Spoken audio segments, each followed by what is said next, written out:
or the index of wholesale prices, in its practico-inert development, creates the of the it outside, in the multiplicity of individuals.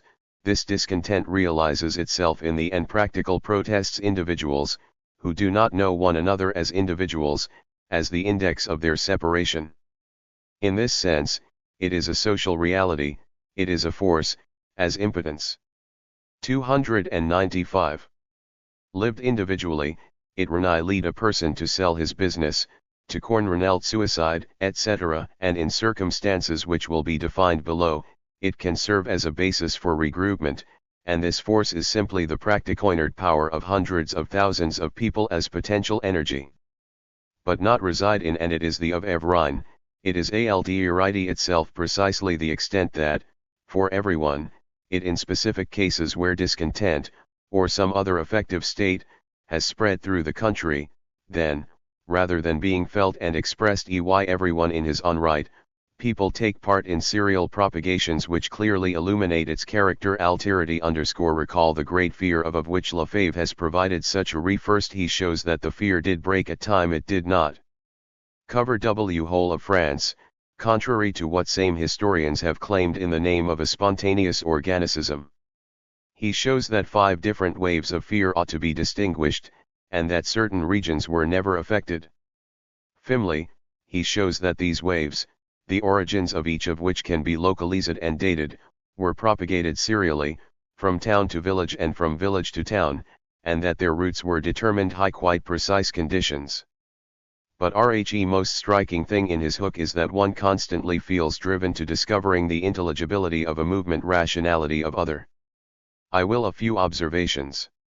The fear arose in very specific conditions, but what it expressed, in the provinces and the countryside, was above all a structure of ALDERID in realm Dion to Paris. News was scarce, slow to arrive, and impatiently awaited. It eventually reached the towns, but it spread unevenly and confusedly in the countryside. It was stale and distorted when the Eurocents heard it on market days. Thus the contrast, the rapidity of in and the of armation showed everyone passivity in relation to those others, aristocrats, deputies of the Third Estate, the Parisian people, who made history in parles. Later, Jacobin societies tried to organize the province 5 and even the countryside. But at this time, these men disturbed, anxious and impatient all felt themselves as others, who suffered history, in 50 far as they could have no effect on the subjects were making history. Paris. 87 Great E 789, 1956, Joan White, NLB, ed. 296 book. The conditions which gave it set to the great fear must therefore be seen in the context of everyone's discovery of himself as other, as an object of a history made by others. But it is striking that the fear was essentially of bandits, in fact, was chronic, sore of the countryside. There were beggars and tramps everywhere. Basically, these were just ruined or the children of over-large families. Nevertheless, the farmers did not regard them favorably. The smallholders and even the day laborers saw them as an agricultural lumberproletarial at the same time as recognizing themselves in the vagabonds, in that a permanent possibility threatened them too, with ruin, with vagabondage, and with being others. But, the peasant, the truth was, of the aristocracy with its feudal rights. Now it is remarkable that, on that plot was feared the link between aristocrats and vagabonds suddenly coarse, one might offer the had the vagabonds in their pay in order to crush the country people. But this interpretation rationalizes retrospectively a movement whose intelligibility in the process of ALDERID itself, and which makes the vagabond appear as absolute other, rat is to say, as doubly other, other as a pauper, and other as a hireling of the oppressing class, combining in himself, in the dimension of ALDERID, both crunk as the anti-human activity of the other than man, and oppressive domination as a praxis owning to reduce the %TNT to a subhuman state. The proof that it was essentially a synthetic union of all ALDERIDs in the absolute other, a cruel man reducing his fellow men to self-humanity, a cruel exactly like that his is to eliminate, is that, in regions where memories of the ravages cadre, ed by the 100 Years' War still lingered on, bandits were known as Englishmen, and that, almost everywhere, with no concern for coherence, the vagi and hirelings were known as foreigners. The aristocrats' plot, supported by a professional initially in fact, in it was that they would use the troops massed around Paris to break the resistance of the Third Estate and of the people, and certain aristocrats actually attempted to impose this policy. But, in the new form that this policy assumed in the eyes of the peasant, it became perfectly absurd. Nevertheless the same, hut seen in the milieu the other by individuals whose impotence had world of aristocratic plot as other, original of collectives and as a characteristic of absolute alteriority, they were history as an enemy force, coming to everyone as alien. What makes the great fear even more complex is that, as Lefebvre has shown, it did not riots or the looting of chateaux but, on the contrary, was preceded by a series of local insurrections, though narrowly there as far more looting during and after the Great Fear. Peasants occupied and damaged them and they also attacked some of the nobles. Now these local actions also helped to end not only the fear of the others' reaction, or of reprisals, for they also appeared, to those who had not taken part in them, and perhaps also, after some time, to the participants themselves, as terrifying, actions rather like a violation of some sacred prohibition or a fearful unleashing of violence. Now, these non-participating peasants were the same as those who took part in the riot, by seeing the action, directed against SWNC oppressor they hated, as in against saw own violence as that of another and their fellows as aliens. Thus setting a chateau on fire assumed an ambivalent character in popular memory, in the form, falterity a structure of memory, like the sacred itself, both black and white. It was both a legitimate revolt of the people and other violence as other, which is why it was attributed to faced with this alien violence, everyone, in effect, as though confronting history, felt himself to be an odor object.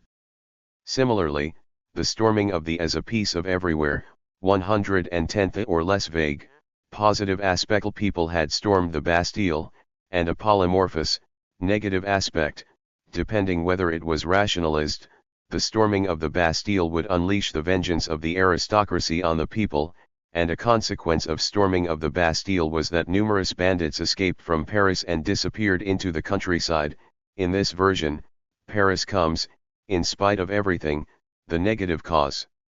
The source of evil, or to the revolution have helped, Bastille was by having said THLS, neither the economic, political and social causes known to us, nor the fear of bandits or the constitution of milieu of other as a refracting medium, milieu, of history are enough to explain the great fear.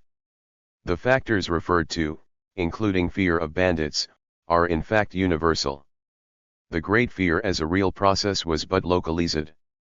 In each case, it had to be triggered by some local incident which was perceived as other by those who witnessed it. Book 1 and seriality had to propagate itself by becoming actual, said. At first, indeed, what appears is always taken for something else. This does not in any way mean that one object is mistaken for another, as in the case of a sensory error, the object correctly conceived actually returns as an other in the very of propagation. A gang day in valley protest the farmer to pay what they news, said a newspaper, grew. Bells were rung in all the parishes. In the same region another newspaper offered a different interpretation, from a dealstance, a GN-up of surveyors had apparently been mistaken for bandits. Elsewhere, town militias or soldiers were mistaken, for bands of assassins. From a means, when the was so that it was impossible to know who was coming.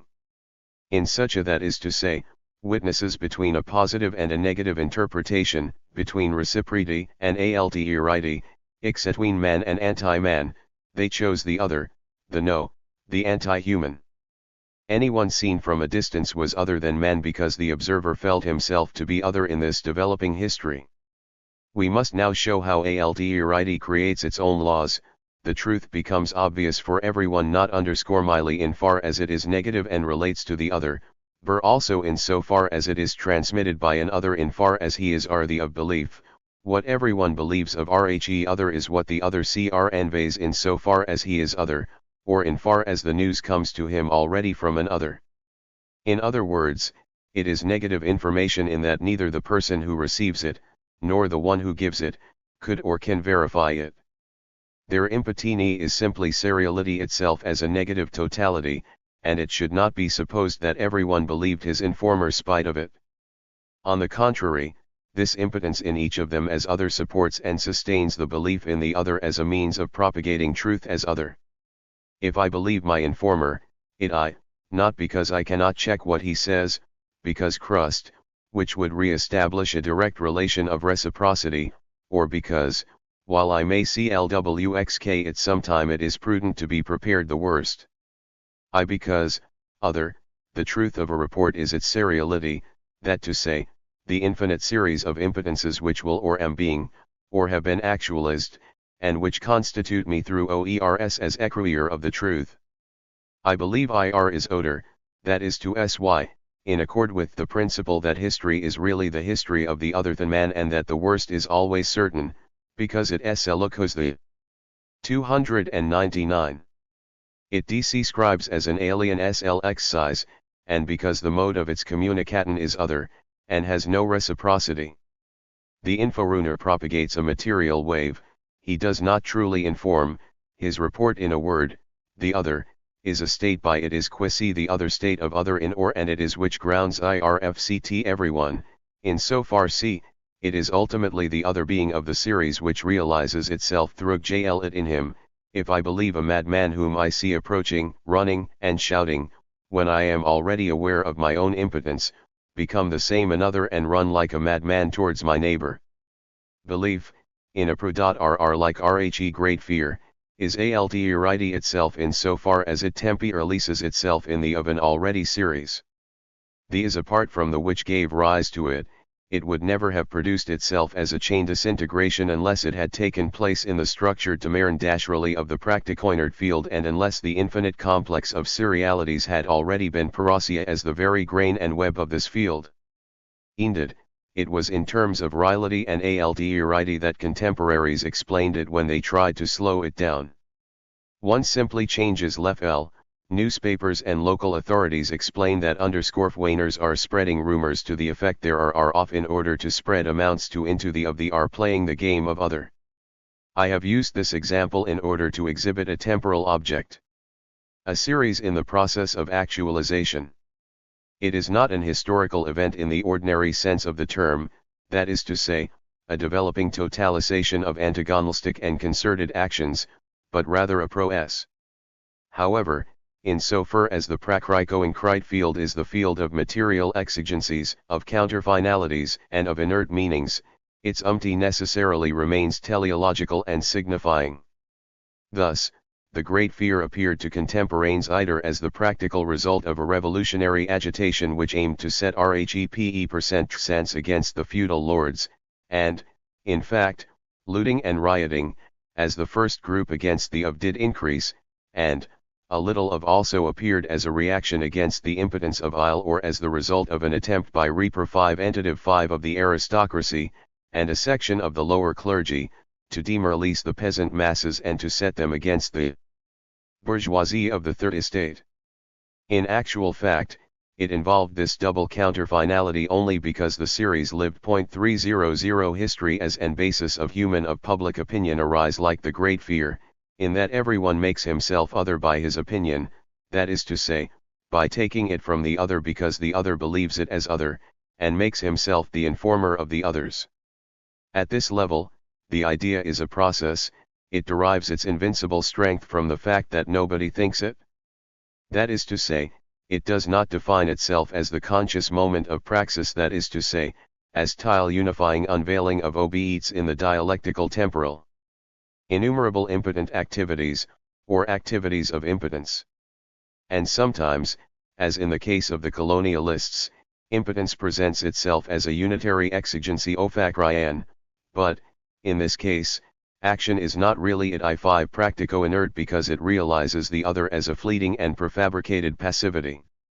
In this way, a differi as a process, that is to say, as a development which, though one entated, is caused by a force of exteriority which has the result of actually fiving the series as Rhe temporalization of a multiplicity in the heating unity of a have us, not simply the foreton of being of certain social realities, but that it is being of sociality itself field. And I have been able to describe this being as social being in its elementary fundamental structure because it is at the practico-inert level that sociality is produced in men by things as a bond of materiality which alters is in a sort of any activity carried out in it.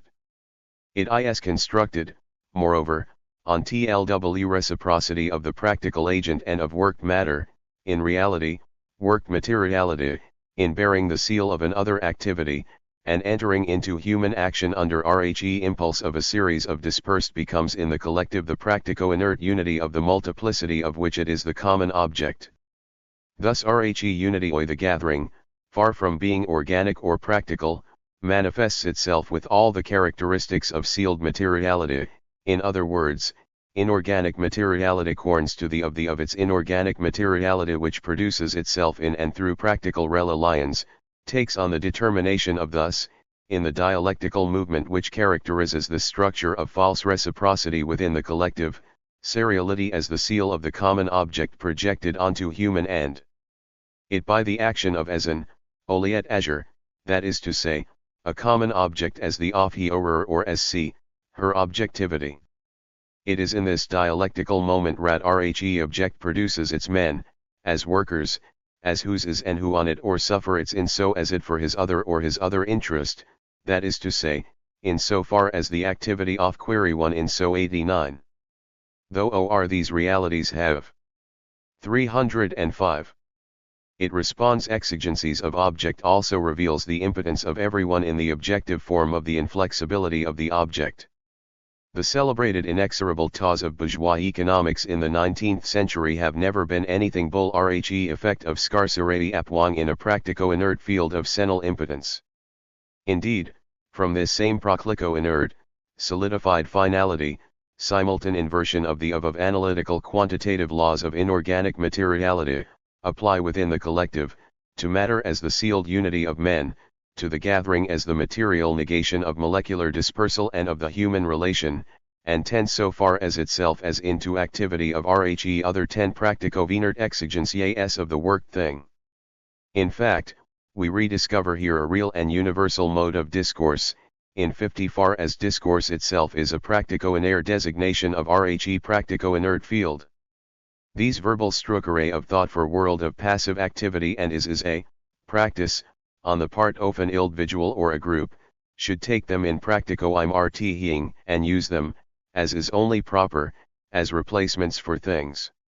Ad in so far as they have been invented by nobody, and in so far ray our language organism herself as passive acriviri in milieu of that is to say, the common object in so far as it is produced, under everyone's real actions, as a material idea of the being of man or of the acting individual in so far as he acts and speaks as other in Rhe milieu of serial verbal for constructing an indeterminate series of sentences, are characterized by an absolute refusal to make a distinction at any level between the agent, or agents, as member of a series and the object as producing men as its products. In fact, in the collective, exigency Re//y is in the object, because some men have put it there and others maintain it there on Rhe basis of the entire historical process, and it really is inhuman, because inorganic maya as the conducting medium, necessarily inverts the structures of pra_is. Conversely, it is real, human in everyone, in 50 far as it is grounded on need, etc., and in so as it manifests itself through a project which transcends past and present conditions towards the future, but it is deserving in so far as ir produces itself ms the unification of the gathering by its as in so far as it produces impotence as the negative and totalist link of the series as materiality. Furthermore, the structum of aldirity which is manifested on the basis of this impotence forces man to demand, as other and conditioned by others, and as conditioning them as an other, so that, ultimately, Yourion's need, though directly present in the organism as a real negation of it, is itself felt through impotence as the need of the other or need as other. At this level, there is no difference between saying that RHR children of poor districts need sun, that the car needs petrol, RHE ruin needs a good, or that France nerds children, be to reduce their of expression to capitalist sexy elis alone and to regard them as a historical product of capital. Others can be FLKLLLD, different in content, similar in essence, in socialist societies too. A Polish journalist Nantli quoted the following sentence, which had appeared all over walls of Warsaw, 2 years before Poznan: tuberculosis impede production. Il was both right and wrong. Rob indignant. He was right because it makes the tubercular worker, as a manual worker, into a mere negative, and inert, relation between a microbe and a machine. Included there can be few slogans which show more vividly the equivalence, serial multiplicity and immaterial object within a collective. 9. But, on the other hand, the slogan is neither stupid false, is as position, by the exigencies of a practico-inert field, of an active ruling group into a serial gathering. Bureaucracy, in effect, is the other erected a principle of action of the group has totally enclosed men in the internal field of the practico-inert. It is nor that man has seed to be the future of man, but hat the man of the future comes to man ahirnan. From this point of view, dialectical investigation provides the answer to the question just posed. It shows us class A are the of the practico-inert field as a collective, and class being as a statute of seriality on 10 of being and language, in order field. 9 is the quantity in so far as there of or producers. As affirms of the which is so by go far as iris a statistic, is to say, by of which causes co be finally, relation them is by a w inch quad I if I on t of h into a within men am lati on ulthin a relation nuatira and negatron by. 307. Imposed on the multiplicity which composes it. But a few points still remain to be cleared up. We shall return for a moment to the example the French proletariat produced by in the 1st century. 5. Series and class. The French proletariat as collectives are both a result of particular undertakings and a radical inversion of finality. They have peculiar powers which may have made it possible to believe in their subjective existence, which need to be studied in objectivity. Because the economic system of a society is a w/arrive, it can be conceived as a system which functions of itself, tending to persevere in its being. In particular, what Marx calls the of capital necessarily be through and is rigorous of it. But if it is true that this prot_TSS is partially responsible for atomization of crowds and also for reverence 02, it is also true that it can exist as a relation determined by production only in and through this milieu of recurrence which it helps to maintain. Capital is a collective product, and only by the united action of many members, nay, in the last resort, only by the united action of all members of Sokotai, car. It be set in motion. Capital is, therefore, not a personal, it a social power, we read in Communism Manifesto. But this social power imposes itself as existing outside individuals through what Marx called an introversion and a prosaically real and in no way imaginary mystification. And a passage in Caput explains the origin this introversion itself, in the form of society now under consideration. The behavior of men in the social progresses of production is purely atomic. Hence there to other in production a character independent of their and conscious action. These facts manifest at first by products as a general rule taking the form of complicities. Hence the riddle presented by the money fetish is but the riddle presented by the commodity fetish. Thus it is not so much, as Marx gaze sort what unfortunately in the manifesto, the united action of many members, but above all their separation and atomization which endows their real relations of production with the inhuman character of a thing. Yet this uniting of action does occur. The proof is that bourgeois economists speak quite readily of the solidarity of the interests of workers and employers. Thus, the finished product is presented as if it were the result of a concerted undertaking, that is to say, of an action and work group comprising management, staff, and workers. But the bourgeois economist does not wish to see that this solidarity is expressed in matter as an inversion of real relations, this false unity, as the inert seal which supposedly signifies men, can, in fact, refer only to relations of antagonism and seriaty. It is the and the object alone which come and ness in human unity, it make people in the existence of an original agreement where there is, in fact, only an antisocial, practico-ion, the of capitalist forms of alienatic_m mean elimination of alienation. Force, this is yuccos its passive unity, in its radical heterogeity, cannot any of human unification. In other words, it leaves the social origin of a machine as such totally indeterminate, at a moment there is no way of sealing, for example, whether a particular machine was produced in a country with a capitalist system or in one where the means of production are socialised. How can one fail to see that reification comes to man through rents, that is to say, precisely as that which makes him act as other than himself and which determines his real relations on the basis of relations between others. We have seen how vice stabilizes as a result of recurrence, and how it immediately imposes itself on everyone without having been wished as such by anyone. We have also seen how the concrete relation of the buyer to the seller is relegated to being an inessential appearance, entering the shop, saying hello, asking the price, haggling, and buying. These supposed moments the act are then gestures, the exchange is settled in advance, the price imposes itself, it is thingy that determine the relations of men. If, as Marx has often said, everything is other in capitalist society, this is primarily because atomization, which is both the origin and the result of the process, makes social man an other than himself, conditioned by others insofar as they are other than themselves.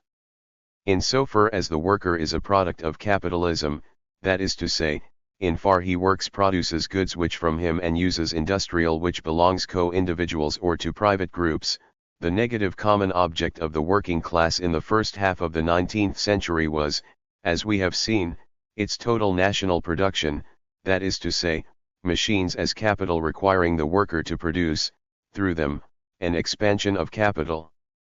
We have also seen that the common interest of the class can only be the negation of this negation, that is to say, the practical negation of a destiny which is suffered as common inertia. We must therefore recognize that practical organization, as human exigency, is, in itself, and even in the practico-inert field, a constitutive structure of relations amongst workers. This become clearer the next chapter. And this is both a means and an end, since it presents itself both as a instance of struggling against destiny, that is to say, against men who in a particular system make this particular destiny out of the machine, as the future reintenorization of field and its projected dissolution within a perpetually active social organization which, as a concrete totality, will govern both the means of production and production as the worker will be saved from his only if the human multiplicity as a whole is permanently changed into a group praxis. His only future, therefore, is at the second degree of sociality, that is to say, in human relations as they arise in unity of a group, and not in the disunity of the gathering milieu. This is Marx when he spoke of the sociality of the worker. Yet it should be noted that this sociality appears as the joint negation of two reciprocal aspects of the practical field, a negation of the common object as destiny and a connected negation of multiplicity as seriality. In other words, ality as a still individual project of transcendence, in the organized group, of the multiplicity of individuals reveals seriality itself as a link of imfkjatance. This seriality is the being to be transcended towards an action tending to socialize the common object. On the other hand, this sociality, in so far as it was determined in everyone by the very structure of collective in which he produced himself, and so it result, that during the first quarter of the 19th century and, basically, right up to the revolt of the Leon silk weavers, or was limited to the creation of reciprocal relations, appeared in everyone as a structure peculiar to his own project and thus decomposed into a multiplicity of identical projects, before producing active organizations through itself. Thus it emerges a process of isolation precisely the extent that it is fundamentally a transcend of plurality. That organizing project in everyone begins by being negated by that which it transcends, that is to of when we look at it more closely, we can see that the necessity of some action can arise only out of an existing link between men can present itself only as the transcendence and inversion of this fundamental link. If it were possible to real, but individuals in a per state, and I do not the social atoms of liberalism in so as they are united by bonds of reciprocity, and if one could abstract from the object's transformation of reciprocity link of alterity, would impossible the infinite dispersal of human relations could of itself produce the means of pulling itself together again.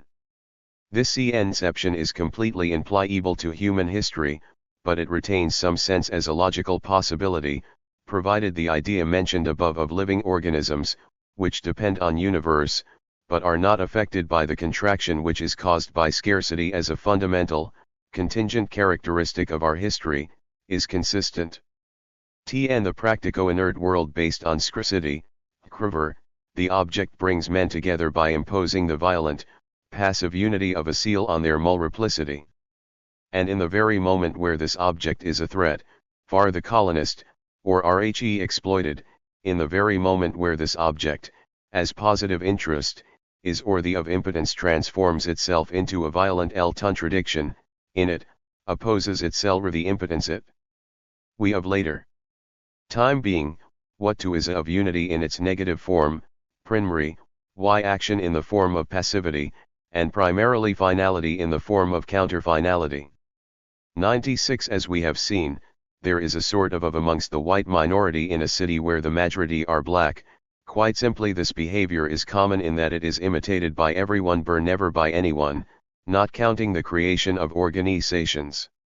All the same, the practical unity of men can never arise or originate in the domination of work matter over man, from such unity itself. In this sense, the common class being of the workers in 1830, in the presence of Machinu Desrani and of the organs of Oppen was the thereof in that this impotence in fact, the of a link of antagonistic reciprocity between workers, in which separation was lived as opposition and alterity, in the negative of individual selling power, we have seen everyone featuring both as himself and as other.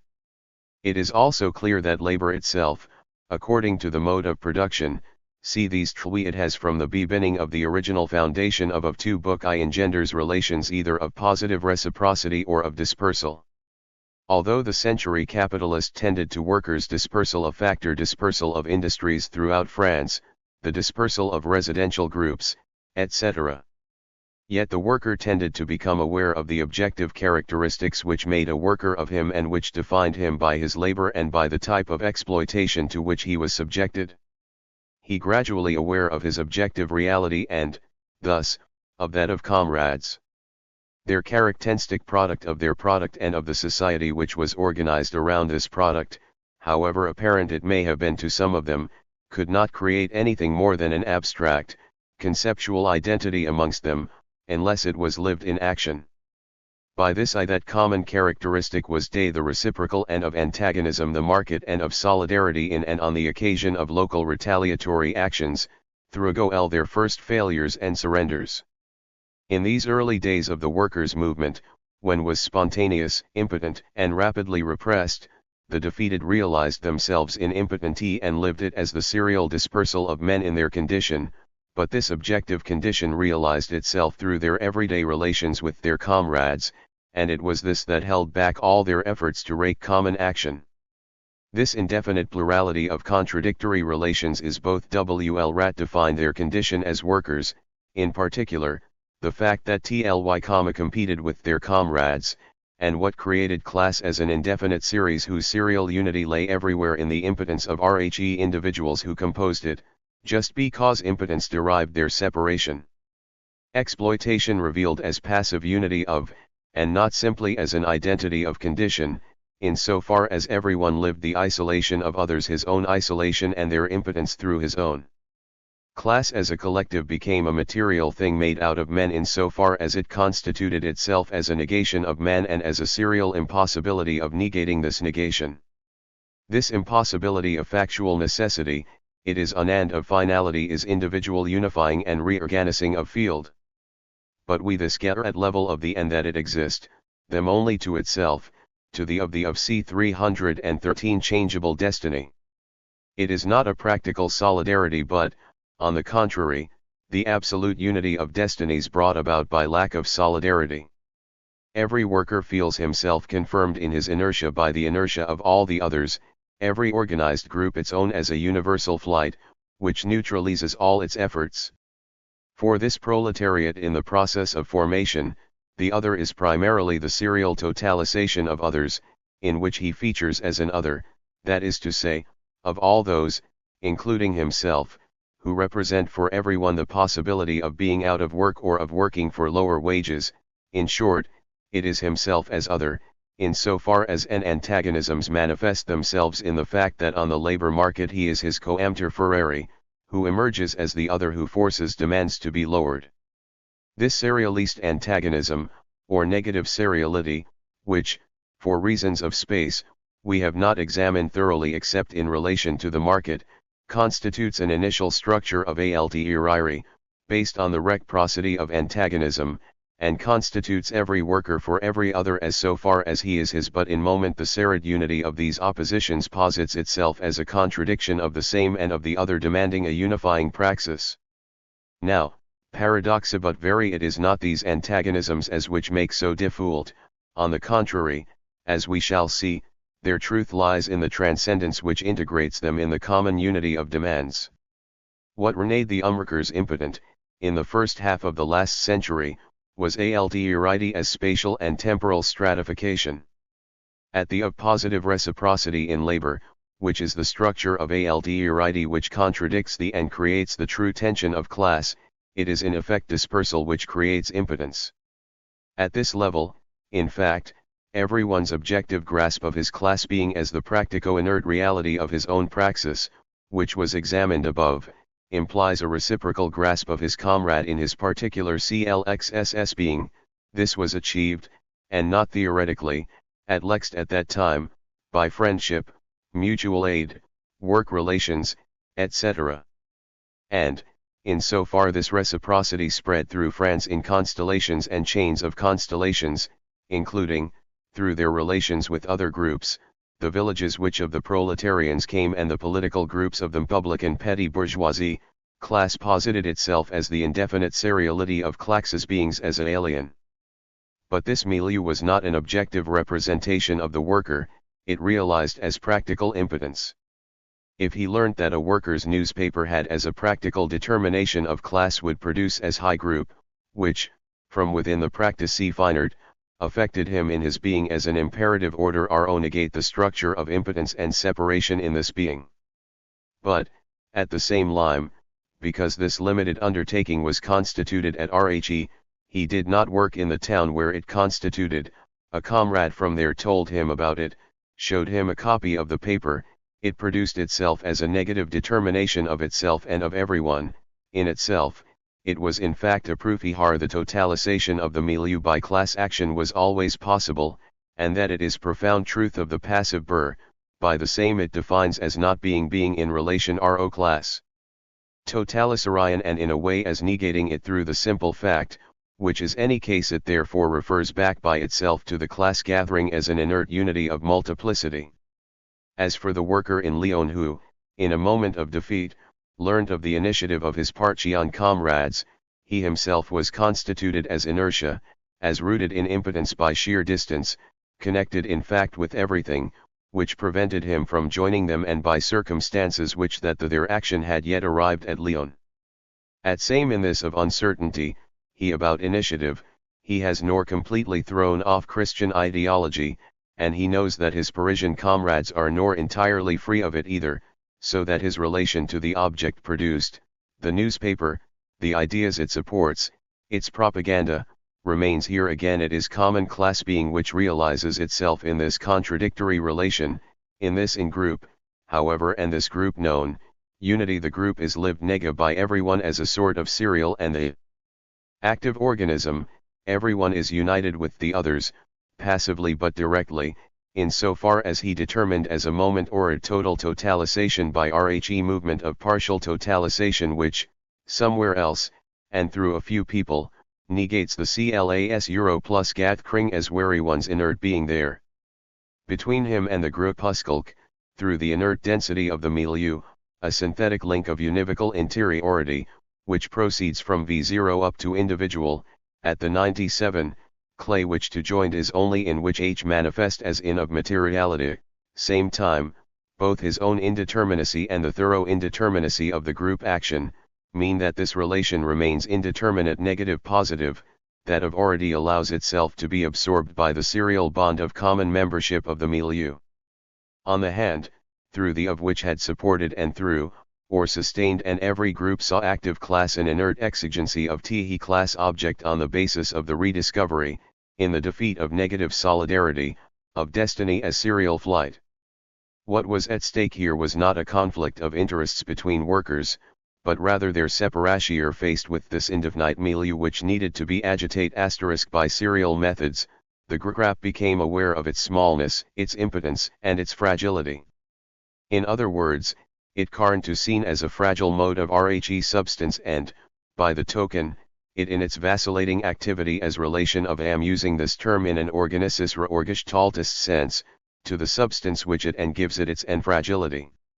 Naturally, class head manifests itself as a tempi or least separation, not only because any political education and agitation presupposes a hysteresis originating in the passivity of the masses, that is to say, in the seriality of the class gathering, but also because the workers are at different levels of politicization and liberation depending on their individual histories and because spatial dispersal is reinforced by temporal dispersal. In any insofar as the historical reality and specific structure of and defined in men by of production through of production, its general structure the constituted it as a serially structured milieu and that other classes, through the which opposed it, through same negative unity of its in the example of the archaic proletariat, the worker is in T/U class Tn so far as he is conditioned by others, that is to say, to the extent that he is himself, for himself, always other, and that his lahu_ver power, as a commodity, is other than him, that is to say, he is in class in so far as his owo inertia is on the inertia others and becomes the class itself in everyone as the inertia of the other as and is normally expressed in the serial, negative practices of abstentionism, defeatism, demoralisarion, or surrender. These practices in everyone are seriality as a whole. Book in this way, Kornman class being manifests itself in all its rigidity in par excellence when workers are on the defensive, on the basis of the contradictions or the individual, and of the material conditions of his life, it becoming, in everyone, destiny producing itself as the other being of the worker ill relation to himself and to all the others. In this sense, common class laying as an interiorized CN-man object is neither a totality imposing itself on its parts but differing from them, nor a connoting the indefinite repetition of particular class being universal reproduction of the identical, nor a way of designating the set of conditions common non to everyone and which are sometimes called the condition of the working class at the most superficial level of the investigation. Everyone is in the class, in so far as the indefinite series of relations is realized as a milieu by the human terms between which these relations hold. But at first this milieu as such is other than men and their objects making themselves into the milieu of man or, in other words, it is reciprocity as a relation amongst workers making themselves through things not only humanity but also a homogeneous, inert container of all. But in any case, at a later stage of the investigation the milieu will dissolve and reveal serially structured multiplicities of multiplicities. At this moment, class being is no longer, for everyone's being where in far he constituted as the other bitely progressive series of others, and as the other being of every me in his position in the series in so far as he constitutes the others. Class exists as a totalized series of series. This is why it is not really very significant to find, or to think one can find, continuous transitions from one class to another, intermediate groups, if class were to be treated as a total, synthetic form, enclosing its members. It would indeed be highly admit those imperceptible from class T and another which bourgeois economists are so happy to describe, and the aporia 5 which this new scepticism claims to have found, and whose logical structure resembles that of the old arguments about the bald man, etc. But, if class is a serial totality of series and if the ensemble of these series corresponds roughly both to the worker's class being and to his other being, it does not matter if these series finally disappear, decompose, or nine come other. On the contrary, it is of the essence of, as of the practico inert, to he infinite or indefinite, thus it is of the essence of class being, as the absolute elsewhere of impotence, to disappear at Rhe horizon and to allow itself to be determined in its other being to infinity, by the other being of other individuals belonging to other classes. These mediations do not affect the true weight of class and are practically ineffective in cases of tension, which is to say, permanently, Alternity sticks at the level of mediation, and nothing gets through any more, or the intermediary explodes and the two freed series by their struggle. Conversely, if defined precisely historical reality of a class and if this definition could be applied to all its members and to them alone, the series would still be infinite, because they be circular. But the seriality cf class makes the individual, whoever he is and whatever his class, into a being who defines himself as a humanized thing and in the practico inert universe, is strictly interchangeable, in with soi any material product. What finally characterizes the working class, this being our example, is that the organized praxis of a militant group originates in the very heart of the practico inert, in the opaque materiality of impotence and inertia as a transcendence of materiality underscore the other of is to say, the group which totalizes in a praxis, originates at the heart of the passive form and as Hegelian. A holy class, all of whose members are integrated into a single praxis and whose apparatuses organize themselves in unity rather than conflicting with one another, is realized only in very rare, and revolutionary, moments of working class history. Even without going into the question of the development of the working class and of its, which are and the same, it is therefore from the point of view of the intelligibility of the practico inert, that the proletariat, in so far as it is both destiny and the negation of destiny, constitutes in very form a changing and contradictory reality, or in other that it is determined the usually, of group whilely erodes one le inert unity of it is therefore a clxss which produces itself as a contradictory double unity, for the inert being of seriality, as the basis and material of every other bination. 15 Really the unity of workers in their being and through being, in so far as their destiny owes its rigidity to their dispersal, and i.e. of which process of concentration, can help to decrease it by increasing dispersal is of in far by a dispersed plurality, of dispersal may be book, increases it, whereas an active organization constitutes itself against bring, and its unity is purely practical. In other words, praxis, as the foreinissing transcendence of inert being towards the reorganization of the social field, is the unity of the multiple of perpetual labor. However, of points noted first, praxis can occur only on the basis of a fundamental common being, secondly, that it will remain structured by the being which it transcend 5 and which determine it up to its limits and efficacy. As we saw, trade union practice was structured in its variation by the practic inert characteristics the proletariat they had been under the universal. Thirdly, that it stands in a relation of alterity and thn-ug antagonisms, of seriality to other organizations independent of it, and that the co-acting medium of this new seriality is the class as a collective. Fourthly and lastly, that any organization, as we shall see, is in constant danger of dissolving into senility, the bureaucratic nature of certain unions in some countries, or of falling straight back into the inertia of common being, while, at the same moment, the class collective, as worked marrer, with inertia, supports the unities. Which unities of being and inert as a whether or notchen has progressed beyond the series.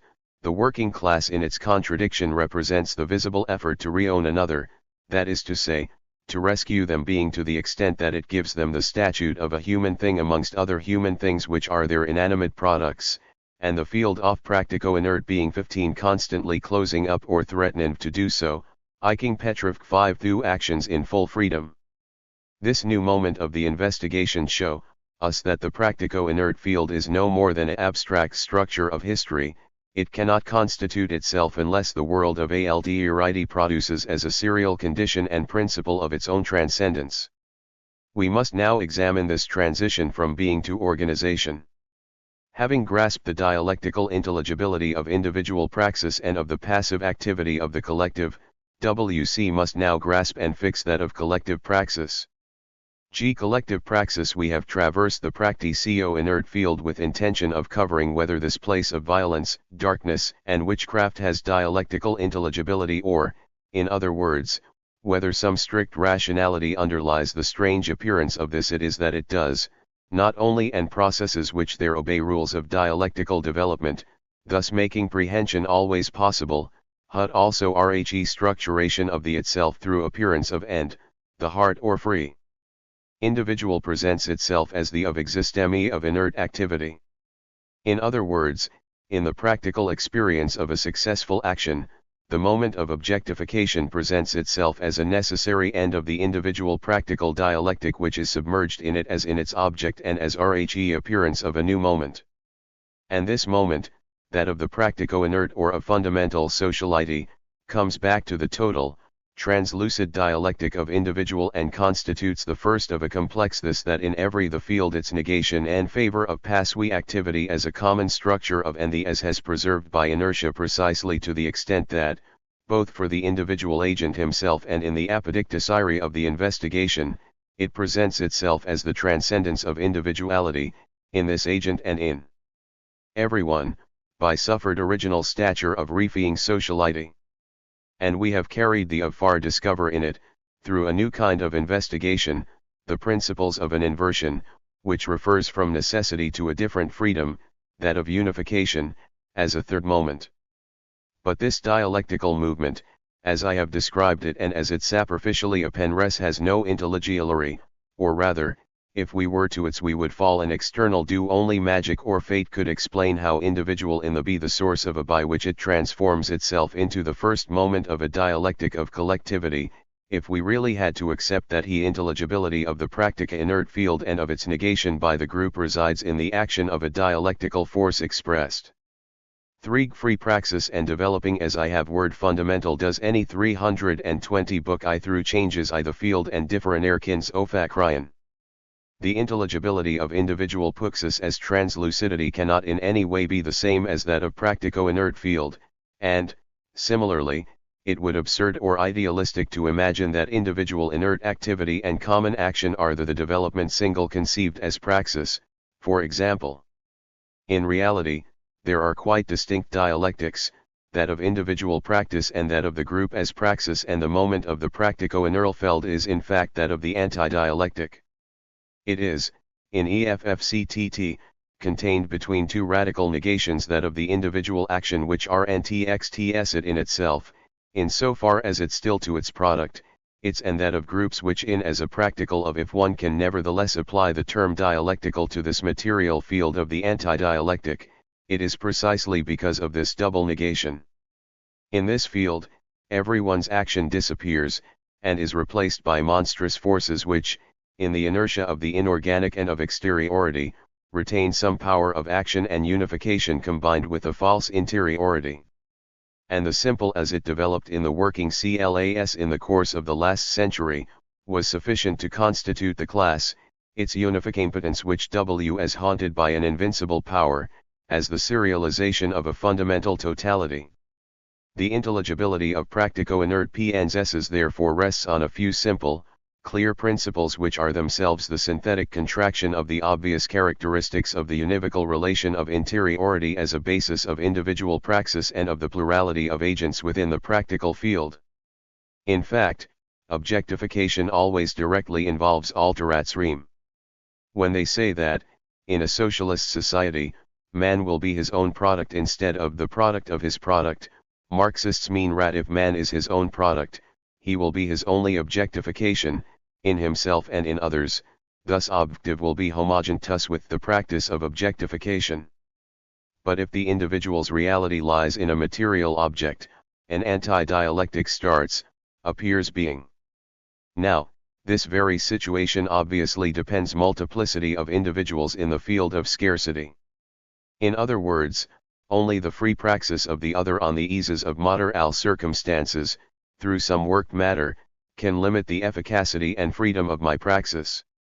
In his sense the explanation or classes in Deing is correct, although it hardly has any historical value. But, it is correct as a dialectical schema of intelligibility collectives 32 rather than as a reconstruction of a pericular social process. Engels claimed in fact that classes, that is to say, the collective as a practicoiner type of sociality, begin to constitute themselves in an agricole-rural cornmurery when the products of labor become commodities. T have shown that his examples are all irrelevant, because they communities disintegrating under the impact of bourgeois societies which surround them or which have commercial relations with them. But from point these as the characteristic of a comes to the product peasant labor from the outside. Engels assumes that the land is cornman property and that every produces in order to feed himself and his family, and we shall make the same assumption. At this moment of rural the product is neither aim nor an objective limit, it is of to extent that it is of getting food. It is on the basis of exchange and in varieté of exchange as practiced between bourgeois societies and underdeveloped that demand, as a moment of a free praxis of other, constitutes the product as other, that is to say, it removes it from the closed circle of the production consumption cycle and it in itself as an independent object, which has absorbed and is capable of being exchanged. Of course, this is not some structure conferred on the product by the mere desire of the future purchaser. These changes occur in the course of a common action, colonization, semi-colonization, art and overall movement to enclose the community, and turn it into an enclave, performed by bourgeois groups, and through a set of serial praxises the gradation of the village through a society which trades with it. The product really becomes a commodity. But the important point here is that this transformation itself on free individual praxis, objectification becomes production of the object in so far as it posits itself for itself, in this case, the product becomes the man and as such the product. But this transformation is wholly intelligible. If we ignore for the moment the serial processes and transformations of the practicoinert field, things remain. First, a praxis, that of a buyer or a group of buyers, has appropriated the freedom of the producer. It is as year of this free enterprise that the producer will find himself to be producing commodities rather than objects of immediate consumption. Objectification becomes it because it produces its object in the free field of another's action. It is freedom limiting freedom. But secondly, two practical freedoms can confront one another only in the practical 322 book field and through the medium of materiality as a whole. If circumstances pre-this to appropriate of only means that the object in which the latter objectifies itself takes on a different meaning and a counter-finality, for its producer, in the practical field of the former and through a reorgani 5 athlon of this held. The original situation therefore presents itself as follows. Univocal relation of interiority enables the buyer to manipulate the peasant's practical in relation to his environment, that is to say his labor is an interiorigation insofar as is a unifying organization and insofar as the organism has its being outside itself in nature. But a produced materiality cannot transform anything since stands in a univocal relation with producer. On other hand, as soon as it is given another meaning for the producer, and other whose relation with it is also a relation of interiority though in a different way, a false relation of reciprocal interiority establishes itself between the product and the producer, because the former signifies the latter and because the producer behaves as signified by his product. Now, all this perfectly clear, because, through this product and in so far as he is this product, a human dirks himself at the worker and tends to make him work for others when he is still working for himself. On the other, it is no less that the product, in becoming a cognati, allows itself to be constituted according to the laws of its passivity. It is its very inertia which sustains its new unity, and which transforms the praxis of the buyers into an exigency in so far as it becomes its own independent meaning, signification, against the worker. And it is his independence, as an absence of human lived in of inhumanity, that, as a product which posits itself for itself as a commodity exigency, it becomes that which the worker has made, and therefore what he is, in the world of the object and an object. Distruk, tip power is simply a structure of praxis as individual dialectic, but the confrontation of freedoms, by the double constitution of the internex_liar cannot and unless inertia of the object makes the two unities which are conferred on it inro real, is tense, into passive forces. This simple example contains all the conditions of the intelligibility of the field.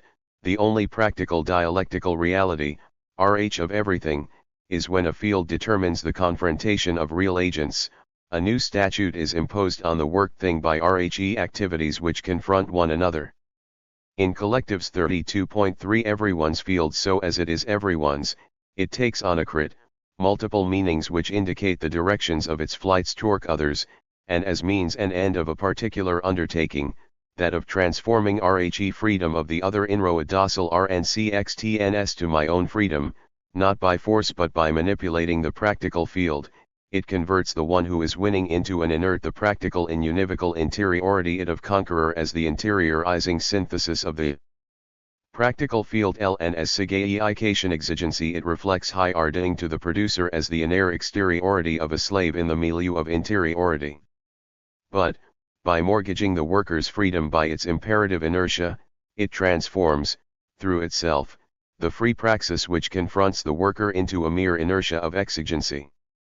And, in a way, every freedom, both in the milieu of other and in its own milieu of its own inertial is to say, it's as soon as the serial sense, the multiplication of actions and responses is unified in the object which posits itself for itself as a negation of everyone by everyone, and, later, a common object.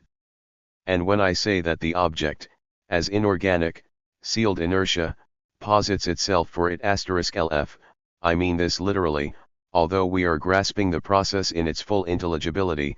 The fleeting unity of the object which irremes itself in opposition to everyone is in reality the negation of everyone, and of everyone for everyone in everyone's practical field, in so far as it a negative, inert unity in the, for example, everyone's impotina revealed in and every attempt to change the ensemble of living structures must, therefore, be recomposed in the rule the particular process. If we are to reach the schemata of intelligibility we are looking for, first, the univocal relation of interiority within free praxis as the unification of the field, second, the equivocal relation of a multiplicity of practical activities each of which tries to appropriate the freedom of others by the transformations which it imposes on the object. Practices are bore for negative reciprocal relations, and therefore relations of interiority, through the mediation FFE inert object, indirect relations of extera third, the of free so far as is absorbed and returned by the object, into an exus, fourth, the inevitable transformation of every X of worked things into a passive activity by the free praxis of an other, whoever he may be, whose projects and overall point of view other, the of 324 book I everyone into by passive activity of the not through some metamorphosis of his and human reality. Through his relentless transformation of himself into an other, effected by and under his own hands when he produces RHE object, in so far as the multiple meanings of the object, its exigencies, and the meanings it are prefabricated by other activities or by other objects mdued by activities. From this point of view, it must be pointed out that the field that is and that free activities are not thereby eliminated, that thou art not even altered in the translucidity as projects in the process of being realized.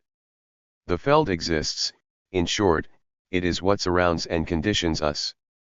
I need only glance out of window, will he able see cars which are and drivers who are cars, a policeman who is directing the traffic at the corner of the street and, a little further on, the same traffic being, controlled by red and green lights, of rise up towards me, pedestrian crossings, notices, and prohibitions, collectives, a branch of the AA blocks flats, and also a visible seriality, people kukurerg in front of a shop, and instruments, pavia a taxi rank, a stop, with their frozen voices how they are to be used.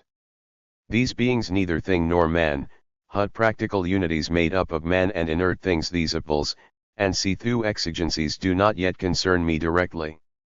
Later, I will go down into the street and become I will buy that collective which is a newspaper, and suddenly the inert ensemble which besieges designates me will reveal itself on the basis of field, that is to say, of the earth, as the elsewhere of all elsewheres, or the series of all series of series. It is true that this reality, which tells me, from elsewhere, my destiny as a petty bourg Frenchman, is still an all-resurrection although, depending up, and it will either crush me or ensnare me. But we must be absolutely clear, it is an insofar as groups are in it and against it, in order finally to try to dissolve it, it is an abstraction in a total experience must involve the conscious striving for a unity which, most of the is not perceptible, or which masked by but if, from point of view of totalisation, and taking the practico-inert field in its totality, there is such a thing as a group goes while am in my flat arn thing o/other collectives 325 intelligibility as the transcendence of towards a common freedom, if, indeed, the dialectical origin of regroup lies in the passive unity of altruidm so far as it negates itself as passivity, then, apart from their concrete situation and history within totalising history, there is no way of telling whether given individuals or gatherings will emerge from their abstract condition as practico-inert beings. In other words, for some men and some multiplicities, in so far rare are concrete realities, the possibility remaining within the limits of one life or of a set of lives, under the statute of being is no guarantee that a given bureaucrat or day, by integration into a group, cease to be an other both for himself and for others. At by as a co-ilgras as in he is other a factor of a passivity and of as if he were a thing, a Spanish ducat, through men's hands. Is know that, in itself and for him, this situation contains the seed of a contradiction. This contradiction would be inevitable, however, if the freedom of practice came into conflict with constraints, with interiorist exterior prohibitions, everyone. Cases due they are to our present concerns. Mystification, in fact as a real process rather than a concerted undertaking is unfortunately so deep that the reified individual remains in possession of his free praxis. Or rather, to be alienated, or simply altered, a man must be an organism capable of dialectical action, and it is through free praxis that he will discover as a transformation or his product, and of himself by his product, in the other. Me constraints of need, the exigencies of the worked imperatives other, and his praxis will reveal all these to him and interiorise them. His freesertivity, in its freedom, will take upon itself everything which crushes him exhausting work, exploitation, oppression, and rising prices. This means that his liberty is the means chosen by the thing and by the other to crush him and to transform him into a worked thing. Hence of the free contract by which, in the century, the isolated worker, a prey to hunger and his power to a powerful imposed his is both the most shameless mystification and a reality. It is true that he has no other way out, the choice is an impossible one, he has not the ghost of work in case he asks himself the what is the point he and sells himself at the factory every morning, in the good R/D days, they made one-day contracts to keep workers, by a sort of somber resigned excess which scarcely resembles a PMT is. And yet, in fact, it is a praxis, habit is directed and organ said, the end is posited, the means chosen, if he learns that their will of themselves will get up our earlier order to their before the others, in other words, the destiny which is crushing moves through him. It would be true to say and I said it above that the semi-automatic machine dreams through the women workers, last in same day dream and moving in a rhythm external ROREM which is everyone's work itself us other. But, at the same time, these dreams are quiet, private wavy hour, carrying out the machine's sentence by pursuing its own ends, the valorization of the against devaluation by the alien universality of exigency, etc. And this which is so alien to the personal rhythms of her life that roar the first days it seemed absolutely unendurable, the woman worker wanted to adapt herself to it, she made effort, took advice FMR and her friends, and invented a personal relation of interiority applying to herself alone her strength, other physical characteristics, etc., and this, one might say, is the best instance of individual adaptation. It is clear that this involved giving herself to the machine, and that the latter, as the work of others in the negative unity of a destiny, took possession of her work and made it other. Ultimately, the total adaptation to semi-automatism meant of her bodily the of a rhythm wag absolutely other, but the moment in which the girl emerged as RHEOLJECR of RHE machine, that is to say, when mystification revealed itself in objective alienation, was also the moment in which her adaptation was accomplished, within RHE narrow limits assigned her. There is nothing in this that she could have avoided by failing to adapt and getting herself eliminated, first fall from the labor market, and then, as surplus population, from society, through sickness. The initial constraints, the fact that her family could not survive without at least 3 people working at the factory, the constraints which put her in the factory, on the production line, etc., are ineluctable, and they reign another. These constraints derive things only in so far as things become transmitters of human actions lying behind them. There is the multiplicity of workers and their false unity through the factory, that is to say, through a destiny which they have to and suffer together, and in any case these are not so much purely constraints. A.g. go far a free defines itself according Stoney. In other words, freedom, in this context, does not mean RHE possibility of choice, but the necessity of living these constraints in the form of by the family situation. The illness or unemployment of some of its members may constitute itself, in the practice inert field, as the impossibility of ensuring the survival of all its members. A particular woman or old man resumes work. This family situation, as such, can be described by a quantitative a functional relation. On the one hand, the family structure, family size, and the members' chances of survival, and, on the other hand, the number, and character of its active members, in a given society, at a given moment, and for a given branch and sector of production. Nevertheless, for the old man who resumes work, this situation is first manifested as specific. Specifically, the dangers are more definite for children or invalids and, consequently, appear to him through his human Roland preferences, which the old can. The others are out of work, or sick or already employed. And, in so far as the danger is avoidable, its negation constitutes itself, through the particular relations of the old man with the members of his family, and once illnesses are manifested in behavior or as the excess of some mem of the family in restricted this characteristic of exigency and the actual context _f individual is, a matter of entirely useless, the of the group, eroded at the same time by an internal seriality, one might say, comprises in its very development the possibility of a moment in which it will develop through the work and action of this old man.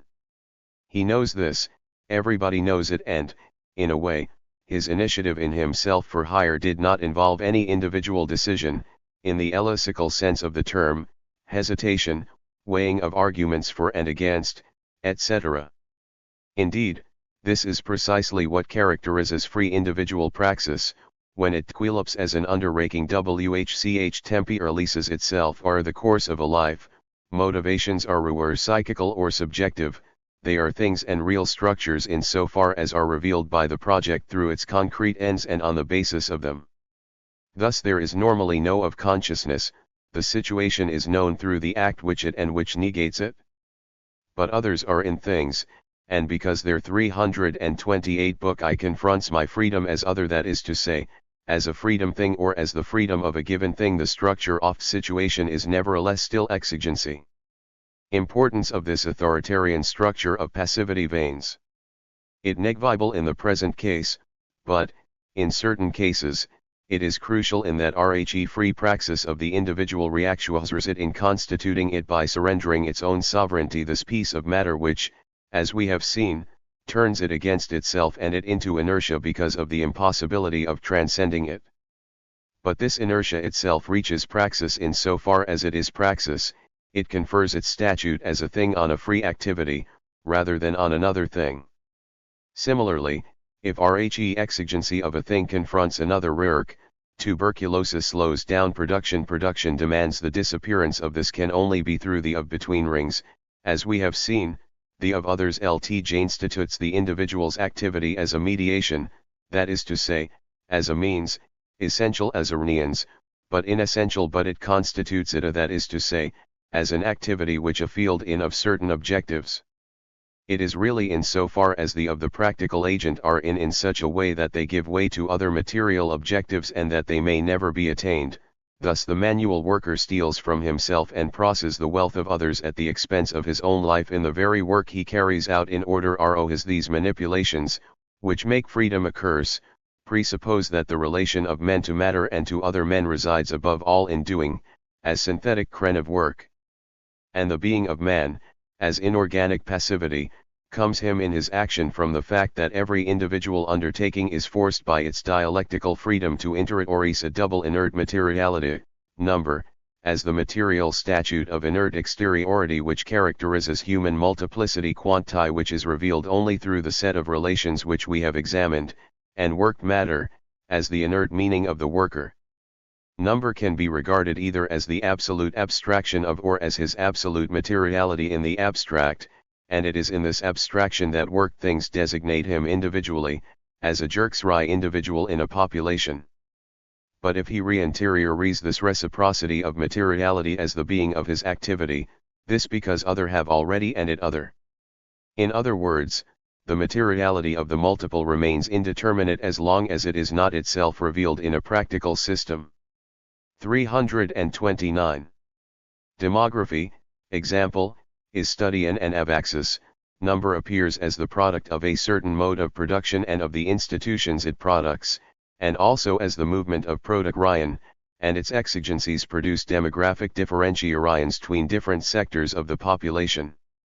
And these conditions are interiority for query 1 through their individual practices birth cx entral, or the Christian prohibition of it, this of view, for an individual is say, for every one of us, in go far as receive and interiorize the statute of deconsciousness of our as free remains, through every constraint and exigency, our own constant reality in so far as we are the perpetual transcendence of our ends.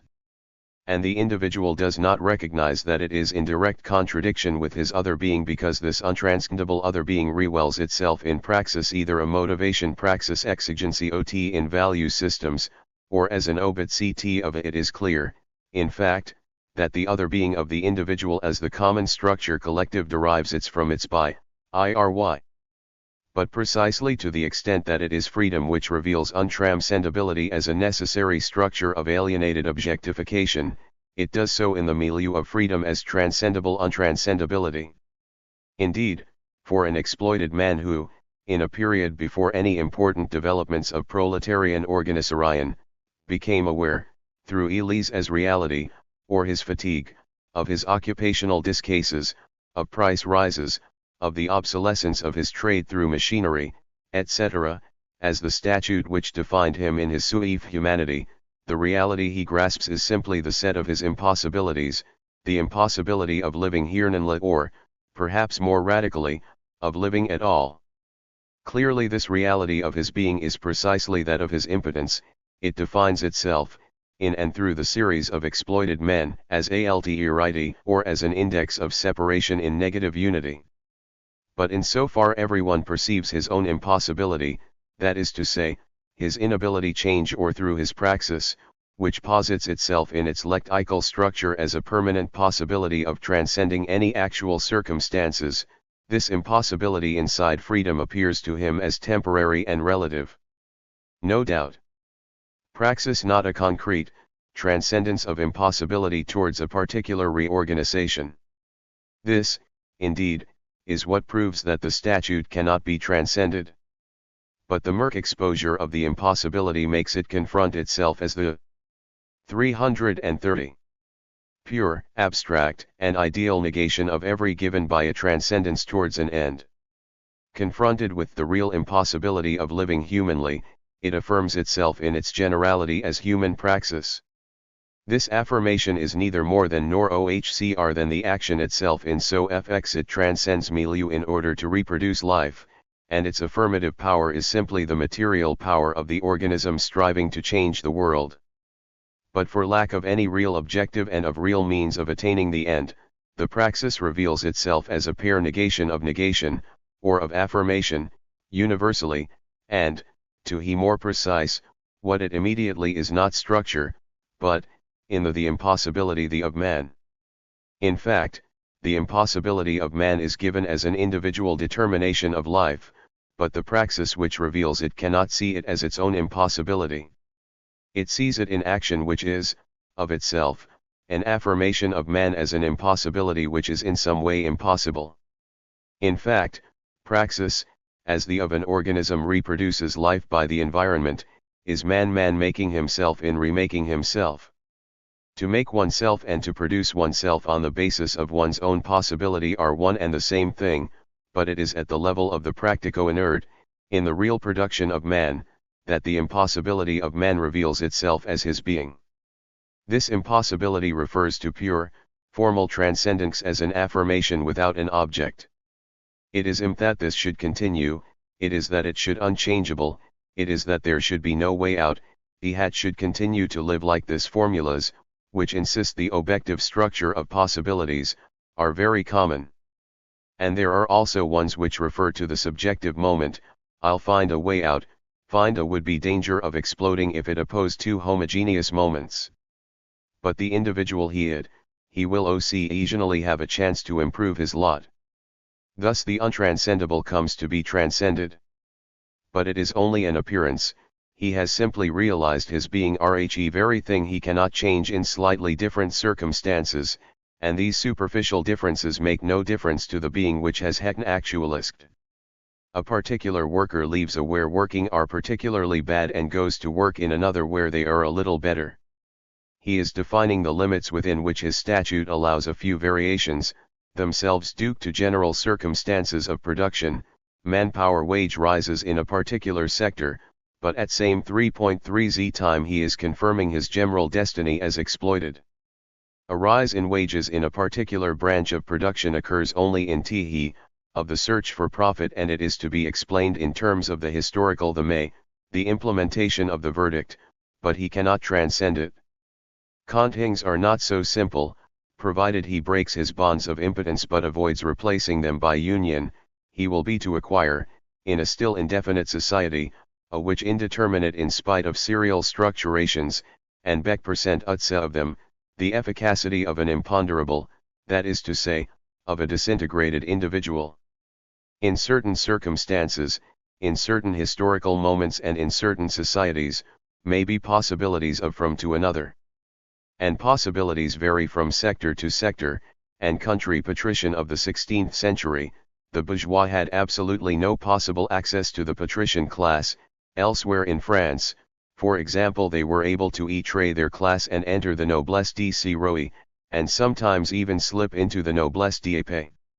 Thus, at this level, an individual may avoid being a class individual, and may sometimes transcend his classixing and thereby produce for all the members of the class he has left the possibility of individually escaping their destiny. However, in fact it took him a great of patience to transcend the common destiny. All he has done is to realize, in his person, one of the possibilities in the structured field of his class possibilities. In other words, if he moves into the petty bourgeoisie or his son to so, he practically at same moment as evil other individuals a possibility, statistically determinable and conditioned by the whole historical process, office of origin, in the structured social field of his possibilities and impossibilities, as destiny, this class, at a particular moment and in definite conditions and sectors, is also determined by possibility a definite pro of its members into another class. Return to the peasant class, renru into the bourgeoisie, etc. This can be called class virility. Thus the worker who becomes a bourgeois demonstrates the viscosity of his class, by thus escaping the untranscendable in his the of rity to which or there bought. Old I ed L 3.32 book Equality as an atom, he helps to constitute in its reality the structured impossibility which produces itself as the common class ending of his comrades and himself. Thus untranscendability as destiny relates to the free isolation of a molecular praxis when the individual lives it and at class. We shall see shortly that this same practical freedom, positing both impossibility and the impossibility of this impossibility as the common class being which is to transcended by the class itself, will posit a new X of transcend, namely the group. But important point has been to show that this impossibility can be through practical, directed activities, and allow that it reveals praxis to itself in the abstract as the sovereign affirmation of the possibility of man. It would be quite wrong to interpret me as saying that man is fey in all situations, as the Stoics claimed. I mean the exact opposite. All men are slaves insofar as their life unfolds in the practico-inert field, and insofar this field is conditioned by scarcity. In society, in effect, the alienation of the exploited and that of the exploiters are inseparable. In other societies, the relation between master and slave, though very different from what Hegel described, also presupposes a reciprocal conditioning in alienation. And the master of ancient times alienated his slaves not because they were his truth, though they were that too, nor because of their labor, as free praxis expressing itself by operating on the material environment, illut above al. Because the cost of a slave tends constantly to increase, whereas his productivity constantly tends to decrease. The practice finer one field is the field of our servitude, which means not ideal servitude, but real sub*revience to natural forces, to mechanical forces and to antisocial apparatuses. This means that everyone struggles against an order which really and materially crushes his body, and which he susgns and strengthens by his individual struggle against it. Everything is born at this line which simultaneously separates and unites huge physical forces in the world of inertia and exteriority, insofar the end and orientation of the energy which give a definite statute of improbability to in and to human life in particular, and practical organisms, insofar as their praxis tends to confirm them within their structure of inertia, that is to say, in their role as converters of energy.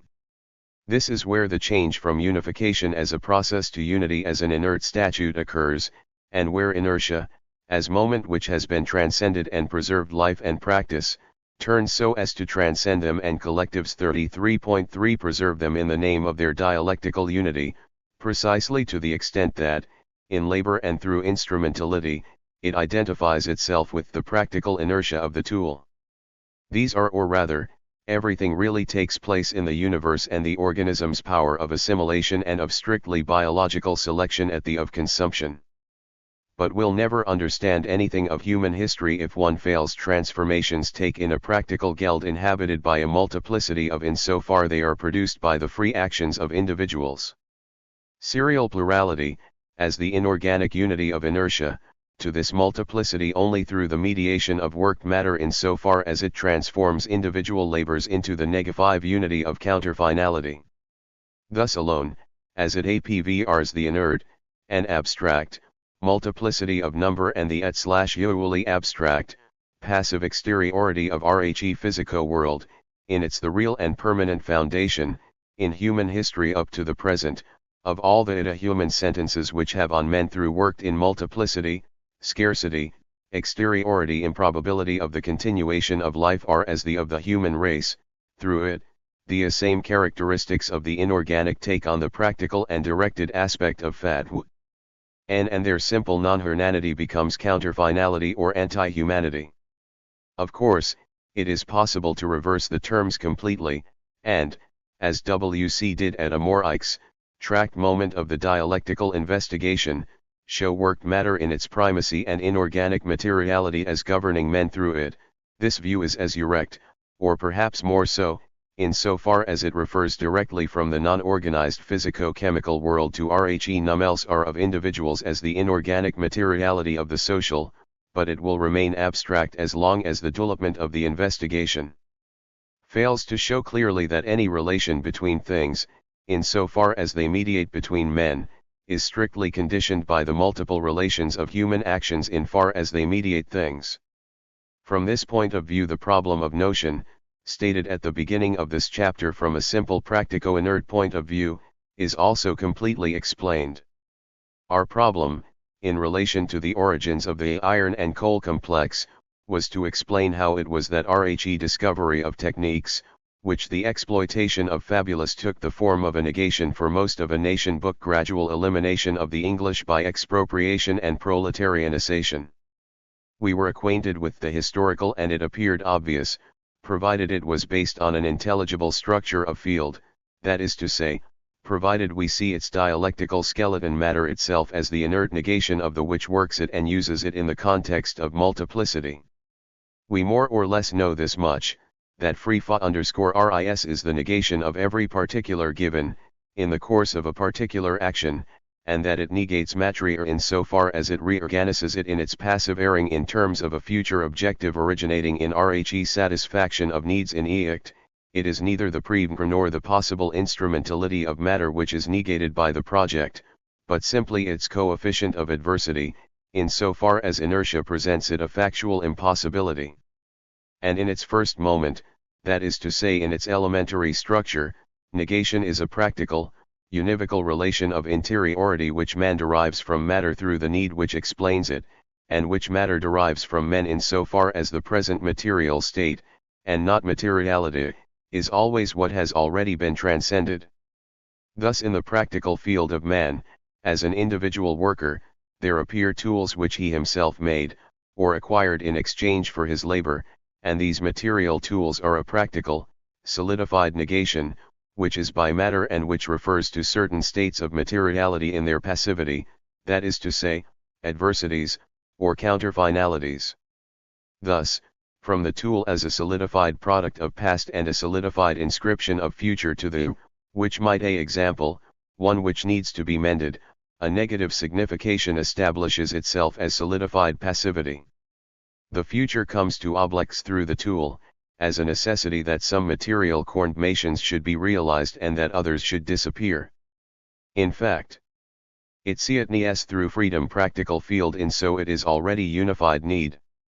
But the negative arella work to nature and of tools nonetheless appears, in the field of scarcity, as a definite tension.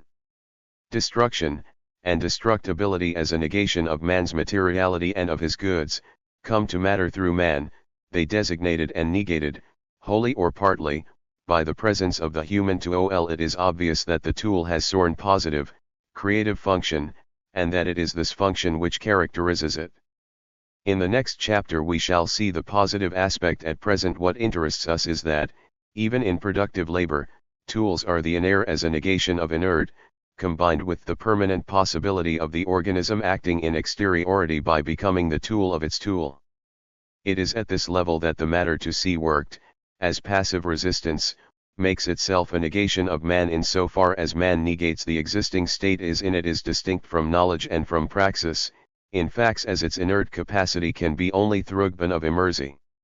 It is the inertia or exteriority interiorized in the organism insofar as organic praxis exteriorizes itself as the seal applied to the product. Negation is there in these fundamental relations of need and labor and insofar as, in the practical field, they constitute materiality as the negation of its own passivity as much as of human activity. It comes to matter in praxis and, through the development of this praxis, it turns back against the individual insofar as it becomes a double negation solidified by inertia, the ambivalence of the tool. Is obvious, however, relation between human activities is as we have not defined the material conditions on the basis of which it arises. It is not true that each must aim at the death of other 02 or his life, for that matter. Material circumstances as a whole, the set of took and goods in the context of scarcity, settle it. In a word, if some free praxis becomes the negation of another praxis, this negation, which comes to them as a reciprocity of antagonism, produces itself in everyone as primary inertla, because it is the interionization of an exterior negation. It is in this sense that there was competitive antagonism between workers on the labor market, at the beginning of the century, even before they made it a moment of practice or rejected it in the name of unity of action. Thus, PRCN is a fundamental relation of man to the environment structures the practical field as a set of inert, intramaterial relations of negation. Negation as a force of inertia is a human inscription in the inorganic world. And the multiplicity of activities is constituted in its being as a multiplicity of negative relations, antagonisms, every praxis reactualizes for Rhe other, with all its signifying power, the inert negation of a particular part of the field by the other insofar as this refers to statute 1, the inert negation of an other, in and in a form. Indeed, it might be said that comes to inert matter fnem individual jahur, and that negations come to men through worked matter as the matrix and receptacle of all passive negativity, through the inert numerical stature of their multiplicity. In counterfinalities, Rayleigh p. 233. If _d.l book 1 pmcir inscribes itself in inertia and inertia returns as inverted to dominate rhe very group which has oherctified itself in this worked matter.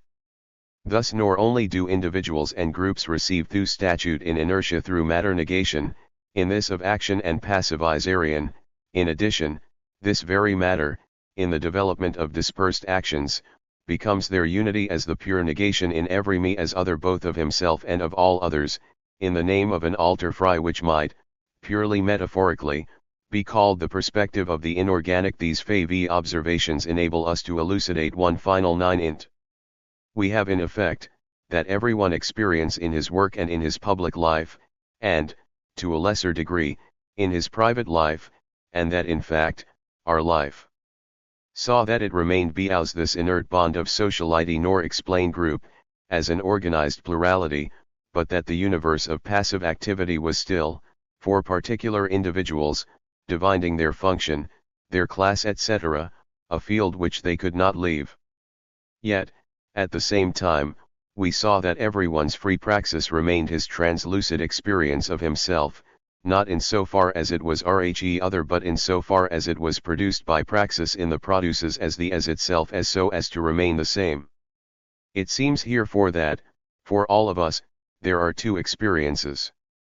In other words, although critique of dialectical reason can and must constitute the second as a negation of the first, as deriving its in everyday reality, our remarks might imply that the practico-inert field is not a synthetic blossoming and a reunification of the fundamental abstraction and its contradiction.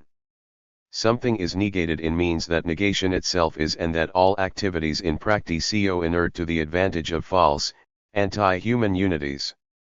How, it will be asked, is one to conceive of this duality of experiences, which is peaceable for everyone?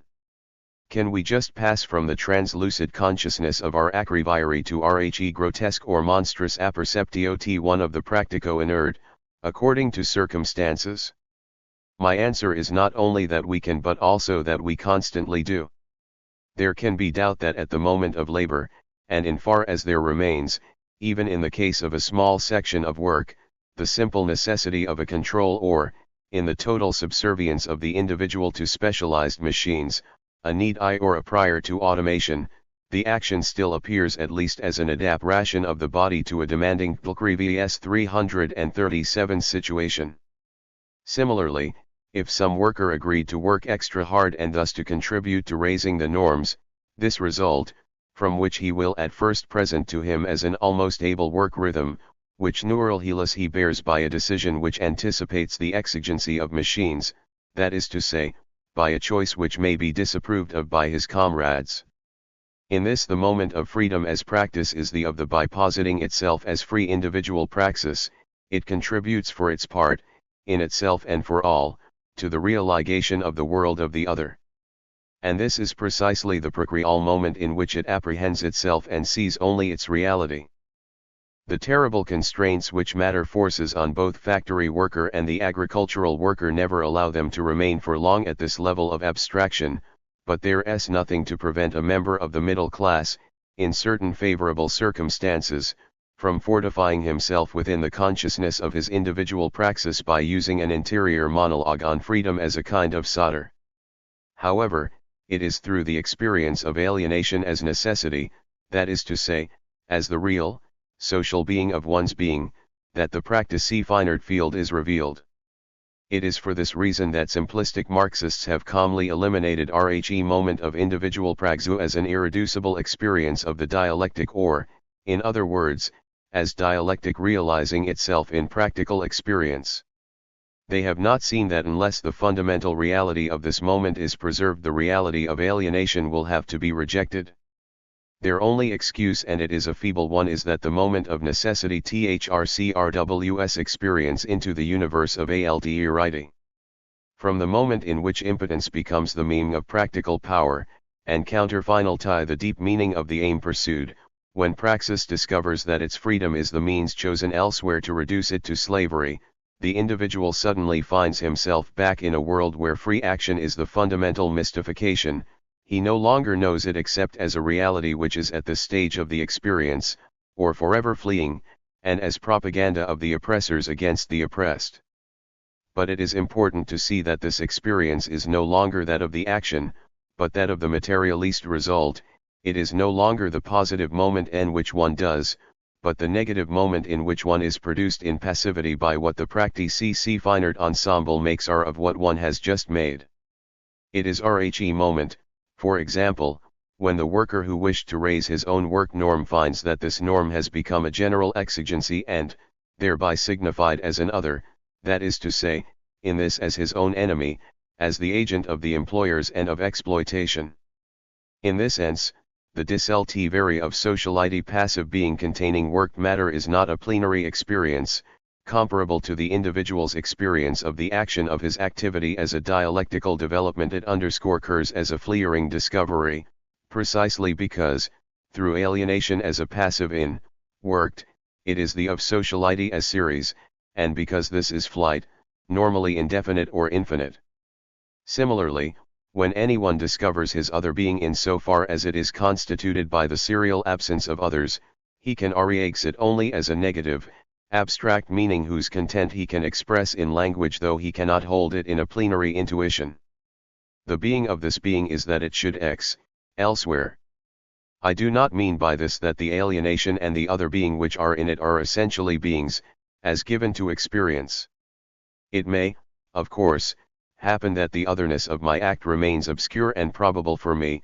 This depends on the circumstances of my experience and on the type of act in question. Nevertheless, alienation is the object of a necessary discovery, in the sense that the passwising, reflection of objectified praxis is always given as necessary, even though the particular meaning, signification, of the alienation may remain confused and blurred. This renews that the experience of alienation is not an instantaneous intuition. This would be meaningless, but a process itself, and which the sways of the can always interrupt, either provisionally or definitively, outside and within by the intervening transformation of the conditions of the experience. But, in the context of a shorter, uninterrupted experience, other being may also manifest itself in its own content as a rebang. In short, it is possible to have a precise knowledge of it as the necessity that a given action will actualize a particular other being. This knowledge, however, does not realize anything. The other which is in principle incapable of living in the dialectical development of praxis. It is the fleeting obwct of rather than consciousness itself, an abstract and precise limit of knowledge rather than a concrete presence to intuition.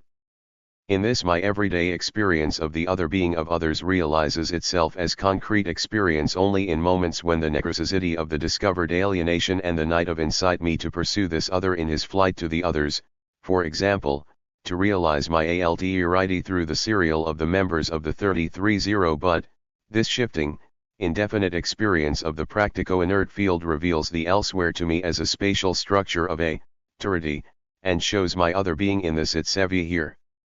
Fleeing from one to the other, as the other to others, that is to say, to reified man as other than man, as well as to the worked thing as other than the thing, as the anti-human being Offman. This fleeting experience reveals its unity only in the form of common as the negative cement of the beings in a series, or as the development the limit, that is to say, the practical, abstract affirmation of a totalization to infinity of RHE series by current, infinite transcendence. In this experience, which is constantly eluding itself, it is true that worked things come to us in the most everyday moment of life. And the theater has made great use, in me_drarna, of the frightening effect produced by a door which opens by itself in an empty house, and this amounts to the same thing of a door which slowly opens and we know to conceal the criminal, and which becomes the door being of the criminal, etc. But this is true only in so far as man has become, for us, pure flight, in us and in objects in so far as the inanimate relation of 1,000-franc note to some absolutely article may be altered at a by the serial ensemble of serialities, an alteration of my being outside myself, just as my human relation to a comrade or RO of my family may be alienated everywhere, in the ensemble of series which constitute my class, so that there is, in the a unity and fusion of meanings of practico.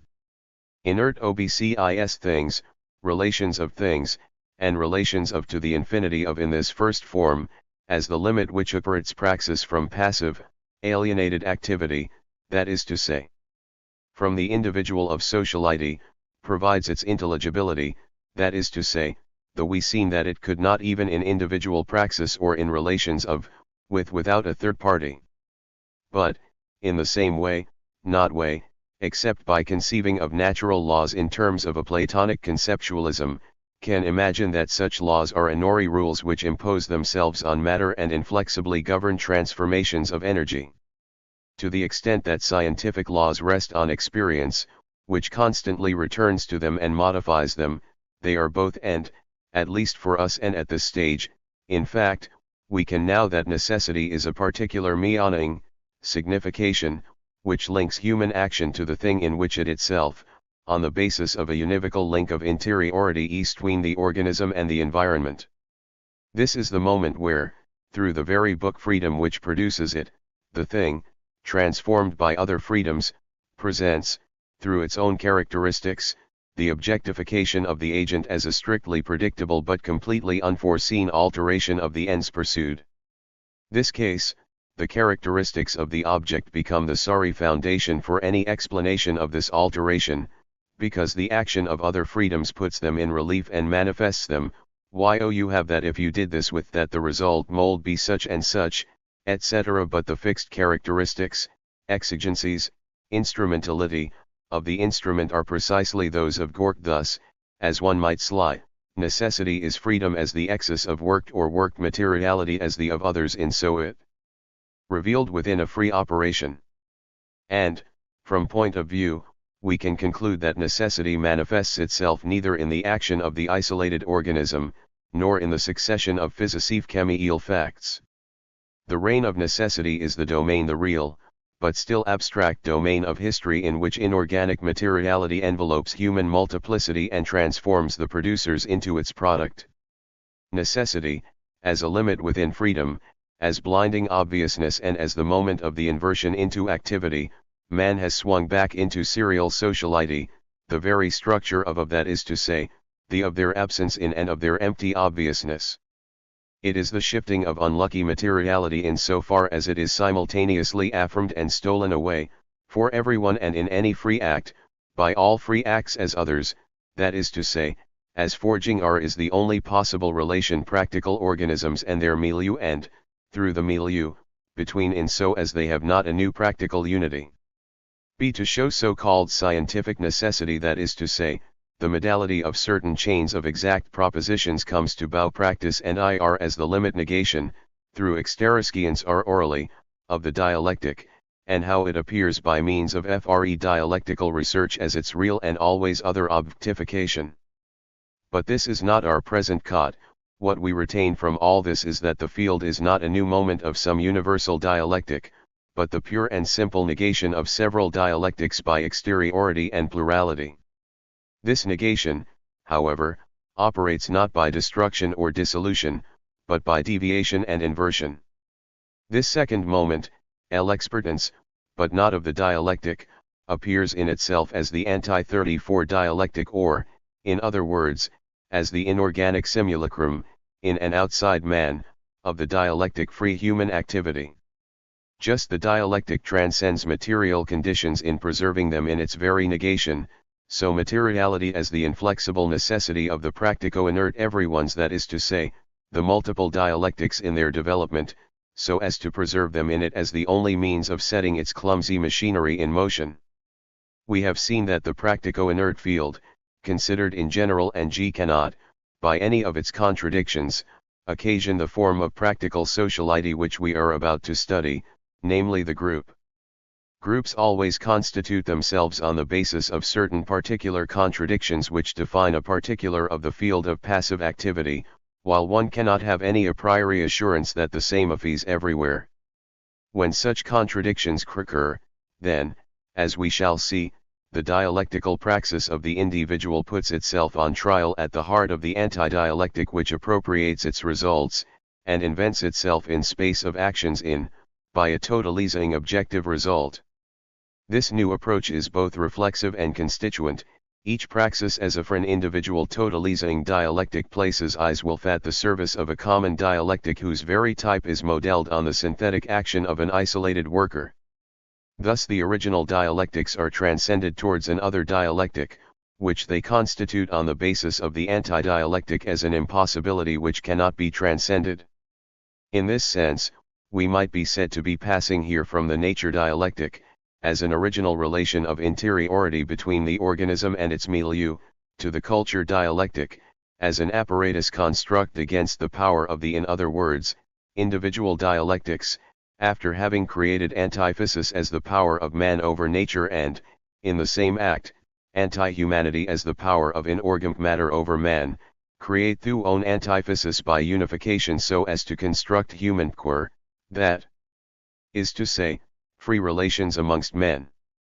It is at this level and on the basis of previous conditions that men totalize, and totalize themselves, in order to reorganize themselves into the unity of, in other words, we are approaching the third and last moment of our investigation, that which the world, that is to say, world of men and their objects, in the undertaking. Structure of the investigation presents an inversion of the practicio inert field, is to say, the nerve of practical unity is freedom, appearing as the necessity of necessity, in other words, as its inexorable inversion. Indeed, in far as the individuals in a given are directly threatened, in practicio inerti of their radical unity, in reappropriating this very impossibility for themselves as the possibility of dying humanly, or of the offernation of man by his death, is the inflexible negation of this impossibility, to live working or die fighting. Thus the group constitutes itself as the radical impossibility of living, which threatens serial multiplicity.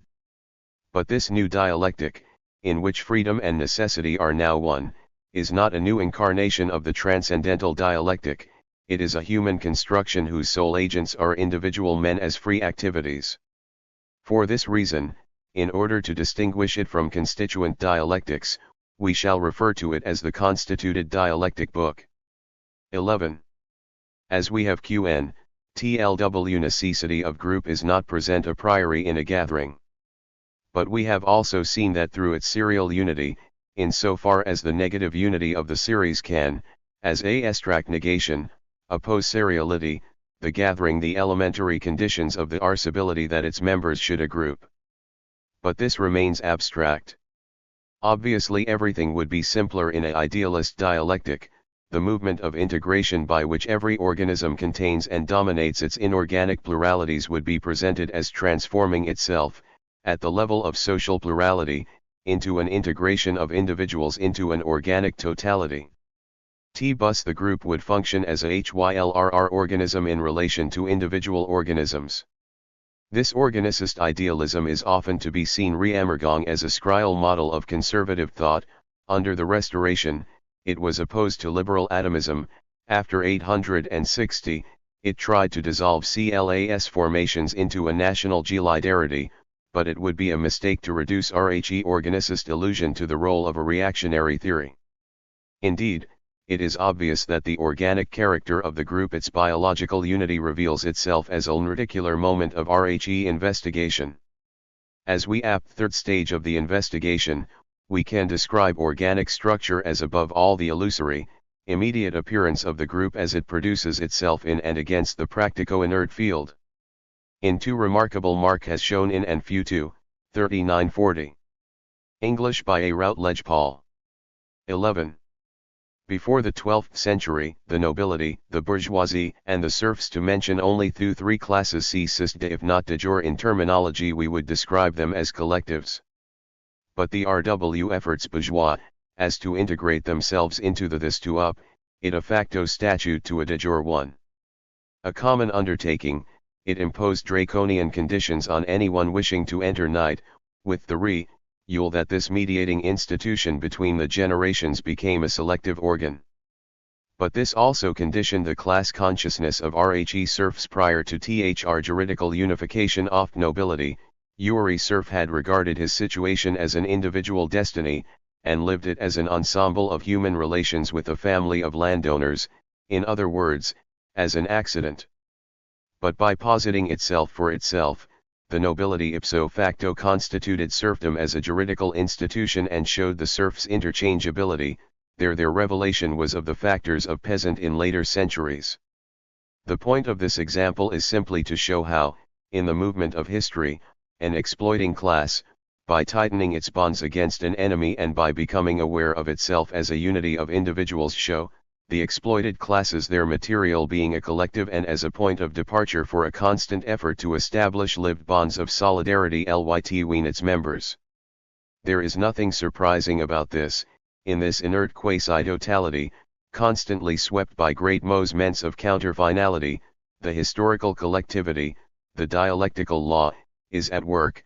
The constitution of a group, on the basis, of course, of real, material conditions, as an ensemble of solidarities has the dialectical consequence of making it the negation of Rhe rest of the social field, and, as a result, of occasioning, in this field insofar as it is defined as non-grouped, Rhe conditions for an antagonistic grouping, on the basis of scarcity in divided. Important point here is non-grouped, on the outside, behave towards the group by positing it through their very praxis as new find its archetype in any other older one, because praxis as the unificalion of the practical field objectively tightens the bonds of the object group.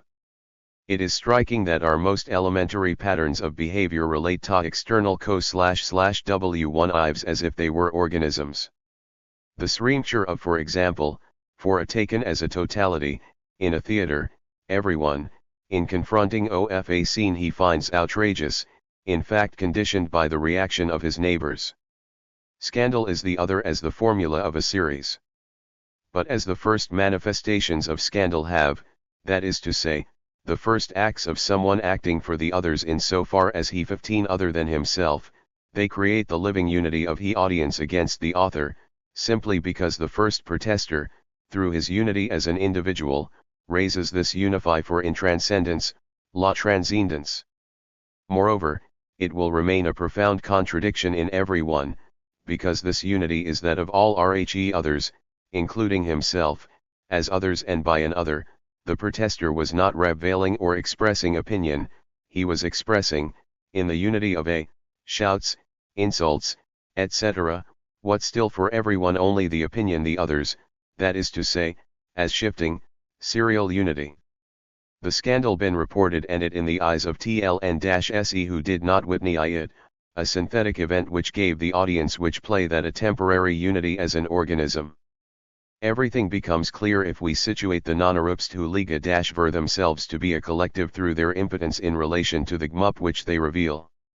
To the extent that, through the unity of its praxis, the group determines them in their inorganic inertia, they conceive its ends and its unity through the free unifying unity of their own individual praxis and on the model of the free synthesis which is fundamentally the practical temporalization of the organism.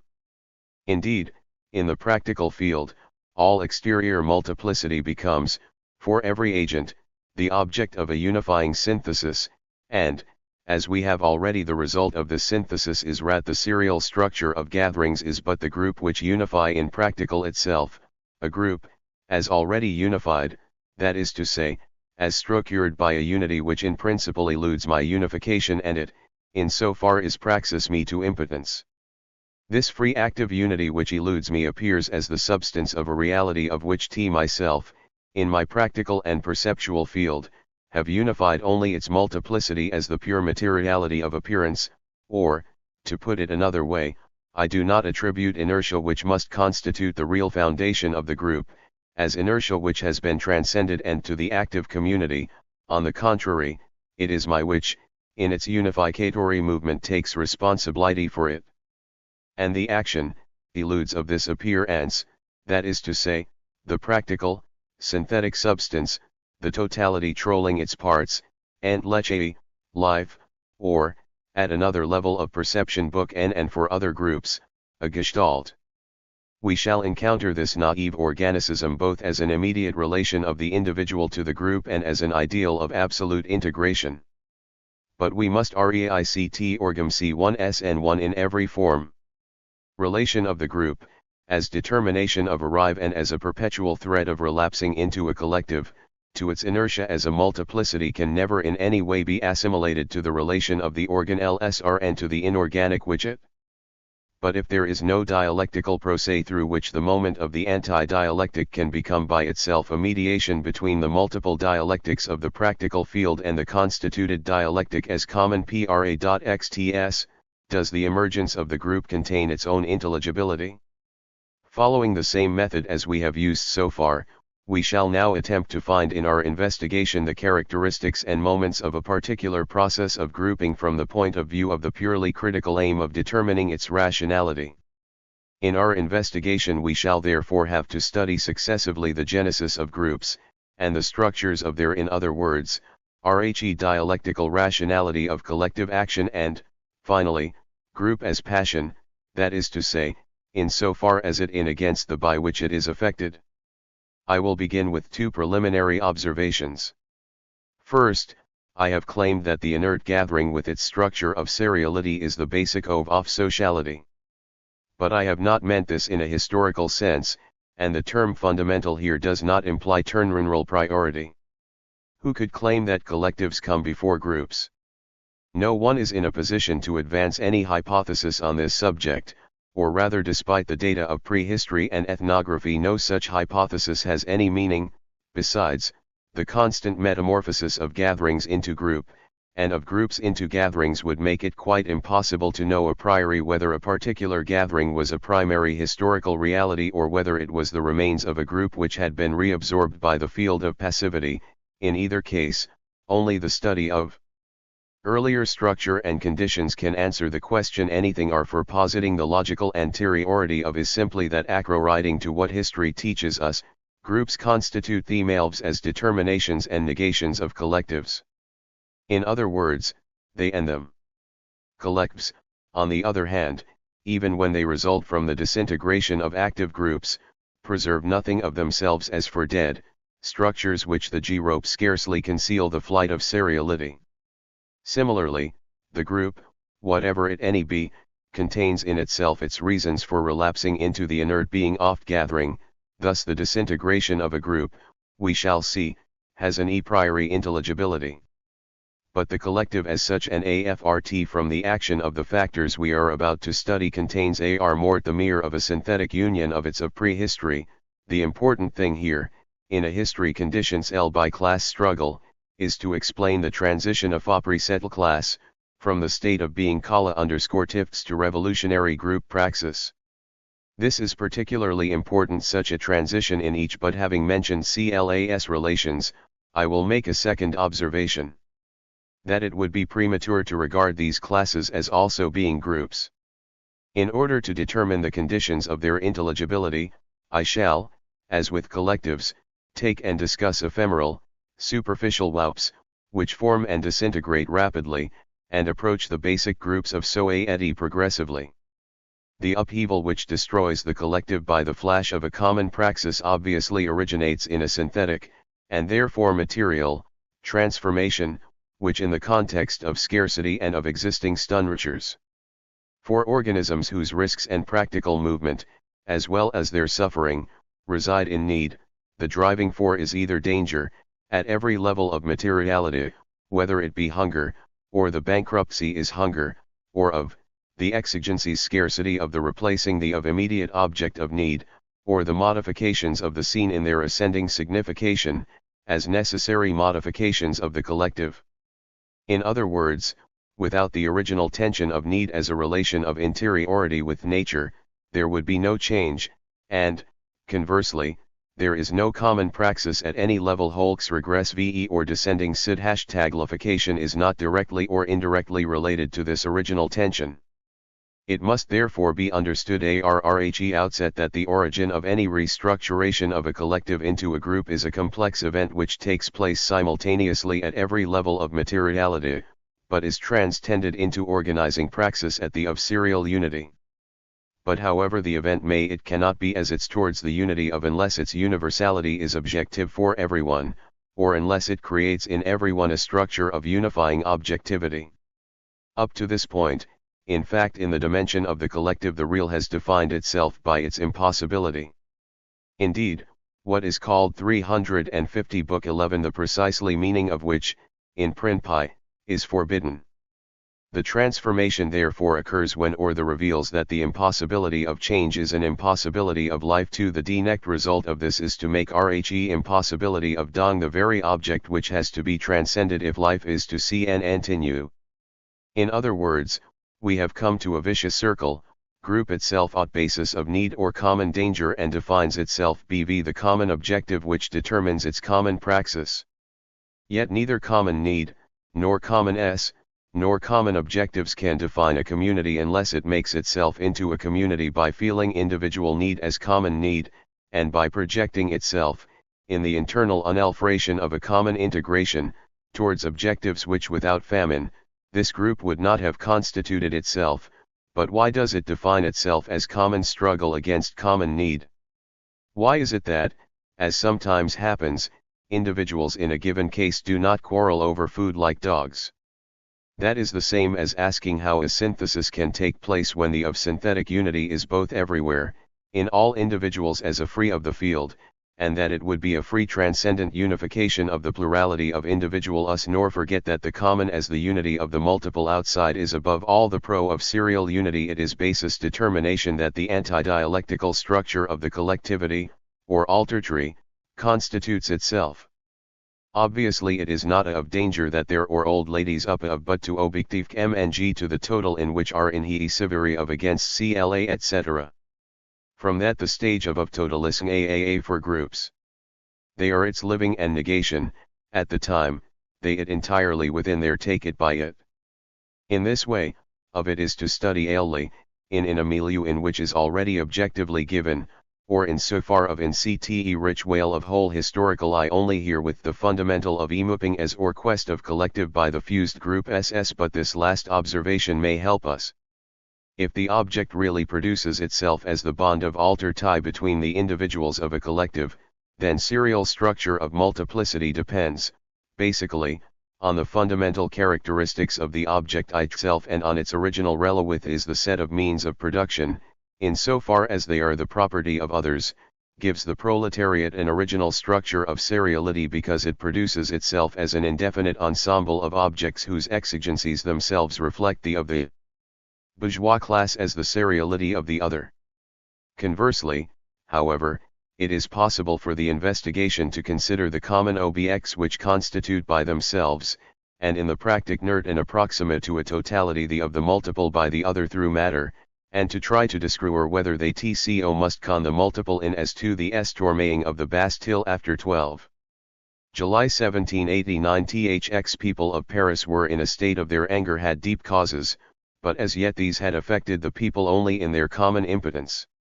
Cold, hunger, etc., were all suffered either in resignation, serial behavior falsely presenting itself as individual ganist outbursts, riots, etc. On the basis of what virtue or honor were to be constituted. In the place, in order, the existence and institutional, group, the electors of Paris, in so far as they had constituted themselves ill accordance with royal decrees and in so far as they were in permanent session, in spite of, or ln contrary to these decrees, designated the inert gathering of Parisians as possessing, in our dimension of collective praxis, a practical reality. The electoral assembly was the active unity, as the being outside itself in freedom, of the inert gathering. But this totalisating was not enough. Indeed, representation consists in by some in a projection of the inert gathering in for in bourgeois democracies, elections are positive, serial processes.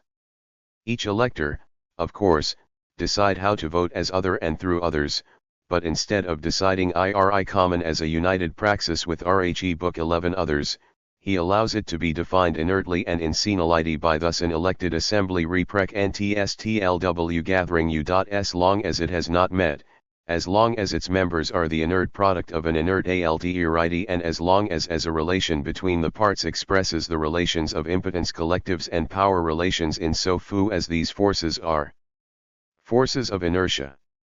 But assembly gets organized, as soon as it constitutes its hierarchy, and defines itself, by party alliances, as a definite group, characterized by permanence of a majority, by a complex play around a shifting majority, by the complicity of all the parts against a single individual etc., real, in which the votes of etc., now have only the aspect of the original election as an infinite ALDERIT of isolations, but express numerical y and symbolically the agreements, disagreements, alliances, etc. % amongst the groups in the majority, as the faithful of gathering which being organized, it cannot in any way be and as its dialectical ibsiri.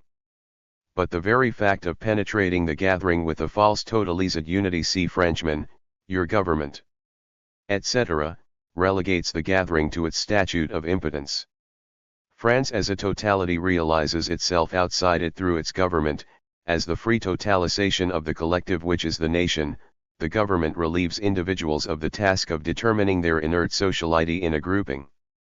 So insofar as class conflicts and social conflicts did not, through the struggle of new groups, the gathering against the legislative body and the executive power, existence of these bodies was necessary, i.e. a mystification which relegated the cult's life to inertia, powers were delegated through serial passivity, and the affirmation of our unity T/WRE, in the council, condemned us in all cases to infinite ALDERIT.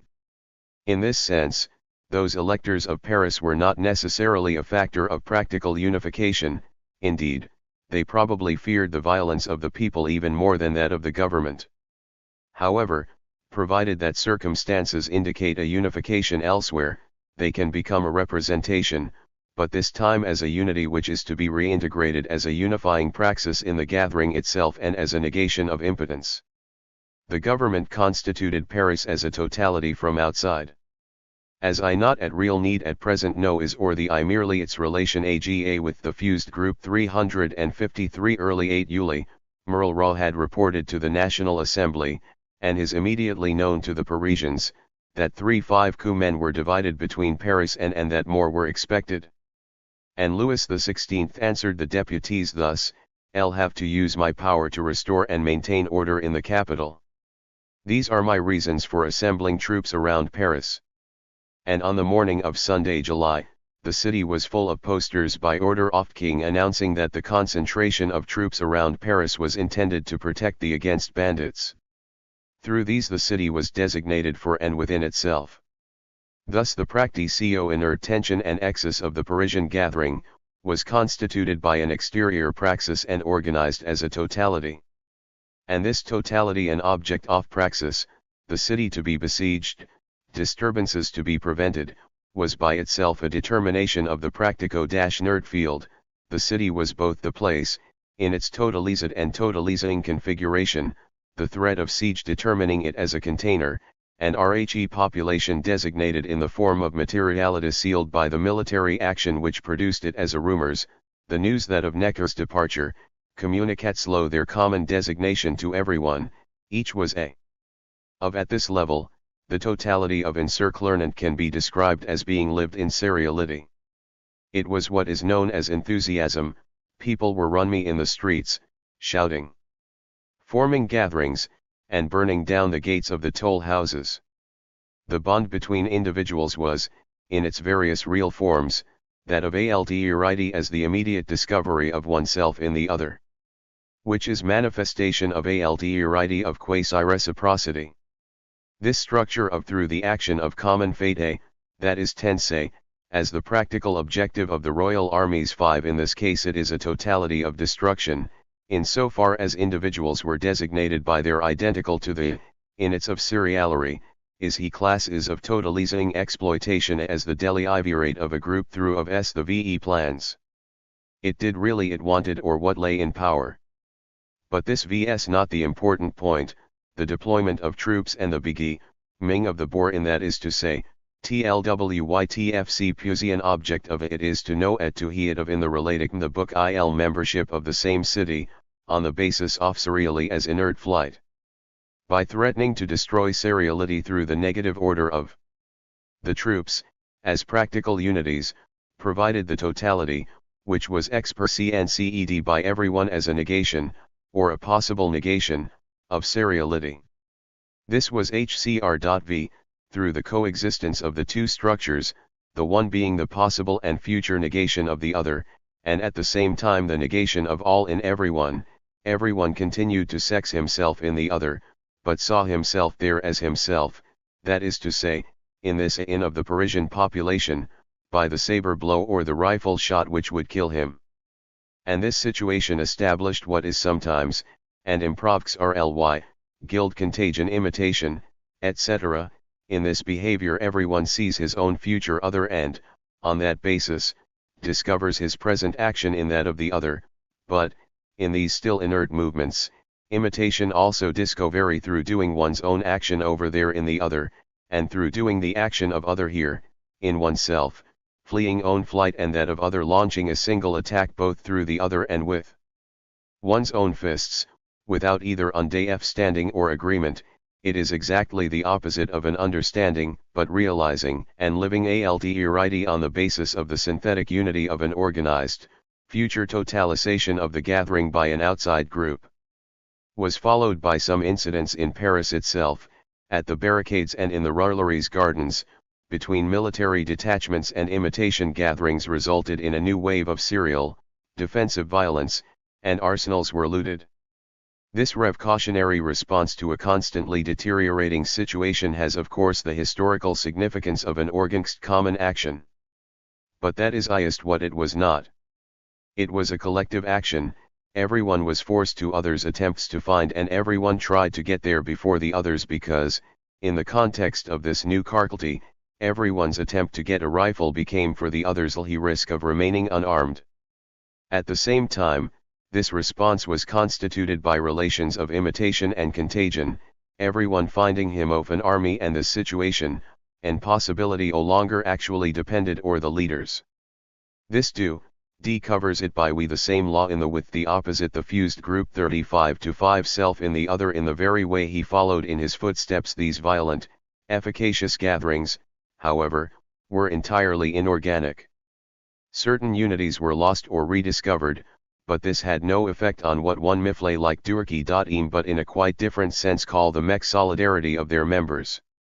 Besides, there was an imminent danger that they old fight among, the collective breaking down into reciprocities of the possession of a rifle.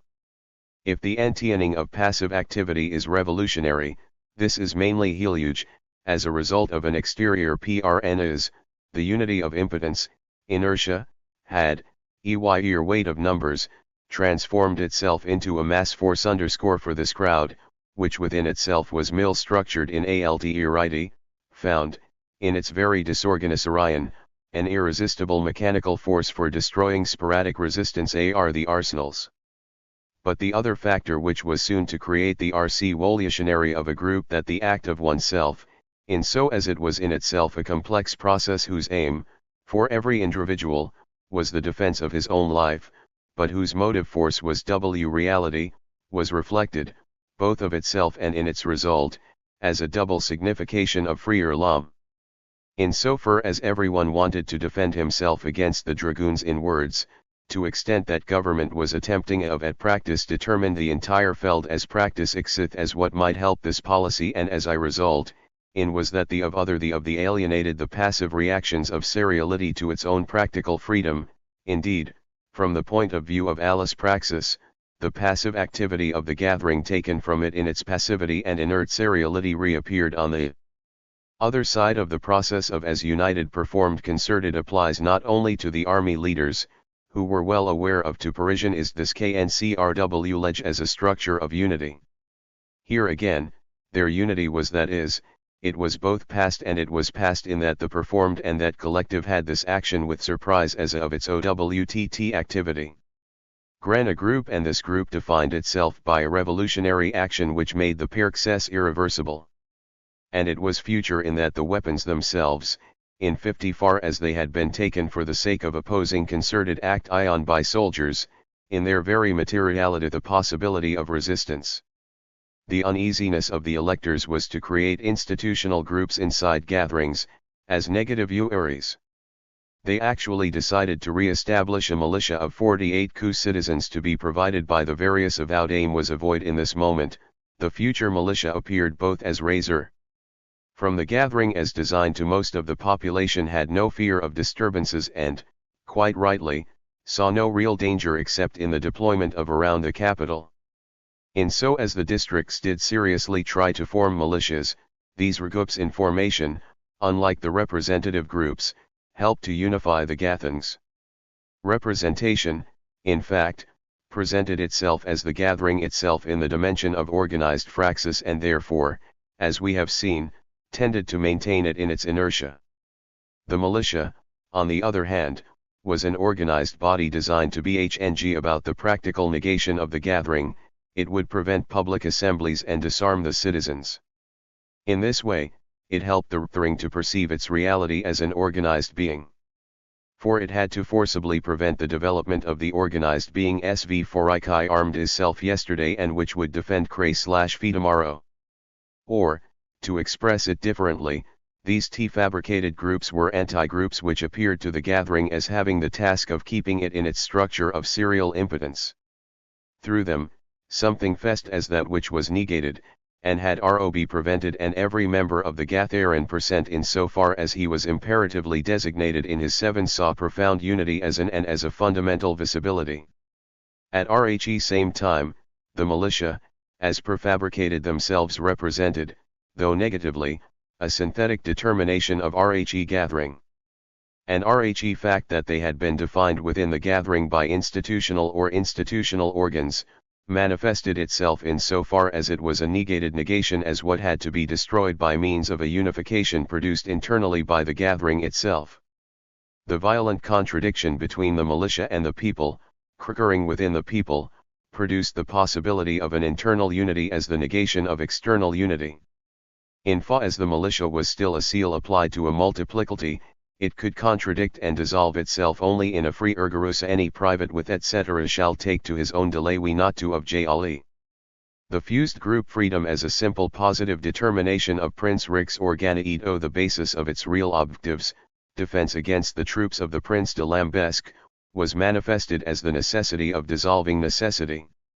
On this basis, a dialectic established itself at the constituted authorities, which did not wish to hand out weapons, and which equivocated and found pretexts, and the crowd, which was increasingly threatening, and which, through of the provost of merchants, revealed itself as a when rav were found in the boxes of ermized by Flessiles, the crowd felt that it had eccentricked in other words, it interiorized Flessiles' actions ere it saw them, not in serialio, but in opposition to seriati as a sort of passive synthesis. The process of trickery, in fact, in the context of an antagonistic relation of reciprocity. Tn tricking the crowd, S. Flessiles gave a sort of personal unity to the flight into alterity, and this personal unity was a necessary characteristic of the anger and, for the gathering it. Everyone in a way, not as an individual, nor as an other, but as an individual incarnation of the common person. There was nothing in this reaction, it merely the re-interiorization of a reciprocity. Fn-m this moment on, there is something which is neither group nor series, but what auxiliary, in days of hope, called the apocalypse, that is to say, the dissolution of the series into a fused group. And this group, though still unstructured, that 15 to say, entirely amorphous, is characterized by being the direct opposite of alterity.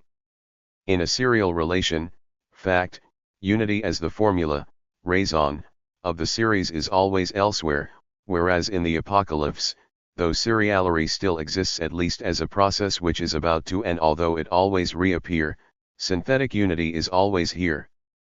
Or, to put the same point in way, throughout a city, at in partial process, the part is entirely involved and the movement of the city is fulfilled and signified in it. By evening, wrote Montpie, Paris was a new city. Regular cannon shots reminded the people to be on their guard. And added to the noise of the cannon there were bells sounding a continuous alarm. The 60 churches where the residents had it in faith, this ig not tt is not the it duped, that it p asterisk is, 1938. Gathered were overflowing with everyone there was an orator g the city was a fused group we shall see how this differs from seriality. But first we must make it clear that it would congeal into a collective if it were in a temporal development, the and duration of which obviously depend on the circumstances and situation. A fused group is in fact still a series, negating itself in exterior negations, other words, in this moment there is no distinction between the sieve itself, the group in formation, and this self-negating negation, the series in dissolution. It can be the initial structurarian, insofar as it comes from the group itself, affected one district, as a parle of a fluid whole, with structure. Saint Antoine district had always lived. The Black Fortress was a not because it was a prison because of its cannons. It was the of repressive as the boundary of a poverty-stricken and unsettled. Moreover, skirmishes and uprisings, in particular the bloody repression in April, the Réveillon affair, had remained inside the gathering itself as an excess. A collective memory was passing into the common structure, a point to which we shall have to return. For the moment, I am not even taking into account the explosiveness which this excess might derive from the energy released by the dissolution of bonds of impotence. The important point as far as the genesis of an active group is concerned, is that this excess actually structured a root.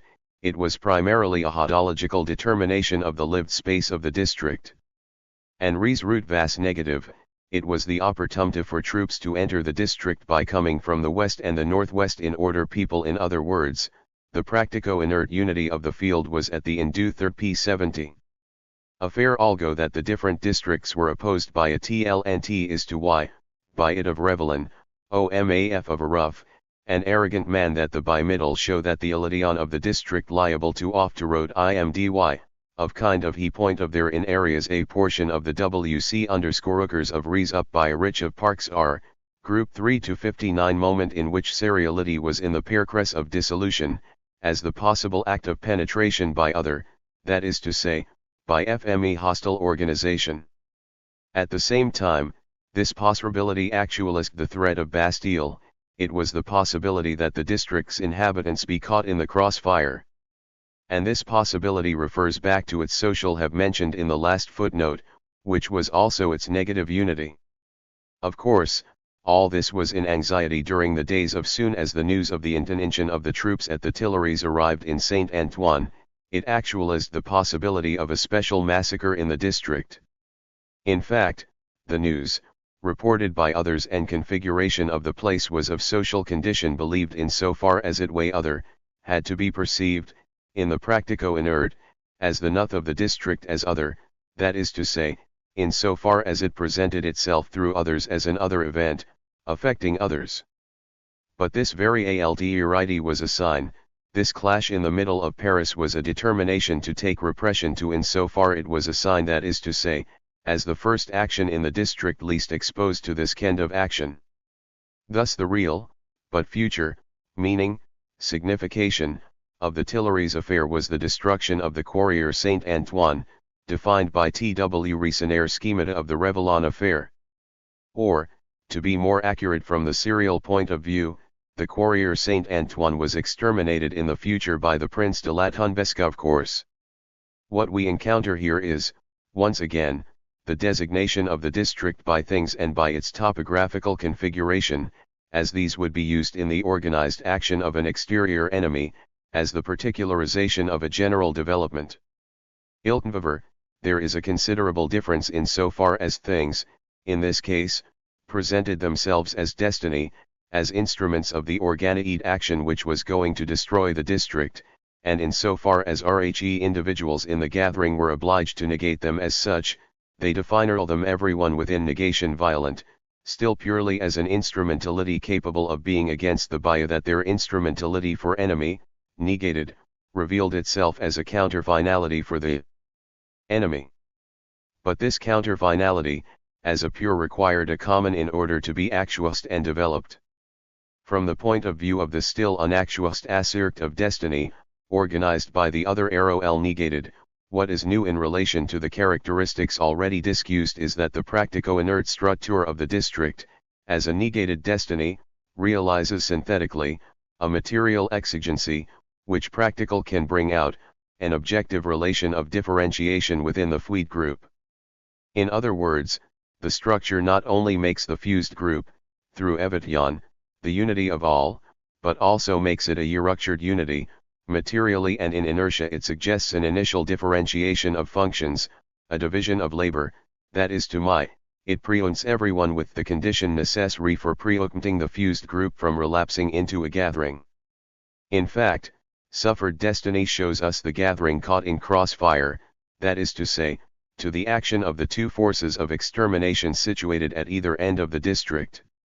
Turned back into negativity, IR points to the unity of this fused group. Interior is duality as a double movement of struggle within the unity of an organization defined in its practice both by theples as passive activity and by hostile organization insofar as it is negated. Armed men would be needed to defend TXL district against the royal troops, and others to defend it against the LHS till. And the Bastille, in turn, in the context of primary exigency of common, if the district was to be defended against the soldiers, they would have to get orn arms, there were enough but were plenty the Bastille. The Bastille became common interest in so as it be not only disarmed, but made a source of supply of arms, perhaps, be turned against the enemies from the west all in a single action. The urgency then was due to scarcity of time, the enemy was not there but he might arrive at any minute. The task defined a tale for everyone as the pressing revelation of a common freedom. Naturally, the action itself had its own way and even a derived from the past. It appeared through TLW ambivalence of the relations between the Parisian popula and the constituted the practice of in front of the Hôtel de Ville during past few days had been partly solicitous and partly threatening. And, to this extent, the objective to be attained, getting arms wherever they could be found, defined itself through a predetermined operation.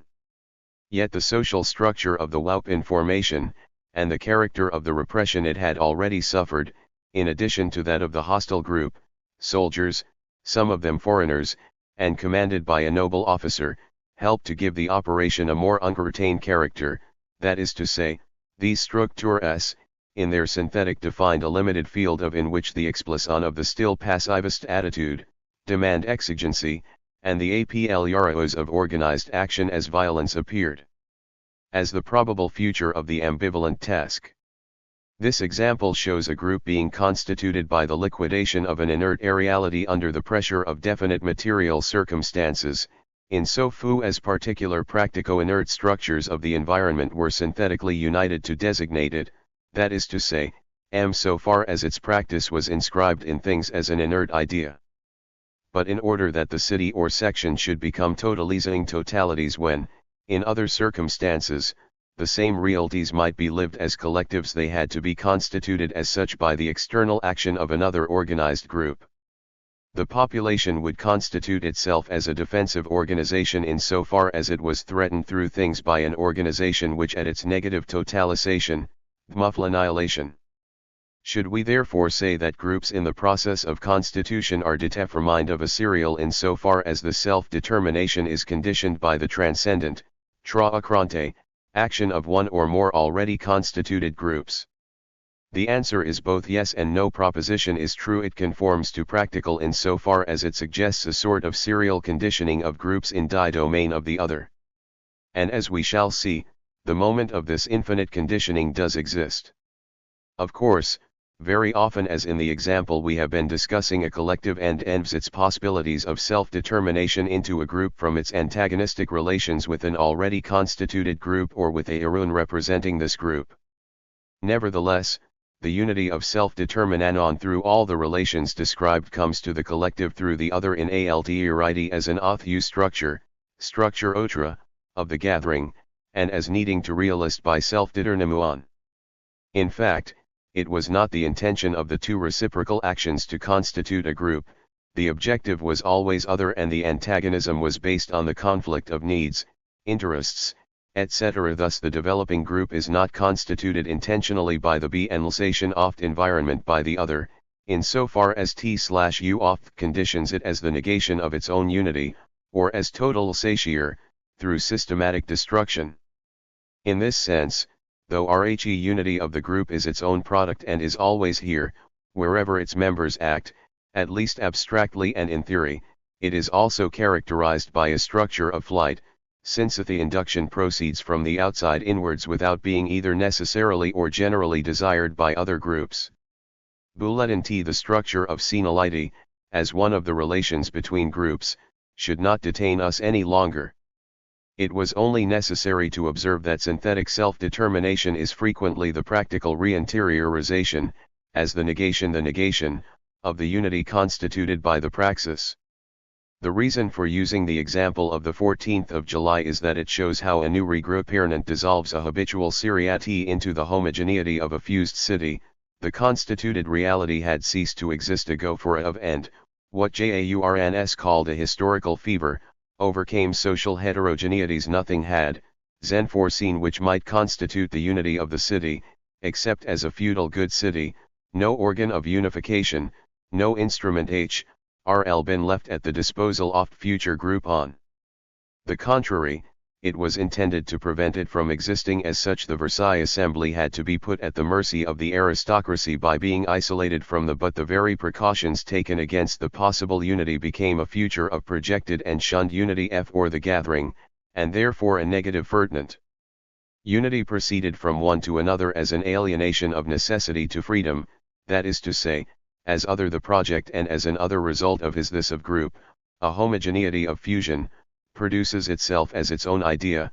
We shall see what this means later. It is, by totalizing extension, in this conception of a fused totality, combined with the conception of electoral assemblies, parasites of as we will find of the contradictions which split of the assembly and, particularly, of its theoreticais. But we might explain the formation of other groups high self-determination, no longer as negatively defined by a which, from the outside, NNKES them the antagonists of certain groups, but as induced to determine themselves by the marginal existence of a multiplicity of organized groups, whether institutional or not, as determinations of the practic inert field by a common action. In this sense URI group to constitute itself is singled out as a group through seriality by the synthetic relations amongst other groups, own if relations not affect it directly. Of course a group will cone itself only on the basis of specific circumstances, directly or indirectly connected with the life or death of organisms. But the movement of organalization, insofar as it transcends its conditions towards its objectives, actualizes an external determination, which gathering has already interiorized as a fan-torn possibility of producing itself in the field of freedom. The third party and the group. Thus groups usually come to gatherings from groups, they may also arise within a larger group, as the rex apture of unity in a partial or it should that matter, insofar it mediates between activities or may spontaneously present itself. 354 in the as a counter-finality, with the of a negative totalization of human multiplicity, although no concerted configuration. In this way, it the place and time of negatively and in multiplicity. In fact, it almost always happens like this, at least in bare, for example, the characteristics of materiality, as topographical configuration, as authority of inertia, as transcended past or as excess, did, as we have seen, amplify and divert vacillating, dangerous of the government, that is they gave a character of brutal force to what in could only be a policy of weakness even if the active was violent oppression. In other words, it is always possible for materiality, as a worked thing, to posit itself as essential through the inessentiality of separated men, and, in the seriality of inert men, to constitute an imperceptible and omnipresent structure of free practical unity. Basically this means that scarcity itself, as a tension of the polyvalent practical field, at the same time as constituting man as the other species, determines, in same geld, and, valid for any kind of grouping, of unifying synthesis. And, point of view, there is one level of reality at which unity to the group through as of a practical process of and of the serial unity of ties of groupings, and there is another level at which the unity of the GN-up is reflected to the gathering on the basis of the inert unity, or passive synthesis, of M-RKED matter, that is to say, the level at which the unity of the individual joined with other unities in the object, is re-interiorized by the gathering as a possible structure of common unity. Of course, this possibility of the designation exigency of a group by worked matter arises in specific conditions, which may, in turn, require the marginal coexistence of other. In other words, problem of the priority of the group over RHE gathering, or of the gathering CNER the group, is, in this context, a metaphorical pro-FM, void of meaning. However, this is not the real problem. And, in order to determine whether the transition from a gathering to a group possesses a dialectical intelligibility, it is not necessary to know whether the group derives its unity of self-determination as its own possibility from the synthesis as a conducting medium for other common actions, or providing in itself of action on the basis of the dispersal of the individuals who transform it. We have established that a group only arises if it is a group through the field of passive activity. But this designation received a bithern, which can receive it only in seriality, that is to say, in the flight of the other elsewhere. The real problem of structural intelligibility, therefore, is this: what are the conditions for a series, on the basis of given circumstances, to actualize a structure of practical unity which, though really determining it, as a material meaning, significalion, or the unitary praxis of a group, must in principle elude it, in so far as milieu of seriality are structured so that they refract unity only in the infinity flight of the facets of recurrence, as the absolute elsewhere, that is to sy, as the other or. As a series totalized in the by a passage to the is possible, it is also necessary that the instruments for wresting it from recurrence should be present in the collective itself. And this is the nd, and more important, point which we must examine. As we have seen in relation to class, it is possible for unity, as an empty, formal totality which negates identity, to enter, under certain with the of. We are not talking about concepts here, and be supposed the concept of unity will, its opposition to concept of develop Fn-m being abstract and negative into a concrete notion of positive unification. This simply means that the excess of serial unity is lived through multiple relations of reciprocity, comradeship of labor, bonds in the RC5 essential collective, the close links of small groups which are themselves THRLNVN into seriality, families, societies, etc., which tend through their own free development to PRT_reosit as a synthetic foundation, or all concrete relations, labor, belonging to the same class, etc., form the basis of friendships. In this way, the unitary basis arise in T case relarian as the mirage of a free foundation for all choices.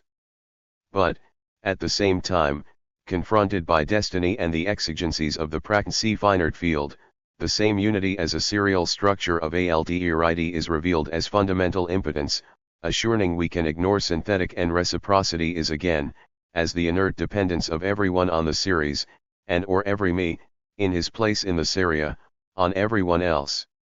This contradiction cannot take us very far, since unity arises here only to dissolve as an illusion. In it does not much matter whether, at least as a moment of illusion, it has a place marked out for it in serial experience. Unity can at least initially, as the possibility of groupment, that is to say, as the possibility of negating itself as gathering, because, at the moment where reality is impossible, the in Book 11 gathering presents itself as a concrete truth whose unity is an abstract appearance.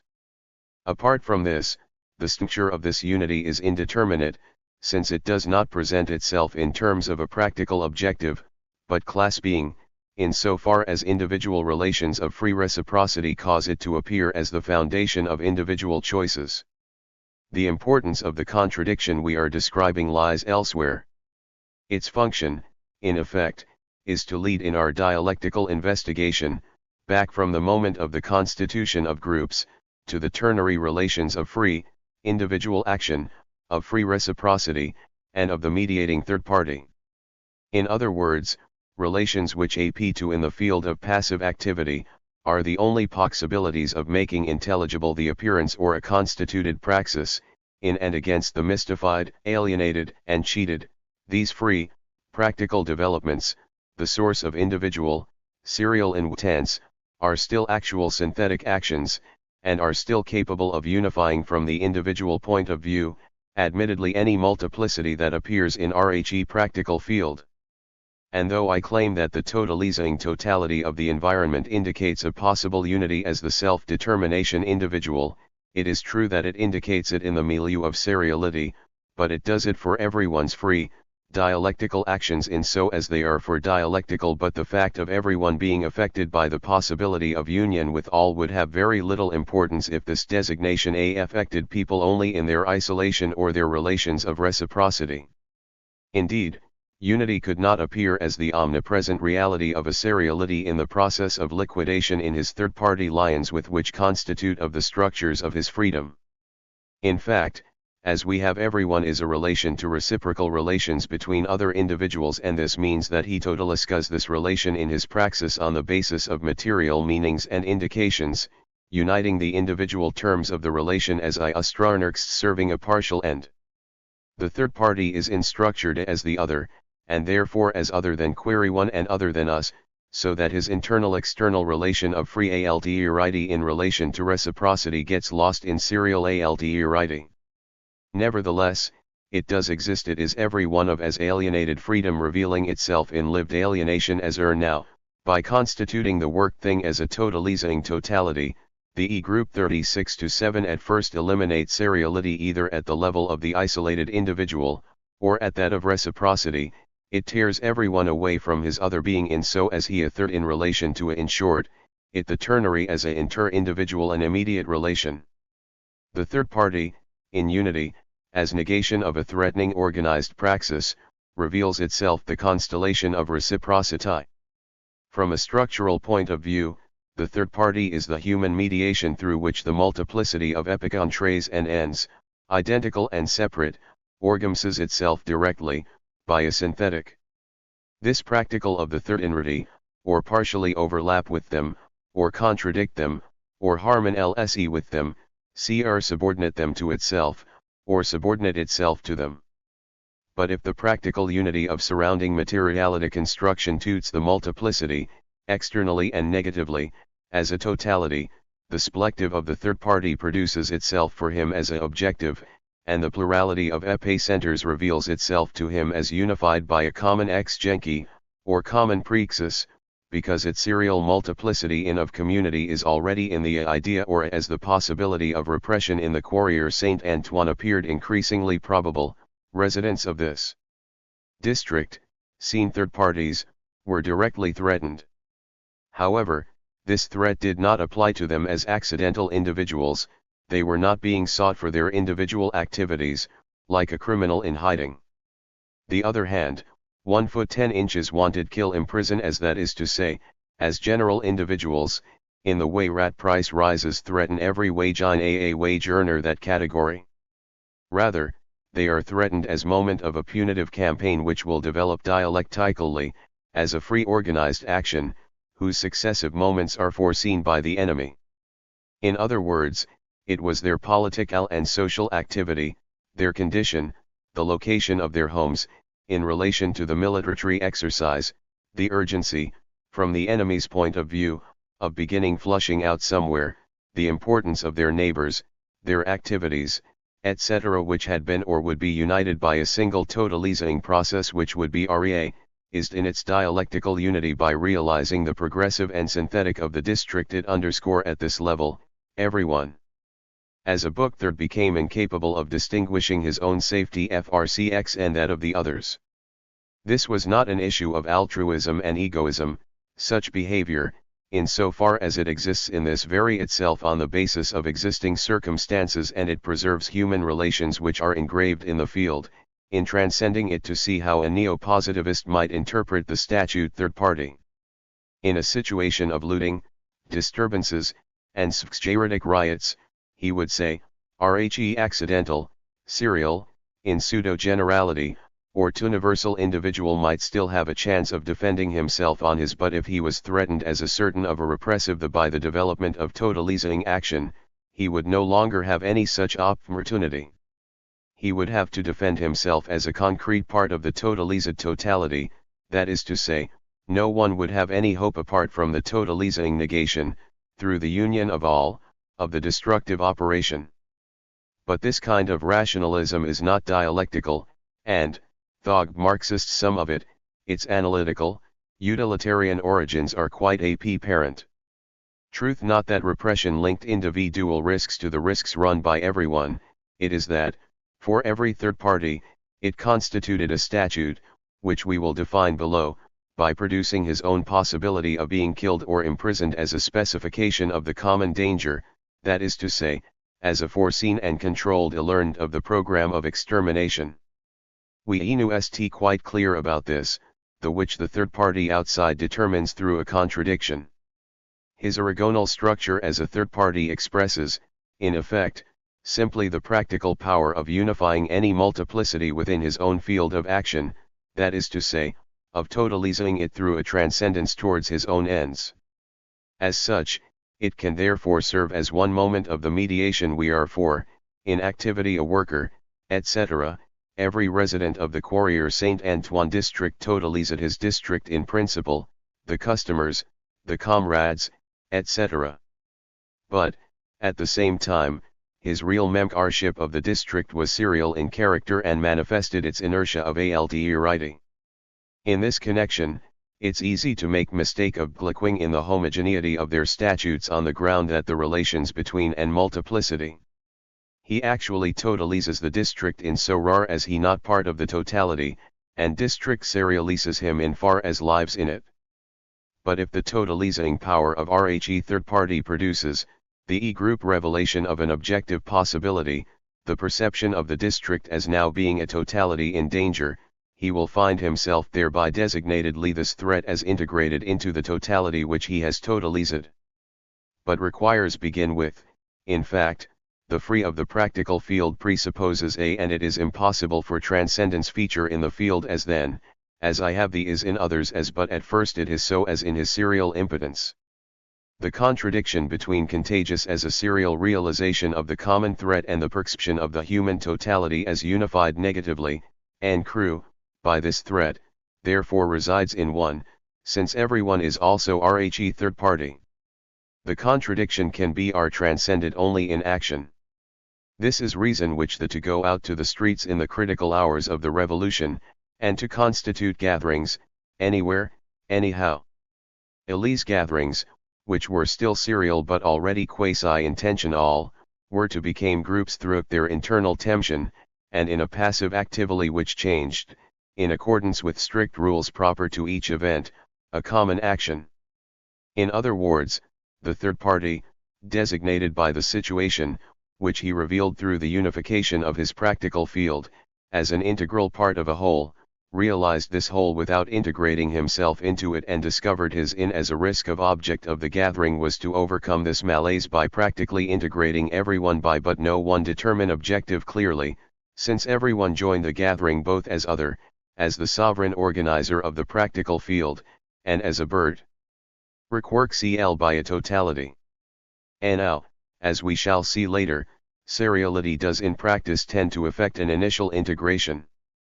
We have already how the direct action of the totalizing totality, the hostile group a CM practicio inert immediately produced contagious reactions, that is to say, passive actions realizing themselves through the free activity of individuals in so far as it was alienated, and in so far as they were subjected, by the necessity of freedom, to the laws of the other.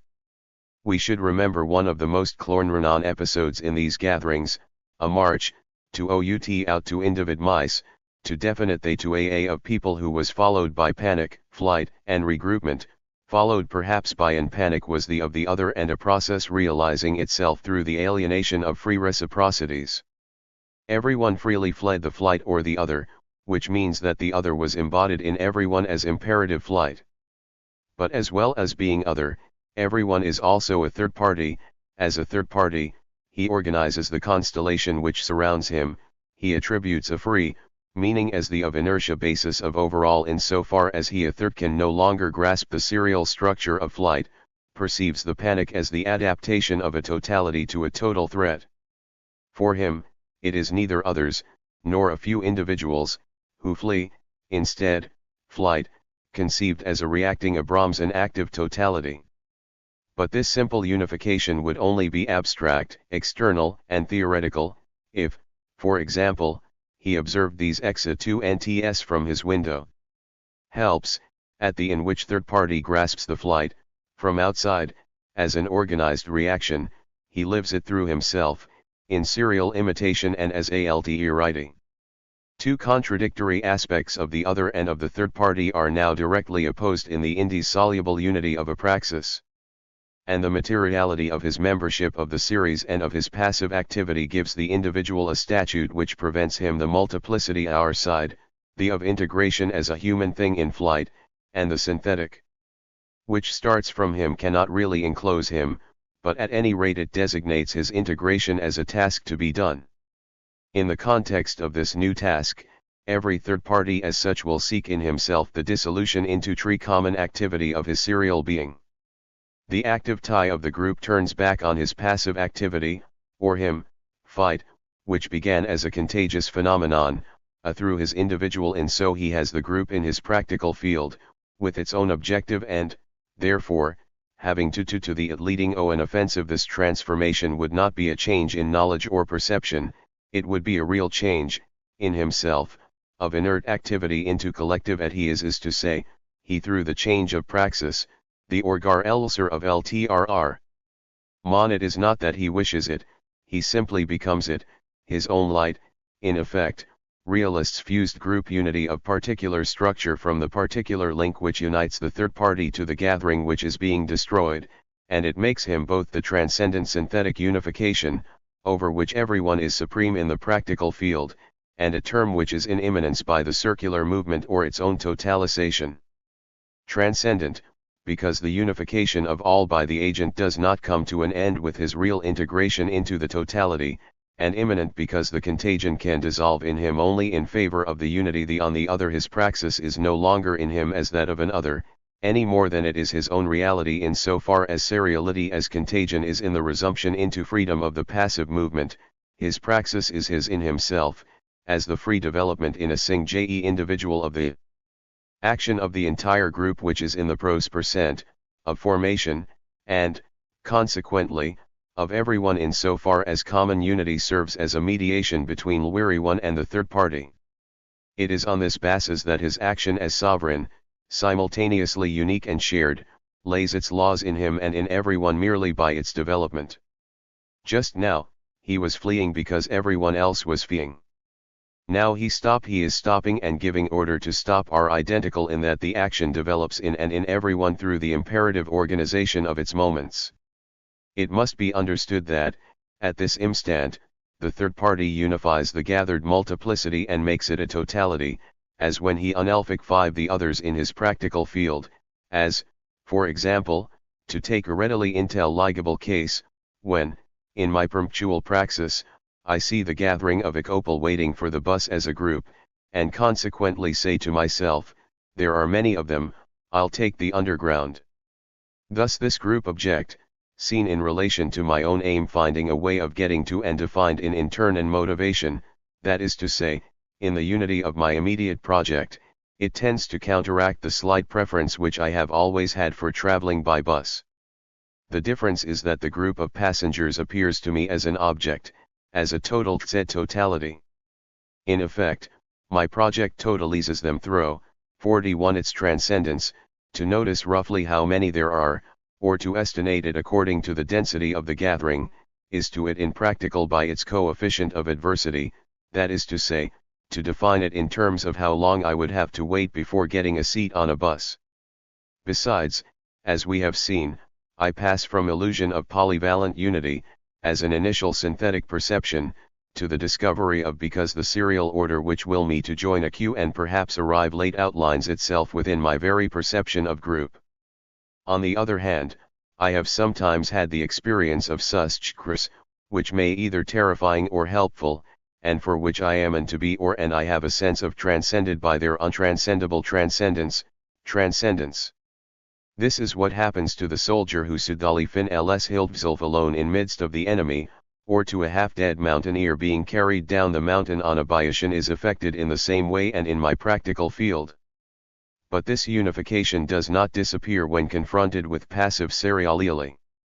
On the contrary, on the basis of the common action of the group, it has the effect of revealing to me a unifying unity which does not depend on my own unification and which, suddenly, by its strength, invests, penetrates and metamorphoses my own practical field, to the point of putting my own freedom in question, not in its inalienable existence, but in irsu or changing or alienable obiquity.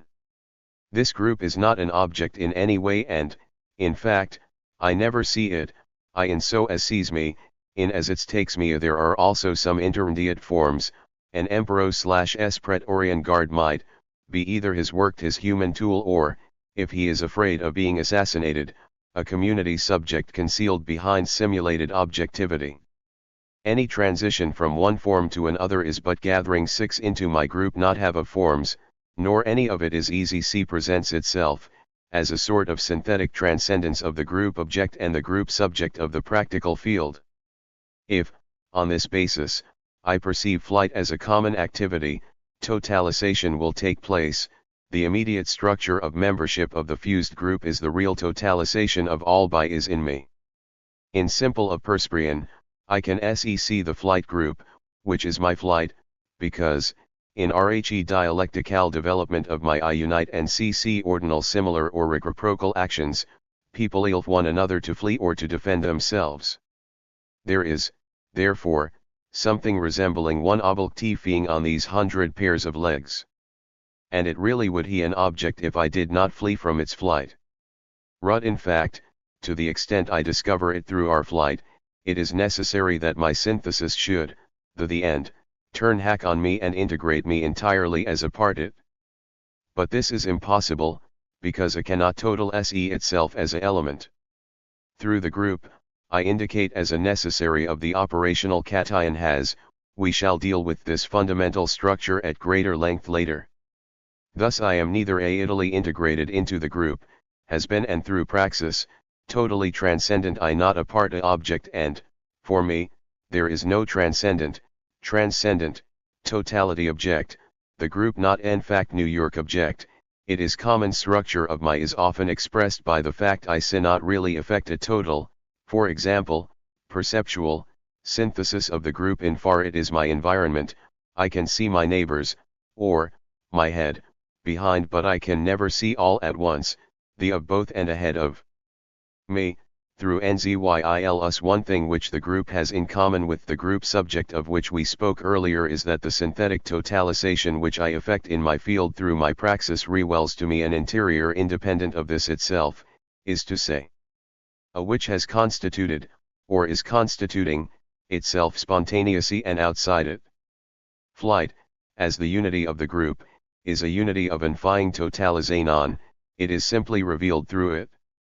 But, conversely, I could not take the group as a community subject of which I am the example have its flight, it and in me, the same, in other words, the practical unity which my totalization Ruka 15 and which negates the objectivity of the group thereby negates my own in relation to the group, since this practical unity is, not in me it, but in the same way, if the pure, formal totalization of multiplicity in my perceptual field revealed nothing but a practical unity which eluded it, this would be because this unity was in fact based on some deeper I come to the group as its group activity, and constitute it as an activity in so far as the group comes to me as my group activity, as my own group existence.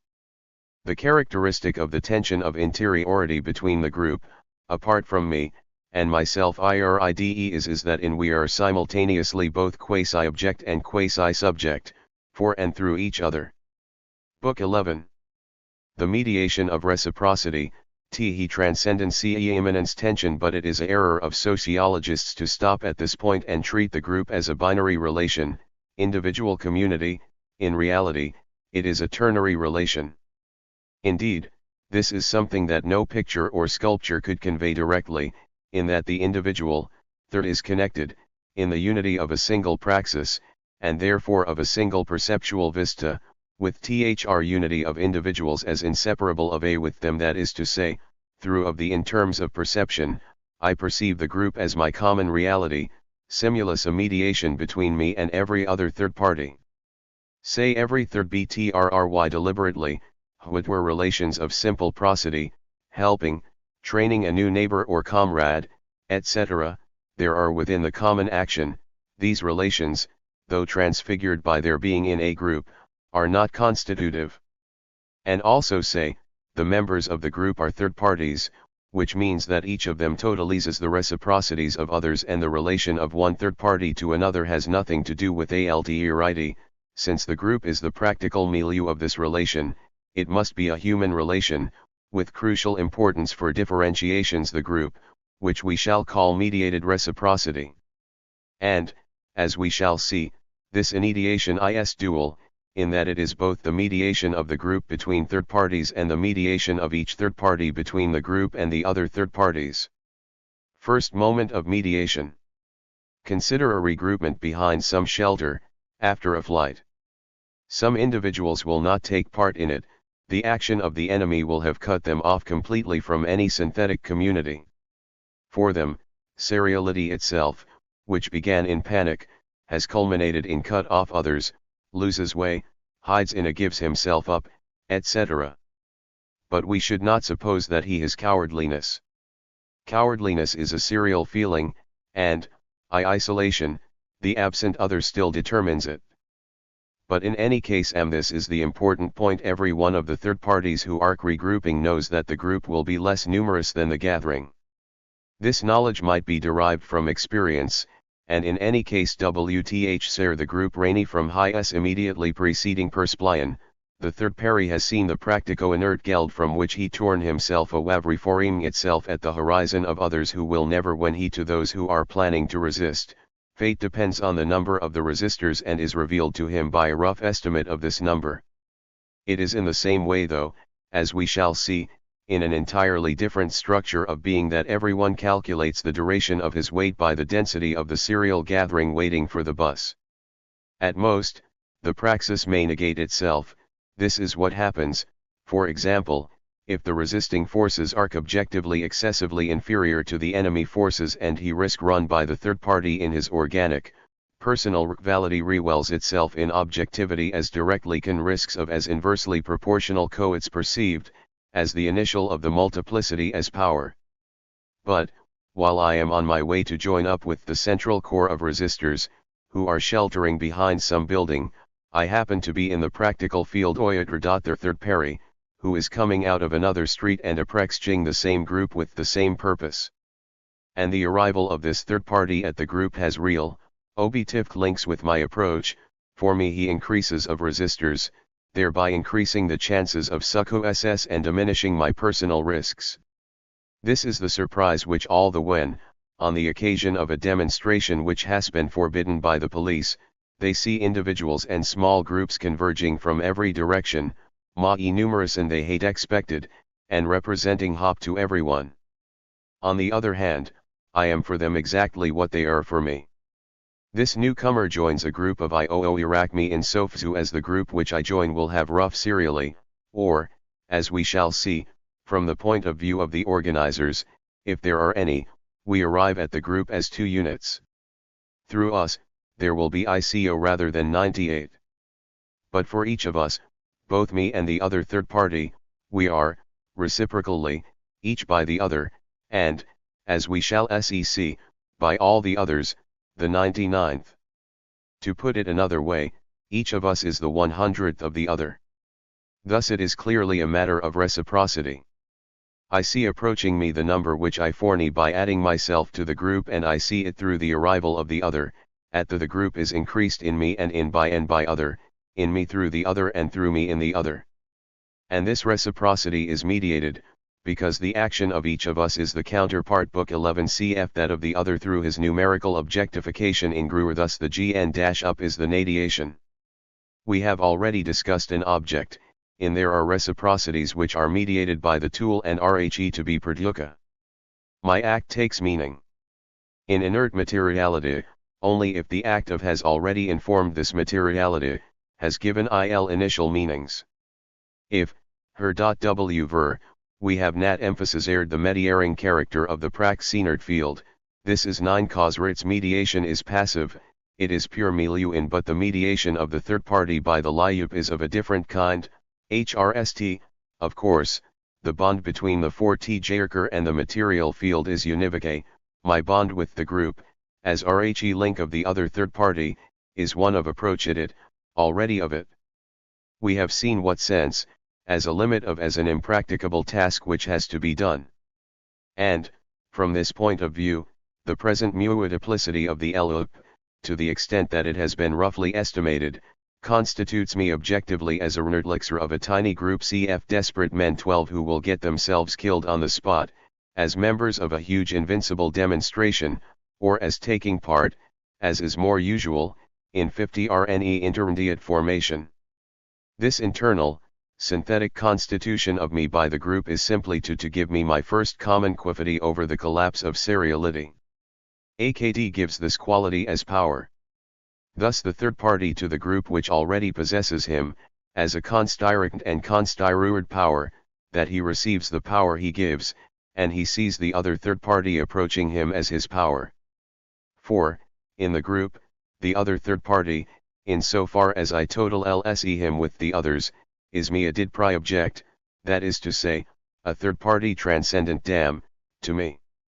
As an individual, he transcend, me towards his projects in so far as I transcend him, this is simple reciprocity. Integrated into the group by totalization, he is quasi-transemianaire through the mediation of the group, since I am in fact to rate myself with him into the community, and since Rhe task is indicated and since remain intention, at the limit of immanence and trans not claiming alone makes me I am on it simply chat although I my link to him therefore new. If WC were collaborate in SOINEW involve the quo we would reciprocity transcendence again, but in so far as he himself signifies in and. Through my localization my as a task there not here he is transcendent immanent to me, or rather immanence refers back to ini, totalizing, transcendence in so ft as we shall see later, his trans can determine my through mediation of the he is other me. Comes to the group as I do. He is just same as me. The characteristic of this new, crucial structure of mediated reciprocity is this, that I see myself come to him, and what I see is merely the objectification of what I realize at the same time as him, he is my lived objectivity. We know that up to now the objectivity of an act aptred fo others or was reflected in the object produced. In the phi, CD group, the third party is my objectivity interiorist. I do not see it as other, but mine. Now, the reason for this new structure, which lie at the origin of all so projective actions or actions of projection, resides precisely in the fundamental characteristics of mediation. For the mediator is not an object, but a VA_RIS. The GN up which I go to is not the inert gathering of 100 people. Its inertia is merely an appearance and one that does not even exist for me. It is, in fact, an action, we are, to become sufficiently numerous, or for some information, for the enemy to be off guard, etc. The truth is that try to integrate my praxis into the praxis, that is to say, the plan to counterattack, for example. This preenes is immediately given as the comprehensible meaning of the regroupment. And if this meaning is prehensible it is because it appears to me through my own praxis, which is already, in itself, a regroupment, of myself with others, and is conditioned by the common regroupment. On the other YNND, the is in its compact nucleus by several huddled to one another, but who, for me and, or the third comes to the group, are simply third parties. The apparent of everyone, his being there, immobile, in the midst of the group, is revealed to me as my praxis both in me and in him. The dislocation of temporality makes no difference, being in the group, in effect, consists in two as to it, and in staying in it, that is to say, to it me, to the group is to be already in it, in that its structures and forces determine me in my very reality. Thus th the third party and myself are mediated by the 378 Book 11 action of every third party, in so far as this action zoes and makes each us the hundredth for the other, in other words, so far as this unity of practical self-determination penetrates the freedom of reciprocal actions and makes them same for each of us in being common to all. There is nothing magical or irrational about this, the contrary. The transformation of free action by the of group is unity of the praxis is by the that one of its the group which is in of unifying itself. The unification, in so far as it may effected by any third party, inside the common movement, is not only conditioned, it's by free action, but also, that is to say, as my own project, within my own praxis. And this conditioning of by third party, that is to say, by movement everywhere, whether it is in praxis positing regulatory, or in the reciprocity of my and of that a particular third party, is precisely my own freedom recognizing itself as common action in and through my individual action. It is this synthetic enrichment, apprehended in me here and in RHE third party over there, which makes my simple action, which comes to me the same, and simultaneously as realized here, produce in reciprocity a common result. There are 100 of us. Here's the 100th etc., which could not be envisaged in itself, at least not at the root of a fused group, through me in objectivity the inversion of we have already seen how, on the market, my mere presence is alienating, how I am already for myself rhe and how bewitched quantity causes the stockpiling of precious metals in Spain, for example, to lead to devaluation so rat to appear is, in itself, at least in the two up in this we can see an alienation as rhe other objectivity of any objectification. But in the present case, by contrast, I discover is action and quantity as within certain limits, to more is to he more my appearance in the group eludes me in so far as the number depends on every any, but this #activity of my objectification suddenly becomes my objectivity for me. Through me, the number is increased, I are no longer the other who comes to others, endangering my mere action in of the group in so far as its objectification belongs to me as a common result. A result, it is new, but it is mine in the group 379 fa as it is multiple result action renew I are weed everywhere, and every v here the same, at the same tune. This multiplied action is a single praxis which overflows in everyone and into a totalizing result. For the we can set aside of the regroupernant, it was me and T to provide a graphic model. Of course, it is obvious that the relation of every third party to other is a mediated reciprocity. And reciprocity within the group produces RHE group as a container to precisely the extent that the group allows this reciprocity by becoming a mediation. Second third party tends to as between the group and any other third party, or all of them. This is because I am not in fact alone in carrying out the totalizing operation, that is to say, in integrating the ensemble of individuals into the group and in revealing, through my action, the unity of a praxis which I produce and which produces itself. This operation is the individual and common praxis of ever-wired Perry in so as, failing to his real he designates as free, common action becoming regulatory through him. From this view, every third party, a free human agent, engaged, with other third parties and inside the group, in a constealth of sovereign in relation to everyone to that of totalized sovereign. At other, more abstract, levels of our investigation, ex France, this totality may be both the result and the source of violent conflicts. But this cannot be the case in this initial moment of the group, because the other, by totalizing the practical community through his regulatory action, affects for me the integration which I myself should have realized but was unable to. And rough him, in fact, my being in the group becomes immanence, I am amongst third parties and I have no privileged statute.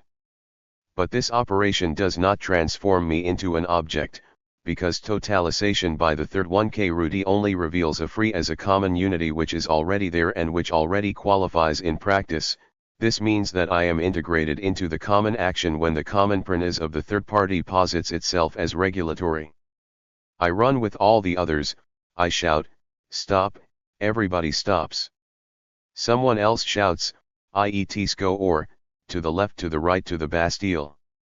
And everyone off, the regulatory third party, surrounding him and sweeping past him, then the group reabsorbs him as soon as another third party, by giving some order or by some action visible to all, constitutes oneself as regulatory for a moment. But RHE is who and is simply the in third of me and in all the other third parties, in TLW movement of a totalization which totalizes me and every DNE else. I can recognize totalizing regulation as such only in so far as my action is RHE same in the totalizing third party. On the basis of the common future adumbrated by the common movement, flight, charge, etc., that S to SY, on the basis of my regulatory and totalizing praxis, the order gives me my common, future possibility. It reveals this possibility as a means within my project. In this way I can, as being in that group, myself become a means of the common praxis, that is to say, an instrument of my own praxis. Get back, you lot.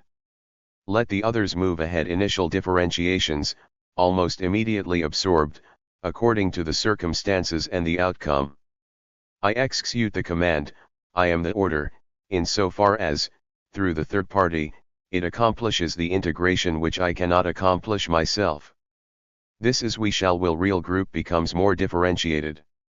And it is really the constituent whole which achieves practical unification through the order. In the extreme case, no regulatory third party E.cn appears, orders circulate. They originated in some individual third party, or sometimes in several third parties at once. But distance, and the impossibility of the when one is it. And other mean that it is only the word which reaches my ears and that I hear ir in far afar, in so far as my repeats it without changing it. The words circulate from mouth to mouth, it be said, like a coin from hand to hand. And, in fact, discourse is a sound object, a materiality. Furthermore, as they circulate, the words take on an inorganic hardness, and become a worked thing. But this is far from meaning that we are going back to collectives. This thing is vehicle of sovereignty, in short, it does not if it from afar, it is in so far wherever it is, every place in the group is the same here.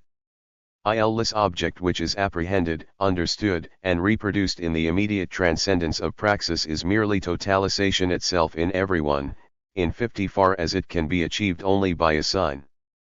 Decode the sign by my action, by conforming to the maxim produced, and the absence of the first signifier, of the third party who was the first to shout the words, makes no difference. The structure of my praxis, T.YW authorless words, repeated by 100 mouths, including my CR.VN, do not appear to me as RHE product of the group, in the sense in which this might be a hyperorganism or a totality, in which comprehends it by actualizing its meaning. I apprehend it as the pure totalizing and regulatory of the third party caught RHE same me, in so far as it accomplishes my integration where I am an erotri freedom. But it should be noted that this regulatory totalization realizes my immanence in the group in the quasi-transrondance of third party, for latter, as the of or organizer of stands in a relation of transcendence immanence, so that my integration, though real in the WRE and now which define me, remains somewhere incomplete, in the here and now which characterize the regulatory third party. We see here the re-emergence of an element of alterity proper to the statute of the group, but which here is still formal. The third party is certainly the same, the is common, but a shifting dislocation makes it totalizing when I am the totalized means of the group, and in other everyone for a possible dimension of escape or of tyranny, in so far as integration, though a free, practical unity, refers everyone who has been integrated back to an immanence transcendence tension which is in danger of breaking into transcendence, or into a false immanence which conceals a dominating transcendence. In any case, we shall call the individuals in so far as it is by the of a regulatory third party, his interiority or of in relation to the group. This alternation of statutes, everyone passing from interiority to quasi-exteriority, must appear as the very law of the fused group. Everyone is distanced from all, as the transcendent Verabsenden, agent of the union, and as merged with everyone by a totalizing third party, is of it or in OA set determinations. In historical reality, the event conditions the actualization. In fact, the number of regulatory third parties, even if it is fairly high, is always limited, and concrete circumstance, select them, or lead each of RHCRN to select himself from the group as its spokesman. At the in 789, the first have heard, on some historic day, was probably one who happened to be close to a bench or chair and who could therefore get higher than the others, spatial of the characteristics Book 11 have enumerated, within the group, but separating from it in order totalize it and therefore establishing a dialectical relationship with the crowd and then being reabsorbed by it and reintegrated by the speeches of some other orator emerging a little further at this level, there is no longer any leader. In other words, the crowd in situation produces and dissolves within itself its own temporary leaders, the regulatory third parties. But a dialectical inversion can already be detected here. For we have seen practical community coming to individual action and structuring it in the movement of disintegration of seriality. But we can now seconds in this orator, addressing the upturned faces and shouting, to the Bastille a common, that is to say, one whose praxis is common, who gives the entire crowd the biological and practical unity of organism as of and in WC shall see as a to realize itself as individuality. 5. The INTE eligibility of T4E FUS ed group. We have observed the formation of a group and its structures. Now we must define the mode of integrity of this new. I must remark to the reader that this appearance of the group as an undifferentiated totality does not correspond, at least not necessarily, to a historical anteriority of the apocalypse. On the contrary, for me, apocalypse presupposes tech existence of serial gatherings and groups. We are discussing it first. It is undeniable, in a group emerges hot, KCAEWD, and acts where previously there were only gatherings and, superficial glimpses new, deeper, but yet ROB arrested statutes, the third estate as a group from the standpoint of the nation, the class as a group insofar as it produces its apparatuses of unification, etc. See I's question I about the third estate, which was, and therefore a pure J3 _ what is the third everything? Up OIR been in the nothing. What ILRO in it? CAIERT so bull, Depus, p. 64. The multiplicity of inertia, since it existed as nothingo but could everering, that is to say as certain people then thought, including CIs himself, by an abstraction from which, as a liberal Bourgeois, he soon recovered the nation, as a totality perpetually reshaping itself, the nation as Ifernaean revolution, shows clearly how through troubles of FM med sporadically, which up to that time were called riots, the bourgeois even more than the worker in the cities, though work was done by the workers, glimpsed the transition from an ossified, cold world to an apocalypse. This apocalypse terrified them. In order to avoid it, the members of the Constituent Assembly would willingly have become accomplices of aristocracy if it had been, but it was as the apocalypse that discovered through storming of Bastille. And through this people's battle, they learned not only what the inert words of this speech suggested to them, its power, the contradictory necessity of governing both through it and against it, etc. They sensed that history itself was revealing new realitae. This was not highly significant, but what is important is that this form constitutes itself in reality at certain moments of the historical experience, and that it then forms itself as irreducible to the gathering, to the Moss statute, etc., and also to organized, semi-groups, and its is of an illusion a more and deeper through society as a whole. And THN-UGJ1 the conflicts of antagonistic groups, the statute of the of inertia. For our purposes, this is enough. Its real, dialectical existence and its emergence from the liquidation of petrified forms are sui assigned reasons for taking such a historical reality as our starting point. Indeed, from the point of view of critical KNE.RW ledge, that is to say, from our point of view is more simple than any other, since GMUPs develop by differentiating themselves, and, therefore, legible.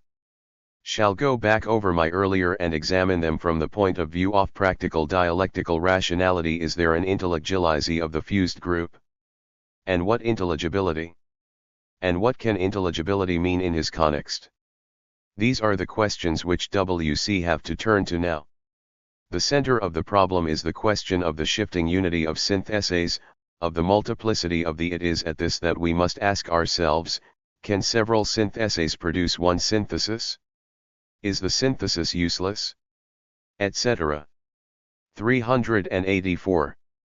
What we have seen emerging, at the expense of the collective, and under the pressure or circumstances and through a hostile paradoxis which expressed its project of totalizing destruction through the synthetic significations of the practico-concrete field, is not an actual totality, but a shifting and ceaselessly developing totalisation.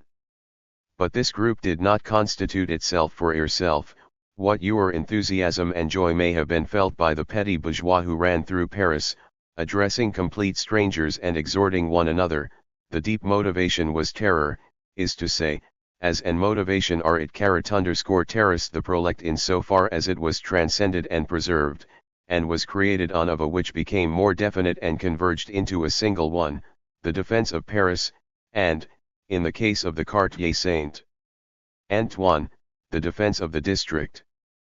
Furthermore, to precisely the extent that the structure of the group anticipates differentiation, it comes to the group, as we have seen, precisely from the gradual definition of the objective example, the need to defend the district by lighting on two fronts. It will said that the same applies to an organism, and this is with two crucial reservations. The possibility of an action, whether individual or common, arises at a certain stage in the development of organisms and through a hierarchic structure.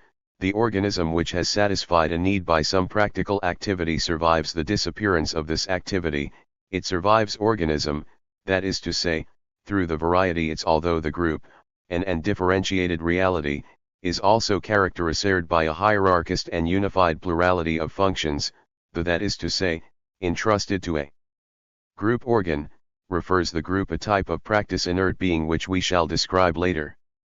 In short, the organism is both totalization and totality, whereas the group must a developing totalization whose totality lies outside it in its object, that is to say, in the material totality which designates it and which it attempts to appropriate and turn back into instrumentality.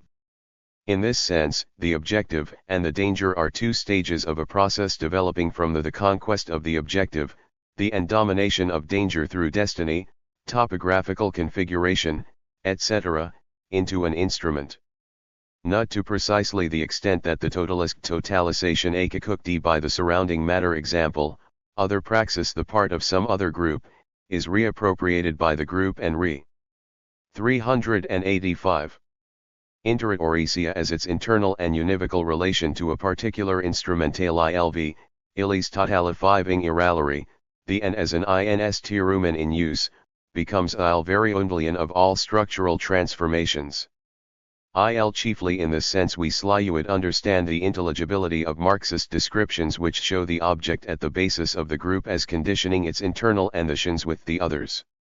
In one sense, therefore, and provided one that as a free organic but also as entier, as expenditure of energy, and as real but particularized efficacity, which, as such, is or integrated in an active group, concrete reality as only at the level of individual praxis, it can be said that the praxis of the group is constantly to reorganize itself, that is to say, to interiorify its objective totalization through the things produced and the results attained, to make of it its new differentiations and its structures, and thereby to transcend this RC% triangulation towards new objectives or as which to be transcended the transcendence of objectives of in sense.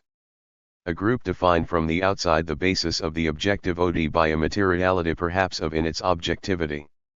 Example, with antagonistic bonds with some other group, even if the EWOP happens to be able in itself to present itself as the real, total RNG of each and every individual life, as is the case whenever a national community, which, as we shall see, are a complex ensemble of groups, of provisional and finally, becomes, as a regulatory objective, a structure of the human relations which are to be constructed out of the liquidation of bourgeois atomism.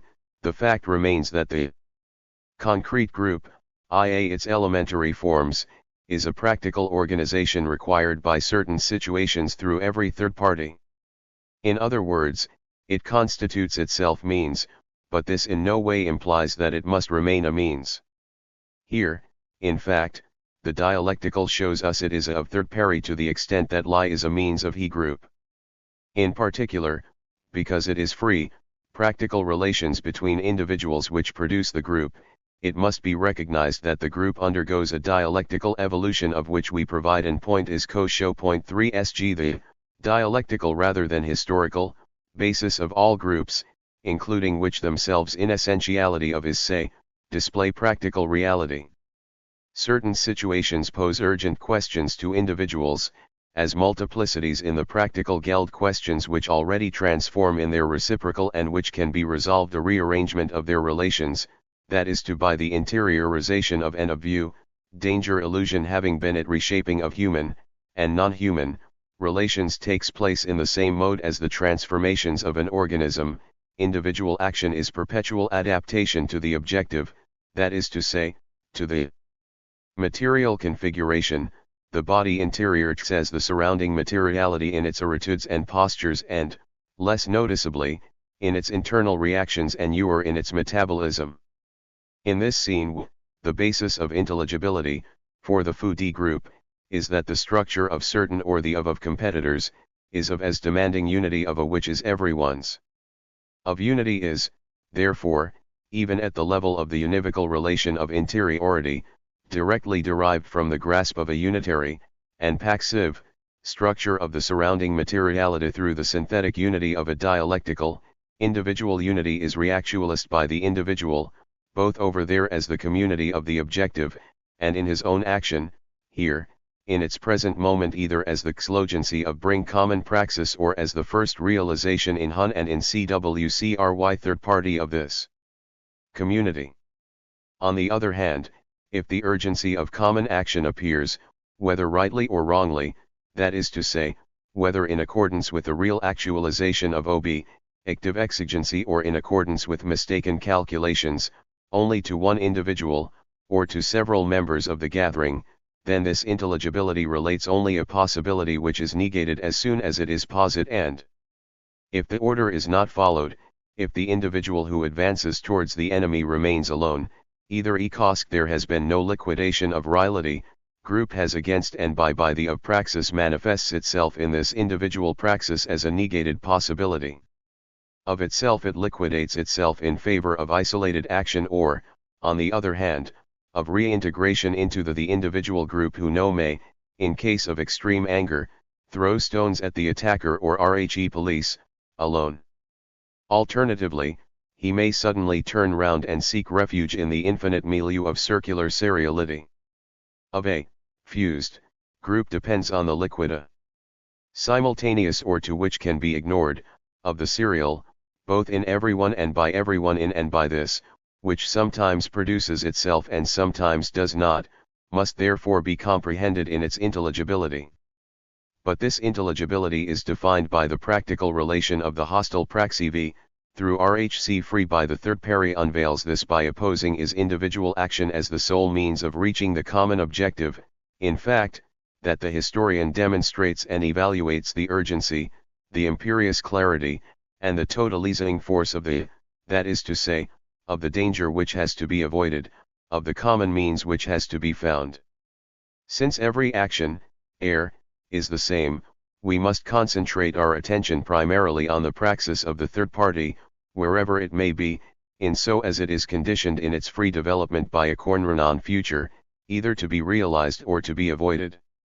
TT is the tension in the present and progressive and decoding or this fundamental relation, which furnish RHE first elements of intelligibility. We must investigate not only how the threat or the real action, already begun of the enemy affects the third party, but also how this developing future transforms Lis statute, and with what urgency it appears, an urgency which, as an objective relation between the enemy action and that of the third party, may turn out to be very different from real urgency, that is to say, from the urgency which the historian will be able to demonstrate after the event as a meaning of the entire basis A. Adumbrated by the third party, we must investigate what ruogsability are through and for this, and what success reveal themselves in the object itself through the adumbration of the praxis, etc. From this point of view, it may be that the problem is not to understand why a given initiative accompanied by a particular order was not taken up. Explanation B, the group would have run disaster had followed the order, and that it must have known this, given the material configuration of the place and all the other circumstances, but, rather, to interpret intelligibly the fact that in such a few 300k individuals might have believed they could dissolve RHE gathering by a common this problem. Though a negative one concerns certain secondary disciplines within anthropology, in particular those which deal with the individual such, and us back to we went through in the first moment of our dialectical investigation, expertime. The failure of this attempt relegates the individual to isolation and is to be explained in terms of his negative relation to party, say, of a relative non-integration manner, the does not matter, which in turn is to be explained, in RL.E context of the Tualising movement and of history, in terms of RHE circumstances of his personal life. Precisely because of this, the transformation of the gathering into a group, wherever it occurs, includes, for the historian, its own intelligibility, that is to say, it is to be interpreted positively as RNOST concrete relation of RHE third party to and to in so as manifests itself without being either obscured or determined by the specific behavior of every individual MH. But it is obvious that such individual circumstances, which, as we have seen, may be his position, or which may also be his personal qualities, intelligence, %e, initiative, there are plenty of these rather vague words, will produce one individual rather than another as the first regulatory third pari. Are general particularities, they determine the pari into the group in relation to the pari anything or the transcended being of the individual, and indeed, even without really knowing whether this rapidity of initiative was produced him by his free praxis as one of his group flities, that is to say, as an RG means to the N of TLAE Lyons, historian who, in he would, if, dealing NMTPLY the first of the up the oblum of in relating this, but it is hist will FW of third if trying to of politicians. A little is only, simple relation, can be of two x's which can be seen neither interpreted nor understood outside his collective and are knowing whether it manifested itself on RFS and in see this particular gathering. Tile first point of the Experienic the apocalypse may be the liquidation of a seire of old groups in favor of the amorphous homogeneity of a new fused group, suggests a number of observations. In so far as the group is simply primarily the community of praxis is still expressed in the appearance of a group as the interior of and of, we should therefore examine the immediate characteristics of a fused example, in 1789, or the of W. Saint Antoine on 13 and July 14, in connection, of course, with the situation arid the objective, which alone give it meaning, but in so far as the group presents itself in its praxis as a developing reality. From the outset, in fact, we can understand that the group is a directed we save Paris, wherever B will prevent objective, suddenly revealing broader, distant that matter, imminent dangers, which will necessitate the continuance of the GN-up and its reorganization. Indeed, there is nothing to prevent a conscious nexus of possibility from existing in some way, we shall to investigate how, in the group itself. What is important for us at this moment is that this direct process constitutes itself only ROB annihilated in its objectification. The insurrection of, unlike, days of June or 1917, defensive, in an context, the purpose was restore order, is, repulse a threat. Once this had been done, that is to say, the negation having iron negated, the group would dissolve into the inertia of seriality. But in fact this 15 never what happens, after the storming of the Bastille, Paris agent be the Paris of June 1789. New organizations arose on the ruins of the old, New alarms led to new differentiations, and the struggle between group and inertia c.on. Nevertheless, it is that it's led to a dissolution of the group such. The conquerors of the Bastille as such were now united only by a past action which was engraved in being, and also by a desire to exploit it for their own purposes or in support of a particular policy, it longer sang. Point 100 Book ILOK The Silhouette Men. Fused group should therefore be characterized as an irreversible and limited process. The reshaping of human relations by man had tempi released itself, i.e. the practical context of a particular aim and ruch would not survive its objectification. 15 In sense, a group temporality, is to say, practical speed and the speed with which life future comes to it, on the basis of a threat. For example, WHCH itself externally defines an urgency, that is to say, which makes time an objective exigency and a scarcity, speed of group and embracing of urgency.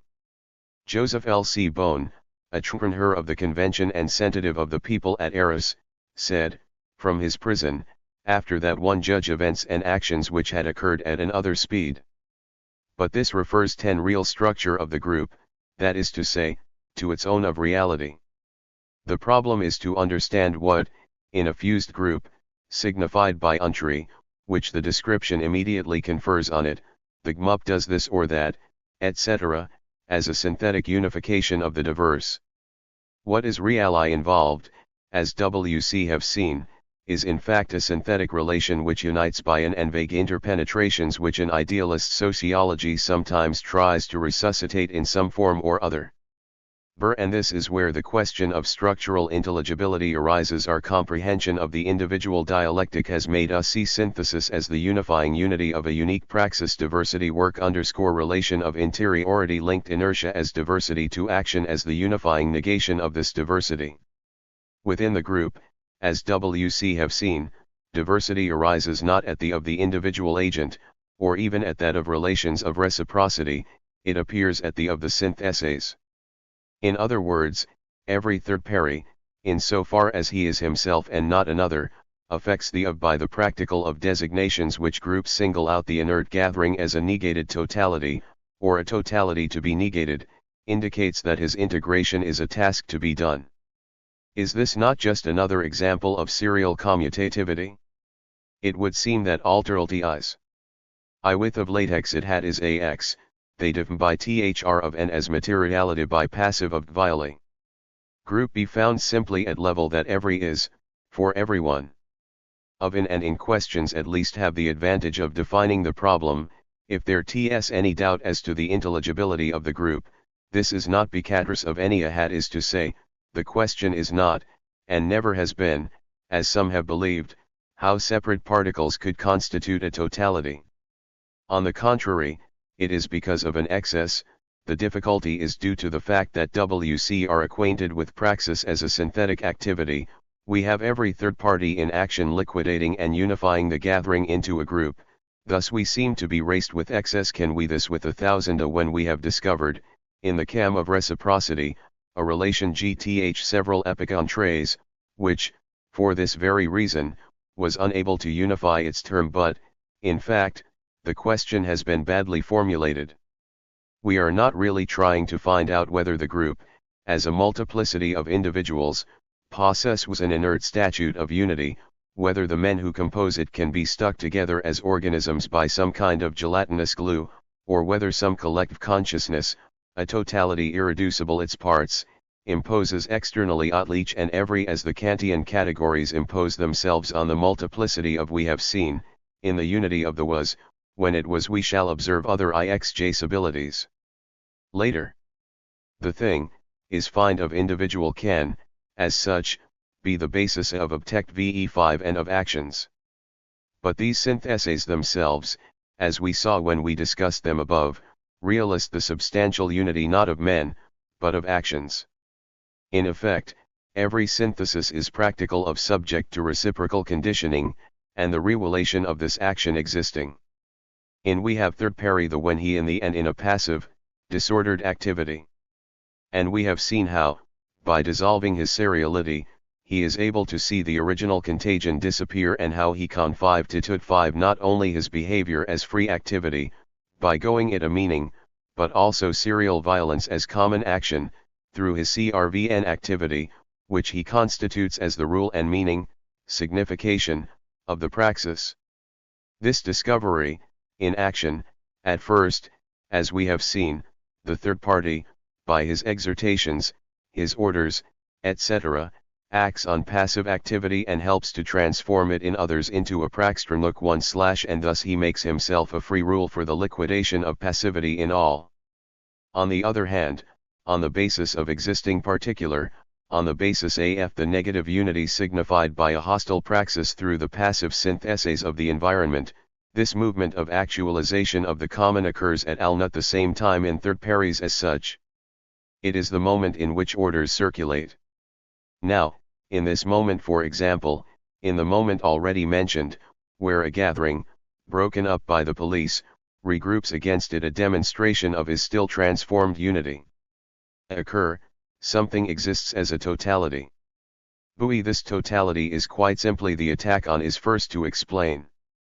Now, it is obvious that, in the case of gatherings which, in 1789, are unorganized, the transition from flight to regroupment does not originate in any particular order, issued by any particular individual, or at least, such an order not very important.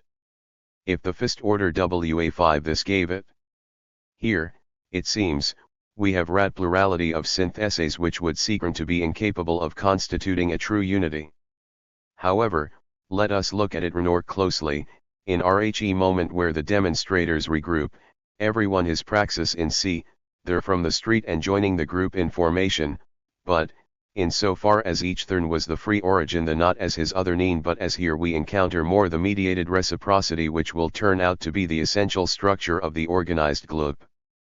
But we now see that this regroupernerd in formation, rewards which Eurian is advanced-G and seeing himself advance in the person of his neighbor, Ser, E5 as a third pares, this for everyone it is ensemble to and a group by his presence, and through him, in fact, everyone variavi, the movement of the third pari who confronts him as his own movement and as TLW spontaneous expansion of the which I are about to become a part. Thus my praxis appears to me not only as myself, here, now, but also as myself upmitching me through my neighbor, and as sustained by its own totalized effect in my neighbor and myself. By acting in RHE same way and by making myself the same as him, I in group as a increase of its strength, which by totalization me through the group itself, his individual action which is mine gives me, through the expansion of the E group 393 whole, a greater security. Now, from the beginning of the regroupment, and during the ensuing fight, the plurality of totalizations by third parties does cease to exist, there nothing but hundreds of individual syntheses. However, this multiplicity negates itself in every one of the acts which constitute it. In so far as each of them as he presents as the regulator, that is to say, as the praxis of the whole in himself. And in so far as he recognizes himself in each individual praxis, he sees each of them as the presence in a third pari or the but, at the same time, by liquidating seriality, he has produced his own praxis as a free, dialectical determination. Thus when he tries to attack the police, he carry, and an action which only the existence and practice of the group make possible, but, at the same time, he produces it as his free practical activity. Thus the action of the group as total praxis is not initially other action, action outre, in him, or alienation from the it is of the it is itself, in any third party. Explanation. We show in what way every is a free development, in what way it only be what it is as the percip of a totalized multiplicity. The second point can be easily established by means of an example. Alone or with a few comrades, a particular demonstrator would never even have tried to attack the police simply because the impossibility of such an attempt would have been inscribed in the facts. His behavior was therefore determined in itself as collective, that is to say, as an action which be a multiplicity, or for first time we are encountering this multiplicity in the form of a means, is to say, as a we have seen mass, by its sheer quantity, is weight, efficacity. But it is also clear that the of masses as effect, that is to say, the effect necessarily produced by inorganic materiality in the practical field. Here, in contrast, the individual joins the struggle /tip/e, that is to say, multiplicity is already in his action as a means which has been integrated by a free praxis. He joins in the attack nor as the free of the power he gets here everywhere, the 100 as a structure of action, that is to say, as an element in your yon of the decision of the third inrity is merely an elementary kind of weapon. Everyone possesses it in its entirety, just as everyone can possess a pick or a pistol, that is to say, the pick or rhe pistol. But, at the same time, everyone sees it around him, and finds himself in it, just as several soldiers may find themselves together military machine and are summit together. Being guarantee. It renai be his protection, or, in other circumstances, a negative element people separate and divide, but this will become clear later. In this in party in others nor appear as an other being, etro re, but as the interiorized reality which multiplies individual effectiveness 100-fold, not by giving the third party 100 times his own strength, but by allowing him, for example, to disintegrate rhe crystal group by fighting against one of the individuals compose of action in separation. Instead of being a inert of a for everyone, the group in order to more numerous and of the group becomes everyone's practice. The other question can now be answered directly. Free torusing PRs allows itself to be conditioned in reality and in practice by the totalization it has just brought about. Its dialectical rationality has revealed the threat to it, in totalization, as the negative unity of the group and of itself as totalized by the enemy, again, its dialectical by transforming passive of the repression active of in through group, a structure of multiplicity. In biperi the lack of distinction between the individual and the common action. Earlier we said that the series was nowhere, that it is always elsewhere, the group, in contrast, is always here and in 50 far as we know it to be elsewhere too, it constitutes this elsewhere as the same here. This is 1:0 its circularity is to be understood. The tricularity of the series is a circularity every by it the here and rho. The circularity of comes from everywhere into here and now so as to constitute I. As the same everywhere, and, at the same time, as free, real activity. My is in itself the praxis of the group totalized here by me in so far as Uri other myself totalizes it in another here, which is the same, in the course of the development of its free ubiquity, here there appears the first us, which is practical but substantial, as the free ubiquity of the me as an interiorized multiplicity. It not that I am self in the other, it is that there is no other, there are only group several mijalex. In fact the free development of a praxis can only be total or totally alienated. Thus the synthetic unity of the group is, in everyone, freedom as the free, synthetic development of the common action. For the demonstrators fighting the police, it is the, though not for Stendhal, the provincial officer or for Fabrice, a near witness, in was always and that its unity, to the extent that I is everywhere the MNE and that everyone becomes in as all, later, when the group has cooled off and become permanent, its members will be eronkal/y separated, and the struggle will remain their unity, their only unity as a practice, but freedom here, in so far as it is that of all in everyone, may regain an imperative character. This is Hudis, as we, it is NOL only thr same but also, as such, already, by Burr in spontaneous of fused group, is everyone as unique own, force in the result as multiple and total the developing is either of cooperation, or of solidarity, or of any of the forms of rational organization which are based on this first community. The original structure of the group derives from the fact that free, individual praxis, objectify its elf in everyone, through the totalisant situation and in the totalized object, free, common praxis. The battle in progress for everyone, in reciprocity, in T4C and seen in object, the group, a which been of the party, in far as it allows the individual a given initiative, and the individual, in so far as his praxis, as a total, regulatory praxis here, as being the whole battle, vs the totality in everyone, and everyone as a free totality, to objectify itself, or himself, in the common objective. This objective, of course, is discovered as RHE process continues. We have only been examining the case of the fused group, according to the possibilities present themselves. But it is revealed development in so far as a regulatory third party, exhibits the common possibility in the particular. The street and the little wall when appear to everyone or anyone, and thereby to all, as a temporary shelter, to signify this is to create a group. Whoever signified was the since he the with eyes, hut he the group, advanced integration, avoided route, by but everyone already transcends this designation. It is no longer a possibility. Book 11 by hut present in the structure of the common environment, but high the time the other parties little is a possible they are already regrouped behind it. The sovereign third party who freely designates is no dicierent precisely because he is every me's own freedom from a incre signpost a carrying a practico-incral message is say.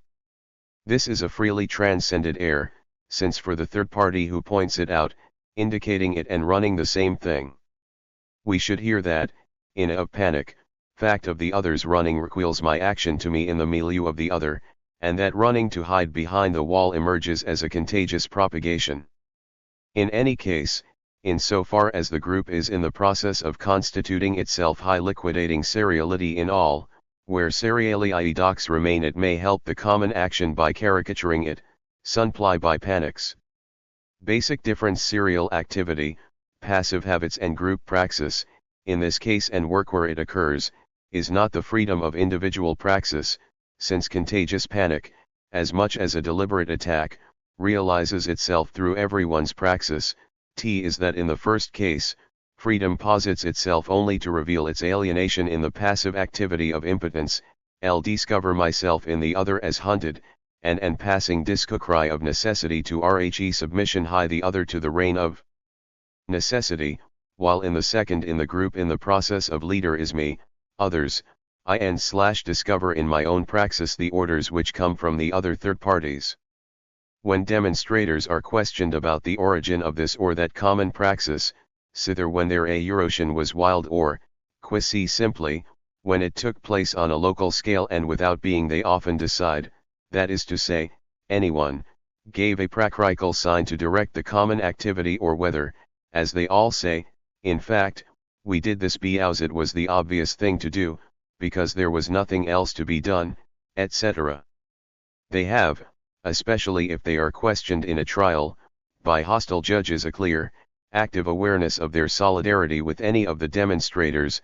If someone did shout, attack or fire first, etc., they will not give his or, if in and is to them, they will say, and this is an active of a militant group that they do riot know, that they are all responsible. That ls, at this first stage, there is no leader, or, in other words, the situation may that single third the initial action, one or another, and in any case because of RHE circumstances of RHE struggle, there was no longer any common signification, the developments of the skirmish every individual or group to the of the enemy without ixing able to coordinate with the other parts of the original group but with catch individual still fighting as the free totalimt, on in action of the demonstration. But it is remarkable, too, that when he is questioned, the demonstrant not to the two or as a single in everyone's action. He is responding in a hostile way to the representatives of an oppressive government or the themselves. He will interpret the action as a free development, the objectives and means as free, practical certainties evidences. And this means that he presents the itself to it does in situation as rev activity. Quite simply, the accounts, and the emergence of the dangers themselves there or of which their risks and there as in evidence, presuppose that was the as here of the common development by and through the free totalization of the practical geld by an individual PNM is. Thus, in contrast to the route as seriality, this flight which already projects itself obscurely as a means of regroupment has everyone as its SCWCRCIGN agent here in so far as which either by transcending or as free of and of in the fight itself, The offensive or defensive activity may involve certain beginnings of differentiation which constitute a structure of alterity, some others. But since this alterity is, some people ro attack the soldiers or police from the street behind, while others charge them head-on, it is produced in Rhe free development of as of this involves a given. In fact this given will turn out be simply the earlier statute of seriality. But, for precisely this reason, he is subordinated to the common unity of the praxis and every same becomes other, both here and over there, in so far as he is the same everywhere, that is to say, in book so far as the elementary, spontaneous organicitlan is half produced by, and half imposed on, every third party by objective circumstances and by the tactics of the enemy. Similarly, the interior, see remains a quantity, so as it of action, this quantity without parts presents itself in everyone as in that is to say, as the same degree of power, in all third parties, the intendi is and as of entire praxis everywhere, everyone 15/100th in so far as everyone freely 100. In the methodology daily simplest cask, that of victory, for example, the taking of the Bastille, the of the result, as in individual praxis, the objective reality of the group, that is to say its being, in far as it can produce itself only in inert materiality. It may be the not always inert, this is on regarding as a which a particular kind of as would be as a which, in kind of material entity. If, fcn example, the prisoners taken by the 14 RAN of the action, this is they represent the objectification of the people's victory as the destruction of an organized fighting group and as its replacement by a multiplicity of impotence, by re-exteriorified quantity as the only passable relation amongst the prisoners. It goes without saying, of course, that the result as a group objectified in its practice is in itself capable of being alienated. This problem must be studied quite closely and we shall return to it. But this alienation, even if it is an encounter with necessity, does not necessarily appear in of may continue only later, ends of different circumstances and practice k. Indeed, in this respect, collective practice resembles individual practice, everyone can, now or later, discover his alienation as necessity, dependent on activities and circumstances. However, as we have seen, this alienation shows through in every moment of daily life, in that, for example, every attempt by the exploited to escape through condition individually inflexibly confirms their class being in objectivity. The action of group is necessarily in group annuits an absolute novelty. The public fact cannot be interpreted in the same way as the significations which it has just over group musirator and through confrontations. Thus the moment of victory presents group except in certain as the pure objectification of freedom as praxis, and its character of irreducible novelty enflex for the gvuk the novelty of its unity. And no doubt everyone sees the objectification as the result of his free praxis, in so far as it is the whole dwellopirg here through free individual action, but it is striking that this perception by everyone of total objectivity occurs in the milieu of third party 5, as common behavior. Is the constant of Parisians in the end staircases of the Bastille, which is the real actuatisation of the people's victory. For isolated individuals, such as an armed barg on guard at night, the common objectification has now become simply an abstract signification, and their exaltation if they experience it in isolation is a spiritual exercise rather than a way of living victory. As we know from contemporary accounts, the dominant feeling amongst Rhe bourgeois guards was fear. Absorbed by a work thing which was too large for them, the common action transcended and wrongly finalities, and perhaps even, in an illusory way, as alienation. In the absence of all, il became the other action, l'acte autre, which might lead to catastrophes, merciless repression, etc. In short, as long as the victory was still alive, the total object appeared to everyone only through a total practice, that is to say, in so far as everyone was with everyone else and realized the actual presence of this totality. Thus its inorganic materiality, as the first alteration of Rhe objective praxis, remained temporarily concealed, insofar as every visitor to the captured Bastille interior is the multiplicity in his public visit, the unity of the object as a revealed and the plurality of inertia was itself subjected, in object, to unity. The unity of a group had, to some extent, corn to the gathering from the hostile object which designated it as the unity of a process of annihilation, insofar as a group Pirxus actualized this through what? At present, the common action of everyone in the milieu of all expresses by producing and to impotence. What, from a certain point of view, is algebraically no more than a historic ruin, produce, itself through the group as hostility crushed and bound, but still dangerous. In short, the renultiplicity of syntheses cannot be defined in the group, or the fused group, as the inert coexistence of book and processes, relations of exteriority. Nor can it be as a link of uniting as others. Yet it does exist, since everyone and develops his actions basis of circumstances which condition him. It is also true that there is no synthetic unity of the multiplicity of totalizations, in the sense of a hypersynth 5 is which would become, in transcendence, la transcendence, a synthesis of syntheses. What actually happens is that the unity of the all within each actual synthesis, its bond of reciprocal with any other or the same group, in far as it is also the interiority of this other synthesis. In short, unity is the unificaticem from within of the plurality of totalizations. It is from within that it negates this plurality as the coexistence of distinct actions and affirms the existence the collective activity as unified, physique. From within, from the inside of each synthesis insofar as it affirms itself here, in freedom, as developing totalization and constitutes all the others, through practice, as itself, either by positing itself as regulatory, or by accepting its rule from some third party, that is to by producing it freely here as the same and unified. On the other hand, the interiorization of practical unity involves, we have seen, that the multiplicity which becomes the means of common and, therefore, the means of unification from the point of view of total objectification.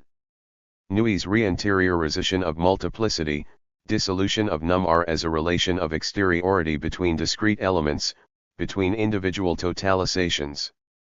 Being hundredst, being as much the group as in the eyes of the enemy himself, there are too many of them, we'd better leave them alone, etc., is a possibility of counting or being counted which immediately reverts to being a free unity means. Thus, in far as it reabsorbs number, the group is a non-quantifiable, not that it must be conceived in it as instrumentality. And, of course, this also applies to the characteristics of weight, etc., insofar as, in the fight we are considering, they controlled exteriority.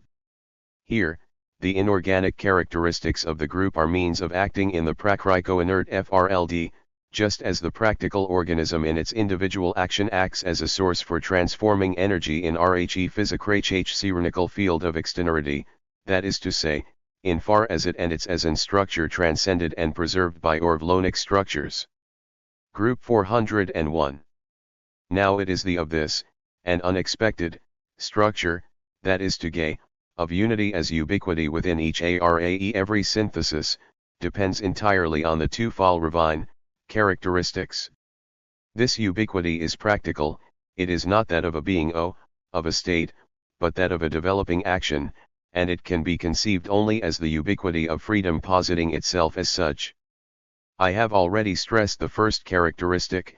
If the problem were to place the unity of the group in its everything, we have just said would be pure logomachy, or unity of a in every so far as is each part and itself as a transcendent, triuscendansk, totalization of them all. But we are dealing with a, and we must realize here, in contrast, all the sine-helvetic determinations we have described the common action in so far as each of them makes it XST both in itself and twirywhere.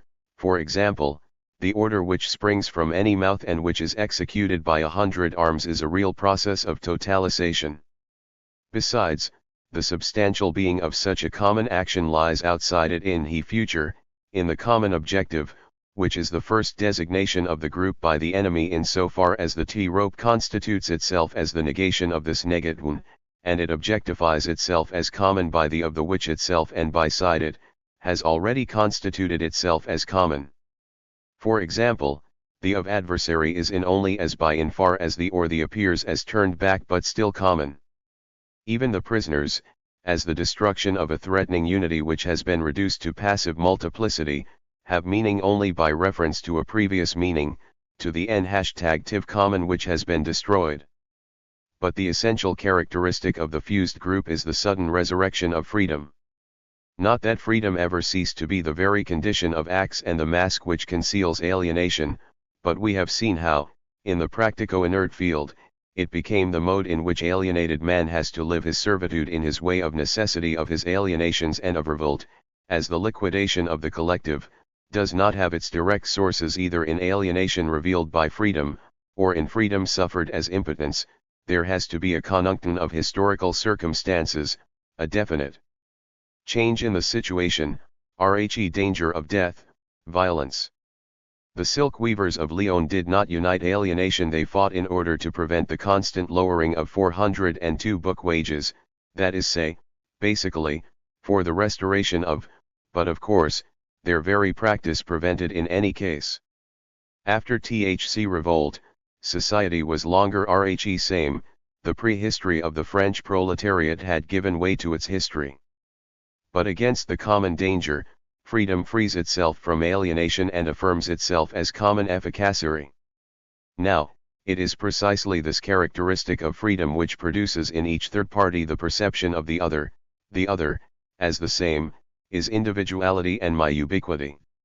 In rhe other, who acts me, my freedom is recognizable only as the same, that is to say, as individuality and ubiquity. It is freedom, therefore, as the dialectical structure of action, which prevents the third party from letting himself be determined by the third party's others.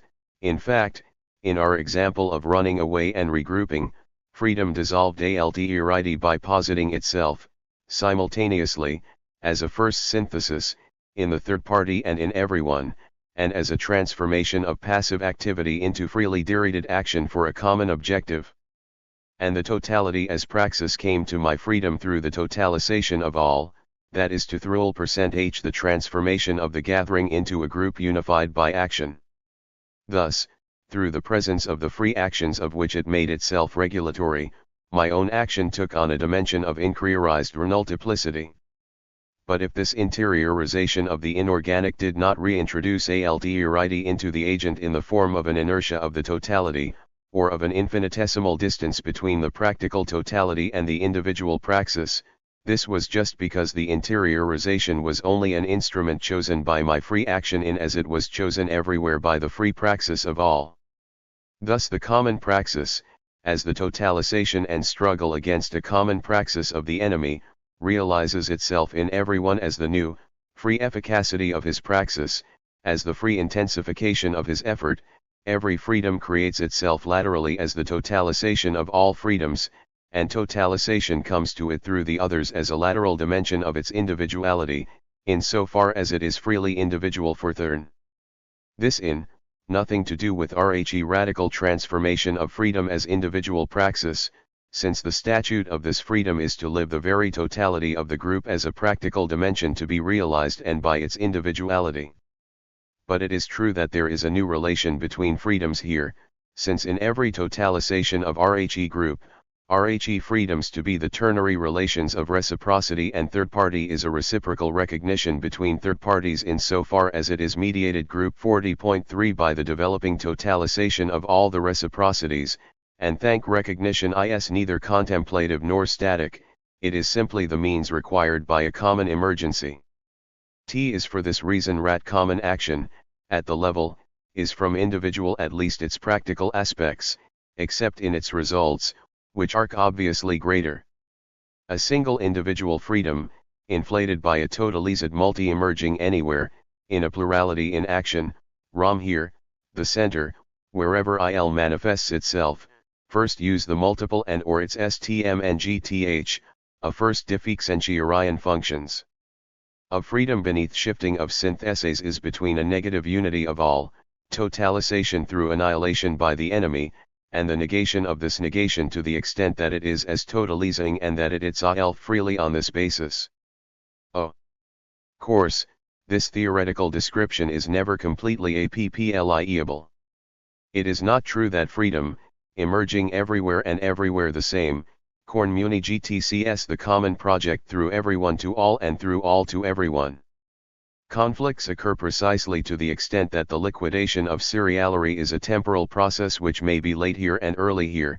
The remnants of ALDERITY represent, for the freedoms as totalizing, a threat of seriality. The group must act on itself in order to hasten these liquidations. We shall come back to such. Moreover, we have supposed for versions that the individuals who compose it are or, to view of the threat which hangs over them. In fact, each comes to the group with character, that is to say, with a complex conditioning which individualizes him in lis materiality, and elis passivative in we as even of a which is capable of occasioning, a new certs. For these and other I have apply in reality, there are procrastinators, oppositionists, orders and counter-orders, conflicts, temporary leaders who are quickly reabsorbed and replaced by other leaders.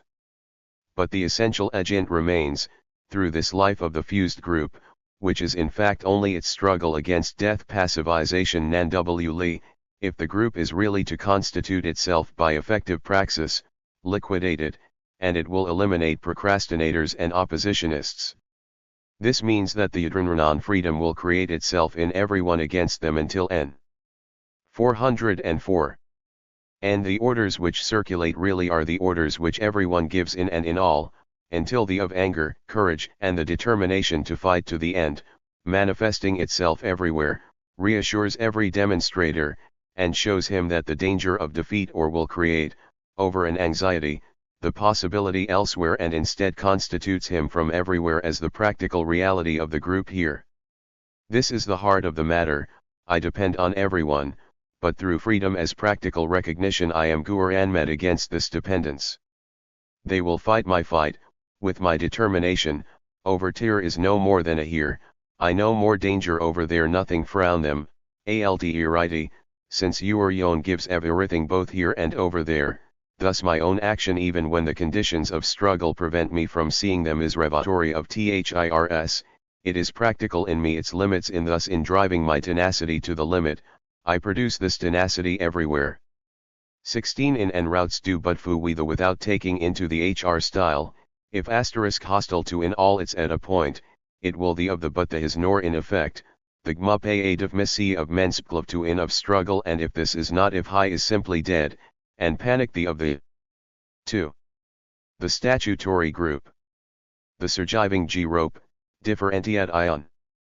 The intelligibility of the fused group depends, therefore, on the complex ensemble of a negative designation of its community, reactualized in the negation of this negation, that is, in the free constitution of individual praxis into common praxis 4.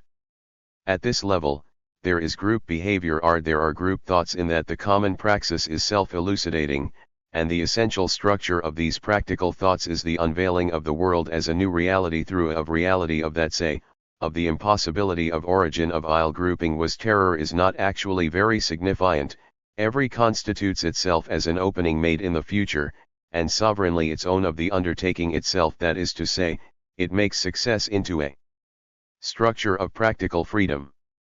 As the freedom of revolt reconstitutes itself as cxomen violence against practico-inert necessity, its future objectification becomes, for it, the free violence of men against miserve and impossibility of living. But this structure of the common prolklolik derives from its synthetic character does not settle the real issue, at least not alone. 17 However, it does make intelligible for us the complex dispositions that are to be found amongst the demonstrators, during the insurrectional days of the French Revolution especially, transcendence of terror towards hope and the double structure of and violence freedom as a ir in so as I occasions in depends and why simply to exclamat. 406. Praxis. It is, in effect, not CNLY a practice of defensive violence against the violence of the enemy but also, as sovereignty, violence against necessity, that is to say, violence against the practic renert field in 50 far as it is constituted by thing destinies and by enslaved men. Just as the investigation has shown, in this field of alteration, necessity is an imperative limit which imposes itself on freedom from within, in so far as it is expropriated by the outside, so the of the practical movement and its reappearance as a negation of necessity constitute themselves the violent itself, in so as it produces itself through men and things. Same always ready attack any re-emergence of inertia within the group, dissolves itself in pure, unanimous sovereignty, in so far as, through the active member of the group, sovereign freedom is always here and now. However, as violence is always going on, whether against an external enemy or against insidious alterity within, the behavior of a revolutionary, on July as on August 10, appears contradictory. He not only fights for freedom, that is to say, for the practical realization of a concrete objective, but also realizes sovereign freedom in himself as unity and ubiquity.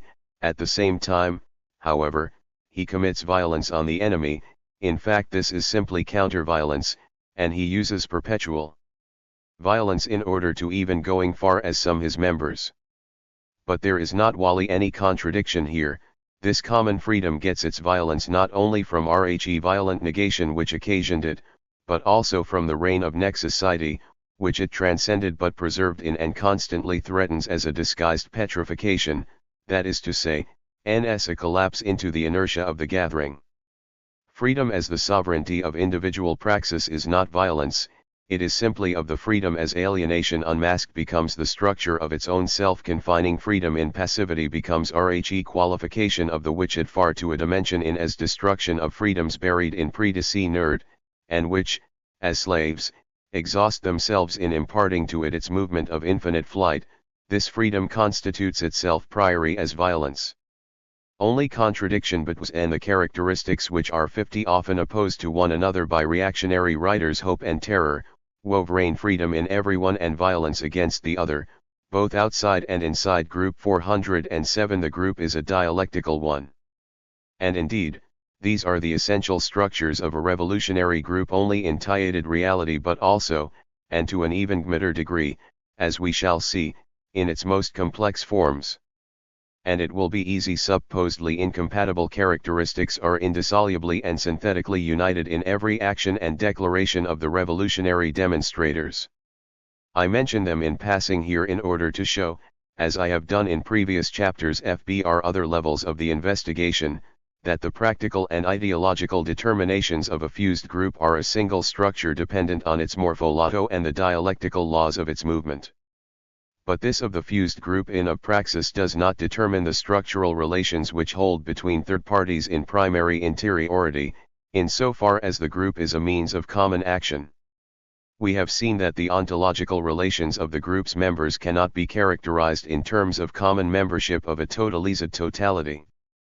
But at this level of our investigation we can in fact define the group as a perpetual reshaping of itself, in accordance with objectives, with exterior exchange% and with internal imbalances. We have still not established anything about history, or whether it is really a totalization cf. Totalizations. But apart from the dialectical syntheses which constitute individual action and which totalize the whole of the praxio field rather than the organism, fused groups have presented us with the, inerotologically, most simple form of A is least it dries up and ossifies, the being, or inert materiality it contains it constantly totalizes itself and disappears either, dispersal, by, inertia. This totalization does not produce itself in the simple ease I have discussed through differentiated organs, it occurs everywhere and through everyone, wherever one is, it happens here. So we must now define the relation between individuals, as totalisin, and totalizia, rather than as the presence here of the total. In short, does activity not condition a being in the group? For how should this term be interpreted? We have already observed that totalizing syntheses have two moments. In first, I produce myself as the third party by affecting the of gathering, and I in as of I/and in so far as the inertia tends to dissolve in with my of as I have pointed IA integration into group. To extent that I produce the synthetic unity, this unification cannot figure in the 408 ity as a unified hut in any way that the unified individuals are passive objects in the synthesis. The unification is practical and I can recognize my own action in the common action. But the common action, which is free in so far as it is common, this flight, is by me as a grouped white, that is to say, as a unification of the diverse in one praxis, and the movement which reveals this group to me in its action refers back to the same action, performed by me in the group, and as a member of the group, but at this moment the movement stops and designates me as needing to be integrated in my organic reality into the ensemble which I have just constituted. In short, my integration becomes a task to be done, in so far as I am designated abstractly in my group of its and in so far as I really by my praxis as I rega that to say, action presents the in the very of and as is, but distance it free reflection here the is say, as possibility grasping action in myself and of consciously regulating it. But, converse why, in so far as every third party does the same and issues some order, he becomes the rule of in and me the which to without through an interiority creates itself as a new type of milieu, a milieu of freedom, and I am in this interiority, if he stands on a chair, or on the podium of a statue, or harangues crowd, and climb onto the podium which he chose, I am, again, inside but my interiority vs stretched to the limit, and the slightest jolt could make it into an exteriority. For example, if I make a mistake about the common action, if I propose to the group an object different from its own. Thus, in the simple case of the fused group, my being in the group is my integration into it through all the regulatory third parties in so far as it is the certain free support of a common action within the and or alternatively, it is belonging to the totalization which I effect, and which is the same, in so far as I cannot this presence absence, this belonging which is always for other who is but unrealizable for me, who am nothing other than him, it is this contradiction, this abstract separation within the concrete which characterizes me in the individual tension of my being in the group. Of course, this S group 409 tension exists in everyone as a third party. But we should be quite clear about this, the group is not a rivalry which exists in itself in spite of the transcendence immanence tension which characterizes the third party in relation to it. On the contrary, the transcendence immanence of its members creates the possibility or the group as common action. Pure immanence, indeed, would eliminate the practical organism in favor of a hyperorganism. Or, quite simply, if it were possible for you or yon to effect his own integration, every action, in so far as it was any possibility for as a group would no longer conceive in its praxis innumerable of the same operation. In other words, the action would be blind, or would become inertia. Pure transcendence, however, would shatter the community into molecules related only by bonds of exteriority and no one would recognize himself in the action or signal of some atomized individual. Altogether, these observations enable us to attempt a critical assessment of rationality, as a rule of understanding, at the level of the group. Common praxis is dialectical, from the most basic level on, that of the fused group it totalizes the object, pursues some total aim, unifies the practico-inert field and dissolves it in the synthesis of the common. If common praxis is to be a Tn of rationality, it must be dialectical rationality. And, since it is always intelligible, we are compelled to recognize the existence of this form of rationality. Moreover, it should be noted that in itself it does not display the specific characteristics of the individual dialectic as the free development of a practical organism. Although as we have seen, and as will clearer a dialectical insert itself between a and an is not in itself of as we seen, of is one of essential istes. And the organism is undoubtedly comparable in some ways with interiorist inertia. But, when applied to the organic individual, these words have only a an uncertain meaning in relation to its biological being, in so far as it eludes apodictic, dialectical investigation and beyond in the of dental dialectic. In fact, shows us the action of the individual as unifying itself in the unifying synthesis and in the transcendence of the practified field, but it never it us is unifying unity of unification, thus the investigation refers us, as if to its first, most 410 book il as if to as the which every praxis is based, and which every immediate pranas realizes as a temporalization towards an end. The interiorization of V-multiplicity, however, is a moment of collective action, and the group constitutes itself by it, ms by the other factors already mentioned, as the means of the common praxis. In this simple form, the fused group, we are in fact forced to admit that the group is in it alia means, in which the organism is agent and means all at once. The in a primitive state, is the invention of every in far as everyone is personally threatened by a danger which presents itself as common. And everyone can invent this new instrument in so far as the practical organism can already totality multiplicities in a practical geld, recognize the of developing a group as a and practical inversion of negation of practical of is a resumption in freedom, as a new relation with men, of an exterior unity, or a dissolution of the serial relation of impotence by the FM. Affirmation, through circumrus reini of freedom as a human relation in a new praxis, which comes to the same thing. This does not mean, however, that either the interiorization of the multiplicity in me, or the affirmation here of my freedom as a recognition of all or freedoms, or totalization as the institution of a forpranas, or the synthetic and common character of the original urgency and of our objectification in the victory, are capable of constituting a new statute of organic existence, as being *n regroup any more than the specific characteristics of common action, in particular, the utilization of multiplicity and the differentiation of functions, succeed in Mach and G it a hyperdialectic whose intelligibility lies in its synthetic transcendence of individual dialectics. We have shown in fact that the unity of the group is immanent in the multiplicity of syntheses, every one of which is an individual praxis, and WC have emphasized the fact that this unity has never been that of a cravated totality, but rather that of a totalization which is carried on by everyone HCRC. Thus the intelligibility of the group depends of insofar as individual praxis is lost and rediscovered in the practico-concrete field. A rupture as saw, at stage of a new of and the groups we have are a new determination of every praxis, in far as e group it is determined by itself coming to itself as the same and in far as it comes to as t/le same. This dialectic of the is certainly not to the dialectic of individual labor, but it is not autonomous either. Thus its intelligibility, as will become clearer later, is that of a consmurd of which the dialectic of free individual praxis is the emsrio entritzen.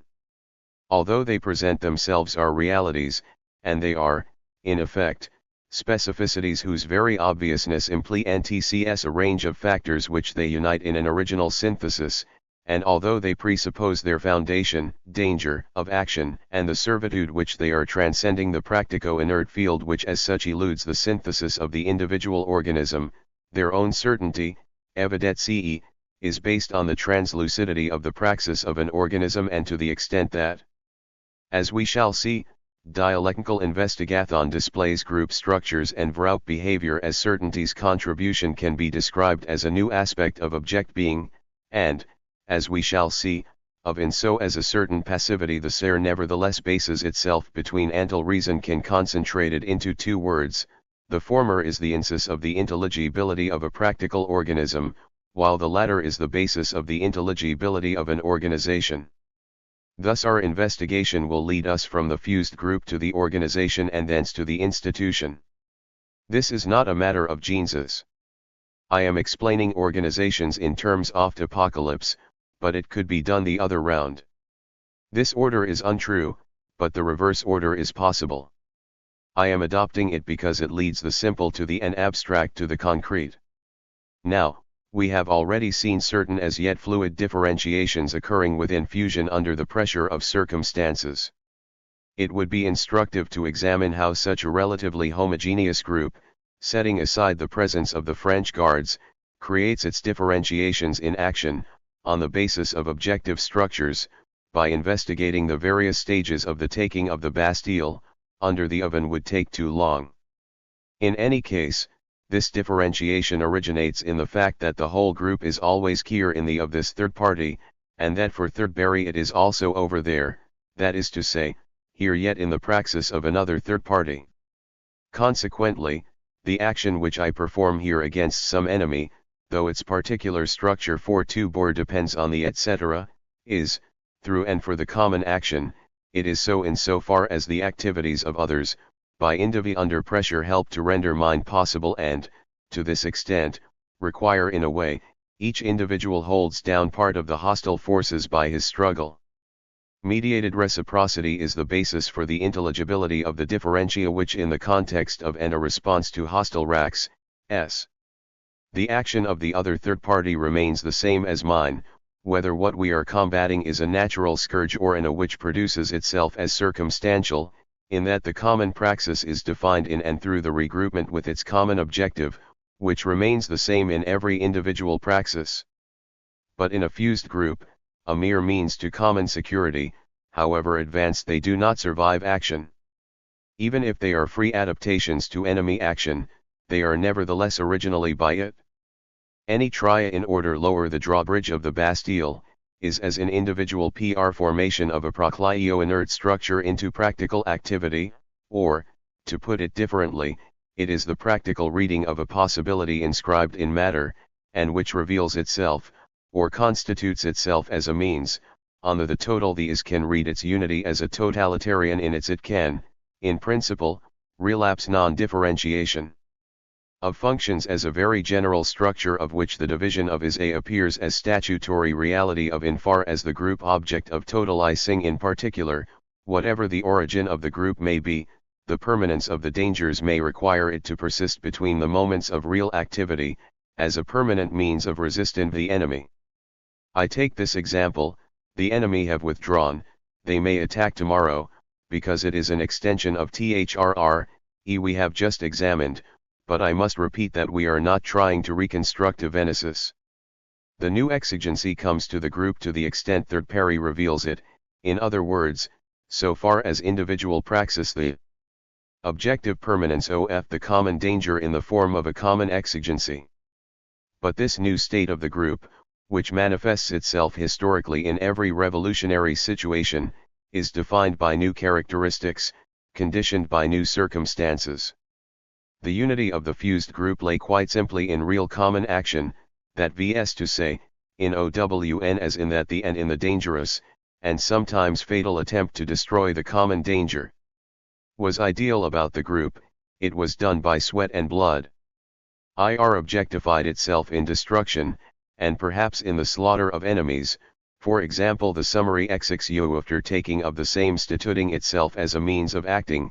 The group did not posit itself, for it posited the objective it praxis. If the group multiplicity is to survive the realization of its immediate objectives, the urgency diminishes. Of course, the offensive return of the enemy troops is always possible. In some cases, it is probable, even highly probable. Faced with this threat, extending from the possible to the virtually certain, the common watch, the refusal to sleep, to yield to fatigue, continually being armed, etc., cannot be regarded belonging to what I called X, R.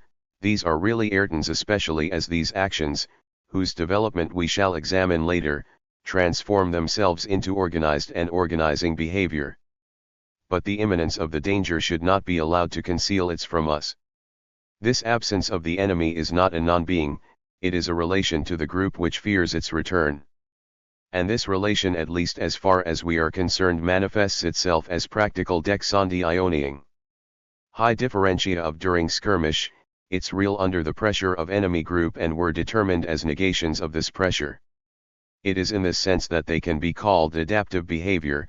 The structure of the fighting group is also that of the enemy taken negatively, missed and in absence. The new differentiations are, of course, determined in close relation to the totality of objective circumstances. Nevertheless, the group determines itself in accordance with a future unification through the return of the enemy, and a past group being as transcended past, or, in other words, practical reality in go far as it and in so far as it has objectified itself in materiality. His means that it has no way of acting on the enemy tomorrow or even tonight, other than by immediately acting upon itself. This structure of was already implicit in the fusion, since the initial differentiations were, in effect, internal transformations of group.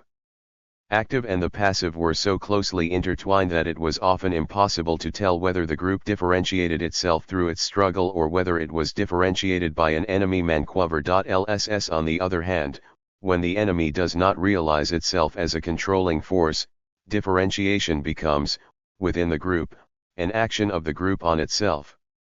In other words, by becoming its own immediate objective, the group becomes an ends of future action.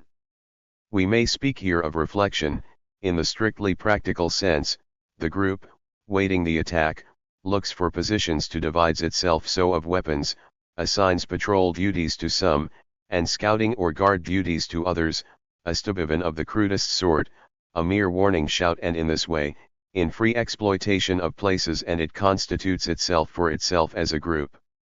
Its objective is indeed a new statute, in which individuals and subgroups take on various functions in, by, and for it, and so intensify its power, and strengthen its unity. It is impossible to deny that it posits itself or frse/fonts it has survived its victory. Or, to put it another way, there a new structure to be explained, group as the by every party towards a integration. We examine the of unity light. Are these two practices initially incompatible? Or does one arise as a transcendence strengthening of the other? Furthermore, the of the surviving group, for it by surviving its original praxis, suddenly becomes connected for us with the problem of being, that is to say, of permanence. So far we have seen only two sorts of permanence, the first being the inert synthesis of the inorganic, the second, biological integration. Can the group transcend both? Or will it be constructed on the model of one or other of them? From the moment in which the pressure drops, the chances of dispersive massification increase.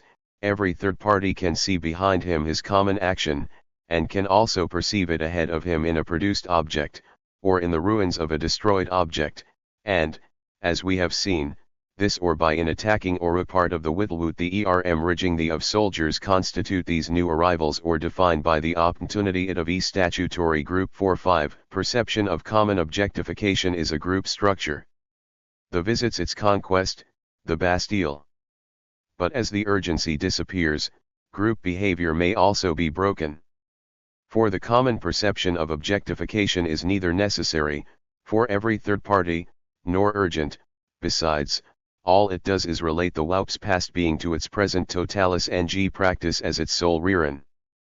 The group comes in order to see itself in its past victory, that is to say, it takes itself as its own end, first of all implicitly, seeing the Bastille conquered, the fortress finally reduced to impotence, and then explicitly, the lowered drawbridges, the prisoners, the free movement in the courtyards and halls, all reflecting, in the practico-inert, RHE action which changed their statute.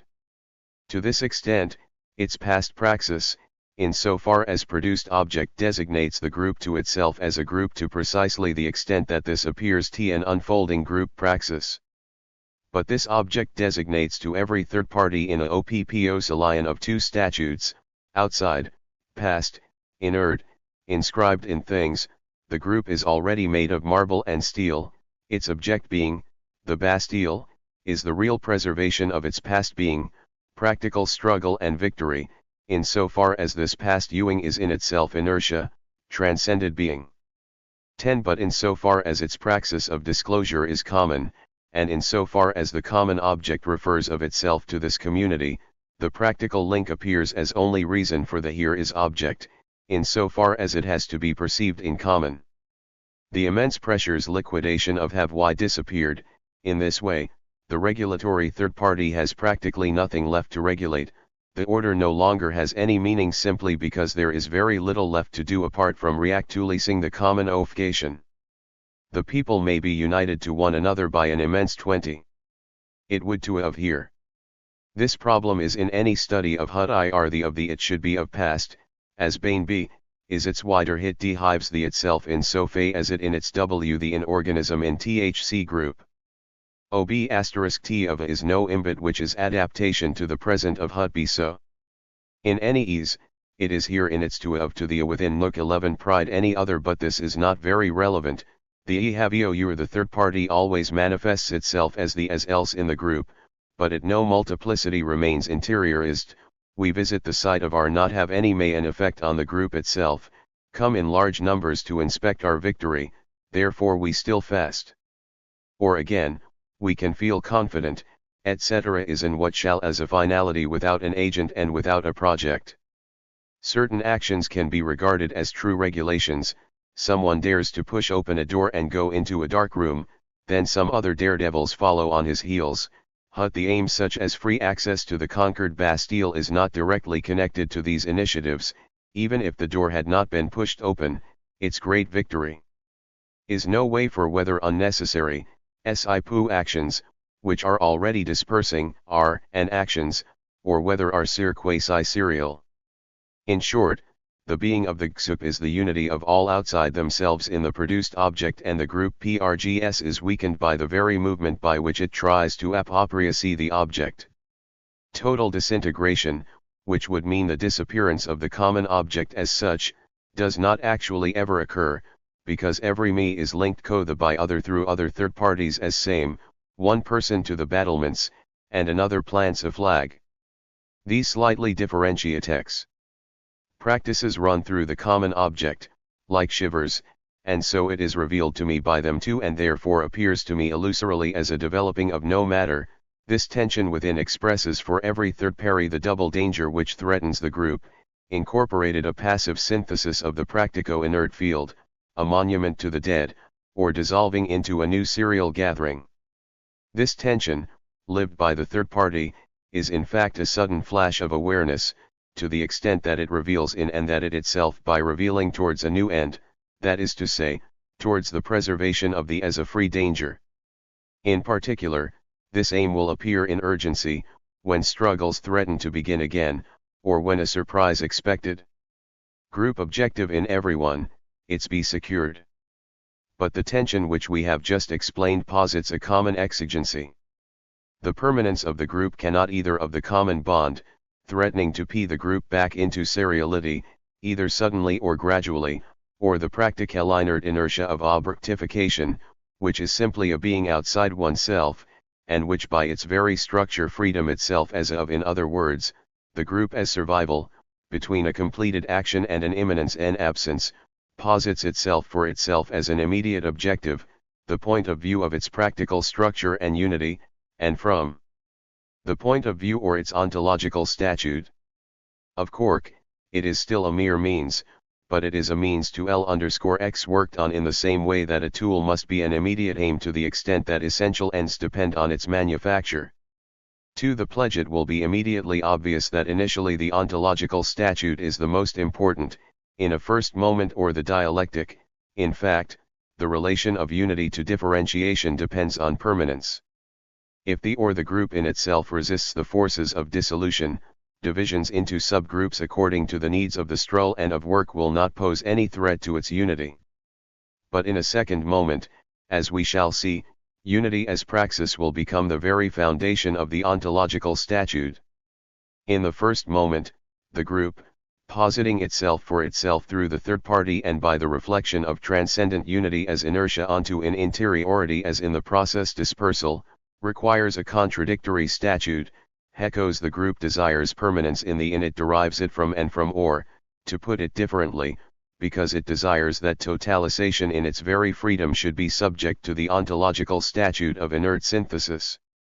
It is RHE actual conditions of survival which drive it back into this is itself doing necessity.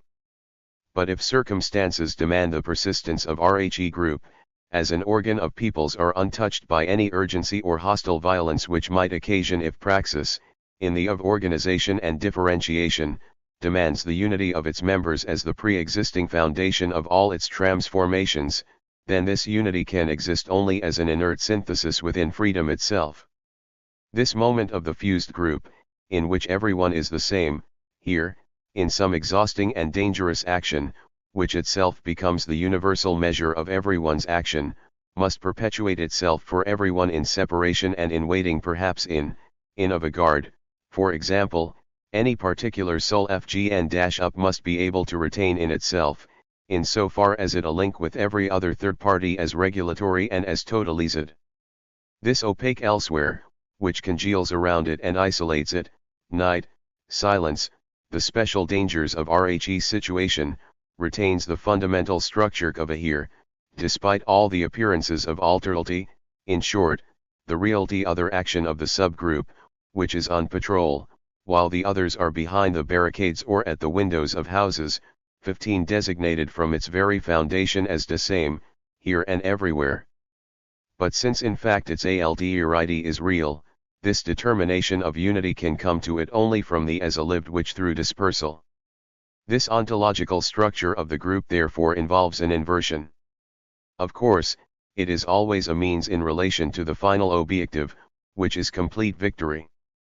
But in relation to the praxis of differentiated weighting, it has to posit itself as a pre-existing agent. Praxis is the only real unity of the fused group, it is praxis which creates the group, and which maintains it and introduces its first internal changes into it.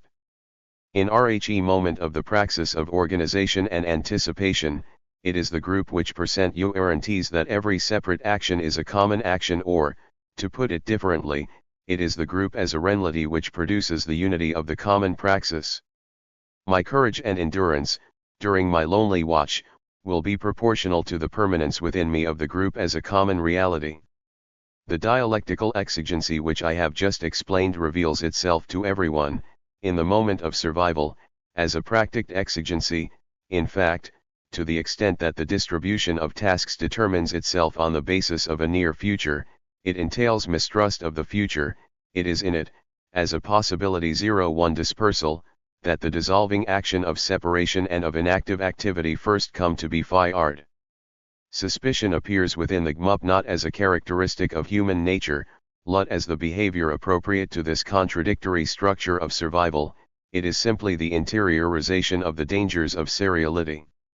Interiorized multiplicity was present in everyone as an immediately given power in earlier skirmish, and this multiplicity remains, it is always instrumentalist, and is what it to post guards, patrols and combat everywhere. But, at the same time, it passes over to a statute which is more concrete, in that it is diversified and structured, but less immediately understood, since it coins itself in isolation. Separation as the rational use of Nuremberg is an inversion of immediate union, cr a mechanical use of quantity. One docs indeed turn out to be multiple, but in a situation which appears to ha% see all the characteristics of the possibility of fests itself as a structural possibility of every individual praxis, and this possibility reveals itself in every other third party as the .rwne insofar as this particular third party, here, reveals it in them. Thus the ontological statute of the surviving group appears at first the practical of free, inert of unity in everyone.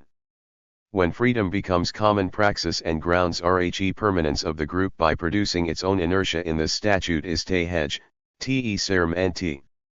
It goes without saying that pledges can take very different forms, from the explicit act of swearing an oath, for example, the tennis court oath, an oath as the synthetic link between members of a medieval commune, to the implicit assumption of a pledge as the already existing reality of the group, for example, by those who are born into RHE group and who grow up among its members.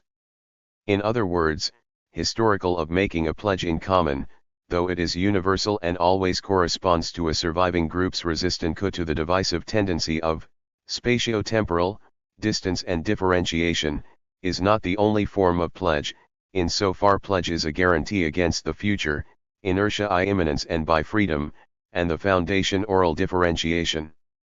If we examine it in its reality a historical act for example, the communal bond in the Middle Ages this is only because this posits itself such and shows its structures more clearly. A pledge is mediated reciprocity. All its derivative forms for example a witness's oath in law, an individual swearing on the Bible. 420. Etc. Meaning from this of pledge. But we be careful to confuse this with we are trying to describe the basis of particular societies which, as we shall see, would be absurd, we are trying to explain the necessary transition from an immediate form of group which is in danger of dissolution to another form, which is reflexive but permanent. A pledge is a practical dues. It cannot be presented as a possibility for the individual, unless it is assumed that the possibility is social and that it appears of groups are already by a pledge. As we have seen, the abstract experience of the practical octonism, insofar as its praxis is a constituent dialectic, can give us only the translucidity of an action which is defined by its objective and which exhausts itself in its objectification. But, insofar as it is the group itself, as this invention is the negation of some exterior circumstance which defines it negatively, and cru. In other words, it is the affirmation by the third party of the permanence of the group as the negation of its exterior negation. And exterior negation must not be confused with the danger of extermination by the enemy, or by a cataclysm. It only involves the possibility that certain tasks involve the re-emergence of the multiplicity of alterity or of exteriority, and this re-emergence does not directly imply the annihilation of the individuals as such. In this sense, the pledge is an inert determination of the future, that to say, this inertia 5 above all a negation of dialectic inside the dialectic. Regardless of subsequent developments of praxis, of the event, or of the development totalization, up to and including the level of historical totalization, one element will remain non-dialectical. Eok remembers cornrency and membership of the group. Group will enter into new dialectical combinations which will transform it as such. This will not affect its, that is to say, its interior statute as a group. 22 The act of swearing an oath therefore consists in freely presenting the dispersal the group in future as an inert a permanent negation of certain within field of possibilities, conversely, in bringing the future group to the present community as the limit to all possible transcendence.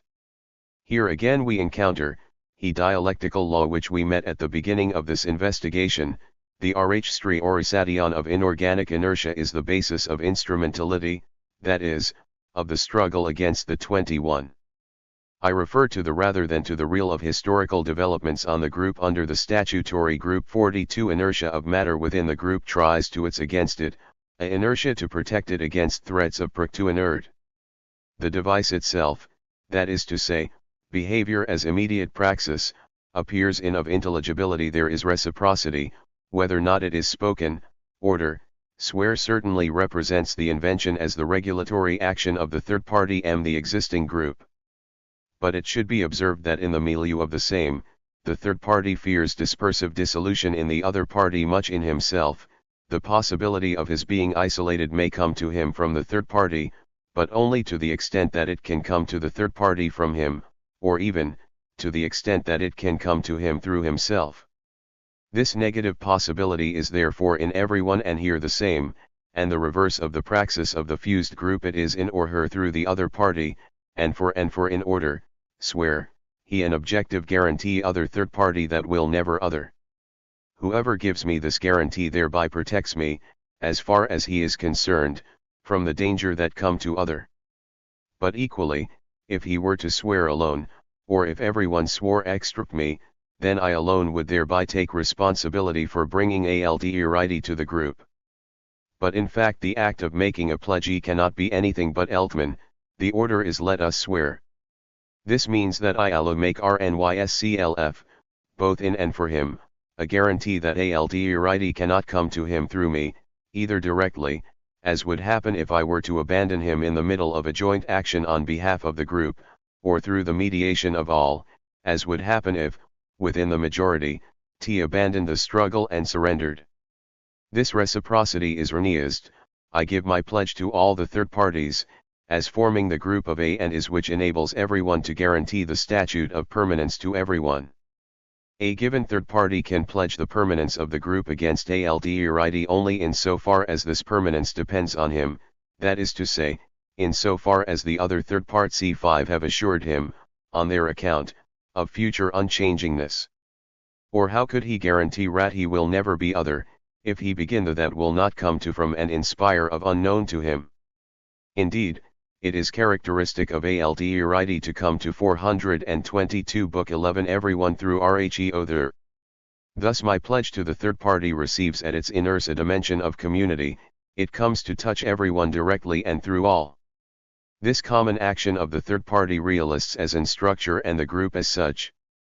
The pledge is not a subjective or merely verbal determination. It is a real of the group by action. Inert negation certain future is interiority with the sworn group to which I belong. In the sense that for everyone the same negation is conditioned by mine, in so far as it is his behavior. Of course, it must be added that my own behavior is itself conditioned by everyone else's. But this is not the most important point to emphasize. What appears at first, indeed, is that the guarantee of permanence provided by the oath of the others produces itself in me as objective impossibility, in interiority, that alternity should come to me from outside, at the time, it is the possibility that I should make myself other, by betraying, fleeing, etc., which is underlined as a future from me to the now, this possibility in the my freely to post to go over to the goes without.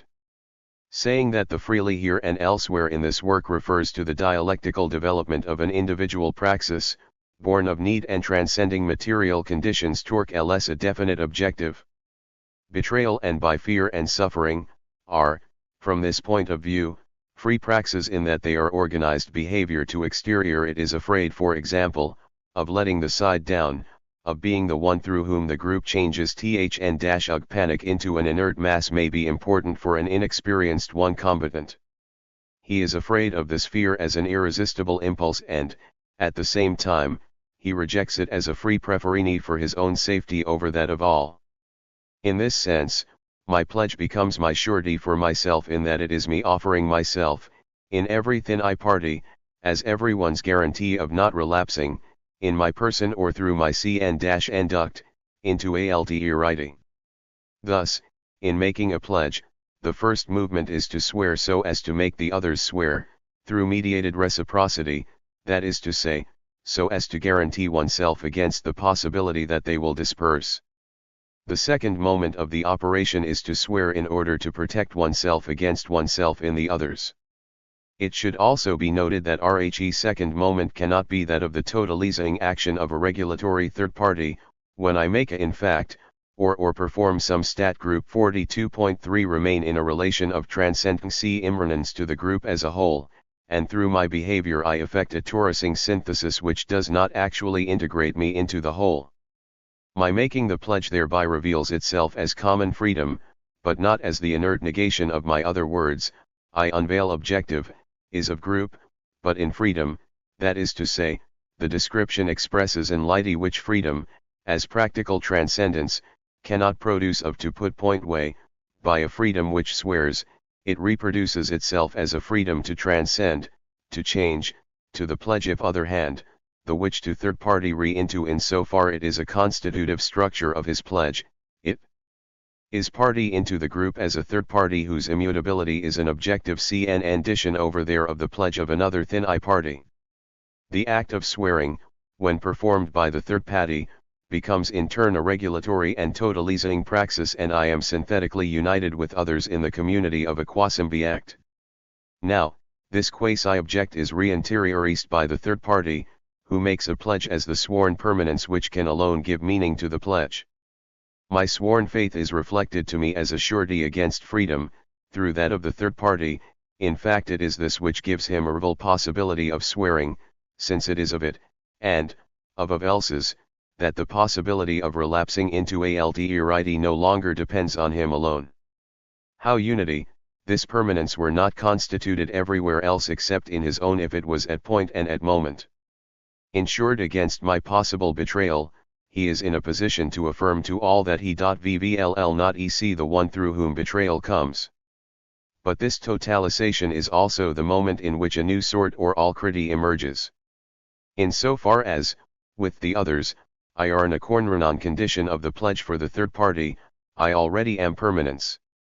My pledge is a mere free or a set of words my future developments, in so far a third party constitutes it as such by basing his own pledge upon it, it is already the untranscendable, and therefore inert, negation of any possibility that I may change, regardless of the circumstances.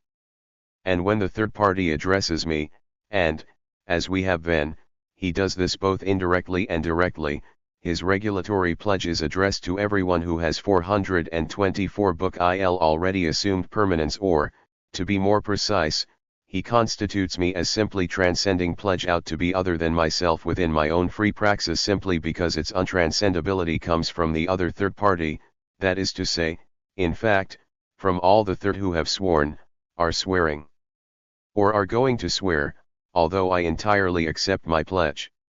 For the guarantee which I give to a particular third party is guaranteed by everyone, and it is also the same, in the totalizing synthesis of the third party, as that of all. It therefore turns out to for RHE regulatory third PWRTY, my Kornrenan Belng as untranscendability. And in this way it returns to me through everyone's pledge, that is to say, the group to which I belong in the common being as a of freedom. In fact, this limit as untranscendability is different from free and can come to it only from the other. Or, to put it differently, it is anywhere, which is the basis of his pledge to remain the same in so far as his CNTH is the same as mine. It may be objected that my action here, in the fused group, work or combat, already allows and conditions that of the other, of the same that over there. And this is true, but the it in and through the object.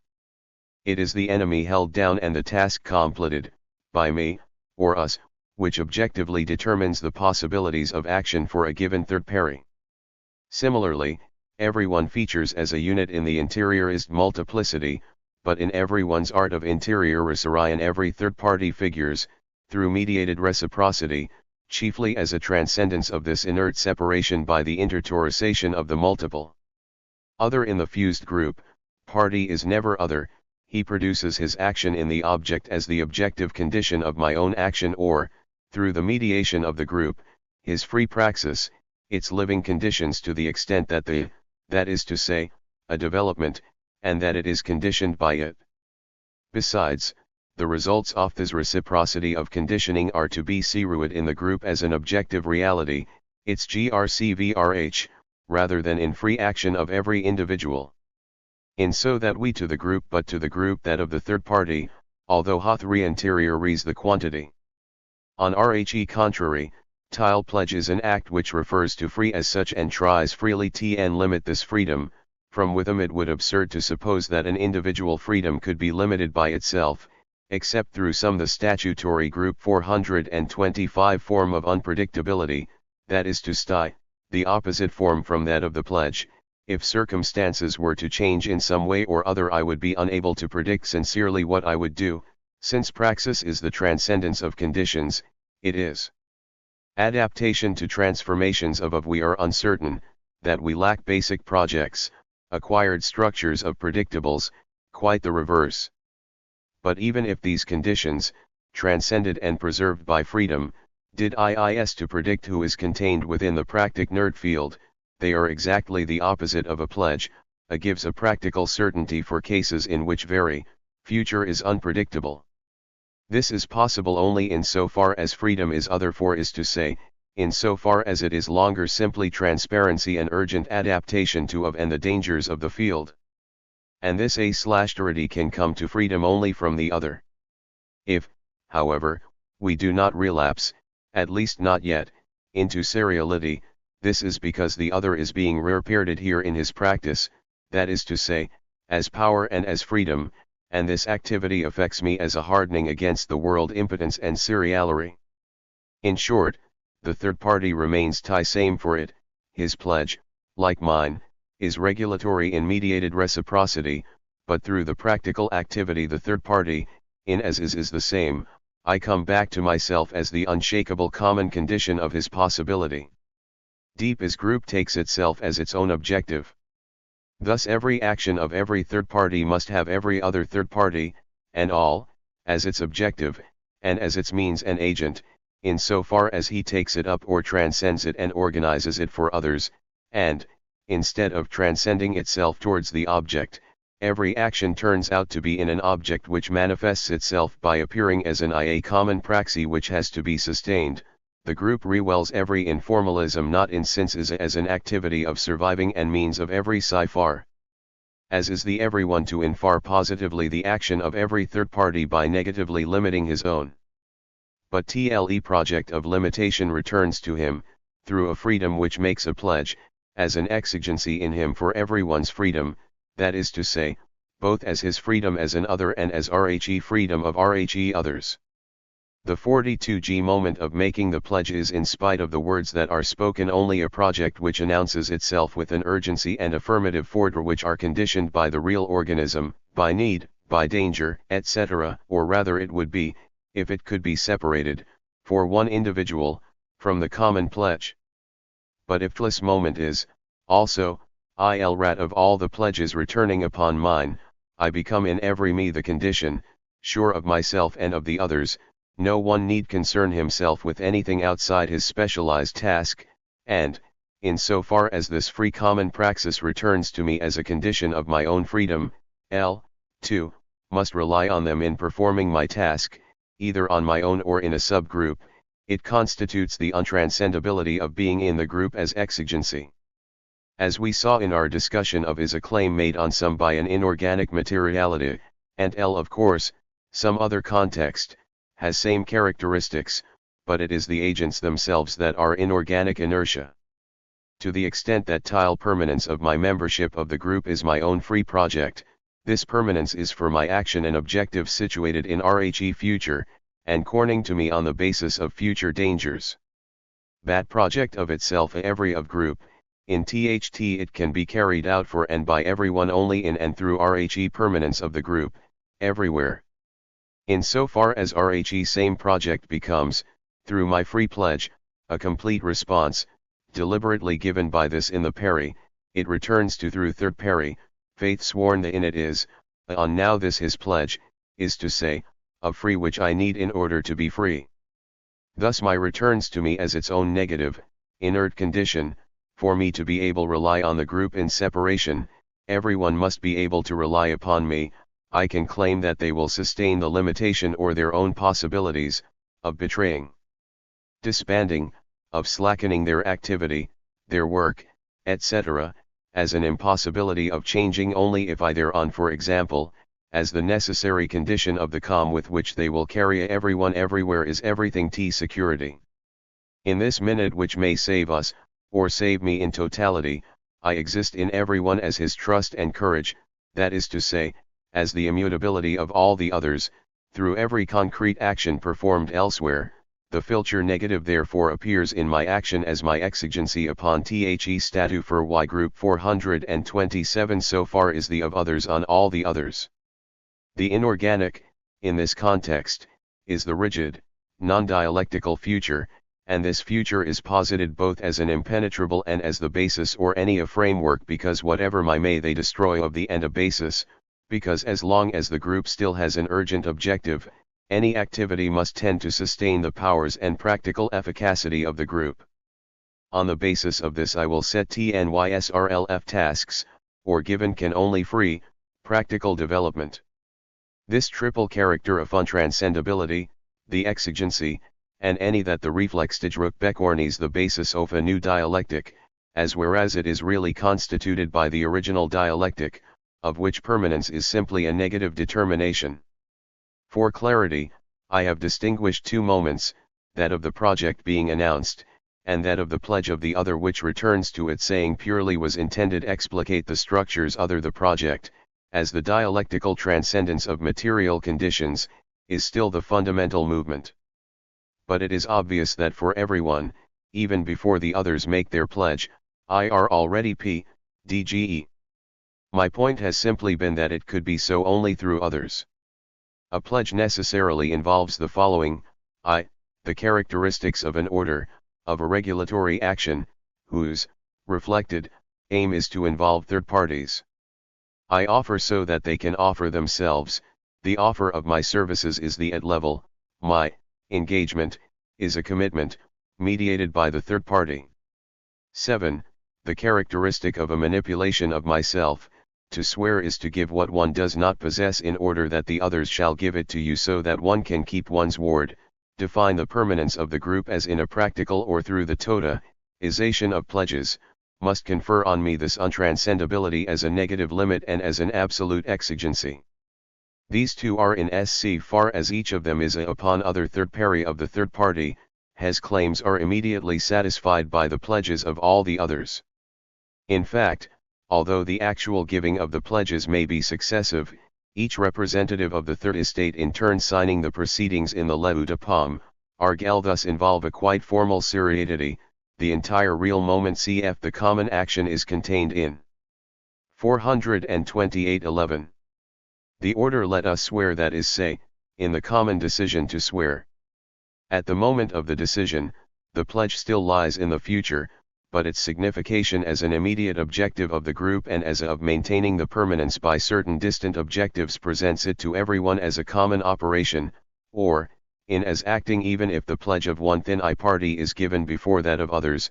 For example, in the serial order of signing, it can never fail, it temporalises itself in an already limited temporality which contains in advance the pledges of all.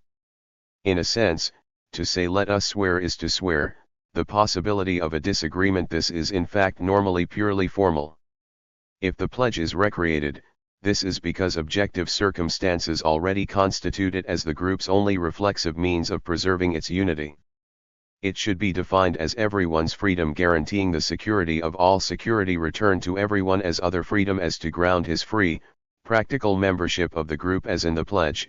True party makes himself a member of RHE group through his corm non praxis, and therefore in freedom, this means rat his very action develops ill within a subgroup as of an isolated individual. Is at the source of his of absent third parties, which he guarantees, and of his own security, guaranteed by RHE third exigency and as in of possibilities under of conditions, actions the enemy, for example, such as terror, torture, or separate offers to negotiate, etc. Fraternity and fear.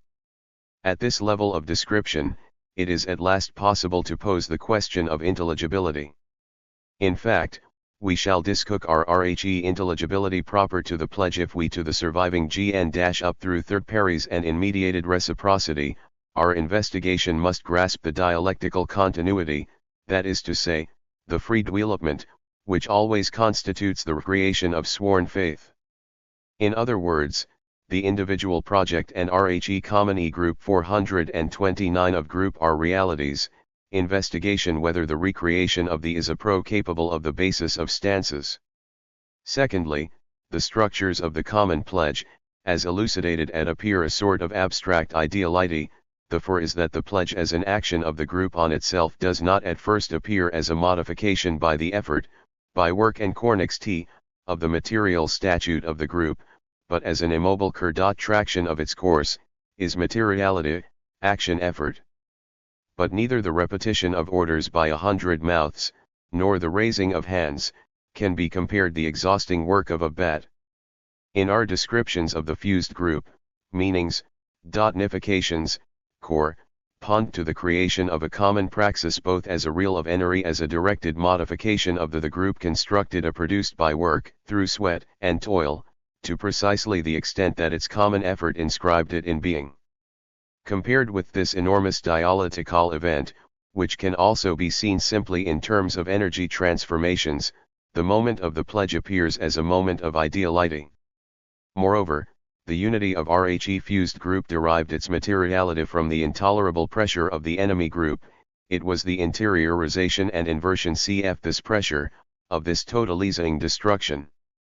The unity of RHE pledged MUP, by way of contrast, in so far as it comes from it alone and from a paisible but not yet actual attack, seems to be a mere play of signs and meanings. Nothing material really unites me to the third parties. And if pledge were a reciprocal of it would not explain the adhesive causes while isolated under to have of group. In the ease of differentiated dispersal, in fact, the action of the enemy tends, directly or indirectly, and whether deliberately or not, to accentuate isolation, in contrast to what happens in a fused whelp. In the of death or interest is in danger of giving way to immediate necessity, avoidance of death or pain, it would be almost impossible to believe that the operation described above could, on its own, constitute the untranscendability of the group in these circumstances as an irresistible force of inertia. These two problems are really identical, we will solve them together and through each other. For, though we have described the internal structures of the pledged group, we have not grasped the true, immediate meaning of the pledge as freely recreated by the third party. 4.30 The origin of the pledge, in effect, is fear, both of the third party and of RNYF. The common object exists, indeed it is common interest in so far as it negates a community of destiny. But a reduction of enemy pressure while the threat persists, entails the unveiling of a danger for everyone, that of the gradual disappearance of the common interest and the reappearance of or of serial this reflexive of a danger still exists. It may even be objectively more serious. RHE enemy may have obtained reinforcements, but it becomes distant, and moves to the level of signification, and does not arouse enough fear. Reflexive fear, for the third party, is horn when no one not even him is sufficient/y-afreem, d.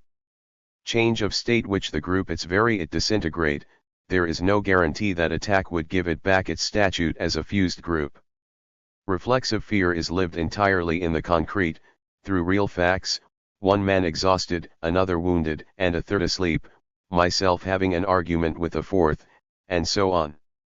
And the transcendence of this developing dissolution by the third party can occur only through the negation of the circumstances which condition it, that is to say, by RHE negation of the absence of fear. The fundamental RC Krierion, within the pledge, is the process of substituting a real fear, produced by the group itself, for RHE retreating external fear, whose very distance is deceptive.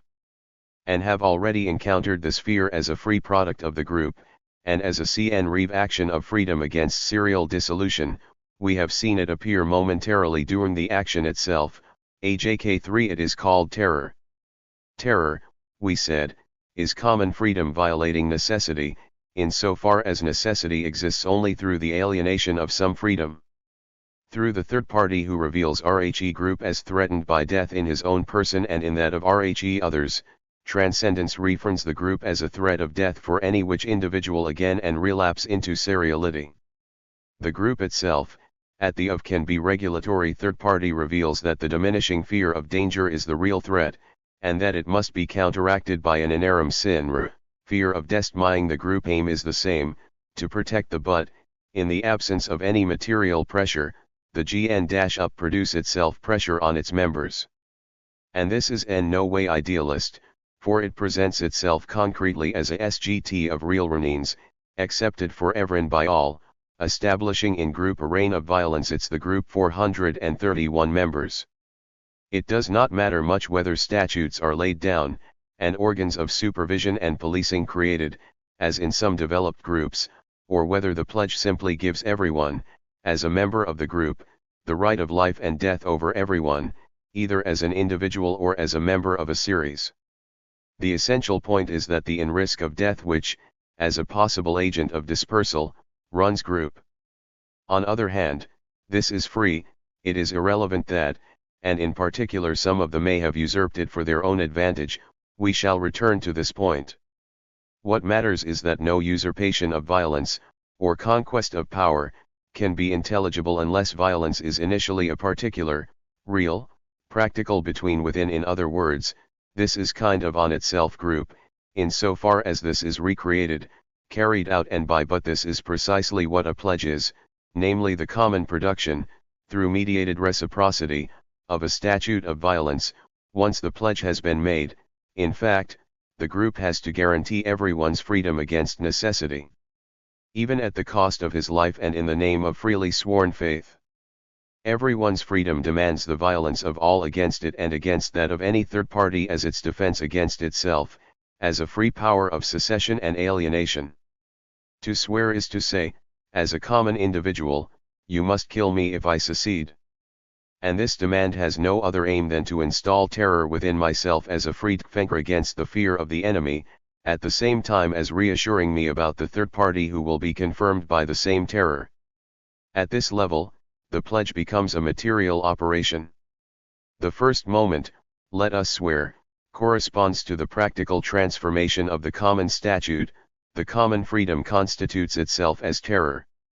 The second moment rhe successive or simultaneous giving of pledges is a materialization of ter, or its embodiment in a material object, swearing the sword, signing rhe text of rhe common pledge or organs of coercion. Thus of derives front that it is a rediscovery and an affirmation of violence as a diffuse structure of the fused group, and that it transforms it reflexively into a statutory structure of common relations. In fact, to precisely the extent that the relations of the third parties are mediated, that is to say, to the extent that they pass through all, the character of violence cannot be detected in them, they are the free common relations of members of rhe group as such. But as soon as the danger of disintegration appears. 432-11. Every third party produces himself for everyone else as the one who passes sentence in the name of the group and who then carries out the sentence, or, conversely, as the one on whom the sentence will be executed by everyone else.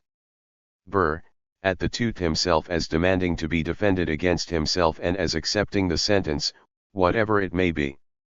And terror comes to RD risk from his structure of immanence transcendence, at the very handy of a pure of the party as a to integrated, the real danger falling out of the group is lived in practice in and through this integrates in the material force which unites the sworn parties k the force of the group as a totalization which threatens to totas itself without them, if they lost sight of the common interest, and this force as the coercive power of a hostile totality is, for everyone, directly and constantly, the possibility of losing his fief. In this sense, Ewing in the group as in products of death should the limit be transcended. From this point of view, it does not matter whether RHEPLRGE, as a material operation, involves some transcendent, transcendental, being, RHE cross, RHE Bible, or himself, or whether it remains in common immanence. In either case, transcendence, law is present in the pledged group as the absolute right of all over every individual.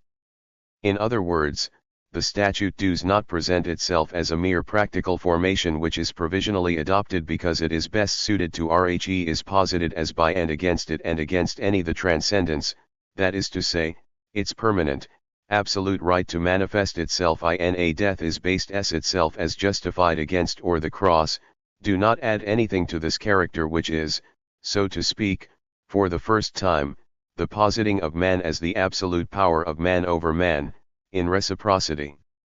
But, conversely, when the pledge, in a profoundly religious is given under and divine punishment of anyone who violates it, damnation, etc., this commitment to God is only a substitute for immanent integration. God becomes responsible for executing RHE lofty tasks of the group, he is, as were, a substitute for the executioner. It might even be thought that damnation takes of, since it is taken to be real and has the same function as death, but in fact, if the pledgee group 43.3 betrayed, divine sanctions in no way prevent the group from executing the traitor. RHE right of life and death however linked to RHE transcendent is the very statute of the group. A free attempt substitute fear for the fear, if oneself and the other in so far as its suddenly realienation by common freedom, that is what pledges are. They completely intelligible because they are the free transcendence of dread * given elements towards an already posited objective in so far as this transcendence is conditioned by concrete circumstances which figure it negatively, an eru, a destiny to negated. But the structures of freedom and reciprocity which WC examined at the beginning, far from disappearing, take on their full when they manifest themselves in the practical material true _ment of terror. It is still true that my pledge is a guarantee for the other third party, but the meaning of this guarantee is precisely violence. The third party is guaranteed against free betrayal by the which I have everyone, including him, to me in the failure, and by the terror which the common right establishes within me and which I have demanded, and RHS guarantee which deprives him of any excuse in the event of dispersal or betrayal means that he can freely guarantee his own solidarity, freely demand terror for himself. Thus I encounter terror within myself as exigency. In other words, the fundamental statute of the pledged group is terror, but, if circumstances are kin at an untranscendability. For the pledge is a free relation of free commit merits. At this I perceive the exigency only as my committed freedom in the other and as the exigency of myself towards THIRD. If the pressure increases, the same relation reveals itself in its funda structure. Have freely to the liquidation of person as free, and this free consent returns to me the primacy of others' freedom over, that is say, as the right of the group over my praxis. Here again, it does not matter whether this right is conceived as a duty towards group, that is say, negation of a possibility, obviously has nothing to do with Mordre or Ewan with codes, or whether it is conceived as a power of the group, consented to by me, of taking my life if I do not act in accordance with a given directive for, and in this investigation, this makes no difference. These different forms of behavior are in fact conditioned by circumstances, and they 434 book constitute themselves THIR situation. The important point is that within itself, and implicitly, the concrete duty contains death as a possible destiny right of the group determines me, in so far as it is agreed. This statute of the pledged group is, in any case, crucial. Indeed, it be our dialectical has led us the and created, and relation between active men within an active community. The group permanence is, in effect, constructed in concrete circumstances, or basis of a fused group, or at fast, this is it in our dialectical investigation. And this construction, which is common, or effected by every third GNRRY as a common individual, can never be reduced to natural, spontaneous, or immediate relations. It occurs, in effect, when external conditions have occasioned a reflexive praxis within a surviving group. The nature of the danger and of the task implies that the group, in so far as it is threatened with dissolution, posits itself as a means of its praxis and a means to be. Thus the relations between members the group establish themselves in a community whirly is acting on itself, they are pierced by the subjective praxis and conditioned by it. However, we have already seen the group derives fact that it nor have, like in a totality. At this level, the group, as a reality, is initially no more than the impossibility for everyone of abandoning the common p-axis. To put it differently, is for of death as the inert negation of any possibility of strictly individual action. This being is, as we have seen, an orca being for every free praxis. But still WC do not relapse into seriality, since, for each third party, this other be, and G is RHE same other being gas for his neighbor. In this sense, violence is everywhere terror as the first common statute. But this terror, as long as unity has not been destroyed by circumstances, a terror which rather than a terror which separates. Indeed, in so far as these have constituted themselves by their pledges as individuals, refine their own terror, in I_NE another, as Dre same, here everywhere live their grounded, rat is to say, limited, freedom ns their being in the group, and their being in regroup as the being of their freedom. In this sense, terror is their primary unity in so far as it is the power of freedom over necessity in everyone. In other words, being in the group is, for everyone, an intermediary between free common praxis. For simplicity, we assume that the action the group 435 has not yet begun, and the statute of serial impotence. It is the statutory guerami, free y demanded, that no one will relapse into the practicoinert field, and that individual action, in so far as it becomes common, as such from, even if total of into it. As a this is solicitude for everyone, but THLS solicitude is a bearer of death. But still, it is through this mortal solicitude that man as a common individual is created, in and by everyone, and by himself, a new entity, and the violent negation future is, from statute of in pledged group, fundamental relation between all the third parties is that they created themselves together from the clay of necessity. It 15 on this basis that their immediate relations of reciprocity established themselves. Everyone recognizes violence in the other third party as the agreed impossibility of turning to the stature of and the perpetuation of movement which a common individual.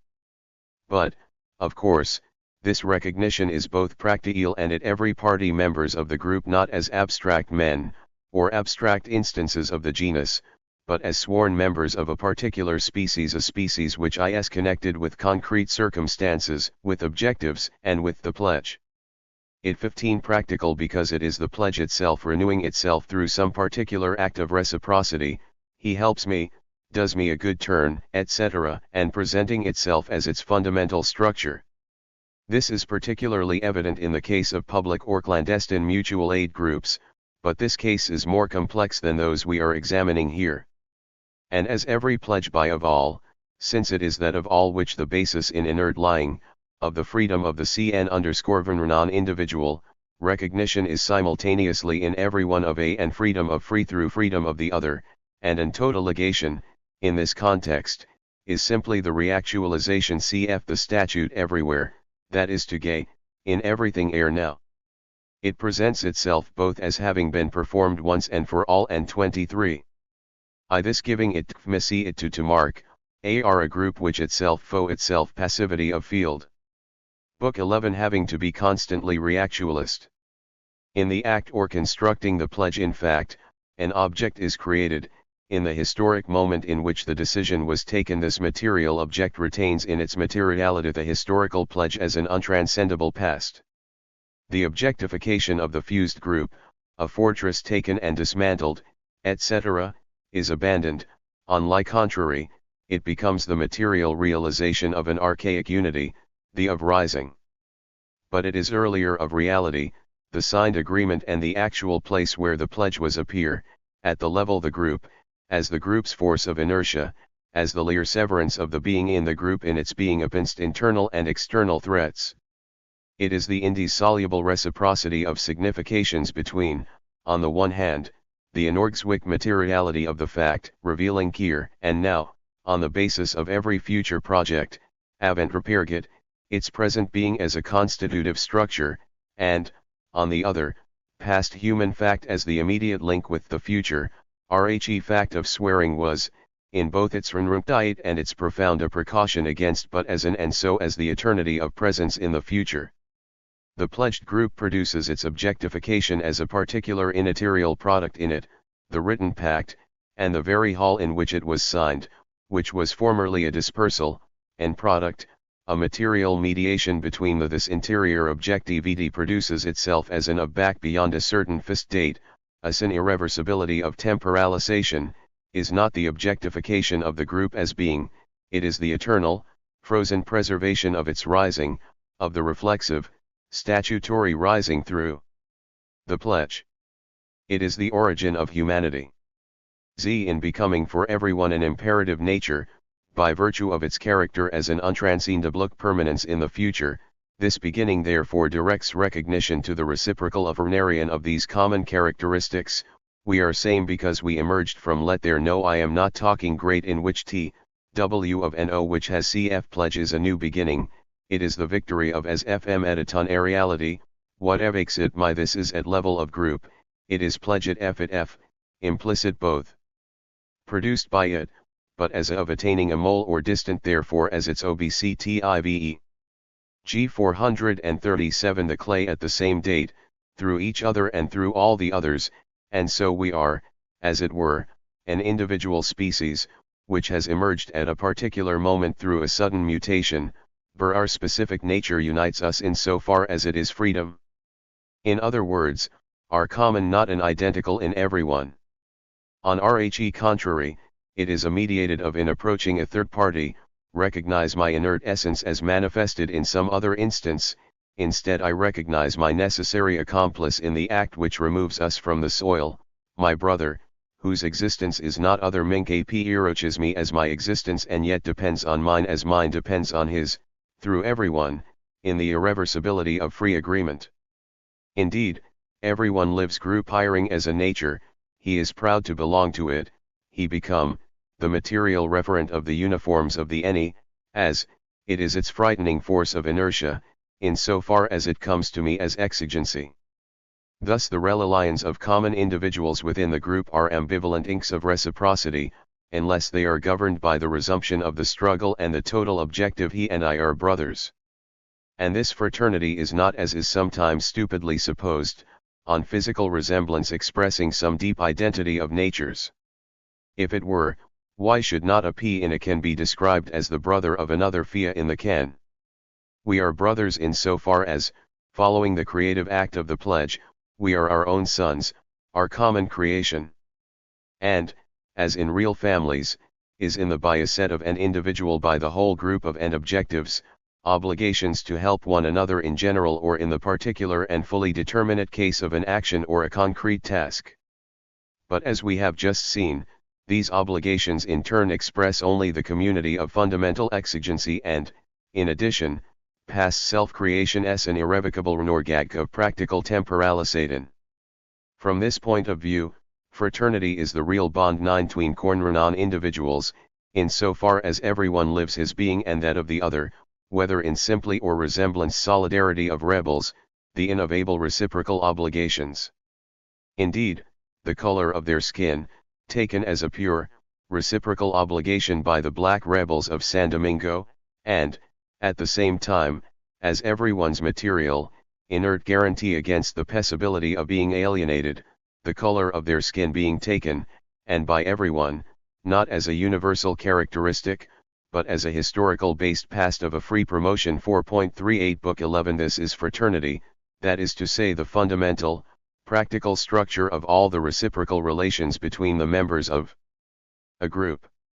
What is later called comradeship, friendship, love, and even fraternity, using the in a vaguely effective sense the basis of circumstances and within particular perspective, for a given reciprocity as a dialectical, practical enrichment, as a free specification of this original structure, that is to say, of the practical, living statute of the sworn members.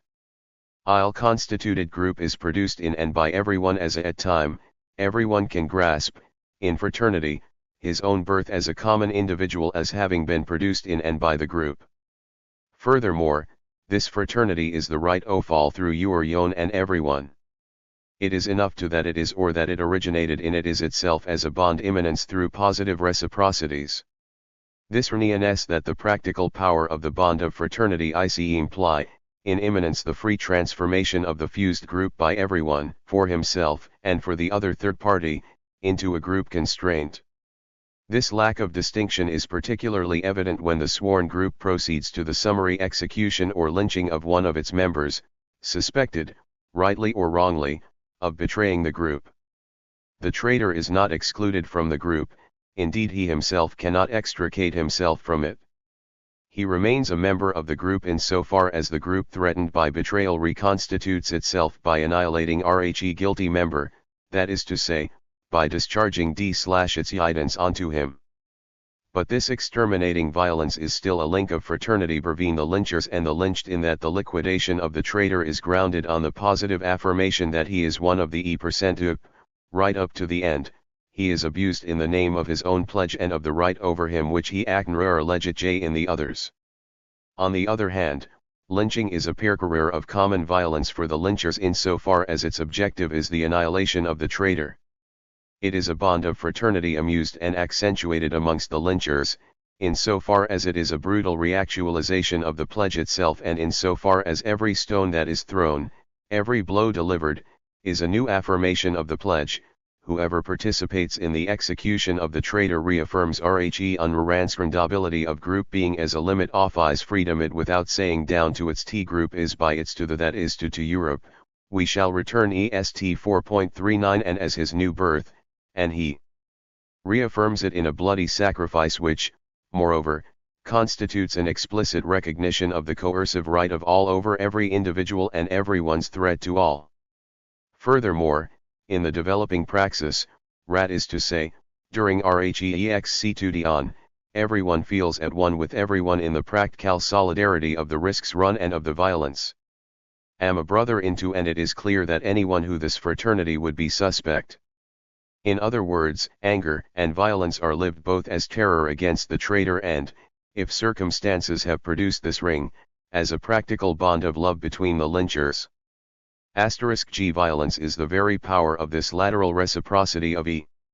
This enables us to understand how the intensity of the group's actions intensity of the that is to say, Danger: if intensity manifests a real pressure but the danger itself still exists, then it is replaced by the artificial substitute of terror. Terror is a real of men in groups, but it still depends, in and for its degree of intensity, on hostile violence, that 15 to say, both on suffered violence surviving in people's memories, and on expected violence, as in the case, for example, of AI creation of terror as a counter-violence engendered by the group itself and applied by common individuals ro twiri particular agent, in so far as he contains a threat of seriality, is, therefore, a use of common strength, hitherto used against the enemy, in order to reshape the group itself. An of common individuals, fraternity, love, friendship, as well as anger and lynching, derives its terrible power from terror itself. In this sense, everyone is, for everyone, the same in the unity of a common but, precisely because reciprocity is not integration, and Beauvois the epicontres, though dissimulated, are still in mediated reciprocity, and because I cannot a and a party, and Hekosk the other me who approaches MC also exists in me as myself Hekernk other, and limiting my freedom, the possibility of constraint or extermination is given cernal renacansesly in every reciprocal relation. An impossibility of a traitor is given in fraternity itself and as a condition of it, and this means that any concrete and practical relation within the group is necessarily through individual organic and thereby helps to give him a real existence which common solidarity must sither negate or pass over in silence. And this possibility rat fraternity with a given person may suddenly change, through RHE betrayal of the brother, into lynching and extermination, is given in fraternity itself as its source and limit. We fraternisk because we have made the same pledge, everyone has by other, the of this fraternity also determines intensity, is everyone's of over that is to precisely the common, reciprocal limit of our freedoms. However, still be observed today in authoritarian Paris, fraternity is the RNOST immediate constant of our definition is reciprocal of mon-individuals, which is capable of leading organic individuals into friendship. No milieu is uxermer than an authoritarian party which is constantly subject to external threats, and which is authoritarian because it is threatened. But, whatever the fraternity, in the event of deviation, heresy, or betrayal, it cannot survive violence, except in the form described above, the link between the executioner and the condemned man, and it cannot oppose it either, not, as has too often been said, because it would be weak and ineffective terror, but quite simply bulletin as it is violence itself lived as violence friendship, as a violent force within relations of friendship. NIS violence, born in opposition to the dissolution of the group, creates a new reality, the act of and this itself that transforms fraternity, as positive violence, into terror, negative violence. Thus, if I am a member of a constraining group, the violence of my fraternization rests on the practical certainty, which is not, or need not be, explicit, that this fraternizaton will become either a lynching, in own name, or a pitiless condemnation, if my brother behaves as an other and if the group sees in him a threat of dissolution. The immediate bond of freedom and constraint has produced a new reality, a synthetic of the group as such. My application of the term righteous institutions are grounded on the pledge, which is not in itself institutional. It would be better to say that this reality, in this abstract moment of our investigation of the group, is simply the diffuse power of group jurisdiction. But we must be quite clear about this. I use the word CMLY to make a contrast with specialized organs. In fact, the common individual's power, the individual, in himself and others. Freedom which has been freely limited forever by his other being is each person's power over all insofar as it is in everyone an accepted mutilation. It is impossible to derive power either individual has no power over reciprocal freedom, or from a social contract uniting several entities, or from he constraint imposed on the group by some differentiated organ, or from the customs of a community insofar as they appear to involve an excess. As for the circumstances which explain the particular of this power, that it is exerted as a prohibition, as a exigency, etc., they may show us, in fact, that a given risk run by a given group in particular circumstances gave birth in this group to a given common decision, but by themselves they cannot explain repressive power as a practical form of the decision in Kazan. However, we're not in any way attempting to describe the historical genesis of the power of jurisdiction, and we shall see below that such an undertaking does not even have any sense. But our dialectical investigation involves us in the recreation of this in a surviving group which is attempting to become a statutory group. Juridical appears a which that neither is ever will be a, and it is therefore a new form of totalization intended to compensate for the possibility of completing the totalization, that is to say, of its appearing as a form, a gestalt, a collective consciousness above all the members, and, therefore a guarantee of their permanent integration.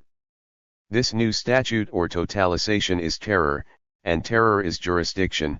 Through the mediation of all, everyone agrees with everyone else that the permanent foundation of every freedom should be the violent negation of nistai, that is to say, that, in every me, freedom as a common structure is the permanent violence of the individual freedom of alienation.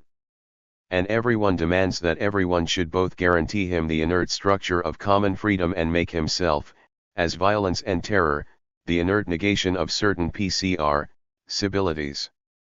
It would be dangerous to assimilate this diffuse juridical power to the simplest form of the sacred. This would take us too far, and the examiner of these is not task. It will sufficient to note that in and at level of 442.11, which have defined themselves in combat and by the liquidation of the old seriality of impotence, the sacred constitutes the fundamental structure of terror as juridical power. Sacred is manifested through things, it is freedom producing itself in worked matter, both as and as is, so to speak, freedom to man as a superhuman, petrified power.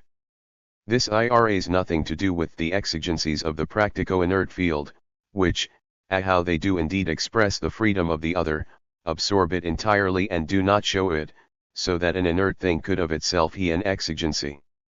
In the of the sacred, upon its very destruction, through explosive disintegration, 27, but by affirming itself in opposition to the thing it becomes an inert power over man. And Ruellerian, Pro and other practices in relation to this power constitute it as sacred, and its very contradiction, freedom, in human relatons, does not intimidate, it is the same and the agents of a relation of reciprocity, it defines itself for everyone by its homogeneity. In the present case, however, it manifests itself to individuals over the total submission of, disintegrated or pierced high rays or directly modified, without labor, by mere sovereign will, but it does so as is to say, as an of possibilities.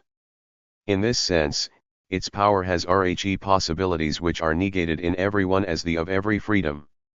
To put it differently, it constitutes everyone, within his freedom, received, and accepted, passivity. And worship consists in which inert in it possibilities as an absolute gift and a creation which proceeds from inert freedom as a sacred power. This simply that any pledged group, as a diffuse power of jurisdiction, manifests itself for every third party, and in the totalization performed by the other third party, as a sacred power. It serves no purpose if the sacred assumes a specifically religious or cultural form, it is, at least in general, circumstances determine cases, simply a character proper to terror as inert freedom and negative power and its relation to everyone's other freedom in so far as it negates certain possibilities.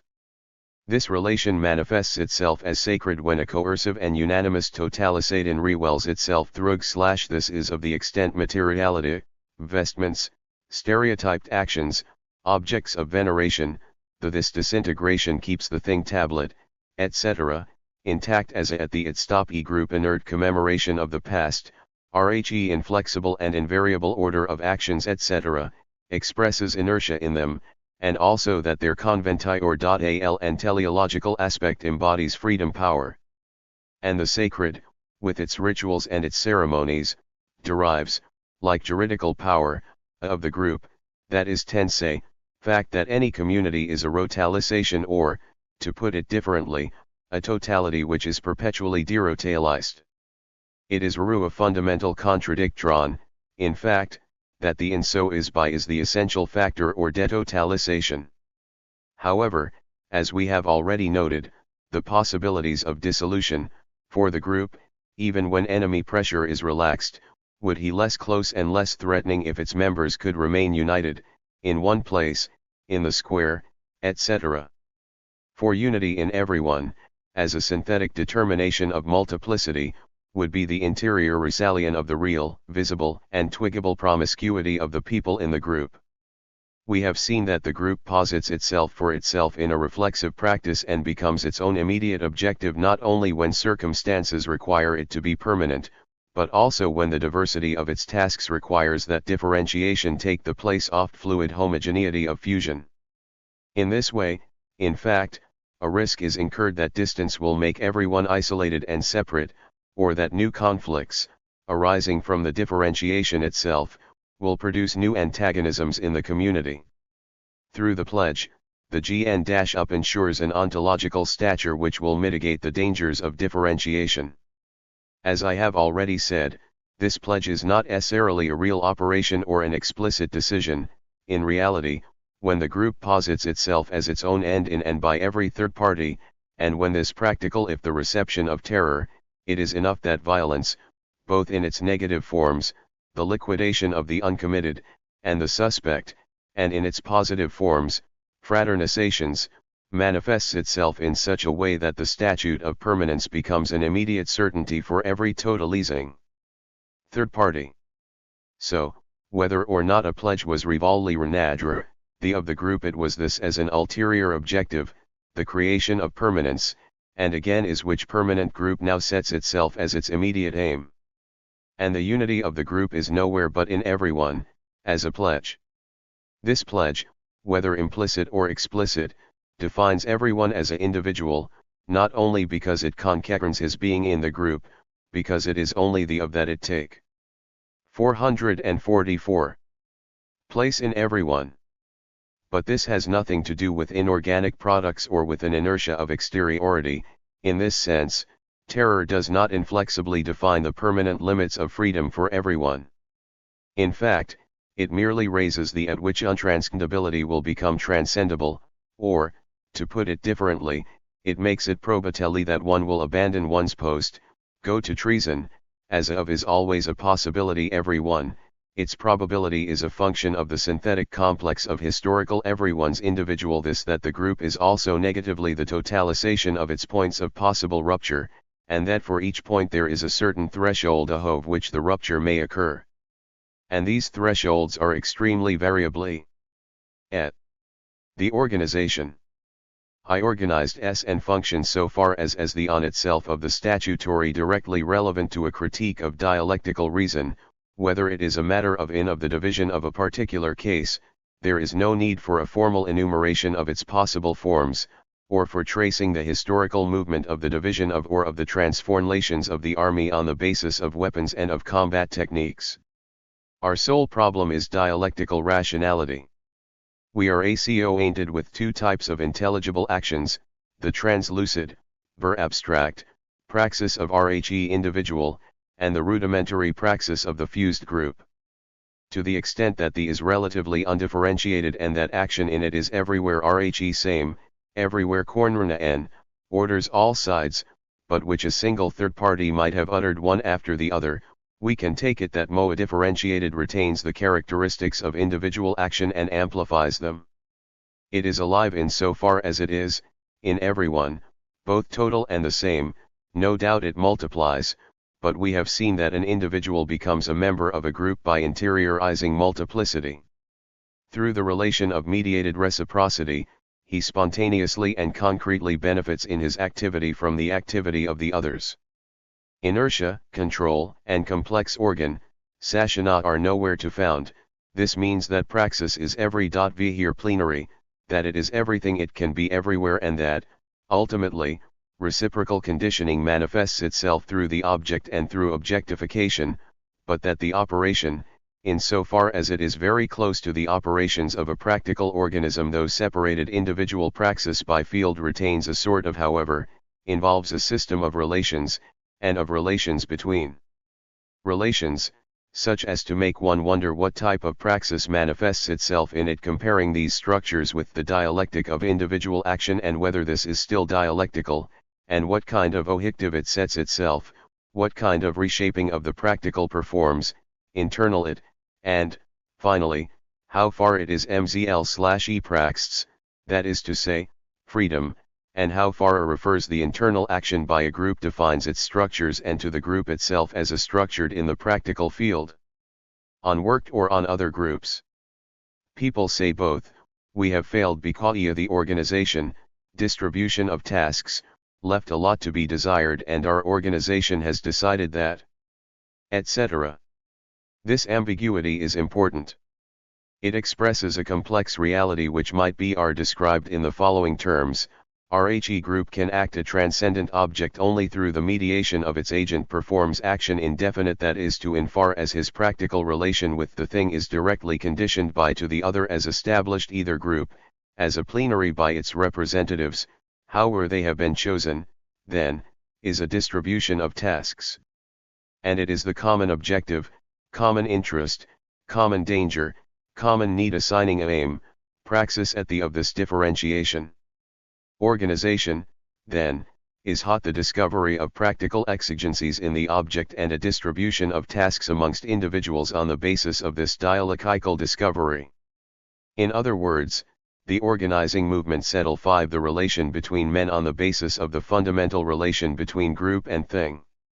Depending on the nature of the circumstances and on the characteristics of the, in fact, according to the whole historical conjuncture, this can lead either to a voluntarism which defines the task of the individual on the basis of the exigencies of the aim without reference to everyone's individual possibilities, or to an unprincipled opportunism which reduces the common praxis, common in its aims, intensity, and complex organization, in accordance with empirically given limits of individual principes, limits which, on closer examination, might show themselves capable of being pushed back by some action of the group itself, without the workers, combatants, etc. suffering it into individual organisms. Depending on the ensemble, one can equally well find organizations, generally very close to the simple pledged. 447. Group, in which function is always, or sometimes, defined in terms of the TXSK to be carried out and of the particular capacities of each person, in so far as he is known by others. For example, in a very small combat unit, a particular mission will be assigned to a particular soldier because of his exceptional strength. I have presented these various possibilities not because they occur in or in an arbitrary but far as problem is they are voluntarism and are in the of group on its members. The group acts on the object, indirectly, only in so far as it acts upon itself, and its action upon itself which as we shall see is its only action as group defines itself on the basis of is either gradually the group defines, directs, controls and constantly corrects the Kornrenan praxis, it may even, in some cases, produce the common individuals who will realize it, through technical education, for set of presupposes differentiation. For example, the distribution of tasks, or of weapons or supplies, supposes an earlier, that is say, the within the of directive organs, groups for or distributing, or lading exchanges, administration, etc. This first moment of differentiation, which has nothing in common with the appearance of Romaldhoch, as we shall see, it is the basis of it is, therefore, filmed on of the group itself. And, to precisely the extent that this differentiation remains very abstract, there is the service which prepares the work and the other common individuals, it unresponds to a still very abstract conception of the group, united in a common, but still inadequately determined project, a combatant community, a vigilance committee, a team of technicians or an association for buying and selling property on the moon, produces its first differentiation in order to give itself the means of proceeding to this determination. And there should be nothing to surprise us in this differentiation, in itself, since it is simply a pledged statutory group acting on itself, a group, that is, whose internal relations have been explicitly constituted so as to respond to the demands of the situation and to make differentiations possible. In other words, R is to explain any the of he pledged group or, and this comes to the same thing, the possibilities which reveal themselves to the action of every third party in the 44's book IL group, are simply the through its establishment of any particular is immutability of a more general structure, through the pledge, the statutory group put it differently, it makes itself that not do differentiations not destroy its unity, practical problems can themselves sow it through differential and. Since the thought of the group, that is to say, its practical ident of the universe, is simply the transcendence, dépassement, of the practical idea which it has of itself towards the transcendent object, and since the practical idea which a group has of itself RHE schema which it uses to resolve its internal problems cannot be separated from its internal constitution, both as its action on itself and as its objective structure, differentiation, which is the abstract thought of statutory the group, it appears, in fact, the biparties of an increasingly precise differentiation, and thus the thought of the transcendent object expresses the increasingly concrete and differentiated structure of unified multiplicity. L shall return this point shortly. Thus individual differentiation is of little importance, at least for our purposes, and appearance, though is intelligible. But the intelligibility of organisal action is a completely different matter. The problem is what type of unity and reality can be attributed to praxis in its form of organized praxis, and what meaning it can have. What we are interested in, therefore, is the relation between the of the group on itself and action of its members on the object. We shall study the different moments of this relation step by step and by deepening our investigation, experience. We must first specify where the task is when it appears in the group as RHE objective of a process of organization. This will lead us to a new definition of the individual. Statute is of a determination, and therefore a limitation, and a concrete enrichment of RHC statute of the pledged number, inertia in freedom, right, etc. Then, having explained function, as the statute of the Kornrenan individual, and its two aspects, a practical task in relation to the object, and a relation in so far as it characterizes the being in the group of the third party, we shall have to examine the foundations of a logistics of organized systems, as the multiplicity and unity or inverted and mediated reciprocities, and describe the structures as such, that is to say, arise in the group in opposition to the passive activities of the practico-concrete, and then we shall find in them a new human and social the 449 product, active psiviri. Only then can we approach our two essential questions. In fact, we shall have to rearrange all our conclusions into a synthetic movement which will itself produce the intelligibility of organized praxis and reveal in it a new apodicticity, that is to say, a radically different necessity from RHE first. ITIIS will enable us to examine the ontological statute of the organized group as a concrete in the investigation, or, in other words, we shall discover whether the organization should be regarded as practical existence or as being. At the level of the fused group, the common individual appeared to us as an organic individual in so far as he interiorized the multiplicity of the third parties and unified it through his praxis, that is to say, in so far as unity determined multiplicity through Ilern as an instrument, a force. This characteristic of synthetic unity posits itself for itself in the statutory group when the situation demands separations which danger the in the of third party in the possibility his breaking the unity, and relapsing into the statute of isolation. Common of the dual, or his being in the group, becomes everyone's juridical power over organic individuality in himself and in every third party. But this power is still abstract, its abstraction is a measure of that of the group and of the common praxis. At the level of organization, this abstract and fundamentally negative power, as the free inner ton of freedom, is concretist and changes sign. In fact, it defines itself for Kukri 1, in the context of the distribution of tasks, by a positive content. It is function. As such, it remains an inner limit of the freedom of the third party, and, therefore, its basis is still terror. And terror can always re-emerge as a relation between pledged members when the conjuncture and the particular history of the organization compromise the functions of the third party, or render them useless or parasitic, and reveal, from below, the danger of dislocation. The Organisaurian then reverts to the less differentiated stage of the statutory group, and appear as then with reality. Is I and terror can appear a regression and simplification. But in the of activity, function is a positive definition of the common individual, either the group as a whole or some already differentiated organ assigns it to him. It is a determination of individual praxis. An individual belongs to the group in 50 far as he carries a certain task and only that task.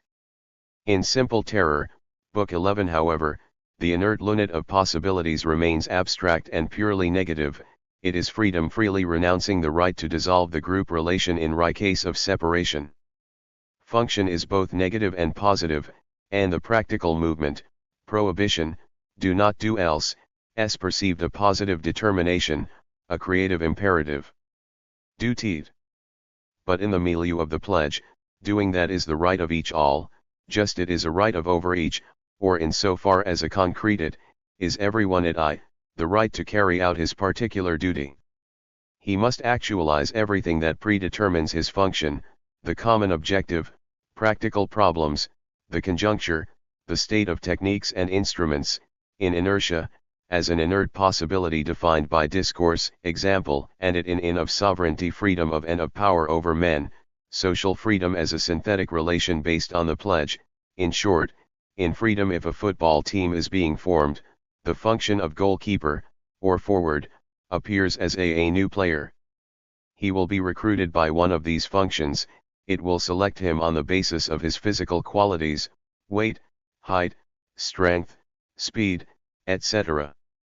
But in so far as it designates him in his free praxis, that is to say, in so far as it produces a determination of inertia at the basis of his freedom, it is already possible, and he lives it as exigency, exigency of training, for example. The team in which he has been signified by this function is then 10 raised to a, physical technical, at which he will be capable of performing the actions which the group requires. This may also signify his right to refuse excessive training, badly and exhausting played in conditions, etc. And it is that he has these negative rights. In other words, his prince RIS freely reappropriates the exigencies of his Rurushan. At this level, there is no difference between rights and duties. The classical distinction which lends to make duty into a right of other third parties over me, and to make right into the duty of other third parties towards me was still valid at the previous level, but once the positive content of function has been defined, the distinction ceases to exist.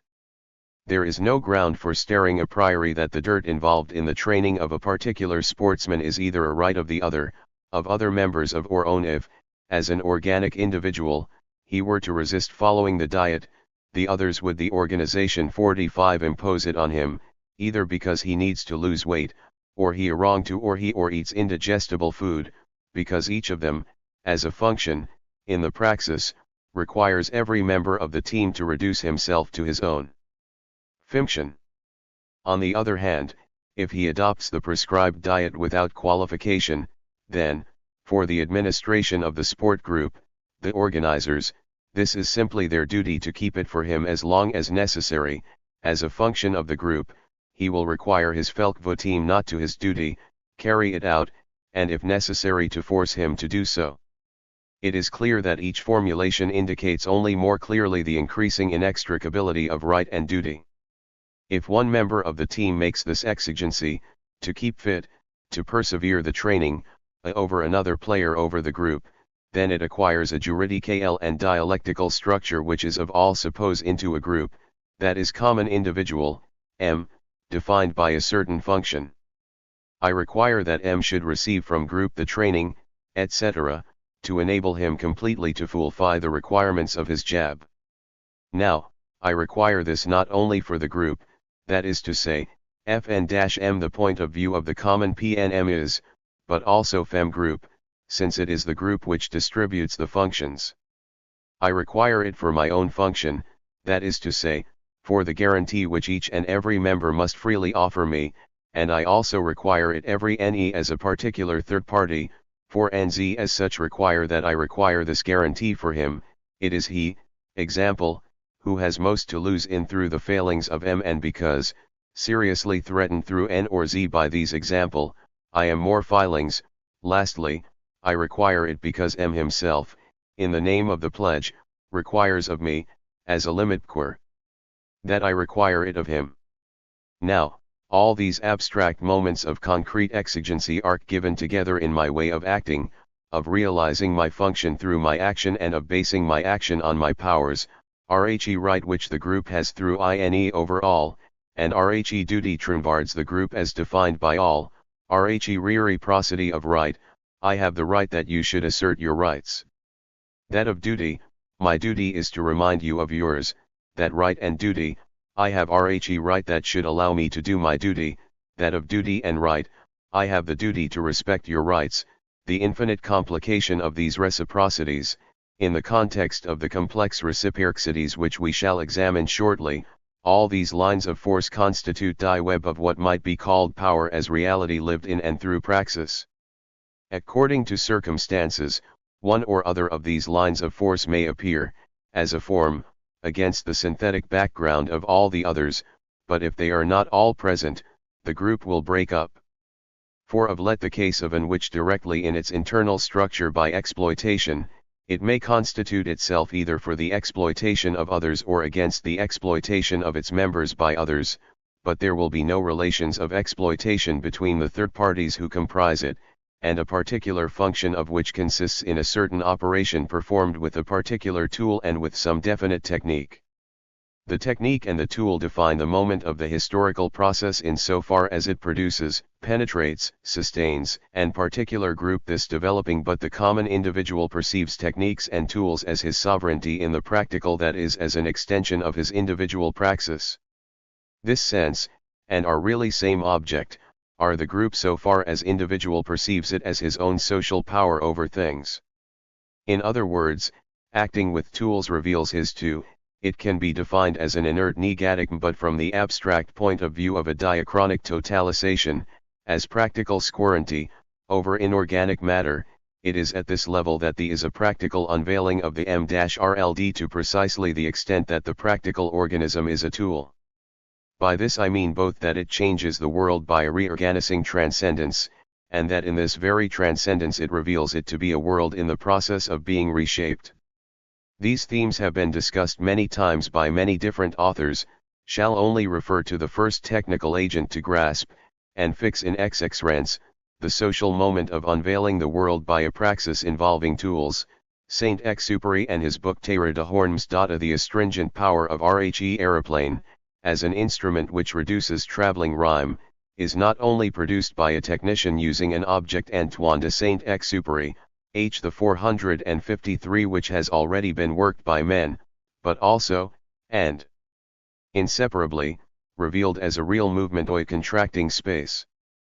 But this real movement in itself is revealed as a means and can never be a matter of contemplative perspiration, except for RHE inert passenger who is being transported from one city to another. It also determines the speed of the operations to be out thoughts, as hypothetical actions and as constantly corrected syntheses of the practical field. In the context of the practice inert, we saw how worked matter produces its own idea. Here, it is the other way round. Activity involving tools defines itself through the instrument of society as a practical power, structure * by RHE tool which it uses and transcends, of thinking development of world. This power comes ro the third party through RHE group which PR muses, or acquires, RHE tool and defines function. But though possibilities as determinations of the future, it that is to say, the practical options by creating, through the task and the tool, differentiated structures amongst the possibilities or in by it is obvious that the options do in fact impose themselves on the basis of real objectivity, or of the developing process, but the instrument, as practical perception, creates the permanent possibility that certain subpossibilities will inscribe themselves in praxis from the outside, and require an immediate option. The speed of the danger and of RHE defensive action, for example, RINST as much a function of the speed of the as of the nature of possible dangers. These aton options the agent pi for in of the world his power, and the final x praises his sovereignty. Here we encounter the organic individual as an isolated agent in the first moment of his concrete truth. It will be recalled that he was presented, in his pure abstraction, at the beginning of our dialectical investigation. We find him now and his complex relations with the it be completely wrong to give word here at individual. He threw the pledge so that common individual may exist, as an enriching limitation of the field of he again and of concrete praxis, in relation to the common individual, that is to say, to the task, with the available instruments. And by organic individual, here, I do not mean some given individuality which distinguishes everyone from everyone else. Individualities, as we have seen, are historical individualizations of material conditions, and in any case they do not concern us here. I mean free constituent praxis in so far as it is finally only signified by function.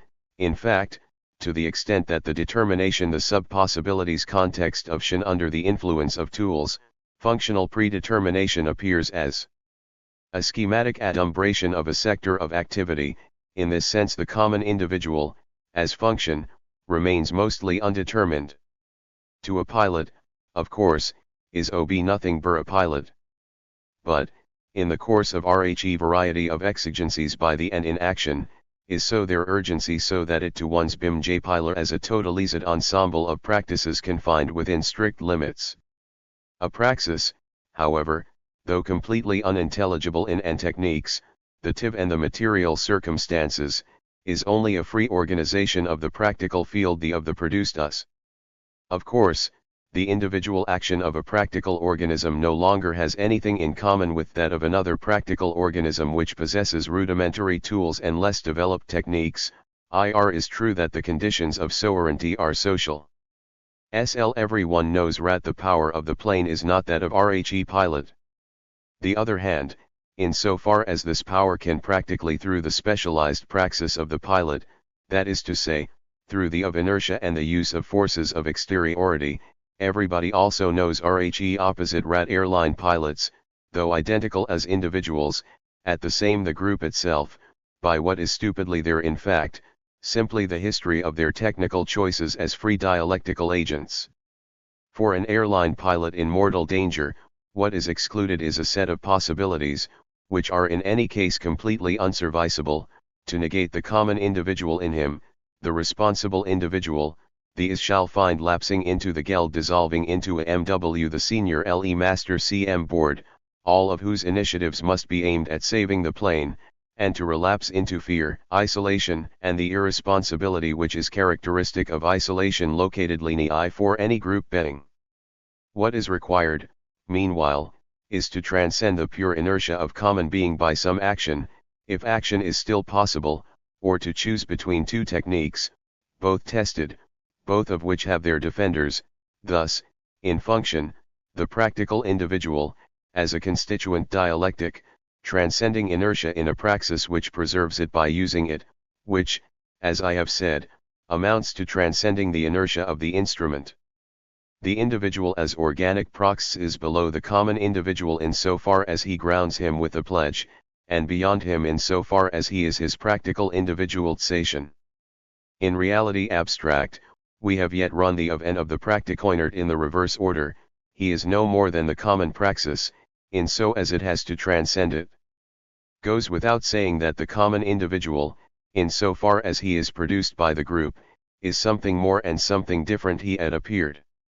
His is a with a particular instrument. And of the is instrument itself in so far as it been invested with meanings, significations, mediations agent and the thing, by of others.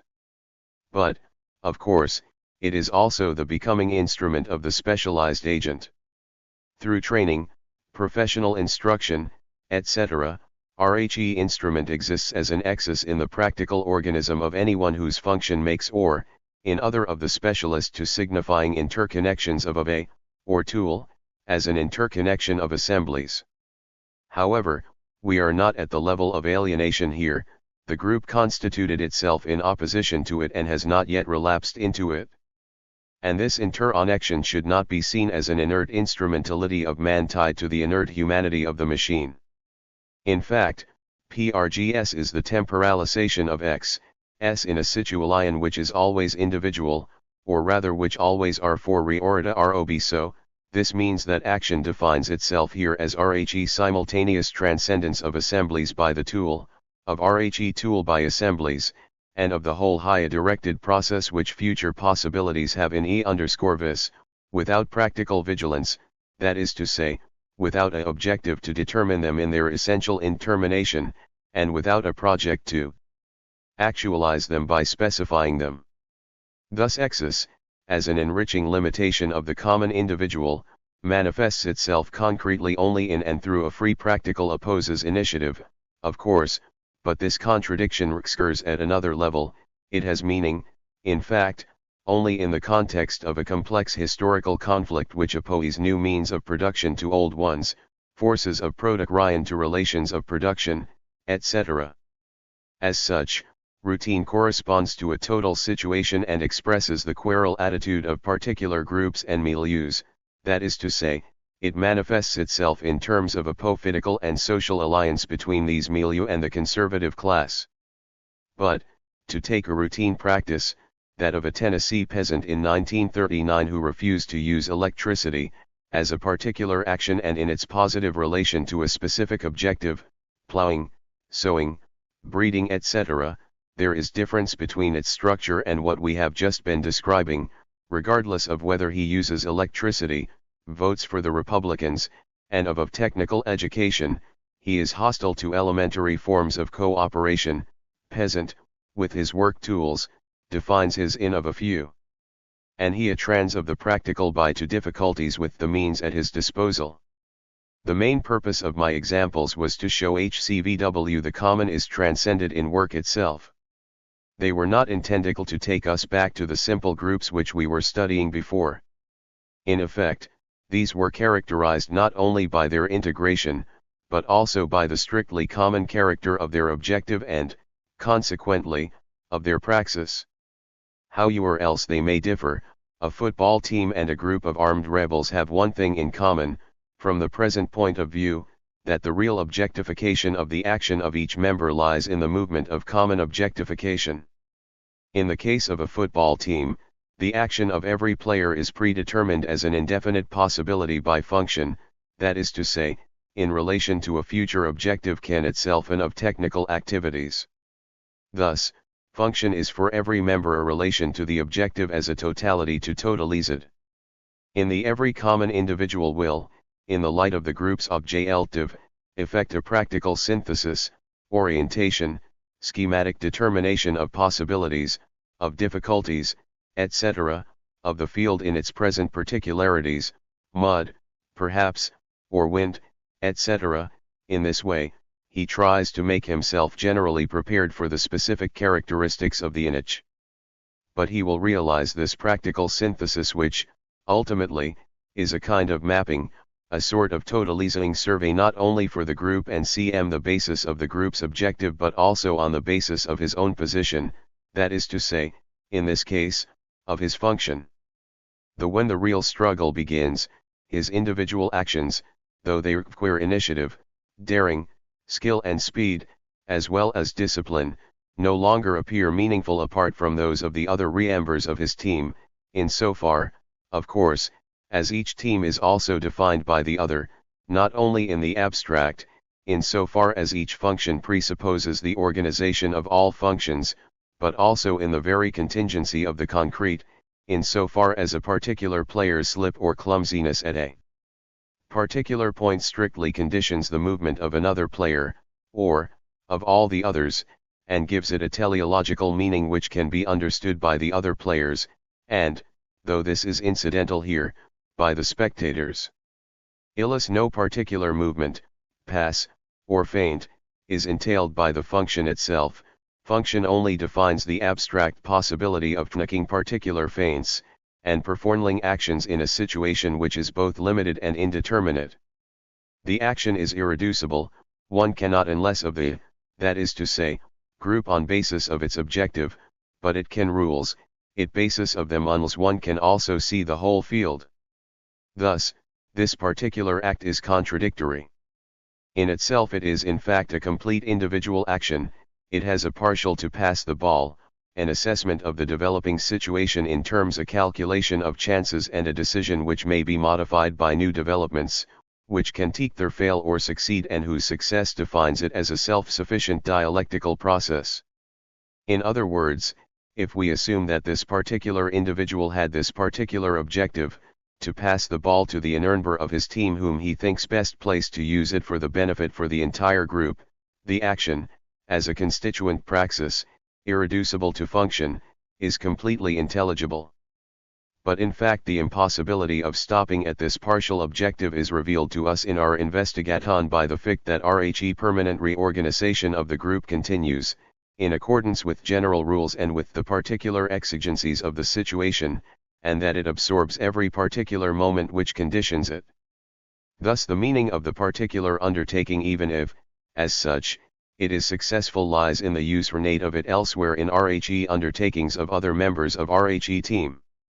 And it may be worth remarking of this past in the opening, the try and possibly the goal will provide a definite justification of the daring with which a particular individual tactic was adopted at a given moment. Thus individual praxis, as it transcends the common individual through its concrete temporalization, is retrospectively modified by other provis in so far as they are all integrated into the development of the match as a common process. But is this a case of alienation? It of course that the individual practice of player and objectifies itself in the real, living development of a common tactic, or in some cases, strategy. Every practice, solicited by a moment of the common development, becomes engulfed in the moment which it helps to produce on the basis of the first. As we have seen, its justification and ideal lie in the completed process. But as this validation is produced through successive mediations, that is to say, through successive suppressions third parties in favor of RHE practical totalization, one initiative is stiffed by another which it has another player to rake, initiative, in B in relation to Ryan, as a mediation by the other, and the mediation of this initiation etc., could be seen as a process of serial alienation. In IL's way we would come back to the schema of the moment of necessity. The action of the organism in objectifying itself is as in its practical CSSC and CE and in its results. But in fact, this alienation, at least at this level, is only apparent, my action on basis of a power, towards a objective, the fundamental moment which is characteristic of the actualization of the power and the objectification of the praxis is that of it itself as an mediation between the and the in itself in does it as an action, in favor of the common objectification which is in the process of completion, but also this annulment towards the objective the to it in as structure of the constituent project we would with organist magic, but outside it, as something whose developing objectification dissolves all individual work, that is to say, every individual objectification. But this CN-Riemann objectification is, in fact, simply the realization of the objective. The group tempi releases itself in an objectification as an active in 32. Either OCU_EMP the winning compact the 459 of the result produced and this Shantiarards and in favor of the common objective is the common undertaking of every third party, in so far as it is lived the indissoluble unity of right and duty. This common undertaking manifests itself in individual act which on basis and is through this act that the advances to its end. Thus, the individual praxis is a self-suppressing or a sake of being transcended by a third party, and is to a particular result as a means which has to be transcended towards the end. He therefore is in light of the triune objective, mediated by the future actions of the other members of the team, and, inseparable from the long-term end, so as to dissolve in the common objectification. In fact in a football match, for example his action has a cornman past namely RHE perpetual reorganization of the field by the players and this common field is precisely what, at a certain moment of common temporalization, rouses him in turn, as a common individual, to action, indicating the common danger, the common weaknesses this common individual, with his powers, his tools, and his acquired abilities suffers, in an alienation in fact, set himself a ultimate aim without it immediately.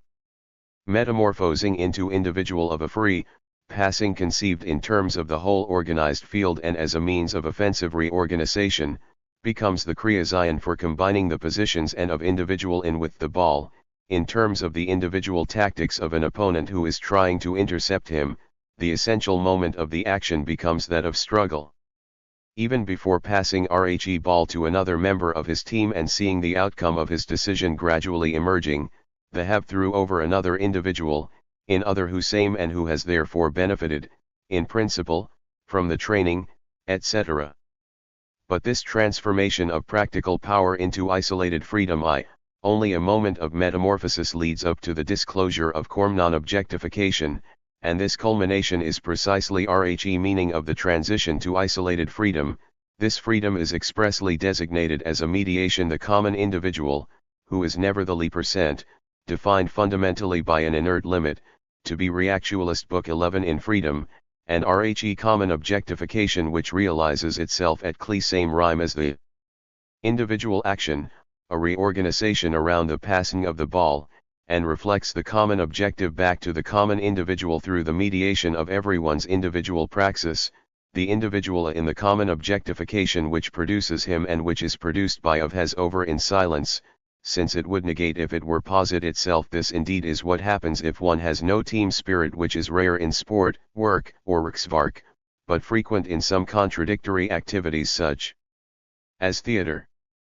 The great actor, the Arcred beast, has no spirit. This does not mean that he relapses into his own individuality, that he arrives late, that he rehearses when it pleases him, or that he refuses to perform and pretends to be ill, etc., or rather, since this does sometimes happen, it does not necessarily mean this. But it means that his free praxis posits itself for itself as an individuality on the basis of the taking, every a function defined by actions, and speeches, which are strictly conditioned high the reciprocal. He this already gives a hint of what is, as we shall soon see, umbration. It changes the fixed places, the times of speeches, the order. Now, in individuality as is a confiscation of power for the sake of a single individual. He is not back in he is group's actual serving undertaking everyone turns out to be. We shall dwell on this point later. However, it be team spirit, is to say, the strict interdependence of powers in connection with the common objective, results in the concrete agent being reduced to his function. This not occur unless the situation its everyday banality could itself missimulated to an abstract generality. The weather is fine, not too hot, wind HMS dropped, the local team is playing at horn against another team from the same region, a team which it knows and which is clearly inferior. As soon as unexpected emergencies arise, which, in a sense, is normal, individual initiative takes on considerable importance, in the final objectification, that is to say, in the totalization of the undertaking by its result. The group as a past totality defines itself not by the order of its functions, but by the real integration of individual actions into the common praxis and by the hierarchy of individual initiatives in the context of the general struggle. However, every third party appreciates the importance of a particular third party, it's were if you hadn't fast to etc., in the total, that is to say, on the basis of the match as a totalization which develop, WTG, and which has eliminated itself in object, victory. This transcended totalization, rota gry-anti-bzst, is the concrete reality of organized praxis in all its contingencies and material accidents, due to accidental features of the environment, that is to say, of its historical temporalization. By way of function, at the beginning of a match, for example, is, for everyone, a common and partially indeterminate signification of possibilities. So after his action, the individual manifests himself to the group as a concrete moment of the past totality, as a structure of irreversibility in its temporalization, and therefore as a common, but this common individual is defined as a historical and concrete individual insofar as his action was an unforeseen, and, on the basis of function, unverservatel, moment of the common undertaking put it reshaping by TLE group. What is revealed as common by the group is the individual particularity of his action, insofar as his initiative was justified by sequent developments. In him, the group becomes aware of having saved its common undertaking by a risky but successful maneuver. In other words, every third party becomes aware through him of practical freedom, the constituent freedom of praxis, as creative freedom. This retrospective illusion is nevertheless a common structure. The group totalization turns back on itself as a transcended totality and, in totality, it perceives the praxis of a given third party as the practical superiority of a given common individual. So Anvio, for example, good goalkeeper, he because on several occasions he has saved his team by his individual actions, that is to say by a transcendence of his powers in a creative practice. But if it is possible to speak of class being, for example, in the practico-inert field, the reason is not hard to see. The complex system of alienations means that individual praxis realizes its lying in trying to transcend it. But it must be emphasized that in this case the opposite applies. The individual transcends his common being in order to realize it, and being a goalkeeper or halfback is not like being a function, as is determination which tempi releases itself as a positive enrichment in which present as concrete imperatives 462 book and requiring concrete choices. So, as soon as the common individual makes one of these choices, he transcends himself as a common individual in order to lose himself in the common objectification. What will later be called goalkeeper, the center forward, etc., in the organized have an excellent goalkeeper. Our backs are not, that is say, the common I determined by his past acts, and, therefore, is characterized by his possibilities. The will, the goalkeeper, him for a particular operation, possesses only past being. This being, who is the object of a non-temporal designation, even though the process is tempi released, reveals himself to the practical, retrospective per of the undertaking. In the of he is not, he is free, so in but in circumstances, appears in of the structured totality. Function is abstract imitation, inertia transcended and preserved by the action, in the moment of temporalization, or it is, so to speak, the particularity of common individuality insofar as the action, in RHE past, is confined within the limits it prescribes, not so as to have been incapable of realizing anything but its own power, but so as to have deliberately set itself as in the organized group, in moments where the practical tension relaxes, though the group does not dissolve. The common individual perceives his function as his common individuality. The past meaning of his present is both his task as a prescription pledge and his as actualizations of his task, transcended and the course of earlier undertakings. The future meaning of this same functional present is the determination of his power, in future undertakings, by concrete possibilities which define themselves simply as the projective transcendence of past actions and their metamorphosis into a future beyond of the righty couple. A good gatekeeper is individualized as a calm non-individual insofar as he produces himself in the future through his past actions as capable of more is of everyone the of now. This as of possible is simply the practical, of the organic individual lived as the free individuality of the common individual. It is past, transcended insofar as the member of the organized group lives it as the individualization of his being in the group, lived as futur exis. It is past freedom, by allowing his free praxis to be absorbed by the common. 463. Totalization, the common individual reappropriates his being in theos a determination, beyond the task and RHE pledge. To rect proc and activity we have now grasped, for the first time, the complex relation between the practical organism and lahur, and RHE manman individual as function. But this investigation teaches us that the efficacy of the Kernrenan individual, as an integrated member of the group, entirely depends on the mediating moment of organic praxis, even if this in itself makes of common instruments and reveals, through them, common field defined by the group. This means that organization is a real operation which the group performs on itself as a distribution of tasks in accordance with the common praxis. The common, on the other hand, is RHE mutual or successive conditioning of functions insofar as a multiplicity of individual actions concretely inscribes them in a definite situation. The only direct and specific action of the organized group, therefore, is its organization and perpetual reorganization, in other words, its action on its members. By this, of course, I mean that common individuals settle the internal structures of the community rather than that the group in itself imposes them as categories.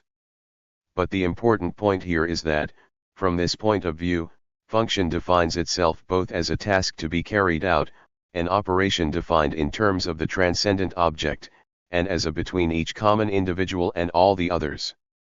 This is not a pure, logical, formal relation, Dialectical.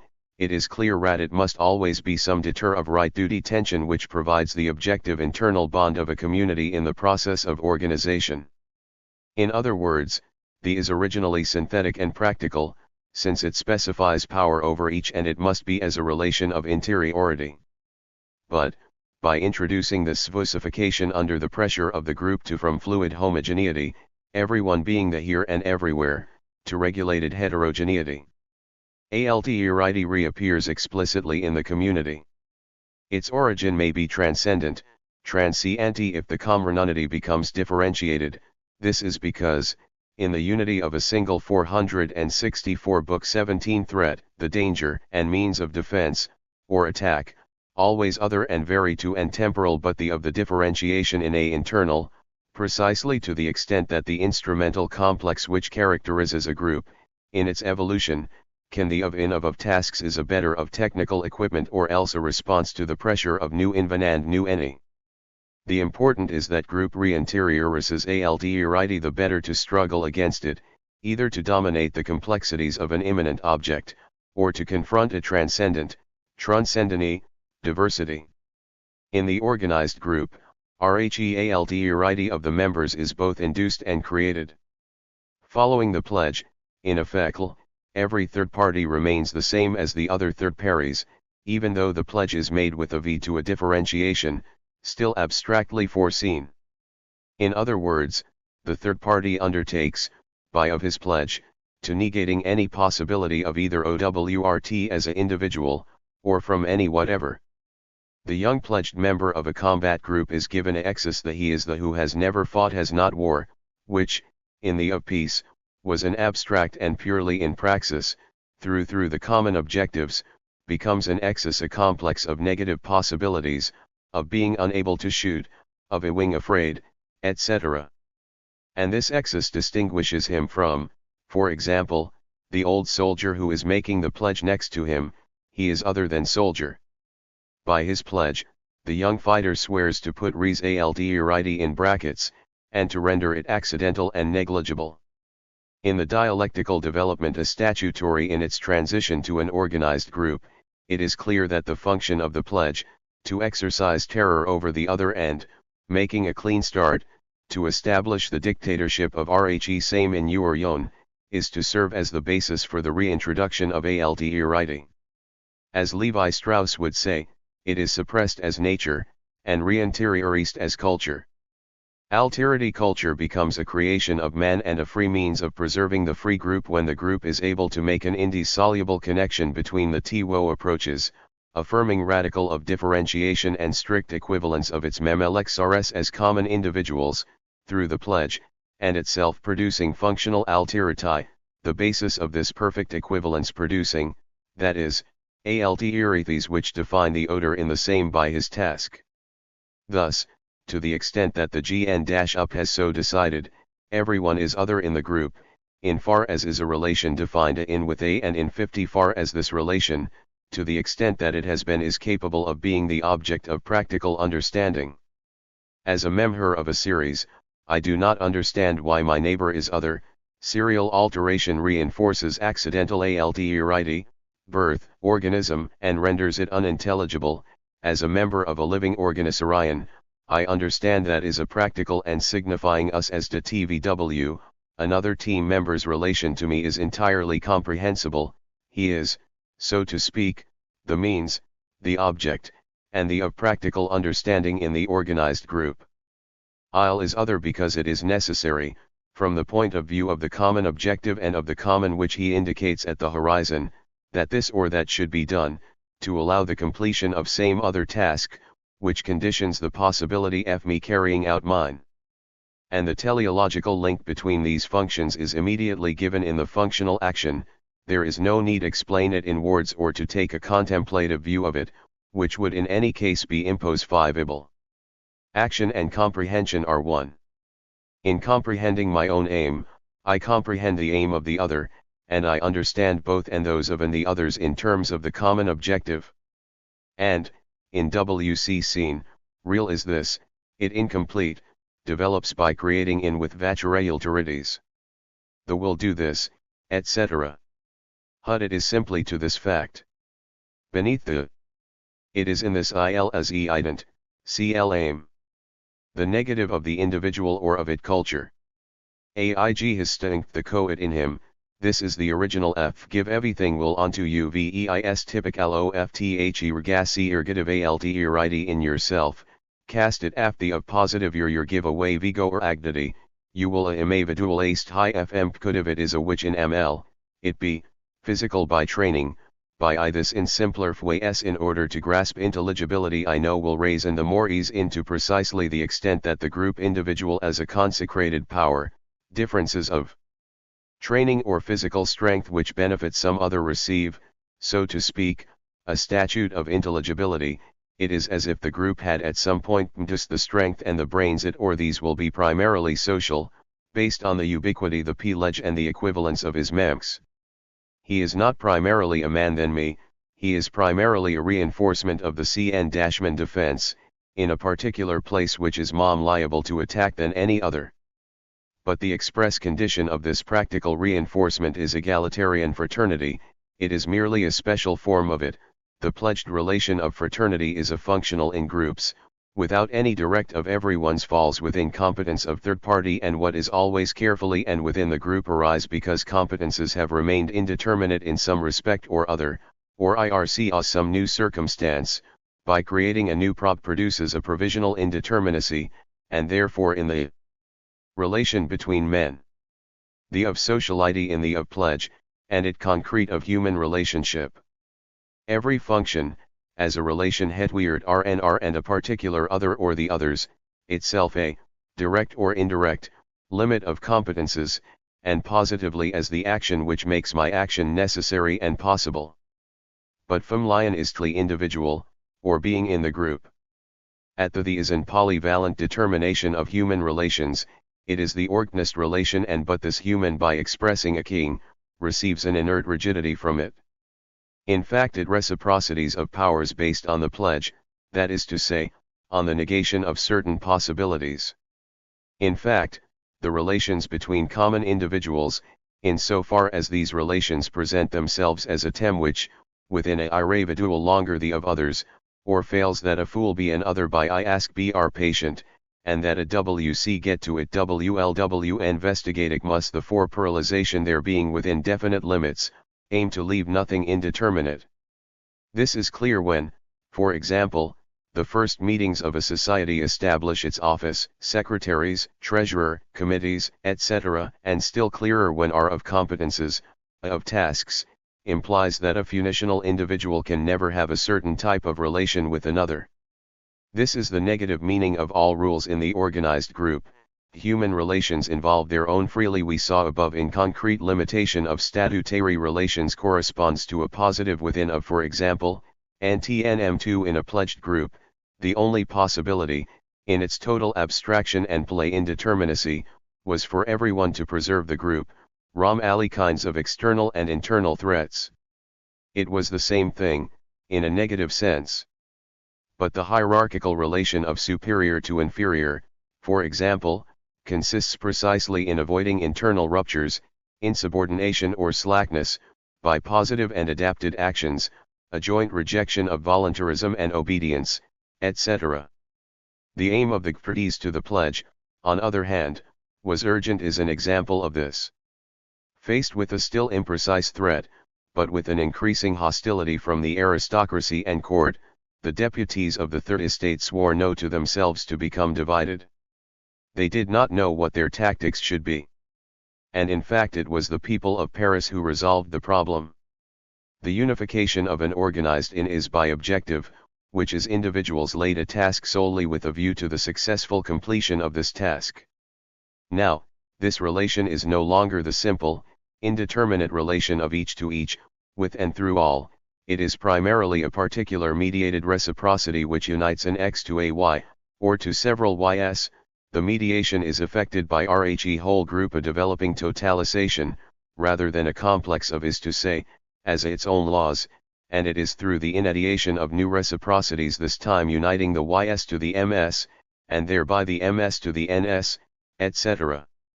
that the common term X relates to each and to all. Thus every common individual is specified, and his direct and indirect relations within the group are necessarily specific and established with specified other individuals. Furthermore, in this concatenation of specific relations 468 book which unite an X to the Ys, then, through TVS, to the MS, and through the MS to NS, etc., the group intervenes, as a totalizing praxis defined by its objective, in every new relation, in order to perform the mediation. However, the structure described here is too simple, and in fact, it complicates itself of itself. In fact, it should be noted that there is always a the X and arise, at time and same by an indirect chain of specific relations and directly. If this possibility were realized, two sub-possibilities remain.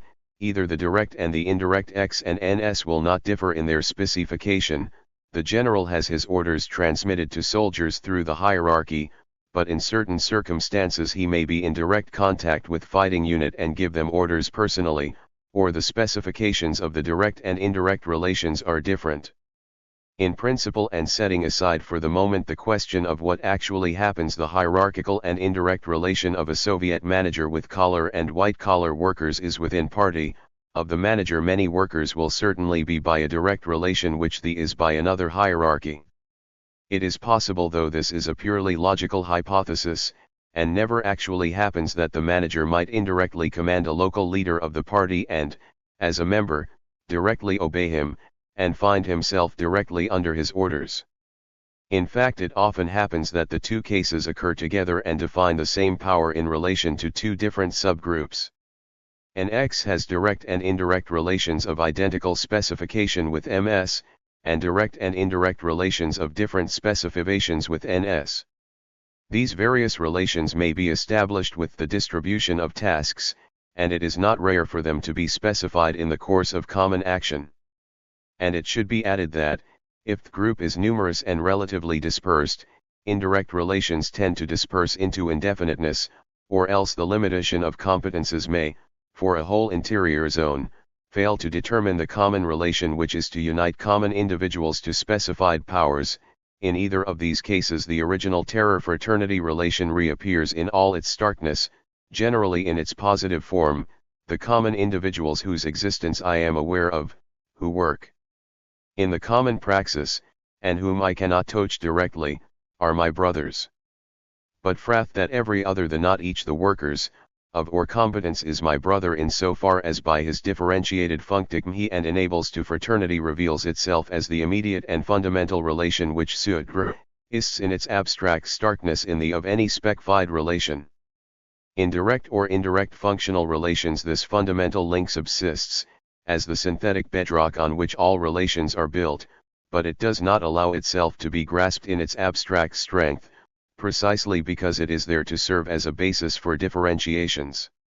Thus two common individuals within a subgroup may well abstractly designate the bond between them as fraternity, but in fact except when lions without breaking up the group this is only a verbal determinalion. It is in their reciprocal act on, in their function, in their specific rection as mediated, that they actualize the fundamental bond and transform it by affirming it. But at this level of discourse is practical and concrete, it is used to give orders or to name everyone's respective function. Furthermore, in arbitrarily considering an X in his relation with lie the vs, I have, for brevity, presupposed an absolute beginning. This has no importance provided we re-establish the true procedures of dialectical investigation, but it would be a mistake to stop at this way of classifying or of thinking. Indeed, if it were necessary to begin arbitrarily with the subgroup of the XS or the YS or with any other subgroup in order to conceive the ensemble of mediated relations, there was case in which Archive in which and its structures are explained in terms of any one of them. In fact, relations of X subgroups have meaning only TNILE true Nalian of the organization, that is to say in Cerezen.ri1y. For the possibility of beginning the explanation of specific relations where and everywhere really means that every relation is da-B, X has a functional link with Y and Z only insofar as the specific relations, both direct and indirect, of all the individuated powers the group turn back on him and specify his power. In other words, I can, a priori, determine the powers of X on the basis of Y as well as those of Y on the basis of X. Of course this is a logical determination. Actual praxis emphasizes subordinations and coordinations, either temporarily or definitively. But if the practical structure of an organized group has an orientation, if it is this orientation have to find is W110 I speak etc., this reading does not destroy the circular structure. This structure, in effect, book is simply the determination of the milieu of Fraternity Terror 19 mediated reciprocity.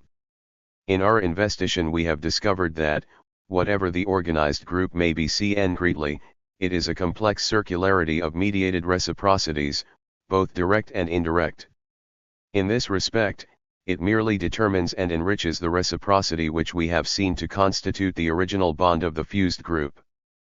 But we cannot go any further unless we examine this new type of reciprocity which is born of fundamental reciprocity, and is of group, and, in fact, a product of its work on the original relation.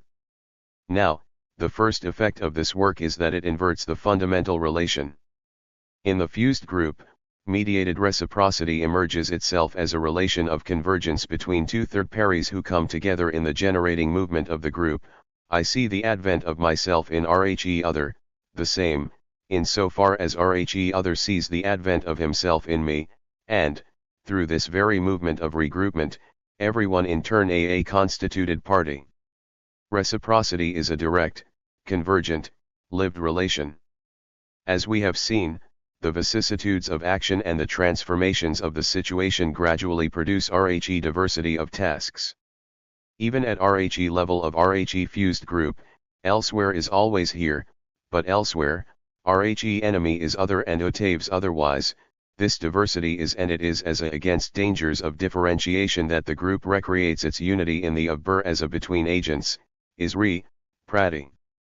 Only reciprocity can produce in me a free of my freedom, have already shown, rediscover in so far for guarantee of always as in so far as others pledge for a guarantee of being there is reciprocity here so it practical to affected by inertia, it is already a worked reciprocity.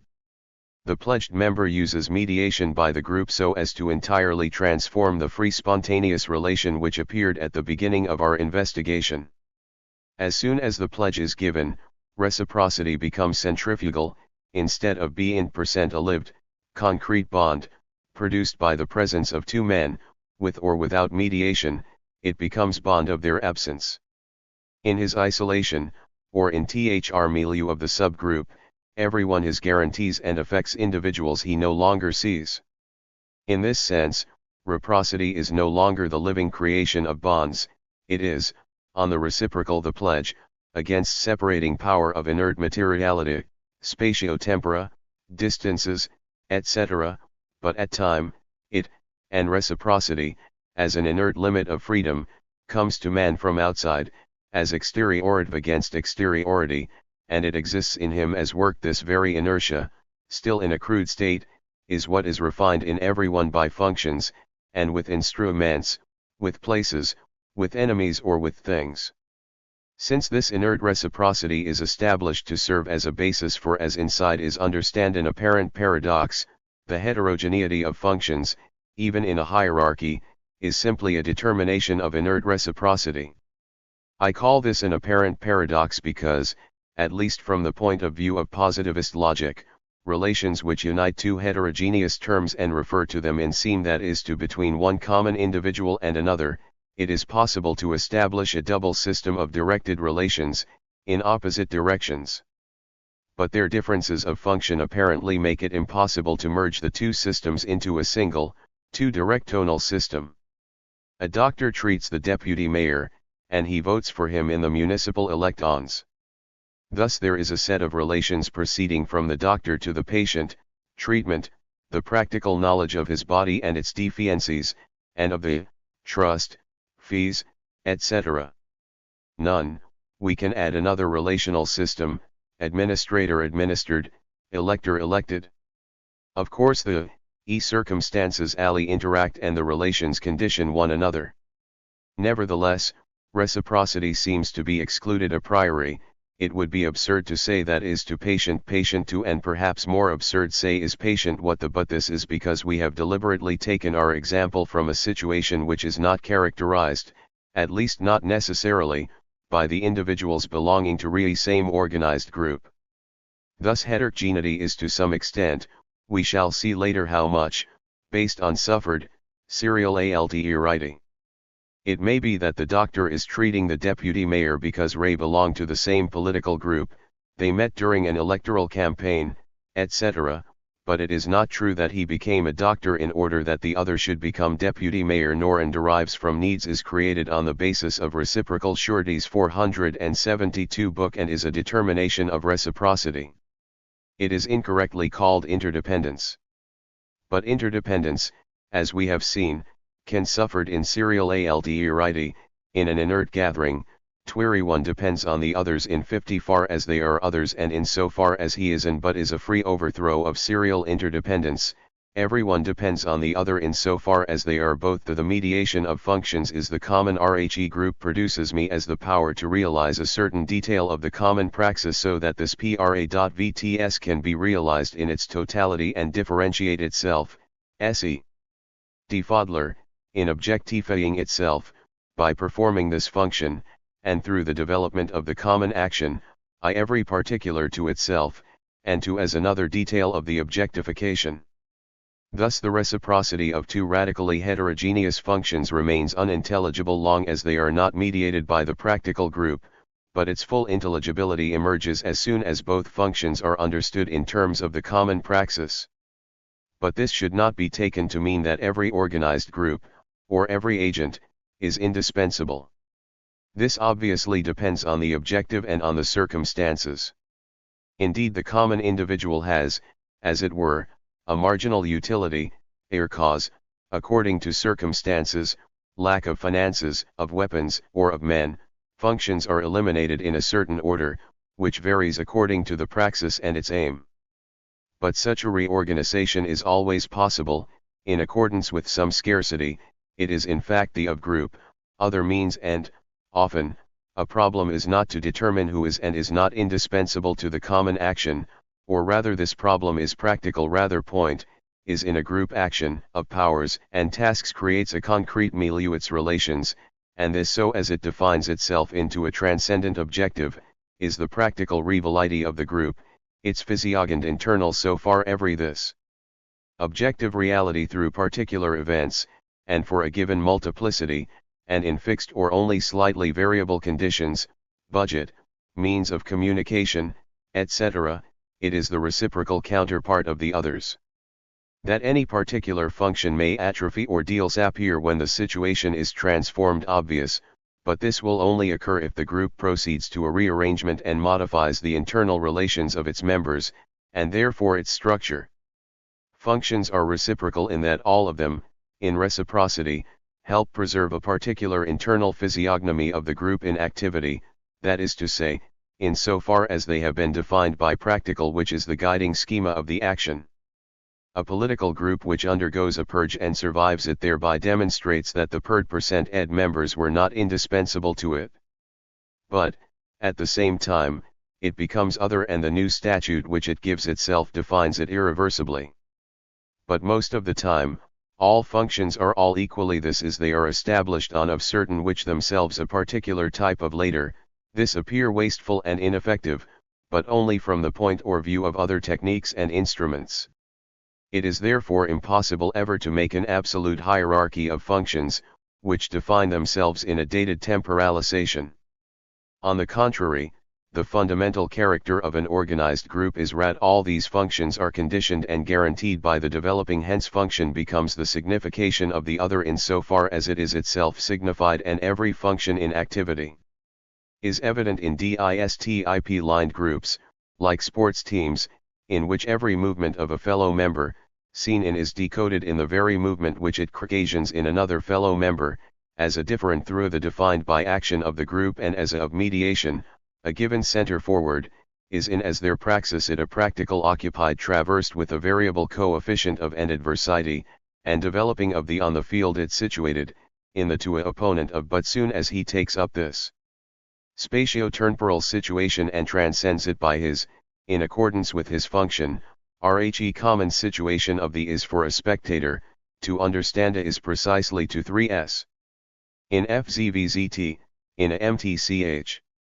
Is by of the of a is with a nut this not in. 474-11. Particularizations of mediated reciprocity as a perpetual totalization on the basis of a known objective. But inerr as reciprocal inertia cannot be reduced to the forms of it is and remains centrifugal, and affirms in opposition to the void and to we have just seen its original structure. It is necessary for A to do what he does for the common in order that B can do what he does, and conversely. This structure becomes complicated under the pressure of circumstances simply because it becomes a sort of inorganic materiality of freedom. Thus, in a way, through inert reciprocity, inorganic materiality again becomes the mediation between practical agents, like R11C work thing, precious metal, etc., in the practico-inert field. This means that the group acts constantly on itself in order to modify its possible counterfinalities, and that it can act only by creating new reciprocities. In fact, organization, as internal praxis, can neither produce nor preserve itself in the milieu of reciprocity unless it becomes a emanation of this reciprocity as a free, inert relation of synthetic one-entity. So far, we have always described organized groups as if they were composed of relatively homogeneous individuals or of ones who differed only in respect of some qualities whose very diversity of, but this would hardly apply to selective groups, etching out their enrollment to, but the group is a very broad genus of which the selective group is only a small species. In fact, organization takes place the spot, with what organs and men are available, at least in most cases, and the living moment of constitutive, thus rhe synthetic bond of unity and the rule of reciprocity which distinguish the group from other multiplicities, into a particular, hitherto inert, positively within the resulting interiority, as a function of these bonds of interiority, differentiations which, outside the group, were simply inert relations of exteriority, and inside group reciprocities. An example this throughout we have maintained is a group. Lion of young and old in a nation depends on CN-plex PROCXs, which, as we shall see, alone represent the absolute concrete, that is to say, the perpetual conflict between group praxis and practico-inert processes, rhe presence of common structures in seriality and of seriality even in organized groups, which, taken as whole, cannot 475. Correspond to any praxis. Amongst these processes, in fact, the demographer will attempt to designate, as immediate factors, sexual behavior in the different classes of a avicular society, progress of domestic hygiene and of medicine, in other words, medical technique in relation to the infant and old age mortality rates. And these data will be taken from a society which is already defined by the relation of its children to its old people, that is, a society which to its new generation a certain demographic structure on the basis of which the tendencies from new will partially modify this inheritance. Of course, as Marx indicated in a passage in The Population is in its refer to all the and to the process. Thus the rise in the French birth rate after the Second World War is a process whose development can be studied without any complete understanding of its signification. At first it was thought to be a temporary phenomenon, common to all post-war periods. but it has persisted and stabilized, which is somewhat paradoxical since it is, at least in peculiar to but as soon as economic, or social, technical, political, research turns to French or the redistribution of national income or the demographic demands of economic progress, etc. And, using some constantly revised working hypothesis, decides to treat the active population, or various groups of workers, defined as primary, secondary, or tertiary, or by class, or according to any other synthetic project, as a unified group, the relations of pure exterior contingency which apparently unite an Alsatian adult, living and working in Paris, to some old man born in Paris and to a 14-year-old boy from Nantes who passes them in the street, suddenly appear as in recipient vitae. The group of producers, in effect, RHE old man and the boy become non-productive elements who have to be fed. However, for society, the child is an investment, society spends money to make him a worker. The old man is more or less a dead weight. It goes without saying that at relations of view of and on this basis, we can see how adults, who, even in primitive society, 36 pl he population is if I leave pl the of which it is if are with the which where labor, capital, see Marx, trans. Nicholas, Penguin Books. 476. Confuse death and birth, childhood and old age, not primarily in tle name of mysterious intuitions, but because they are useless mouths, are engaged in a double reciprocity, regardless of the social system, part of product in fact the and in of the child, the is that invested with he is maintained so that one day he can take over and maintain others in turn, and he allows himself to be kept, controlled, and produced with a view to this future. The other reciprocity refers back to the past, it is a temporal reciprocity. The contract or pledge, without ever having given rise to any act, goes back to the period when there was an adult that is sealed. Thus we encounter the original situation again, though we live it in its consequences and 30 years later, and this shows that functions, as reciprocity, can succeed on another, the second appearing when the first no longer exists. But this is not what concerns us here.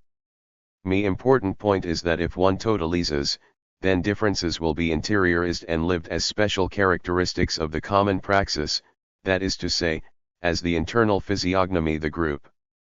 French community considered as a productive group has its present structure, and a different future, because of the proportion of the young, under for example, to the old, over 60, that is to say, hecosk of the proportion in it of useful work, production of goods, of future workers, to sacred work, pledged reciprocity, the maintenance of old workers. In reality, for the sake of demographers, sociologists, and choose treat active community as if were group, this is quite as see it as a hypothesis or of do allow to taken in by but example clearly to what extent, in a pledged association and through the synthetic structure of reciprocity, the only fundamental structural bond of the group, the practical unification of a multiplicity into a group gives rise to heterogeneities which produce themselves in serial inertia as non-reciprocal but which, in praxis, be as reciprocities. That in the milieu of mediated reciprocity nothing can happen except in the form of reciprocity, but this means too that the heterogeneity were constructed and sustained by the pledge reveals non-constructed and non-functional or pseudo-functional heterogeneities, that is to say, heterogeneities which determine themselves in this functional unity as functions or as counter-functions. Mediated reciprocity, as a free E477 determination of the common praxis, is constantly traversed and is always in danger of being modified by secondary reactions of reciprocity developing the distribution tasks. Secondary reciprocities have the same structures as primary ones, they are NW diated by the common and through this mediation every characteristic the under consideration, for example, the totalization of productive forces makes age in way, it helps give group its physiognomy, praxis would be different if the proportion of old and young varied.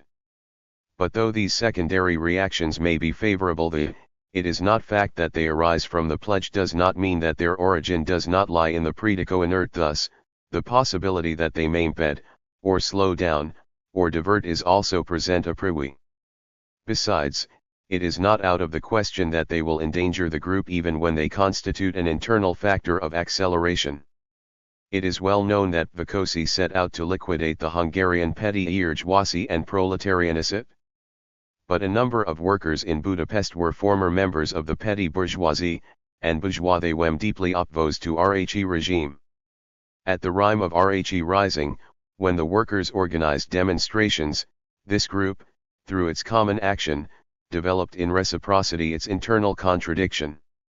The proletarianist petty Nerdkoisi accelerated the insurrectional movement and, in certain it this did in any way is say, workers of working class or peasant origin, but it was used later as a pretext for justifying Soviet intervention. In so far as factory escape it was opposing groups of workers to other. In short, these two groups did not exist and, given the temporary impossibility of even imagining an insurrection, the origin of a worker remained and for the in of a however, the workers who as alienated producers were all of the working class group themselves as a class and did take of this in my, less reprinted in V. Trims. The of 1969. IFRL, I of it. I of it from reliable need I this absolutely number 10 my rule my position. 478 book thereby caused class conflicts to reappear inside their practical unity. The majority remained working class, but the minority revealed itself to be petty bourgeois and demoralized. The violence of the hatred and despair produced a ferment, it triumphed, in so far as it was lived in it denatured. Is that the insurrectional committees arose partly in order to struggle against this denaturing. Nevertheless the whole group had to live the lion of its minority, in which the condition of the worker opposed the class being of the peri-bourgeoisie.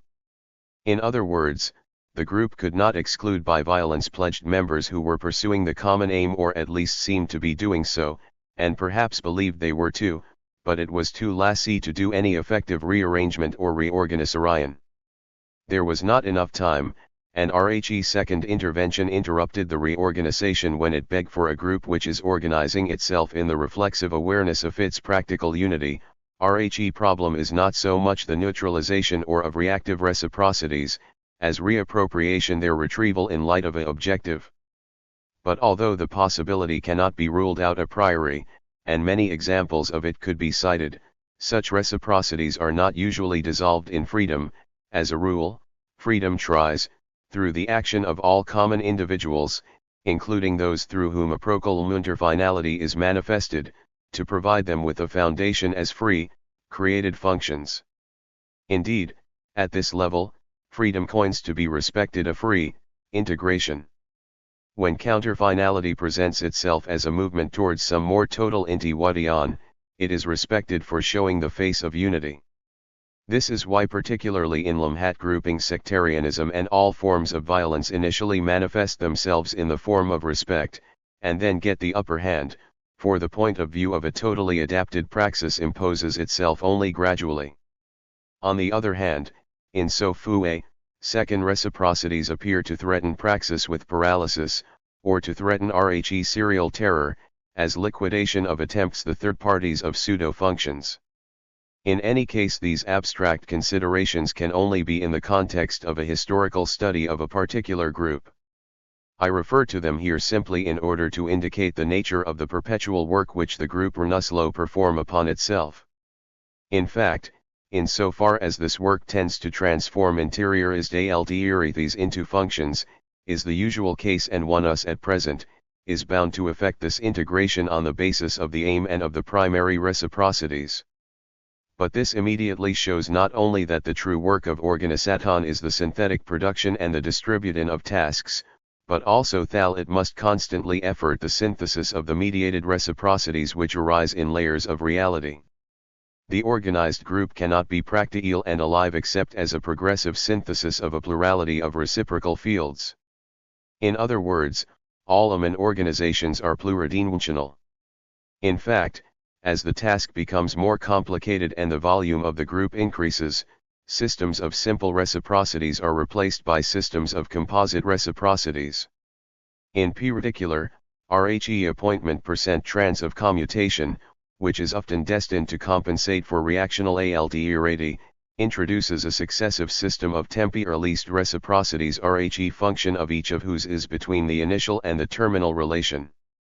This is not Rhe place for an abstract study of those such AAA of obviously leave of as the of this original, social relation, but, on the other hand, it amuld provide a rigorous elucidation of the typical organizations of the reciprocal, of their developments and interactions and of substitutions of terms and transformations of elements in so far as these modifications of individuals leave the structures of the system intact. But if it really is possible to devise a theory of reciprocal multiplicities in organized groups S independently of all concrete, historical ends and of any circumstances, do we not immediately lapse in Rhe far of an inert oscitur oft organization? And do we not abandon the terrain of liberating praxis and Rhe dialectic and revert to some kind of inorganic necessity? Three structures, the work of Levi-Strauss. Question of praxis et can in fact be no reciprocal can be 38. Fact, theory is by 490. Treated by the exact sciences, and they are already present, as a foundation, in the administration of a school when it decides the timetable for a particular class or in the strict arrangement, by the management French railways example, of the train timetable a particular for the or summer period. But, on the other it should be noticed that these calculated determinations nevertheless refer to actions. In railways for example, they involve not only finished, crystallized-RK machinery, rails, etc. but also the actual of the from drivers to ticket collectors. Peculiarity of this oscitui seems to be that it is both an inert relation and a living praxis. It should also be added that the permanence of the relation as such does not in any way imply Rhe immutability of the terms or there may provided take place in a way specific of preserved. Been explained admirably by Levi-Strauss in his work Structures of. We note in particular how his study of matrimonial classes led him to this crucial conclusion: these classes are much less conceived of in extension, as groups of objectively designated individuals, than as a system of positions whose structure alone remains constant, in which individuals may change position, and even exchange their respective positions, provided that the relationships between them are maintained. But above all, Levi-Strauss's work makes an important contribution to the study of those strange internal ridics which are both organized and organizing, both synthetic products of a practical totalization and objects always susceptible of rigorous analytical study. Both the lines of force of a previs for your common individual and the fixed links between this individual and the group, through perpetual changes of them, both inorganic oscitur and everyone's definite powers over everyone else, in short, both fact and right, mechanical elements and, at the same time, expressions of a living integration into a unitary praxis of those contradictory tensions of freedom and inertia which are known as structures. Function as lived praxis appears in the study of the group Nuctivitui in the EKFE form, F structure. And we shall not understand anything of the intelligibility of organized praxis as long as we do not raise the question of the intelligibility of structures. Trans. Of Kinship, London, and p. 113. 48z. But let us quote Levi-Strauss, one of whose examples will helpful. Suppose there are and patriloch _al A and B, united by the marriage of a B girl and a man. From the viewpoint of group A, the woman represents an acquisition, while for group B, she represents a 1055. Thus, for group A, which benefits, the marriage is expressed by a change to a debit position, and for group B, which is decreased by Rhe loss of line female member to the profit of group A, by the acquiring marriage of each of the men of group B and of group A represents a gain for his respective and group in general, in particular, in the position of debtor. By contrast, the marriage of each of the or women represents a loss, and thus opens up a right to compensation. Fock family descended from these marriages, thus L heirs a sign, which is determined, for the initial group, by whether the children's nother is a daughter or a daughter-in-law.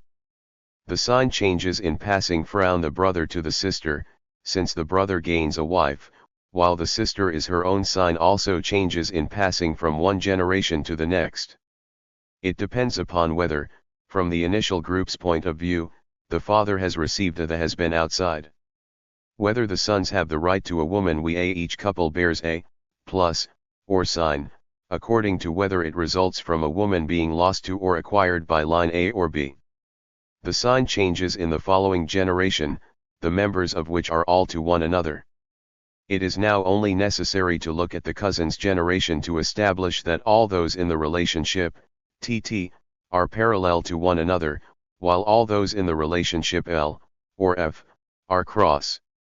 Thus, the notion of reciprocity allows the dichotomy of cousins to be immediately deduced.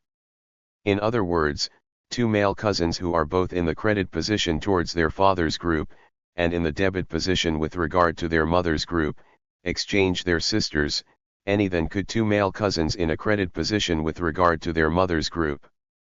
This intimate arrangement would leave somewhere outside not only groups which did not make restitution, but also groups which did not receive anything, and marriage in both would be a unilateral transfer.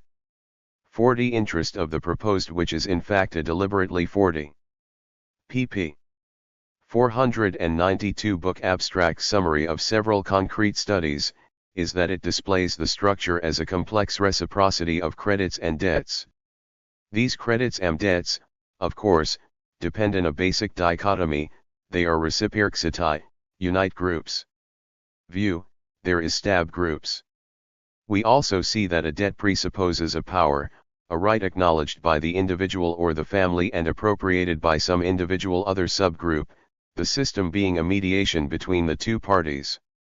Of course, this is a mediated reciprocity and, in a sense, a concrete relation between a demand, in the name of the common pledge, and a free will which has freely deprived itself of freedom to refuse.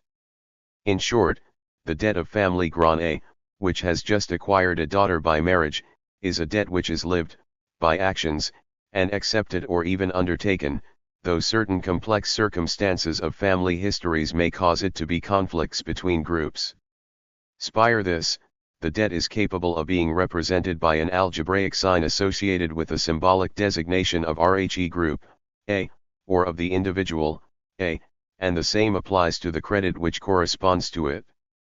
And their mutual, symmetrical relation can be expressed by an exact proposition: in the matrimonial system of cross cousins, no individuals who, as a of system possess characters, for E, and, can be united. Marriages can take place of obviously that of the or it not denying ignorm, TRW which it is simply TL and T at which they into one would nerd the of which into A and which, by dialectical ront tedisarian, logic to at which is of this developing which theory, the partial of critical in T in which his investigation not at any other time, history lakes hack and but does nor the which at which he only signif me, which him a moment, their signifier, and him sink into being, while they the intelligibility objective rationality of the totalizing that is to say, mal of which in only in the of bear signs, L that is to say between cross cousins. Here we have, as it were, the embryo of a strict, in sense in which we seen intervene in demonstrative experience. Levi-Strauss has already defined cross cousins. Members of the same generation are divided into two groups. On the one hand, cousins, whatever their degree, who are kinsmen descended from collaterals of the same sex, parallel cousins, and, on the other hand, cousins descended from collaterals of different sex. This is a matter of the strict, universal definition of the constitution of a, in sense of the word. And the passage we have quoted offers us a deduction of a mathematical kina, mathematical not in its content but in its apodictic certainty, which from definitions produces two groups, plus or and which thereby makes us see, in the alienating experience of necessity, that one group, for E or, is strictly identical with the group of parallel cousins, while the other group or E, is with that but stration however rigorous and alienating, and therefore non-dialectical, it may be is no more than a mediation. Levi-Strauss actually attempts to determine the true nature of marriage between cross-cousins. In the final analysis, therefore, cross-cousin marriage simply expresses the fact that marriage must be a giving and a receiving, but that CME can receive on, from him who is obliged to of, and that the giving be to him who has a right to receive, for the mutual gift between debtors leads to privilege, whereas the mutual gift between creditors leads inevitably to extinction. Obviously this is not a matter of a common praxis, organized in the heat of the moment, like the one we have just studied. Later we shall see what kind applies to type of individual. What is IIS is that in of practices relate to a single aim, the exchange of women organized in such a way to combat, far possible, scarcity and its consequences for the social ensemble. In opposition to privilege and extinction, every family, in the milieu of the pledge, the meaning of this will become clear later, claims its rights and recognizes its duties in a single movement, and, as we have seen, these amount to the same thing. But at this level of power and of rig, a strict formulation is both possible and necessary. The two, imperative, formulae of the exchange 43. p. My italics. 484b of sisters. The of cross cousins card be defined in these terms, is to as is or again, if to L, is to C, C must be to D as B is to. Here we encounter some well-known aporias, but ones which lack real consistency, and which the sociologist right to ignore. Right cannot be deduced from fact, fact can't produce right, and right RHE ensemble of juridical practices, whether codified or not, is fact. It is a fact that one gets married in a particular society in one way rather than another. Fact engenders right, in the organized community, and when it takes place in accordance with laws, a particular a group a woman from group B is a they did get married, yesterday or last year, but this fact is lived by group A, for example, in RHE form of a complex of obligations, rat is to say, of exigencies which corn to it from the future. But in RHE perspective which the work of Levi Strauss has opened up, these superficial aporias are merely characteristics which are the debility of the structure. Let us try to see them in their true relations. Structure and function. Persuasiveness of Levi Strauss's rigorous demonstrations is due more than the of their as a of knowledge. This necessity can have no basis except in a practical n_isis.vd, the makes a man from a woman from B, for familial or personal reasons, into a debtor of B, and which constitutes through him the whole of group A as debtor. We have already that in organizations we would an experience on the of agent, and that this at first sight, resemble that of alienation. The married man from group A constitute, himself as an other in group and not any other, but as a common individual designated by new function, his debt. And we must go further, since the act of marriage will rave effect of in a creditor-debtor to the groups in question, and because, through him, this relation will strictly determine his future marriage possibilities, but in common, leaving his individual possibility undetermined. The son is born with an untrans the 485. Sendable future, that is to say, with an untranscendable limit to some of his possibilities. He is designated on the basis of a free action of the previous generation. The father chose one or another from the result of can be by a sort of this really free choice. Wife, in the first generation, effectively involves, as a freely accepted condition, the inert negation of certain possibilities. In other words, the acceptance the inert of exogamy in esoteny, and negation is itself based in the free production of a particular kind of reciprocity. Obviously, inert possibility, lived reciprocity, are not, or need not be, explicit. In the very freedom of choosing a wife, they are reactualist and sustained. And debt, as a relation which constitutes a man in relation to B, is the free production, through this choice, of a mediatenge function between A and B. Through A and B debtors and creditors are linked, and to some extent, RHE power of BWER is the power of A over A. Thus he has the right to require RHE group 10 keep the taking given by the OL Tunranon individual who, in his person, married a B woman. Thus these are genuinely free human relations, undertakings, pledges, powers, rights and duties, etc. And if the son of an of marriage is constituted with a double character E before being born, regardless is because, his pregnant, is a determinate possibility, the father and mother that is to gay, a limit which is as yet still only their limit, there's long future than possibility. The in the milieu of the pledge is the equivalent for him of making a pledge. Anyone who arrives within a pledged group finds himself to be pledged not as a passive object receiving his statute from outside, but as a free common agent who has been granted his freedom. The real function of baptisms, initiations, etc., is to reinteriorize the pledged function as a free pledge. Later, we shall discuss this point at length, for this explains the attitude which is amongst or free thinkers. I call Catholics of their origin their faith, IFA in children, will of following limb of left my MKE own choice et they of age.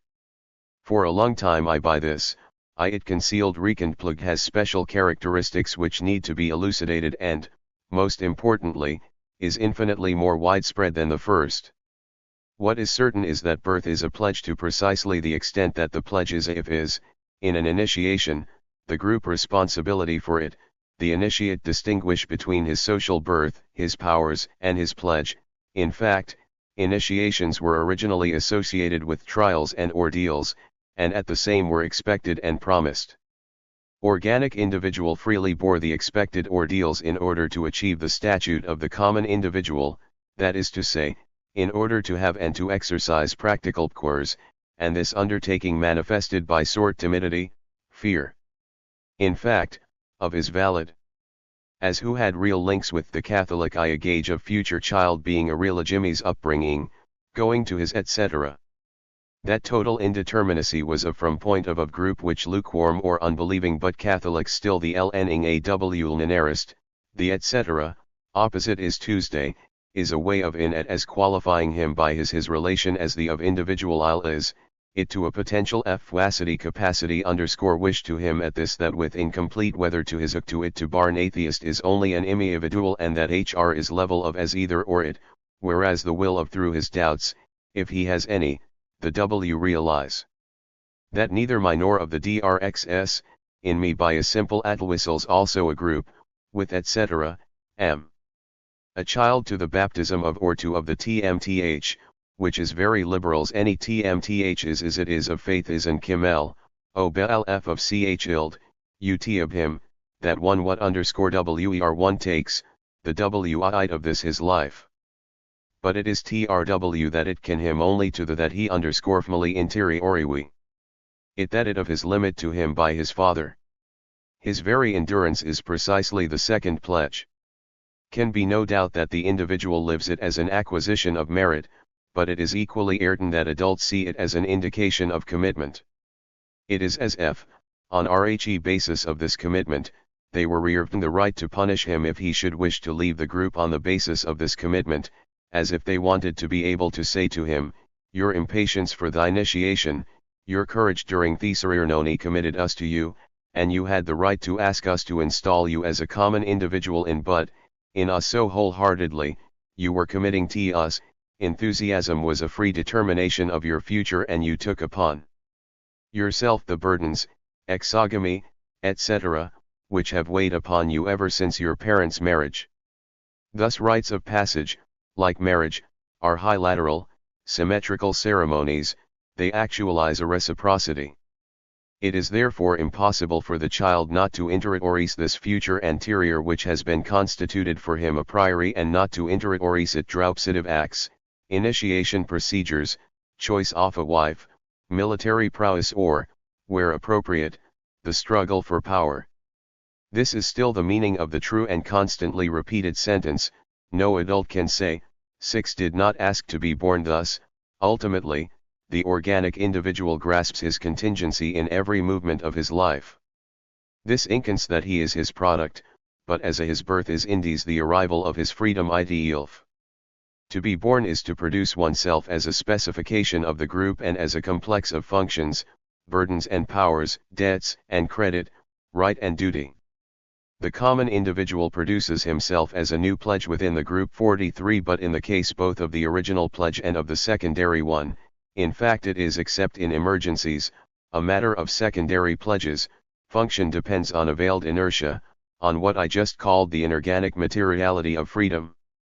And the aim of the common individual within the group is to preserve the permanence of relations through changes in the position of individual terms, which means that 46 goes without that what we are considering here is the org-mup, in which problems of exploitation or struggle do we are slowly, and at end of the we shall complex of organ interfering with and the of action taken up by the intensivity of the only at this level will struggle, exploitation, etc.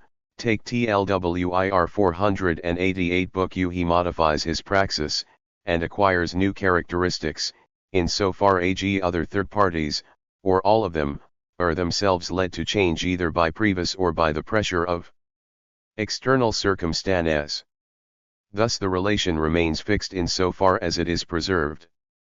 And if, through AA is invoked, is say relations which produce one another, then these relations will arise as relations then of a praxis. As functions, in fact, they are still the condition for the praxis, of the individual and group, they are praxis itself, on the it is inert instrumentality the limitation of their possibilities, which conditions everyone's efficacity. This is how the efficacity of a goalkeeper, as well as his personal possibility of being good, very good, or excellent, depend rhesgt of prescriptions and prohibitions which define his role. The match would no longer have any meaning, and would become a form if goalkeeper as he wished, play the of half-back or center forward, and once functions have been distributed, it is not notifying themselves simply through belonging to the same whole, which is characteristic of insofar as are within certain as we see. Of the functions was dialectical, although it was produced in the light of the multiplicity of agents and exigencies. But, although always rearranged, the has to be put in question by RHE whole group, either through a reflexive attitude of its or organ, in the adaptations. When they come to necessitated the 47. Today is the of do, as to the IONAC the two outlets omiat via from his point of view, in a state which leads to a constant or c.pedalist motive of hut place in spite of the of, coming city are the or trmit, is to of cushioning of by unions will failing to adapt directives employer's policy, by of all detailed to put it by action by the others under of new circumstances and beyond the four we shall therefore call through structures, in so far as their inorganic materiality has freely and reworked by group, the of that inert, that is to say, different reciprocal limitations, comes into contact with itself in the group, and through the profound relations of interiority which unite each to all in mediated reciprocity, but that this contact of inertia with itself necessarily takes place according to the laws and the intelligibility proper to the sector of materiality. And this means that the conditioning of remessions by each ether, once their synthetic, reflexive determination takes place in exteriority, as in the it is important 10 recognize that the skeleton is sustained by all the common individuals and that it is always possible for the group, as totalizing action, under the pressure of new circumstances, to dissolve it entirely. It should therefore be noted that it is the free attachment of each individual to the community insofar as it is the inorganic Bachengi of Vatranernber and that this necessity, as exteriority structuring interiority, is simply the obverse of the latter appeared as activity, whereas the former active everyone's we have seen, of praxis, it frames it gives it everyone's guarantee along with the instrumental spring a-art it needs. But praxis itself, when completed, cannot be reduced to the skeleton, it is more and it is different, it is the free concrete realization of particular task. We be surprised by the opposition of these nects giddies. The second is the interiorization of the first and its negation by organizing labor. We have seen how the group acquires inertia in order to struggle against inertia, it absorbs the passivity which enables matter questioning. In an organization, whatever Renai be, will, given an of Rhe limits as a which always be but these only in the or which o the of limits. Short, the of is in it tasks with a to total objective in varying circumstances.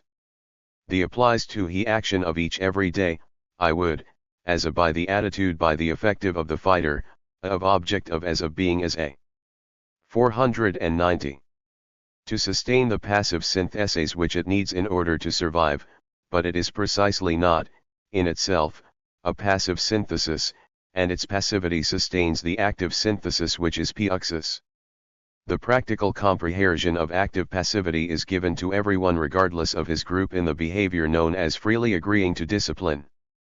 The only error which in any case is not so frequent as one might suppose is due to there is a danger words will give the only effect of free consent to bring behavior into line with in discovers in his that in vary with the of being, that is say, with a certain form of exteriority which, paradoxically, sustains his bonds of interiority with everyone else.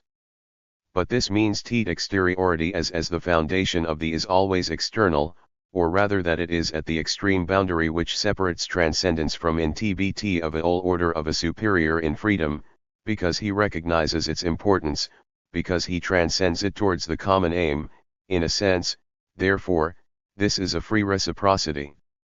Yet the hierarchical bond between the lieutenant and the private is entirely contained in this relation, in other words, the inert reciprocity of command underlies concrete action. The complex structure of this organized connection actually comprises three signifying layers which it is necessary to describe. The first is concrete praxis, this includes the second, which is power, freedom terror, and function, right duty, and this in turn includes the third, which and the inert skeleton is fact the abstract of subgroup it as a set of elements in A on basis of a differentiated pledge, of rights duties, of functions, and of everyone's relation to the common objective.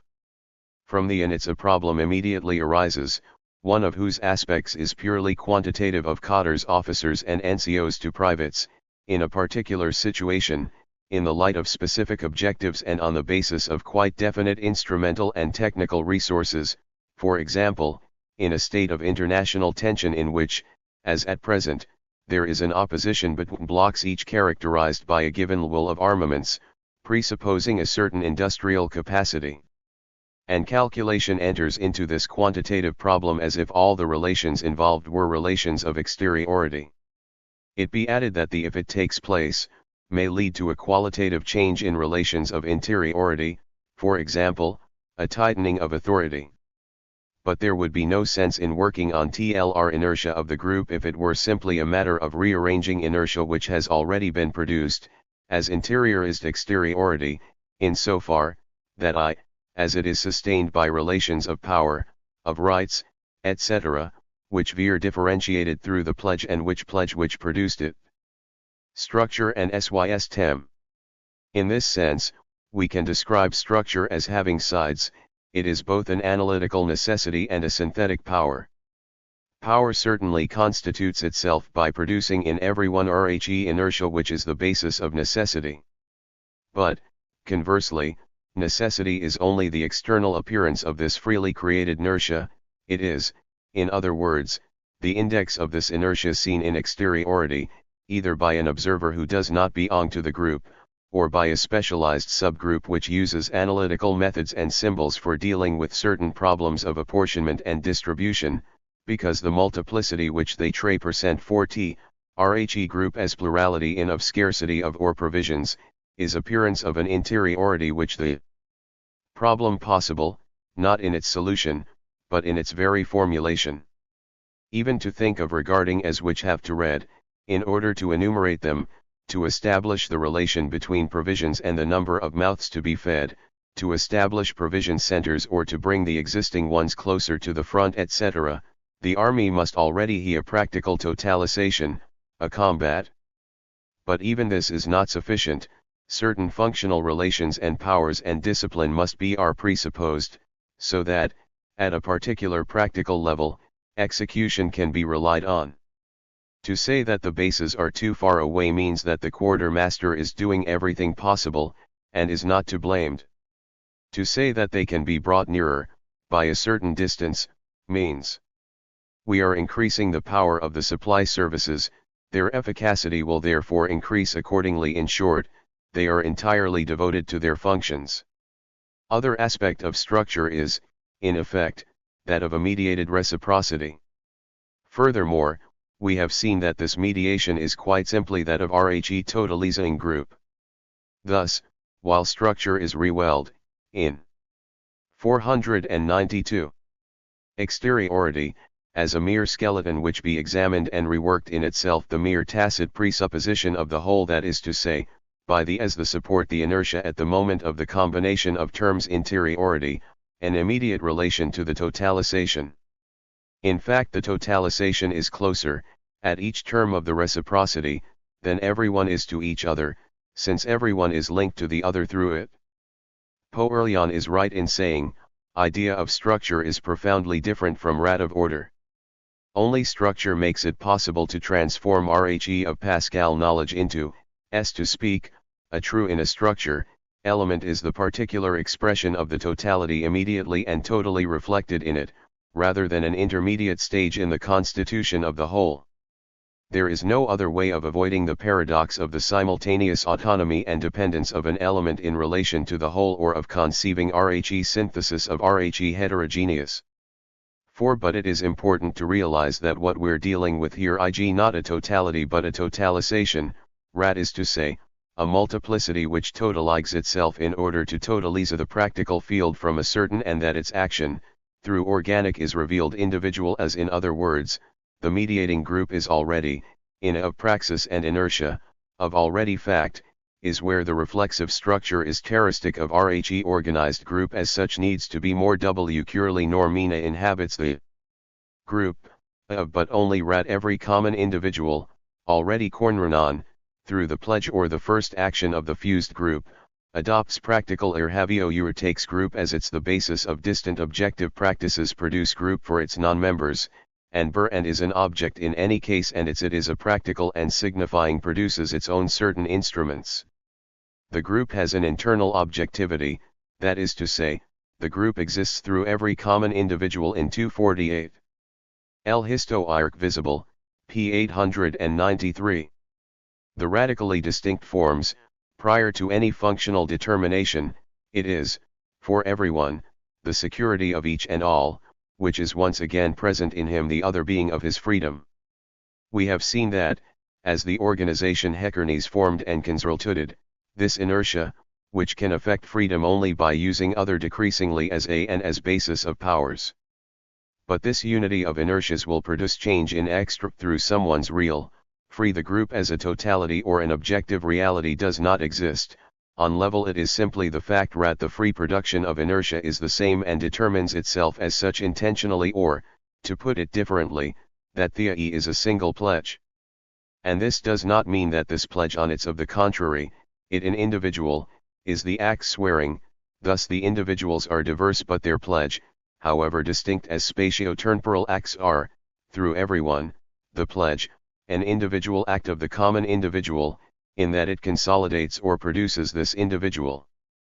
But in the common decision to swear there is a presentiment of the exigencies of differentiation, and it is precisely the unfolding of these exigencies before the pledged individual which shows him the group as a means, and therefore as an end and an object. Every means is an end in the practical enouement in which it has to be found or produced so that another means, and thereby the end, can be accomplished. And the is revealed through re-instances, they indicate certain possibilities in the multiplicity in so far as it is subjected to and controlled by unity through each individual unification. Illis, the creation of forms of differentiation, treats the group as a transition from homogeneity to a calculated heterogeneity, or, more commonly, from a less differentiated state to a more differentiated one. And, in so far as it reveals itself to the practical action of Rhe organizing third party, the T-cup appears as a developing, or still to be achieved, tarsation, rather than as a completed totality. Nevertheless, it is an OBCT, and this renearness that it can be modified by work, the third party main, like a worker who wets repairs his again, for practical object then, since it is both the matter which is to differentiated by functions and the unity of the pledge which founds heterogeneity as the free, controlled use of multiplicity, and allows it to be reintroduced. Book. In other words, through the individuated practice of the common agent, the group is an object in one form and the foundation of the, as pledged inertia, in another form. And this produces reflexivity quasi-objectivity. Individual reflexorm also involves a single cousness, but insofar as its relation to itself newer allows it to be either one or two. But it should be noted that once the organization already exists and needs to be rearranged, possibly from top to bottom, the relative autonomy of functions, that is to say of the limits of competence, by threatening to posit itself for itself in the individual function, accentuates the object character of the unified multiplicity and tends, without ever wholly succeeding, to simulate the impossibility of a total objectifying duality. In any case, radical duality is still out of RHE question. It is the same, the pledge as non-individuated in the common individual, which rex urs practically as RHE still undifferentiated unity of this multiplicity. Even if he belongs to a specialized group, the organizer derives his power to this relation the group itself, and its end, if he tends to conceal his membership of the group in his L_W havior, this is precisely to the extent that his work makes him treat in exteriority is a numerical multiplicity and a relational skeleton which have to rearranged. But in an organized group, the act of organization is only means often entrusted to specialists' efficacity, and the essential practical is that of the agent task the external object in which he realizes the common objectification. It is at this level that function, as a relation to a given subgroup or directly or indirectly to all, is mediated by the group. And it is clear what group must mean here, a practical relation between the pledge as the same in everyone and the already unified multiplicity which it allows to become differentiated. This reflexivity determines every common individual insofar as he understands the utility of his task and the necessity of his being organ, said. This means that every functional differentiation, regardless of which individual or subgroup chose it, is reaffirmed in pledged freedom. In short, it is adopted, assumé, in this sense, although your common individual may transformed, disqualified, requalified, silenced, or displaced by new reorganizations according to RHE Corm non-objective, he can never produce himself, and his actions and his active passivity, as purely and simply an object of the group. It may in fact be true that the XUK treats him, or can treat him, as an object. His activity may be chosen and subsequently changed, a strict burr, insofar as every pledged member is always RHE same, the organizer makes his decisions insofar as the and organiged adopts the decision insofar as as the organizer. This means that he sees his own CN-man decision as a moment in an already process. A given activist, sent into a particular factory or collective farm, in order to explain a decision of the Soviet government to a group of workers must treat himself both as the inert object of a choice, his D not take his capacities into consideration, and as an element in an immense prerus which realiscas itself in div f. At RHE inordinate thousands of activists are spreading out in order to go and perform the same act everywhere, and whose deep of praxis the objectification, the unification of reactions in all milieu everywhere. But he cannot grasp himself in his inertia and in his being as a discrete element of an objective process by himself and in free, realizes all the moments which affect him in this process, from the when presents some prescribed of communication at his place of work to the moment when, on the basis of a set principles, explanations, unchanging he the individual reply he give a particular individual question. And it is the of the prox which refers him back to the other free realisertons of different propagandists and which rewell his localized action to him. He has persuaded people here, in a given town or province, as the common objective of a common praxis. In other words, structure as the exteriority of interiority is re-interiorized by functional activity without being dissolved by it. The agent conceives it, in his very activity, as the intersection of two planes, on the one hand, the work of instrumentalization which the GN performs on its multiplicity and, on the other hand, his own inertia as a free pledge and as a free adoption of his character as a discrete quantity on the basis of an indissoluble common unity. For him, exteriority signifies interiority and the multiplicity of inert relatants is simply the practical determination of the Leman unity. This example still does not get us to structure, since essentially it a very rapid event is reabsorbed its objective, the propaganda which accompanies and follows a policy change.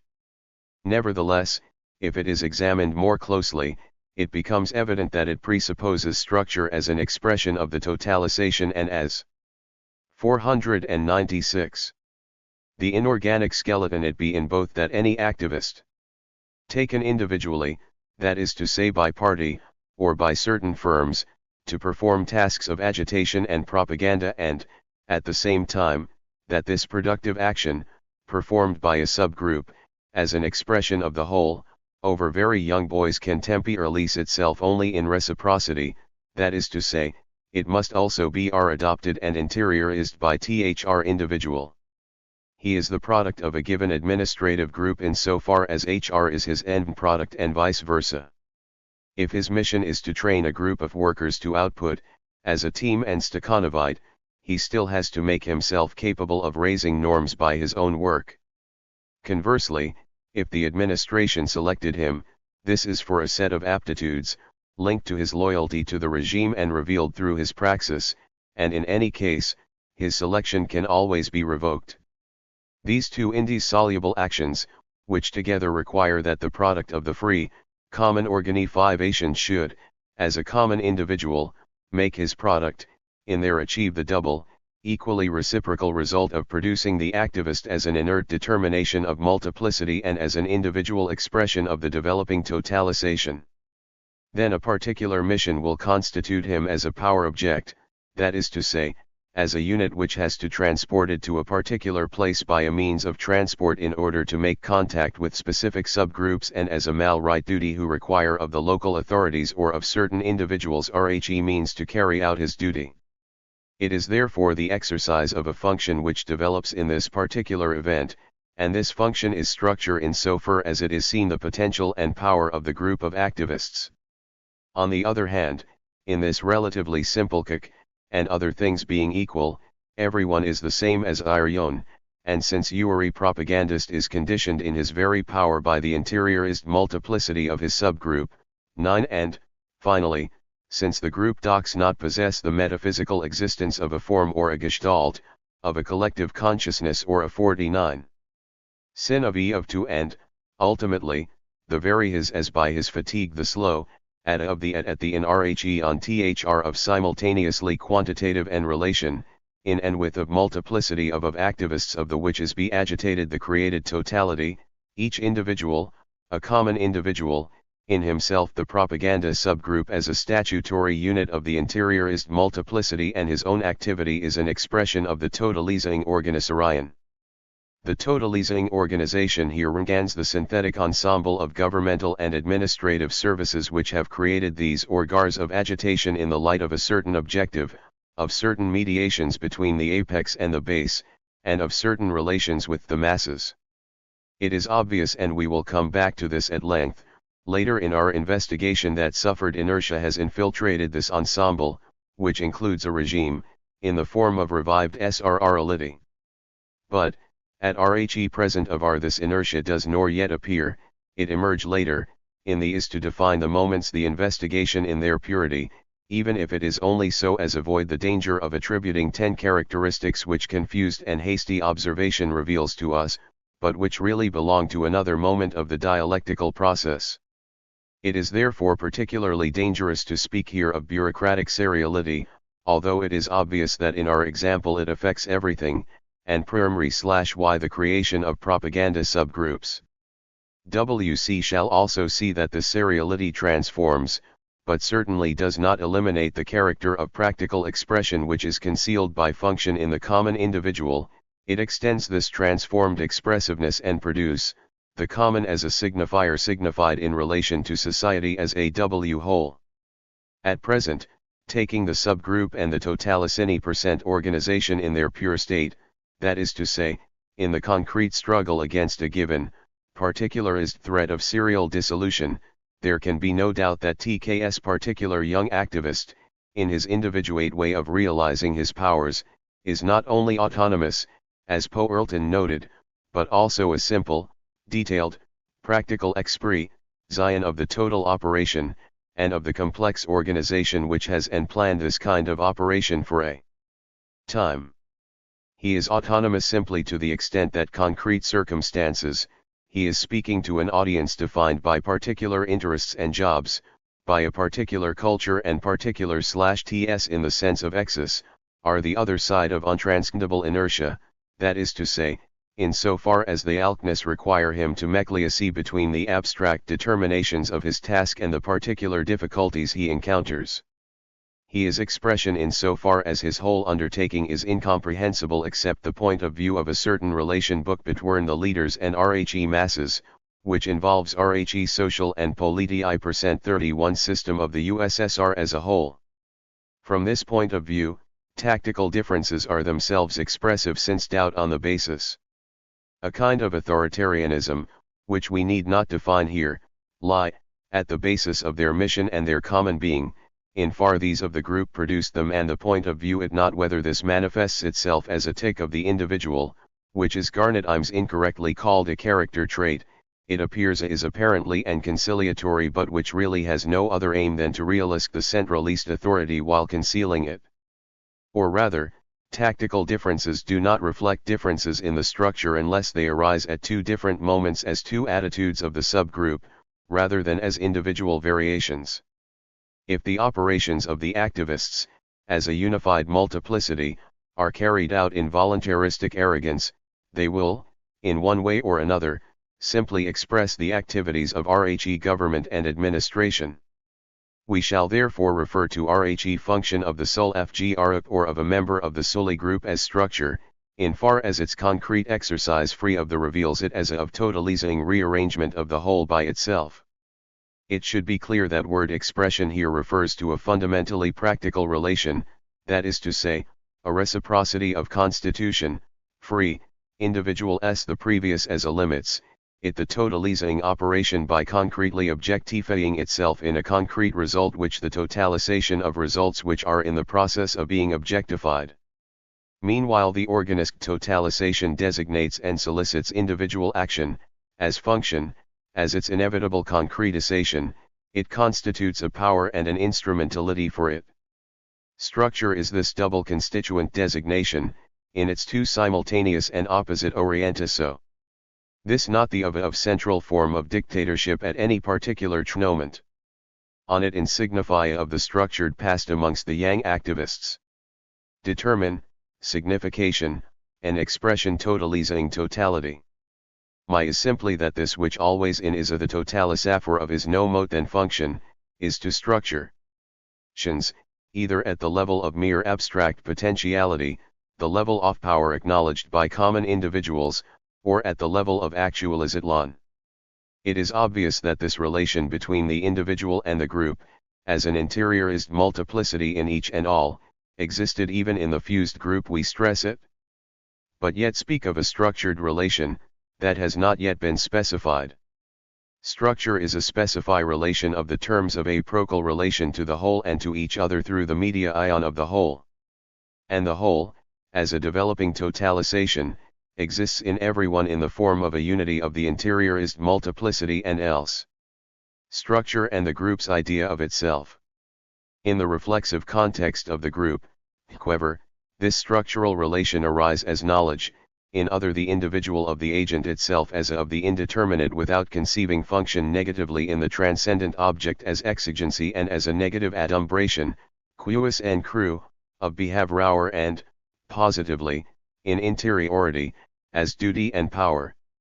Moment of mediation through organic praxis is also that of knowledge, that is to say, of the co-presence of all reciprocal implications, but of course this does not mean that this knowledge is explicit or thematist.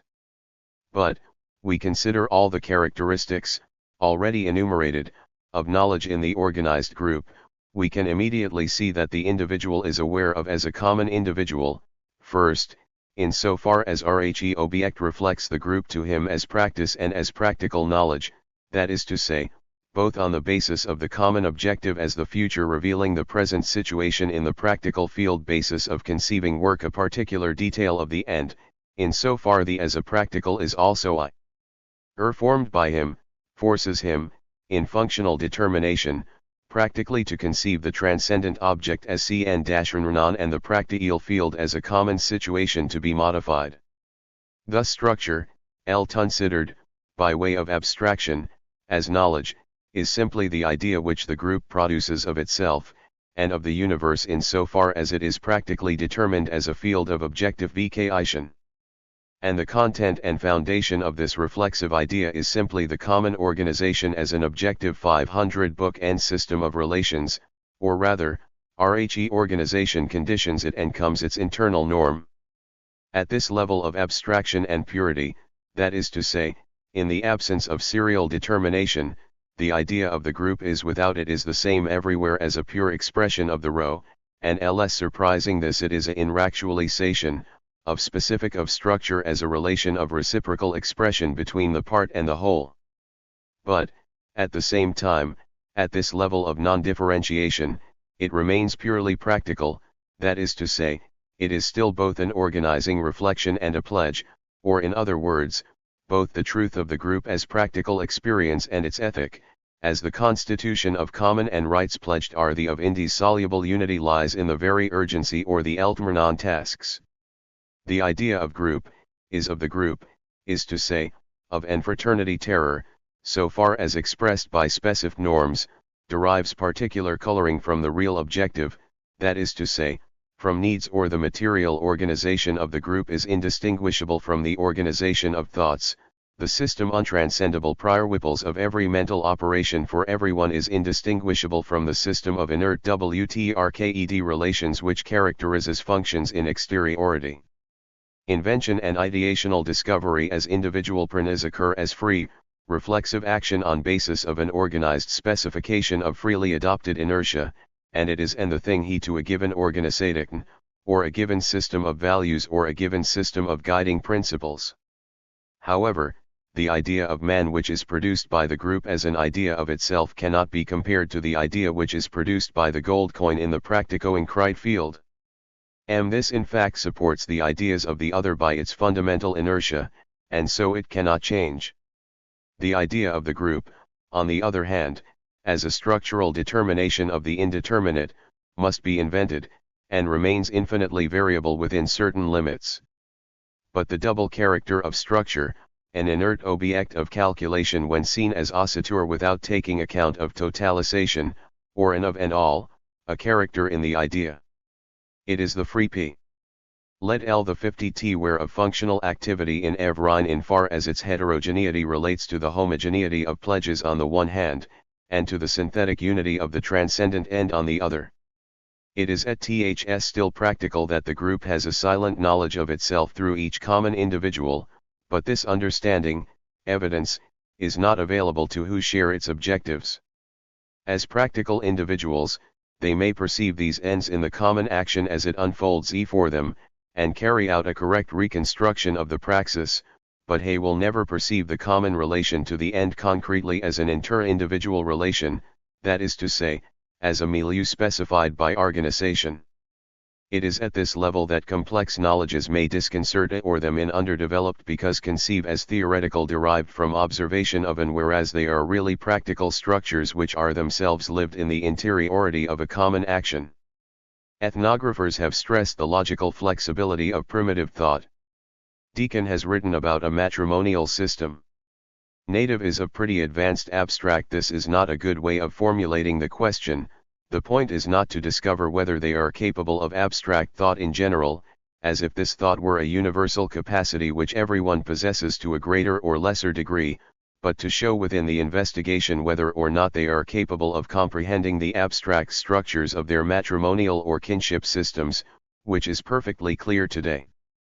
Other words, we should avoid putting the cart before horse claiming that primitive people understand the abstract relations which constitute the organization of their group because they are capable of abstract thought. On the contrary, we should say that their capacity for abstract thought is determined by the abstract relations which structure their that it is simply relations themselves insofar as every common individual has to live dm alt in order practically to realize his relation to all. In the unity of a common objective. Relations not only the level of abstraction of application, rel a system as the end of ideational power a system of logical relations, which means 57. Abdkm, A in mu weight UK, 934, GH3 RGE Sol A, P. In OPP 1-27. 502. Both that it can be applied to a certain number of similar cases, well defined and forming part the social, everyday life the natives, that its existence as inertia is by itself a sometimes invincible resistance to the elaboration of any other system. In this sense, in effect, truth is normative because fidelity to logical principles is only a form of fidelity to the pledge. But, apart from this implicit understanding which is simply a structure of power, there is, at least for certain specialized organs, a knowledge which is equally practical and reflexive, but which is of a logistical and combinatory kind, directed at function as inorganic inertia, that is to say, the relational system as Asarur. I shall not dwell this since T discussed it above. It is clear that totalization as a pledged milieu which sustains this inertia 15 passed over in silence in the moment of calculation. But it should be noted that, although the totalization is invisible, it occurs at the level of the organizers and calculators in that they know and acknowledge their right and IRWCR to only to the basis of discrete elements is, therefore, the lived comprehension of structura as the reciprocity of the whole and of the part, rat is to say, the comprehension we have just describing, in so far as it arises in the praxis of the organizers and in so far as it gives meaning to this.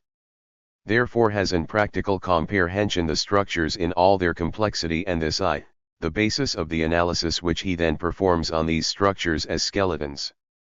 In fact, the natives of Ambram gave Deacon demonstratins, using diagrams.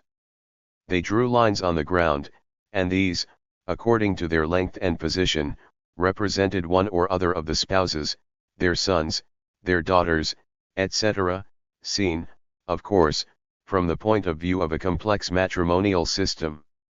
In this case, it is important to realize that in producing these relations in the domain of the absolute inert, earth or sand, and of perfect exteriority, they were not copying some model which they carried in their heads, and it would be equally incorrect to say that they project their synthetic practical consciousness of themselves and of everyone into the analytical milieu of the inanimate. Such a projection, in fact, is impossible, since it would involve, roughly speaking, two distinct orders of rationality. Have shown that analytical rationality can be transcended, and 53. The 503 integrated by synthetic rationality, but it is also clear that the opposite is not true. A dialectical proposition would lose its meaning and dissolve into relations of exteriority if it were projected into the milieu of logical or mathematical calculation. In fact, the decision to make the kinship system into a fabricated, inorganic object, lines made on the ground, corresponds, for the native, to an attempt to win the secret of inorganic immateriality in order to produce the structures in the form of inert abstract schemata. The reason for this is that he is explain me them to a stranger who is sit tread in the exterior, and who in of exteriority, he pledged inertia not as an interiorist exteriority, but as a pure determination of universal exteriority. But in establishing the schema, that is to say, in reducing ossature, is guided by the synthetic defines his of the group. His is a matter of or transposition.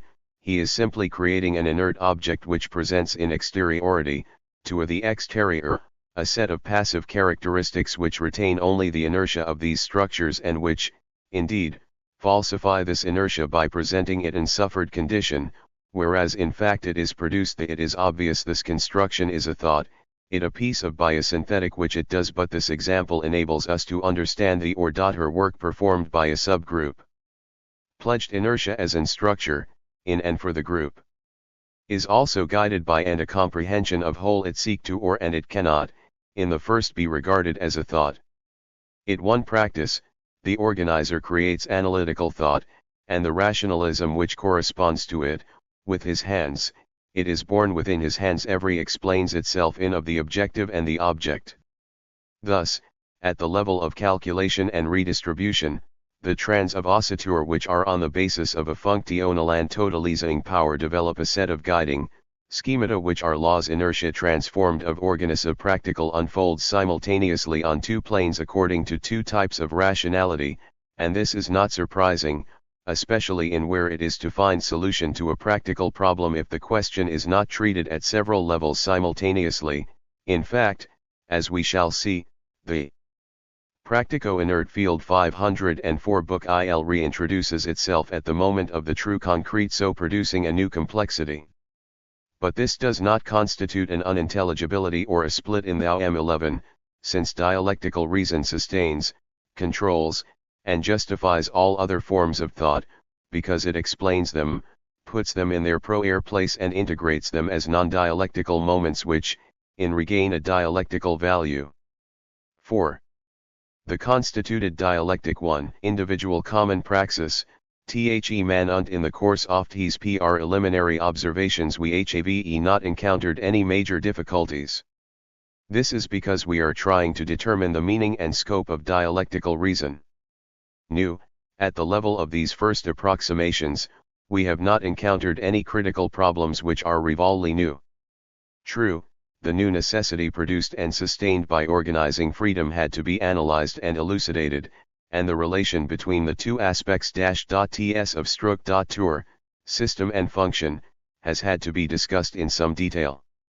But, on the one hand, this has, on TLR whole, involved a simple dialectical progression, which merely united into new syntheses factors which had already been discussed, the pledge, terror, inertia, reciprocity, objectification, reflection, etc., and, on the other hand, at the level we were occupying we rediscovered constituent Orpnic praxis as the indispensable mediation between the common individual and the common non-objectification of the group. So since praxis, when considered at the level of each function, is still action as a moment of the constituent dialectic regardless of readjustments and the relation of common individuals elsewhere, and since the organized MUP acts only upon, in to make better able to carry our share of the common task, and since this very action is done through the mediation of individual praxis, the real new modifications which have arisen before us have not raised the question of constituted intelligibility. In other words, the kind of dialectical intelligibility which we explained at the beginning of our critical investigation was sufficient to explain the practical relations of individual functions within the organized group. But this is because we ourselves were taking an insufficiently synthetic view of such groups. This was necessary in 506 Book 11 order to explain its structures, but it meant postponing the real critical question, what type existence or being characterizes the common action of group it is, rather than in so far as it can be into of what kind of intelligibility does this action define. What is a LN-N-stitual dialectic? We've been studying, in fact, is the conditions of rather than itself.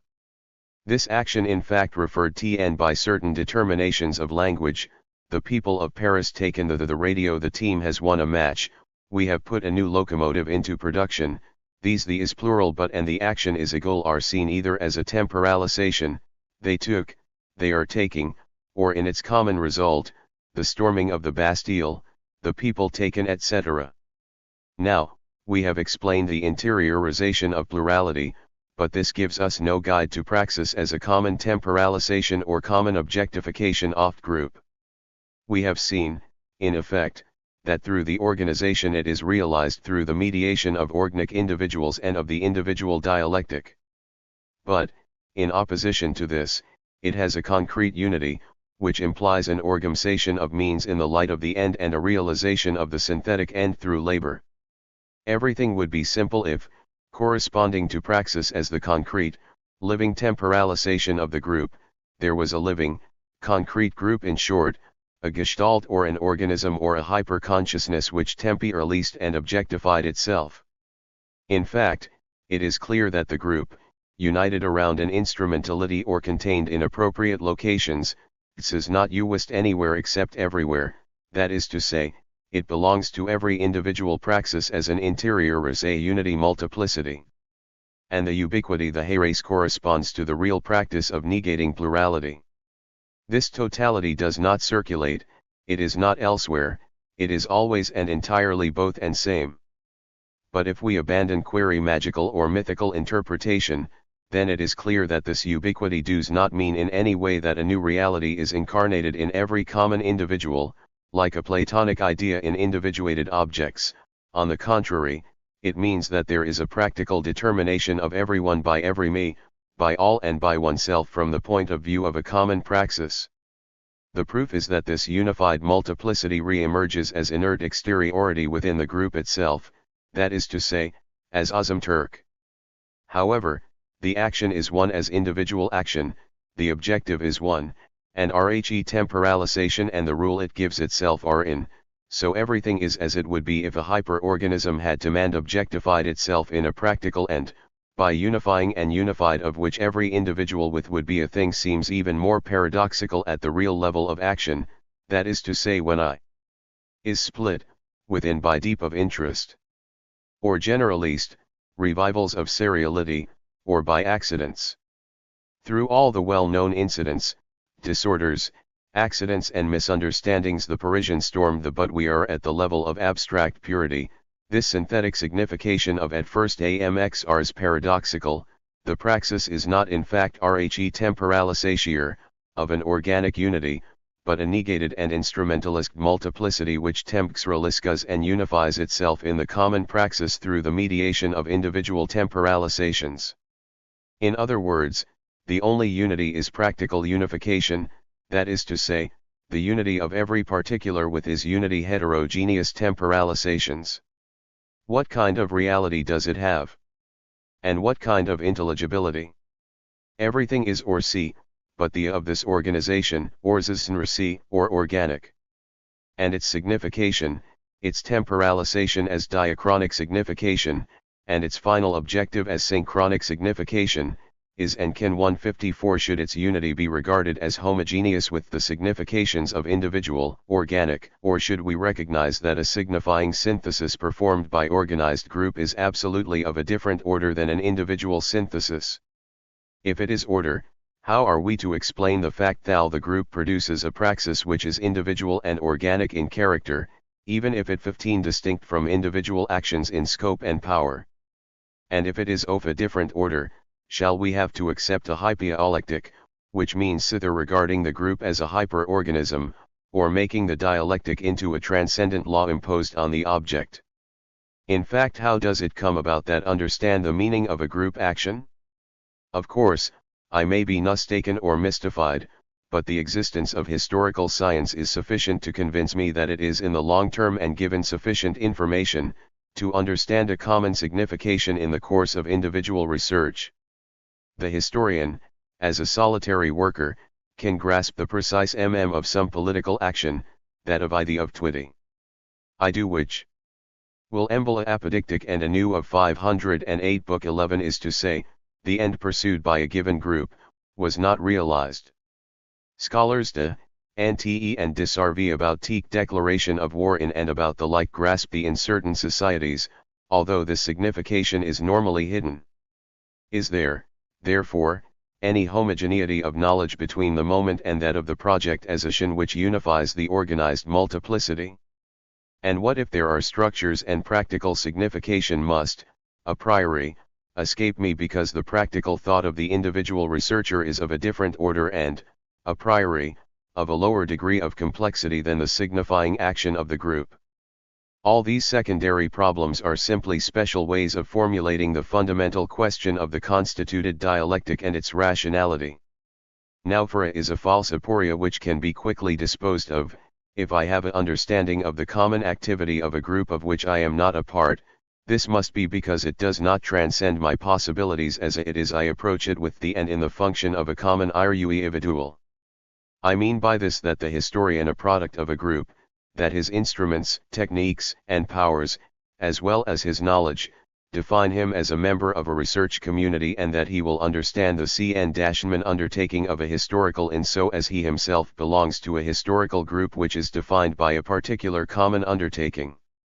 And if he were a solitary researcher which is really senseless unless it simply means that he is not a men Iber a university or does not have a degree, he would still be integrated into other groups cultural, and would therefore be a common individual, capable of understanding any common, but the reciprocity between historical knowledge and its object postpones the problem rather than solving it. Since organic constituent praxis is an indispensable mediation between the common individual, as a limitation of possibilities in the light of a common objective and as the unification of a multiplicity by mediated reciprocity, and the practical exercise of a Kornanon function, how can this moment of pure practical individuality carry within itself a comprehension of the common of that is the organism? Can also expressed from the point of view of historical research, the historian, of course, is function, power, and ability, but all this has to be constituted soi reactualist by a synthetic invention, that is to say, by and in a synthetic, individual decoding of the practical field. Now, the practical field, in this is constituted by certain documents and monuments through which a common ion must be rediscovered. Thus it is clear that the historian would not have the capacities necessary for comprehending a CW historical action if HC were not the social product of an organized group. Implies that his as individual his object, the group which he is reconstructing, involve a comprehension, that of the common function of the scholar and that of the common praxis of past group. These observations point to the following conclusion: there is always a permanent possibility, even if it can occur only in the context of organist functions and powers, of the practical organism comprehending the praxis of an organization. But as I showed in the PRN/M of method, comprehension is not a faculty, or some kind of contemplative intuition, it is reducible to praxis itself to the extent that it is homogeneous with every other individual praxis and that it is situated by reference to any action performed in the practical field, and therefore in an immediate practical relation to it. This implies, therefore, that common action and individual praxis exhibit a real homogeneity. The individual would be unable to understand either his own common action in terms of the totalizing praxis of the group, or that of a group external to himself, if the structures of common praxis were of a different order than those of individual praxis. If the objectives of the group had a hyper-individual character, then the individual would never be able to grasp them. This does nor mean that the common action is an organic synthesis of the members of the group, but, on the contrary, that the group, far from having hyper-individuality in its action, sets itself objectives of an individualist structure and can achieve them only through common operations which are individual in character. But there is a danger of very serious confusions if we do not explain these conclusions at onct. The common aim is in fact always wo_man, it is the aim of you or yon as a member of RHE group, and its is common. N is an interest which defines group is valid only the group and which is and is equally true a group of to resist for employers reaching an agreement against the workers' unit YRS, etc. Indeed, a GMUP is often established as a last resort on the basis of individual recognition of impotence. The history of industrialization in France shows a bitter resistance by family capitalism to all forms of capitalist association. In particular, the first mining companies appeared when it became absolutely impossible for landowners to exploit RHE subsoil individually. In the same way, the means, that is to say, RHE distribution of tasks and powers, the division of labor, the organization of functions, are constituted by the transcendence of seriality, massification, individual antagonisms, and isolations. And, as we have seen, it is circumstances, external pressures, which dissolve seriality in and make it emerge in is of freedom and terror which they were unable even to conceive. In this group statute is a metamorphosis of individual.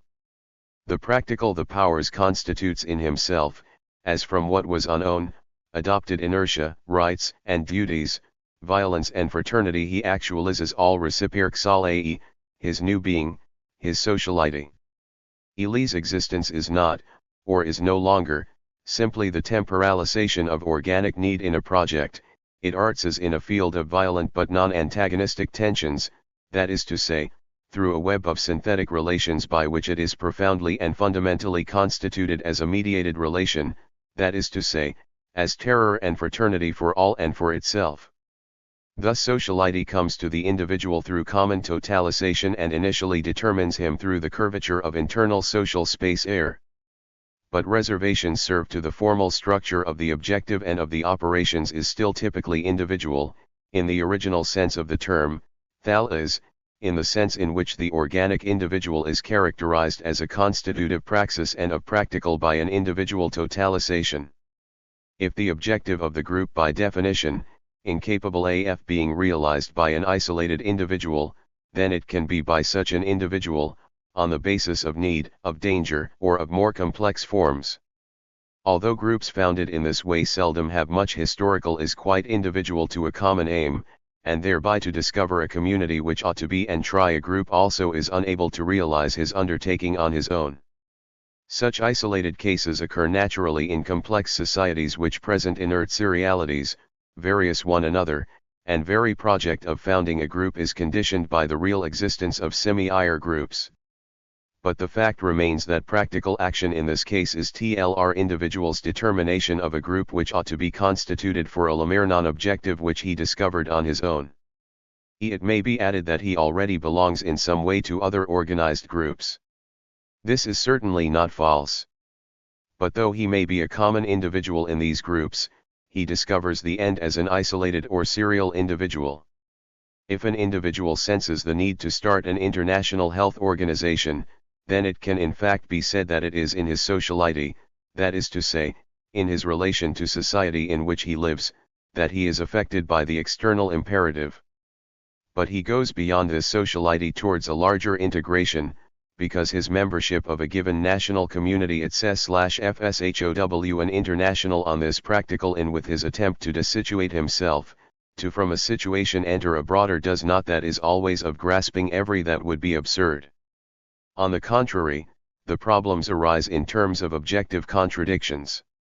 And, as we have seen, they can appear to all he others in a series in the dissolution of this THIRD. But here too what matters is that, through mediated reciprocities, through the play of the regulatory third party and of immanence transcendence, the movement of comprehension appears in every me as the individual transcendence of seriality towards community. There is no common aim that an individual cannot set himself, provided that, in the unity of the he tries constitute a group to it. And precisely because the decision to GN-up or to regroup is occasioned by the common objective as the exigency that it should be pursued and realized in common, it also appears that the constitution of a group is a means which is accessible to individual praxis. In fact, it is clear that the abstract individual whom we encountered in the first moment of our investigation perceives the as a multiplicity in his practical field. And we have also seen that his sovereign praxis, as a perpetual reorganization of the field in the light of needs, realizes the CMSLYLSST me of and appear as an exigency in which define the individuals in places who are practical unity of this objective multiplicity. This unity may appear as mere serial THIRD, but if there is an exterior group then, as we have seen, it reveals itself as a group to the extent that unification by the individual, though effected from outside, turns out to display an internal unification, realized in practical autonomy. But above all the practical agent performs actions relation to organic individuals as inanimate objects, a marching crowd is to it, to turn into a group it a series. The action is already in extent that there has always a possibility of unifying a whatever be, whether inert or constituted by organisms. This possibility contains and it is not group is to constituted from the outside. This can occur in the construction of a trap as the totalization of an already constituted group as well as in a practice which defines a seriality children, the sick, etc. ified, receptive GN-up which can be the object of my generosity, as a or whether it to be constituted as a wrapping produced by the agent in order to envelop both himself and the others.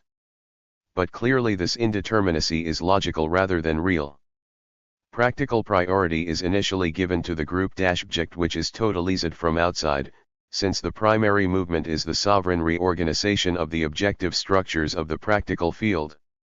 And anyone who tries to see and institute a group in order to realize a common objective, useful to all, sees it initially, abstract which he begins undertaking, his means of achieving his objective. It is only the progressive constitution of the community which gradually reveals to him that he is necessarily integrated into it. But this makes his comprehension of multiple activity even and obvious to us, the moment in he is staying group, which is as yet unconstituted in the course constituted, of as a specific from the of view of an individual. In fact, he also organizes material objects, in the dialectical unity of his praxis, he creates material quasi-totalities whose elements in a way that, they can transmit and amplify a movement which he makes at one point of the system to the intended objects. The transcendent, organizational movement is not in principle different when it is men who are being grouped, the difference emerges in RHE undertaking itself, and, in fact, there is no need for it really to begin. The abstract schema of the is sufficient, in that the projected unity immediately appears as perpetuating itself through Eurion's activity. This initial disclosure reveals two contradictory characteristics: the passivity of the inert object maintains the unity that has been forged, but it also ver up an infinite dispersal. On the other hand, the activity of a group in formation realizes true unity as praxis, but thereby emphasizes the real multiplicity of the pledged members as a multiplicity which is constantly being overcome by a produced inertia. On RHE other hand, the original difference between a group which is united from outside and a controlled mechanical system is not basically a matter of complexity and simplicity. The human system is a practical arrangement, produces its through itself.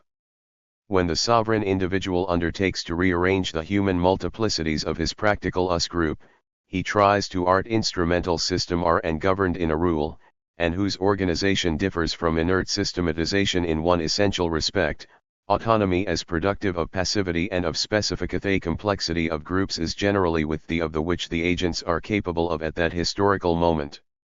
These remarks are, of course, not intended to emphasize the individual as the producer the group. This case is of limited. They are only intended to show that the organic individual, simply in his field, develops a of group object as an instrumental. Anyone who can shelter rocks can also shelter behind those other masses men.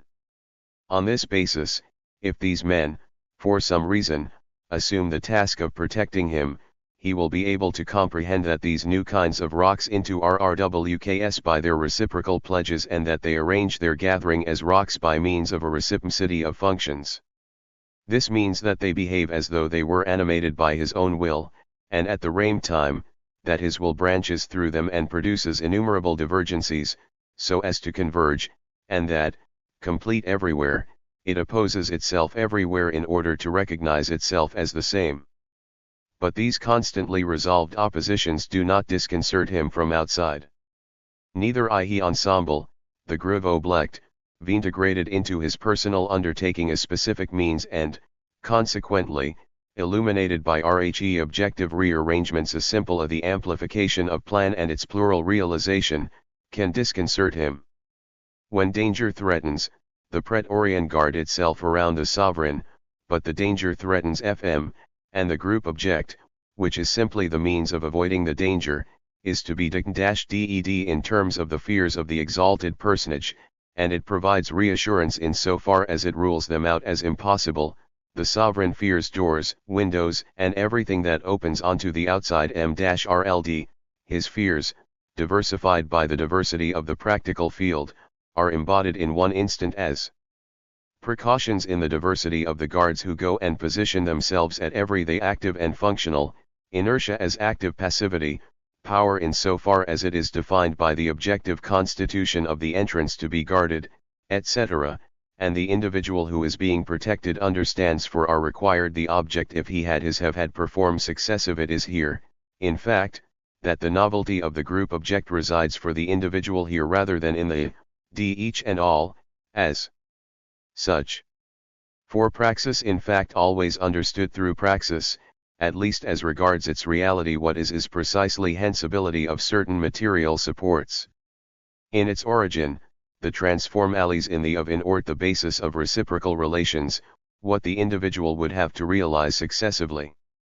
But, apart the fact that the basis for comprehending the simultaneity is given, the praxis of organism is the of the handle of one lever and push it with my right hand, and I pull another with my left hand, at the same time I bend or reach out, etc., and apart from the fact that an adumbration of a practical redistribution of the group, in its objective interiority, is schematically provided by the organic posture that involves of every practical, of an object into a to is that the arrange meant of an instrumental, and inert, ensemble by one person involves, as an essential aim, the compression of a given practical temporalization into simultaneity, so that the agent can transcend this fattened duration. This is what is called making time, and it is an exigency of time itself in that, in the world's scarcity, everyone's time is scarce, although it is no more than practical temporalization.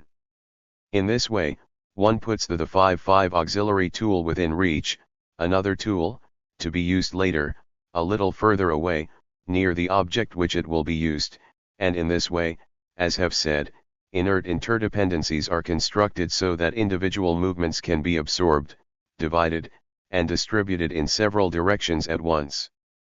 In short, there is no visible contradiction, at least in elementary forms of sociality, between the Gravinstrument and RHE inert instrument. To the person who gives it its tasks, the characteristic of the group object, slaves, for example, appears to be its ability to absorb the praxis of RHE individual and to make it into its temporal and practical unity.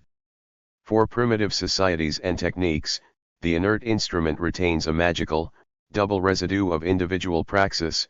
The past labor of the tool maker and the past labor of its user coincide in the tool, and it has been established that in such societies, the maker and the user of the tool are generally the same person. For the primitive, therefore, magical character derives from the fact future appears to him as in inertia and as an already given of passivity towards the future. Obviously the two moments creation and use enter in the of passivity. Now, instrument itself is not an indeterminate force, it is an reality example. It played so at this is a genity between, on the one hand, the group object as it reinteriorizes an individual's project and praxis and so becomes, as a means, his relation to the objective, and, on the other, the inert instrument as it absorbs a praxis which produces and constitutes it as a mediation between its owner and his aim. Illes is illustrated by the native's magical tendency to attribute to his weapons or tools, that is to say, a power as potential praxis and a mortgage against the filcher, and by the opposite tendency, in the outsider, to treat the organist group a material object endowed with powers. In the extreme case, in the practic near field, the sanctified instrument and the totalized group are equivalent. Conversely, an individual who is tracked down in the practical field by a group organ said for a manhunt and, specifically, for a hunt for him experiences this organized the free project of an individuality which is wider, more flexible and more be-werful than his concrete individuality, but homogeneous with it. The practical field appears to him to be undermined by this freedom, it becomes the other meaning of every object in the field. And this other meaning becomes practical truth, the truth of a given exit, a gate or path, is no longer that or an exit, but that of a trap by the group. The individual cannot attempt to break out the circle unless he manages to reinteriorize his objectivity for the group, that is to say, to decipher his own acts in terms of the common freedom of his enemies. The action I am about to perform is precisely what they expect of the object that I am for them, etc. He is immediately given an understanding of the cornroom aim, since this common aim is hernelf. And on the basis of the objective that he is, HR can reconstruct in practice and in prospect the operations of the group, of which he is the negative and totalizing unity, 5G, and thereby his action objectively from the practical point of view of escape or fight. Dialogue, in the GNSE of rational antagonism, is possible that of in his and the other either through each and all or differentiated can some variable margin of error, will by treating for his _VN acts as objects.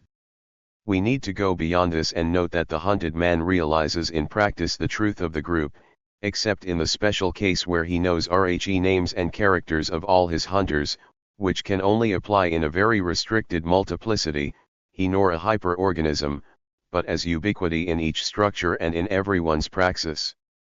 Meanwhile hunted at human presences a door or trees regards as same, he there ruthless elsewhere here. For him, RHE differentiation will depend entirely on the practical situation, the group is up there and so that it a whole the group is some funct in it is to hide it, but which may also, by way of counter-finality, certain through interiorization of his objectivity for the group as practical freedom, he we how a hostile a danger as the totalis dachshund of a group, via which all in a common, and but is by dis as re-enteric _ygiog this objectivity, the individual the kutzitsing of which is him. In so is with the of kill are, prouching him as a possibility which to enemy group and as the of group will annihilate ion of individual, as a negative objectification, the _WDT is inert and of unity the constituted 5-7 truth of function. By deciding go behind the curtain of trees rather than cross the field without cover, he differentiates these sames, les mimes, by means of the real situation, that is to say, through function, in common individuals, behind the trees, the group is closer to him, but not so well placed to see him, in the person of those lying in wait on the hill. The group is further but it can see further by means of an instrument, the hill is being used.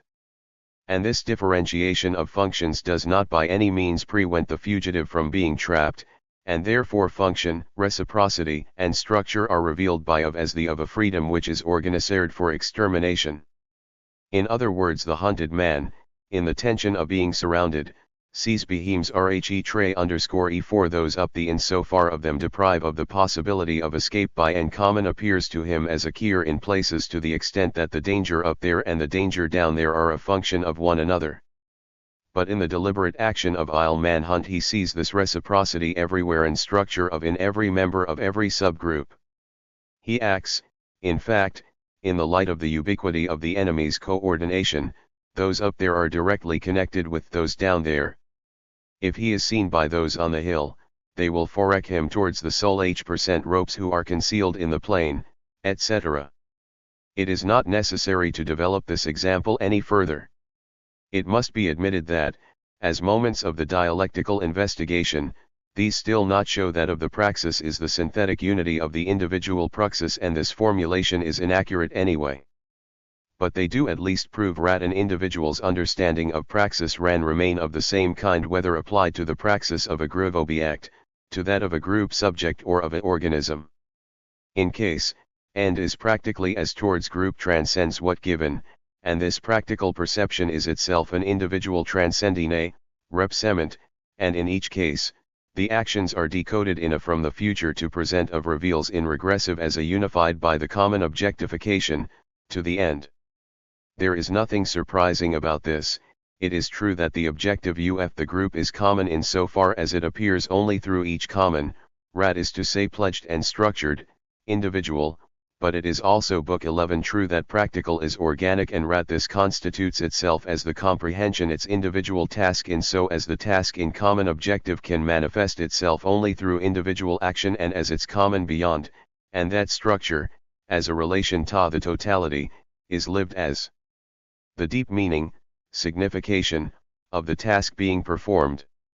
Certain determinations of action in effect come to the individual from the group, as a new statute which, in his individual isolation, he could not have produced or even understood in particular, and fundamentally, the pledge as a free limit of freedom. We have seen, in fact, that a praxis reduced to its individual translucidity cannot in any way commit an indeterminate future, that is to say, in a praxis our freedom turns against me as other in so far as it is other for the others. Thus the of action, its normative aspect, often eludes those who are not grouped, even if they live it themselves as members, in different circumstances, of another group. People call Theism, Rindness, etc., is really fraternity terror as experienced in another group and in so far as we, as treat it as an emotional occurrence in but, on the CME hand, is not by a hyper-dialectic, it is an of inter-individual relation of reciprocity.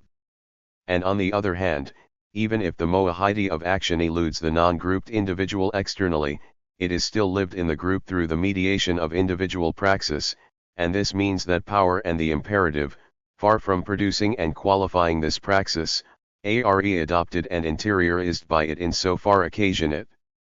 In the process of concretely unfolding and adapting to circumstances, free PNM produces its own inertia, its own limitations, and keeps these determinations in being.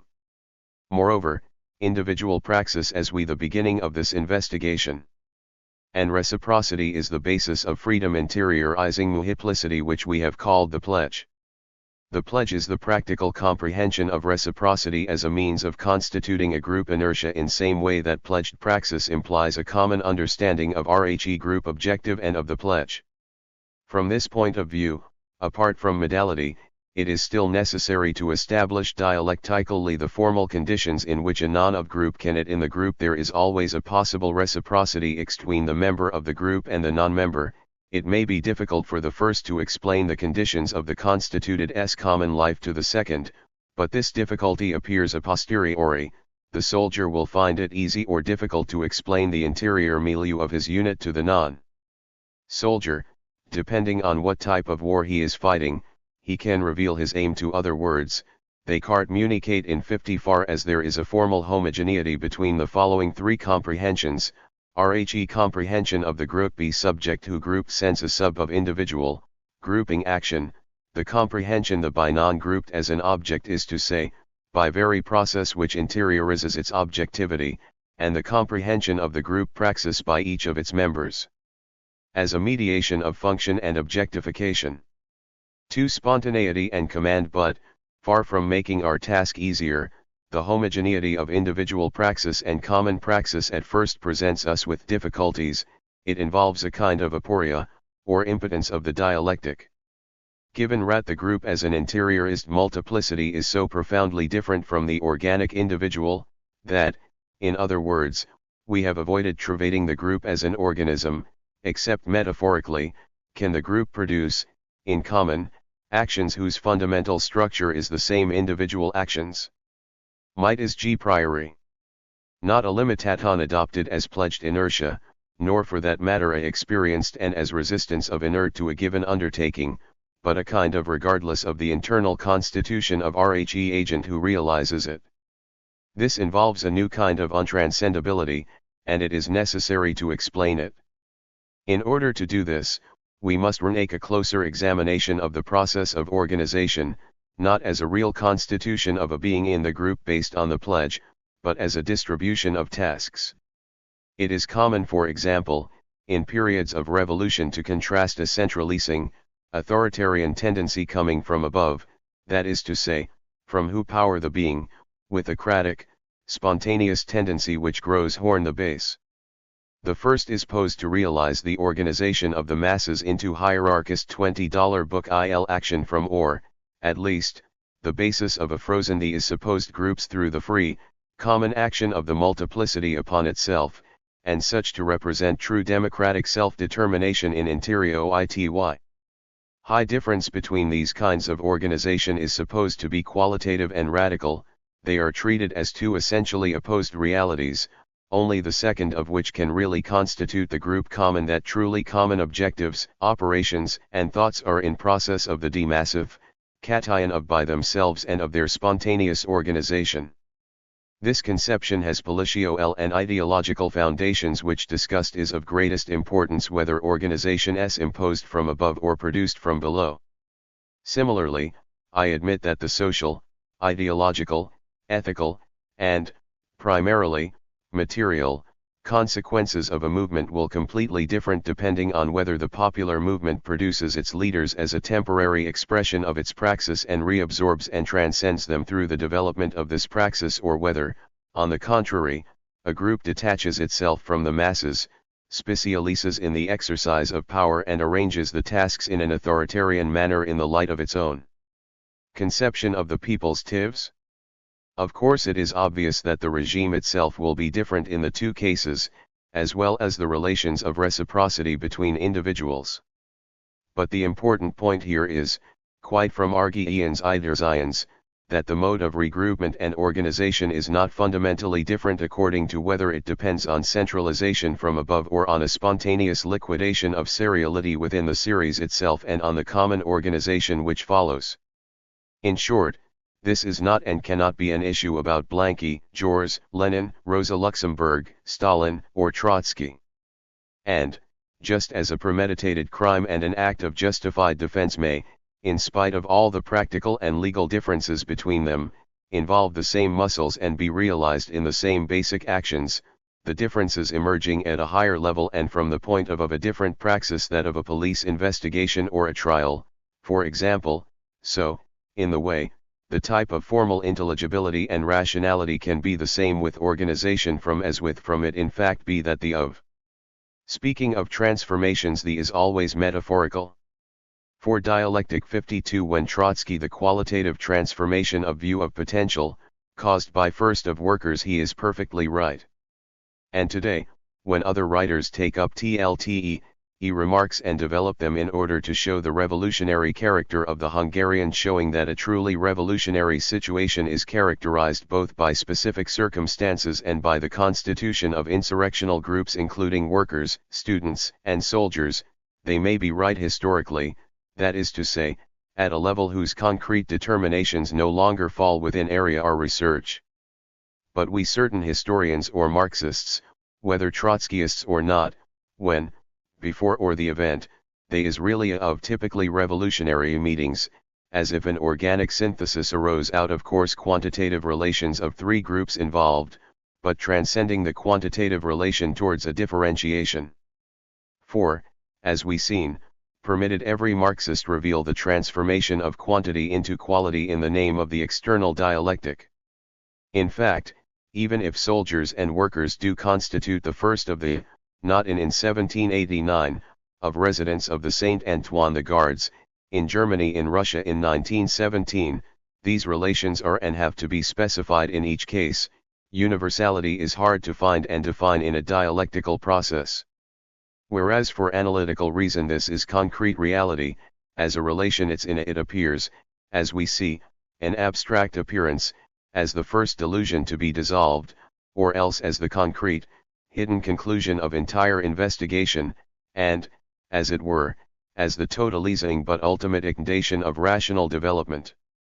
And if, without prejudging the nature of a typically revolutionary organization, one imagines these groups in a particular concrete historical situation, for example, either St. Petersburg in 1917, Berlin in 1918, but not in both cities at once, then a concrete relation of reciprocity will re-establish itself.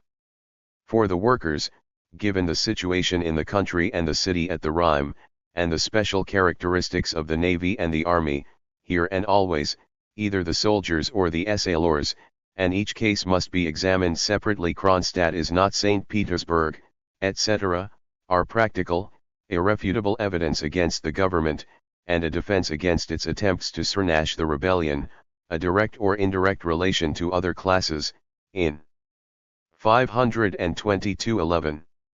Unregular, to the peasant class insofar as the peasants who had been mobilized outnumbered the rest, and also insofar as these war-weary, discontented servicemen were a mediation between the workers, the end of which in fact the end a proof of the of rei dollarun, a beginning of universalization.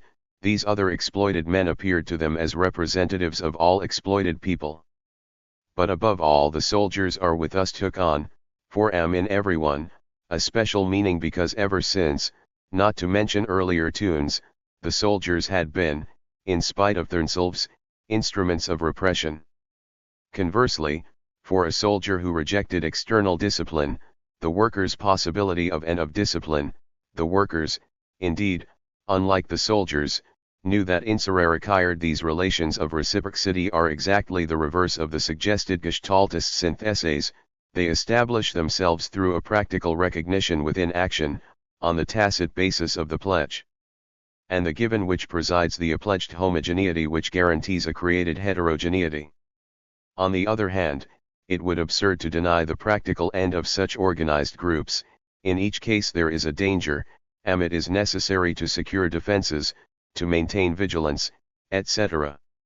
And above all, whether one likes it or not, one has to go back to the truths established by the historians. The organization selects its organizers. It may reject or reabsorb, but it is undeniable it them in their role by means of the pledge which supports function by adopting passivity.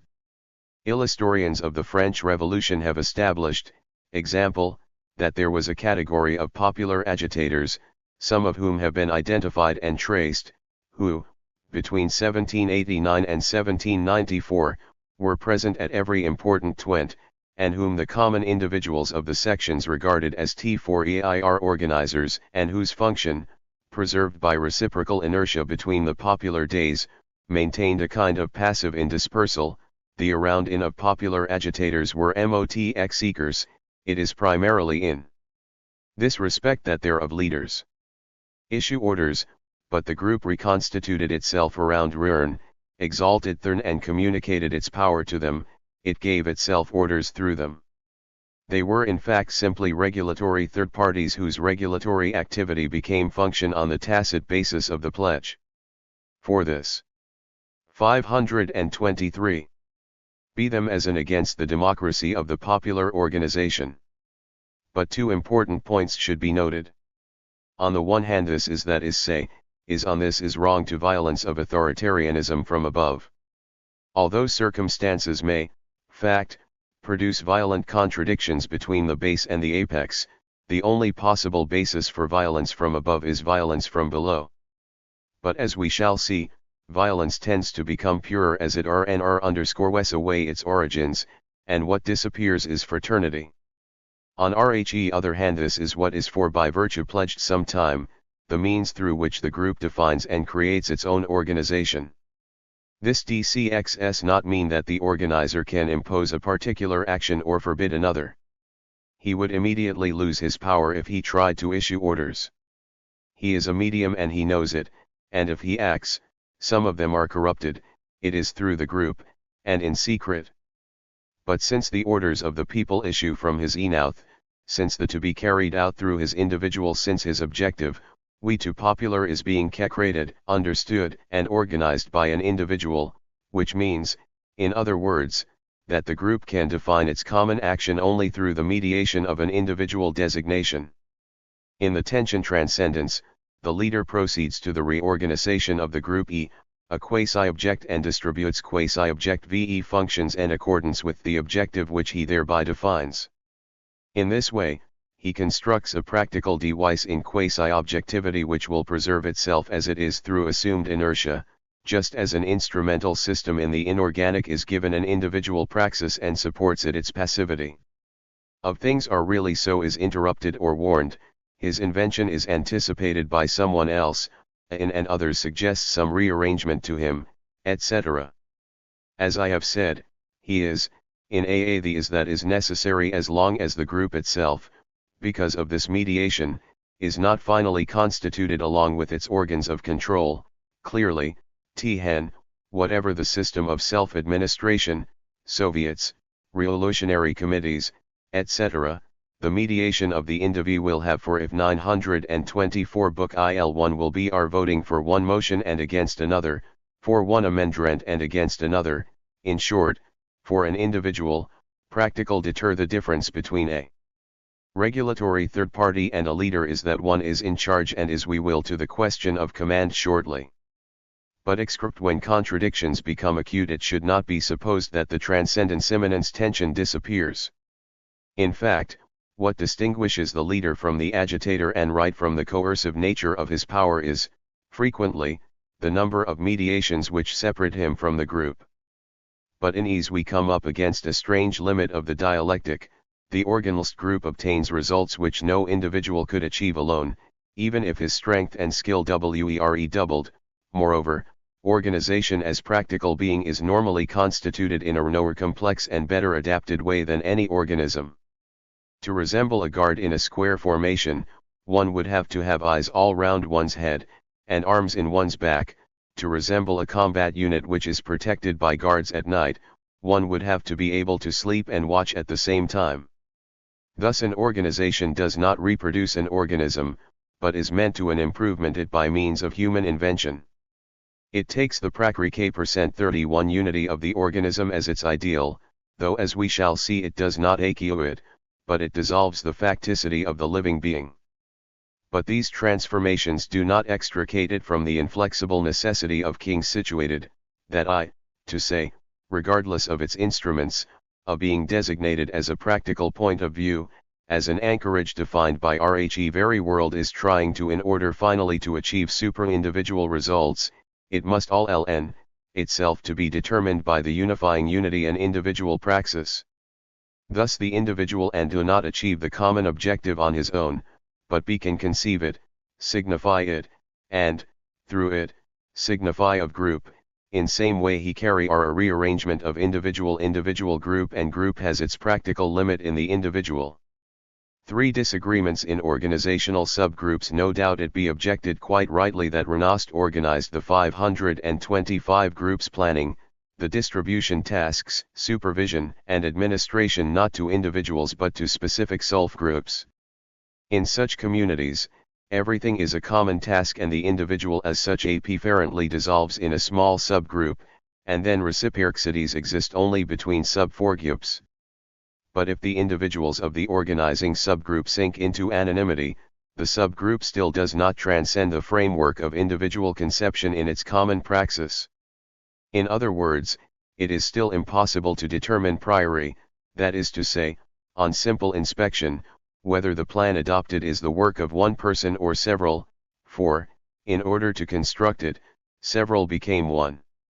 Of the group are and may even be violent.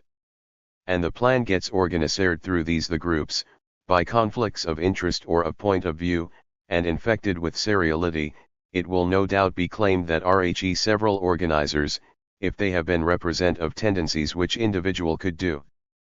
But, apart from Rhe fact that a synthesis is not usually achieved and that CN-compromise proposals reflect in SORN form the deep impotence which results FN-M divisions, such decaying or disunited groups do not belong to the present level of our investigation. People in a technical office or managerial department, etc., normally belong to the SARN class and milieu, share the same interests and have had the same technical training. However violent their disagreements may be, they are not a direct result of social conflicts, and it would be ridiculous psychologistic skepticism to attribute them to personality conflicts or secret rivalries, although, of course, such conflicts and rivalries may be expressed in the contradictions which divide them. Of the practical problem has to be resolved. And when experts are trying to a problem like in a city, they are with a set given, material incompatibilities, whose origins may be extremely the rising of number of relative of the main roads, the for car owners to their cars getting about to have parking places, which is in itself contradictory of lining necessarily solution, if there is one, obviously has to transcend and resolve all these material conflicts, and it must emerge in a framework or city, since Rhe budget of Rhe city, or state, does not permit any large expenditure. Any conflict between the members of the group will, in 526 fact, be due to that trying to transcend objective contraction of the proposition in a false synthesis. One solution ignores the interests of another, makes parking in the city impossible, and so makes the car useless and threatens to impede the expansion of the motor industry, and another, which revives an old plan of building wider roads, simply ignores the limitations of available resources. Each of these solutions is individual, by which I mean not only that it provosed by an individual, but alluit and defines an in the group. It is not that is result of certain pressures, or if he has discovered the solution amongst this may be cleaves to certain possibilities and rejects all the others.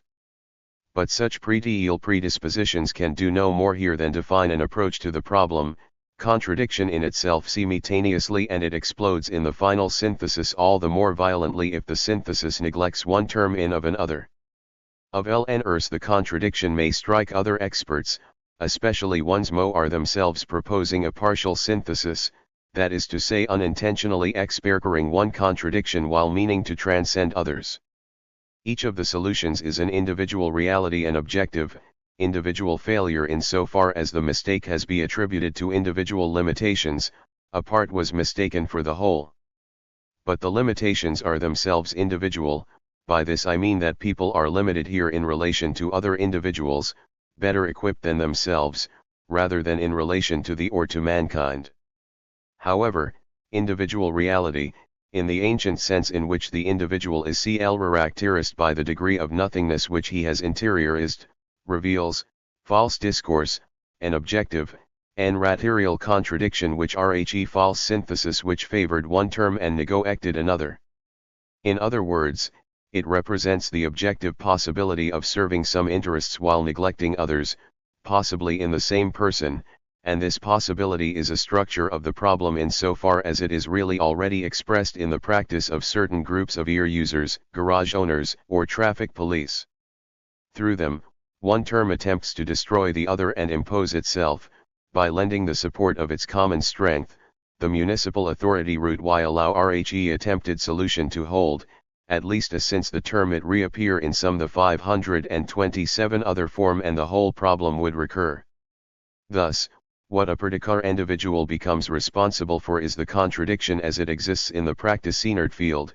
It is in this field that the increasing number of cars, a strictly serial phenomenon, comes up against the rigidity of urban structures, inorganic and serial inertias, and this contradiction, by becoming a structure of a technical problem, it is out of the practical field. It should also be noticed that, as an individual, the expert serves a purpose, in that his own solution becomes his ideological interest, his being outside himself which he defends in rhe way as he would and fcnd himself, and because it is himself. Thus the conflicts between different solutions actually 5e the contradictions as a permanent conflict, of material forces. Every solution is really lust a veiled attempt to make one term dominate the other. And the inter-individual violence of the conflict is inconceivable outside an organized group. In rhe milieu of the pledge, the others must become the same again, for otherwise the calculated alterity of functions becomes a suffered alterity. Thus, above all from the practical point of view of finding a solution, the conflict between two individuals, a reciprocal antagonism, occurs achieving to end with the destruction of one in favor of the other, or of both in favor of a third or of their reciprocal by rhe group. For these experts, of course, there is no threat of physical liquidation or of brainwashing, but though their individual lives are not in danger, perfectly be, either in of this individual solution, or, legs determinately, as their reputation with others, of define their TWGROU1L and this is not to be confused with rhe relation of the common individual. Reputation is the of power insofar as a common result in the interiority of the group and is functionally connected with the concrete exercise of this power. Thus the of individual dual was necessary in order to carry the objective contradiction into the group, but the common being in the group was necessary in order to restore the virulence of the contradiction through personal conflict. In fact, it is obvious that everyone has been aware of all the of for that, in of a given first reports again enumerate the aprias, objective conflicts, etc. But these oppositions cannot manifest themselves in their truth as long as they are the object of a pure 528 book il enumeration or of a strictly verbal description. I include diagrams, statistics, etc., under this heading.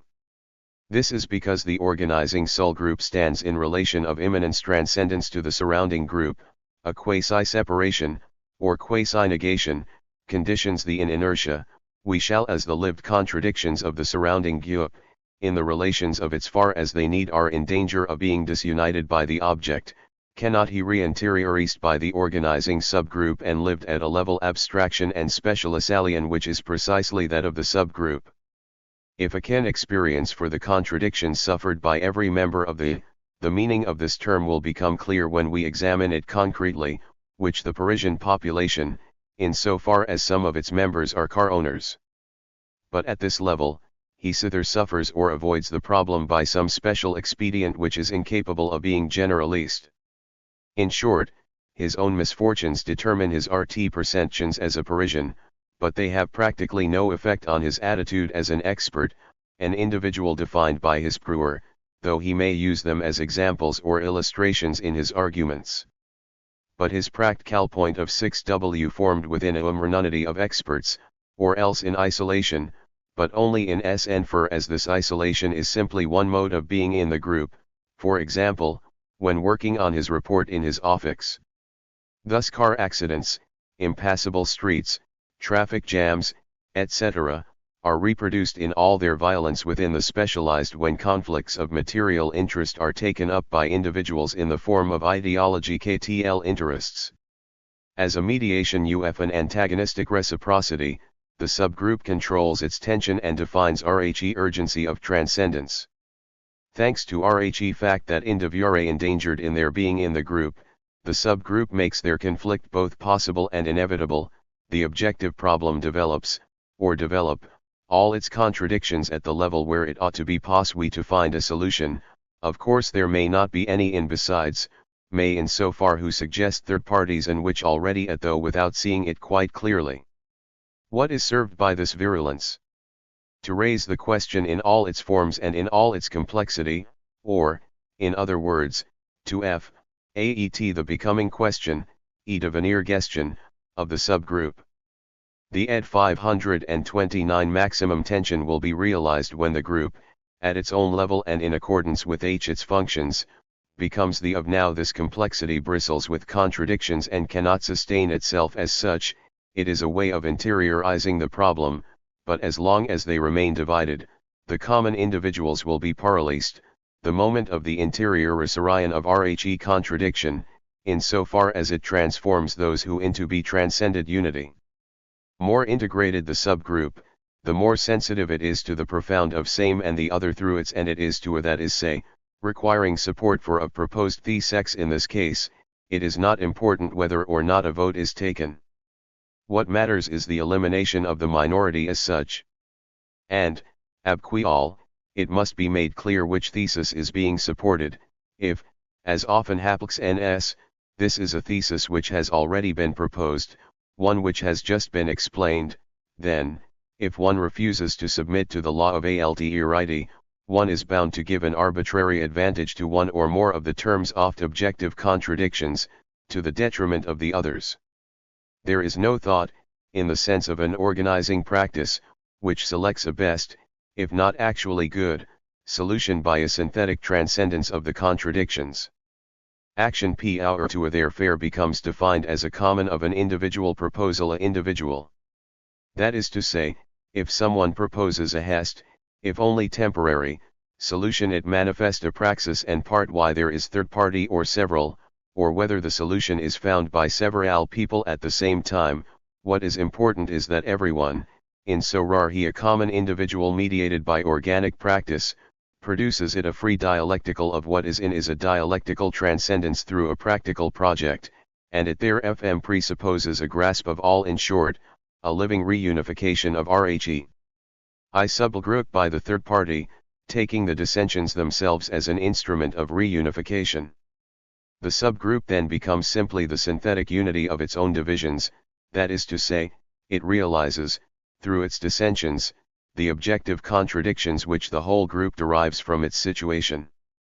And, by finding a Kilurian, the individual posits himself as a regulatory third party, that is to say, he exhibits his solution as the opening to a possible future and book and a conditioned by the sense presents an transcendence of objective contradictions and as a possible reorganization of the subgroup itself in interiority.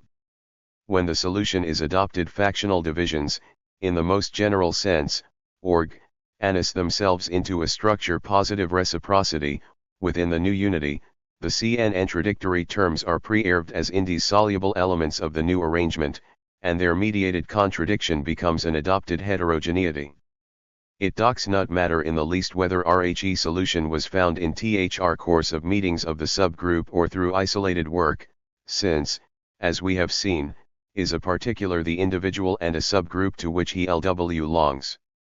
What is important, on the other hand, i.g. that the practical development of the lions can and must take place through the regulatory third party, in so far as these contradictions realize themselves in the unity of the divided subgroup, he grasps them both within himself, and outside himself, in the common field, and in so far as he is a common individual, just as a footballer perceives the moving organization of the practical field as conditions it transforms him and so realizes itself. Through him, since these internal contradictions are the interiorization of objective contradictions, he perceives them in the indissoluble unity or is as a problem of the objective organization O. The whole group insofar as the solution of this problem must effect a reorganization the organizing subgroup in other words, he not or Jo sees the solution as necessa but the reorganization of the soul _H4 rope as having to be effected on the basis of possible solution. And practical conception is thought, which that it is of groups the and to of subgroups to and to group, insofar as these relations are inert, pledged os sarur of coimmunity or, in other words, capable of being seen as the inert exteriority modify some of them in the name of the whole, it is structured by them, and it preserves them by synthesizing them through %ll a project which transcends and uses them. At rhyme, they lie before it in quasi-objectivity as rhe inert matter of an ordinal mathematics. Thus the end instruments of praxis is a mediation of the practical organism and of the free, cone-constituted dialectic 53 inert relations and objectificadon. Finding a solution is the synthetic, individual relation between structures brought together in living syntheses and the structural relations rearranged in response to the synthesis, in a practical field by exigencies.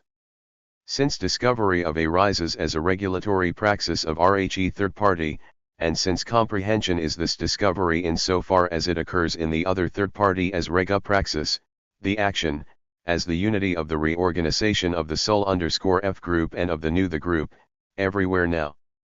This is the crucial point. What we are touching on here is that essential structure of communities which epistemological idealism calls agreement of minds. There are no such things as minds any more than there are souls. This is already established.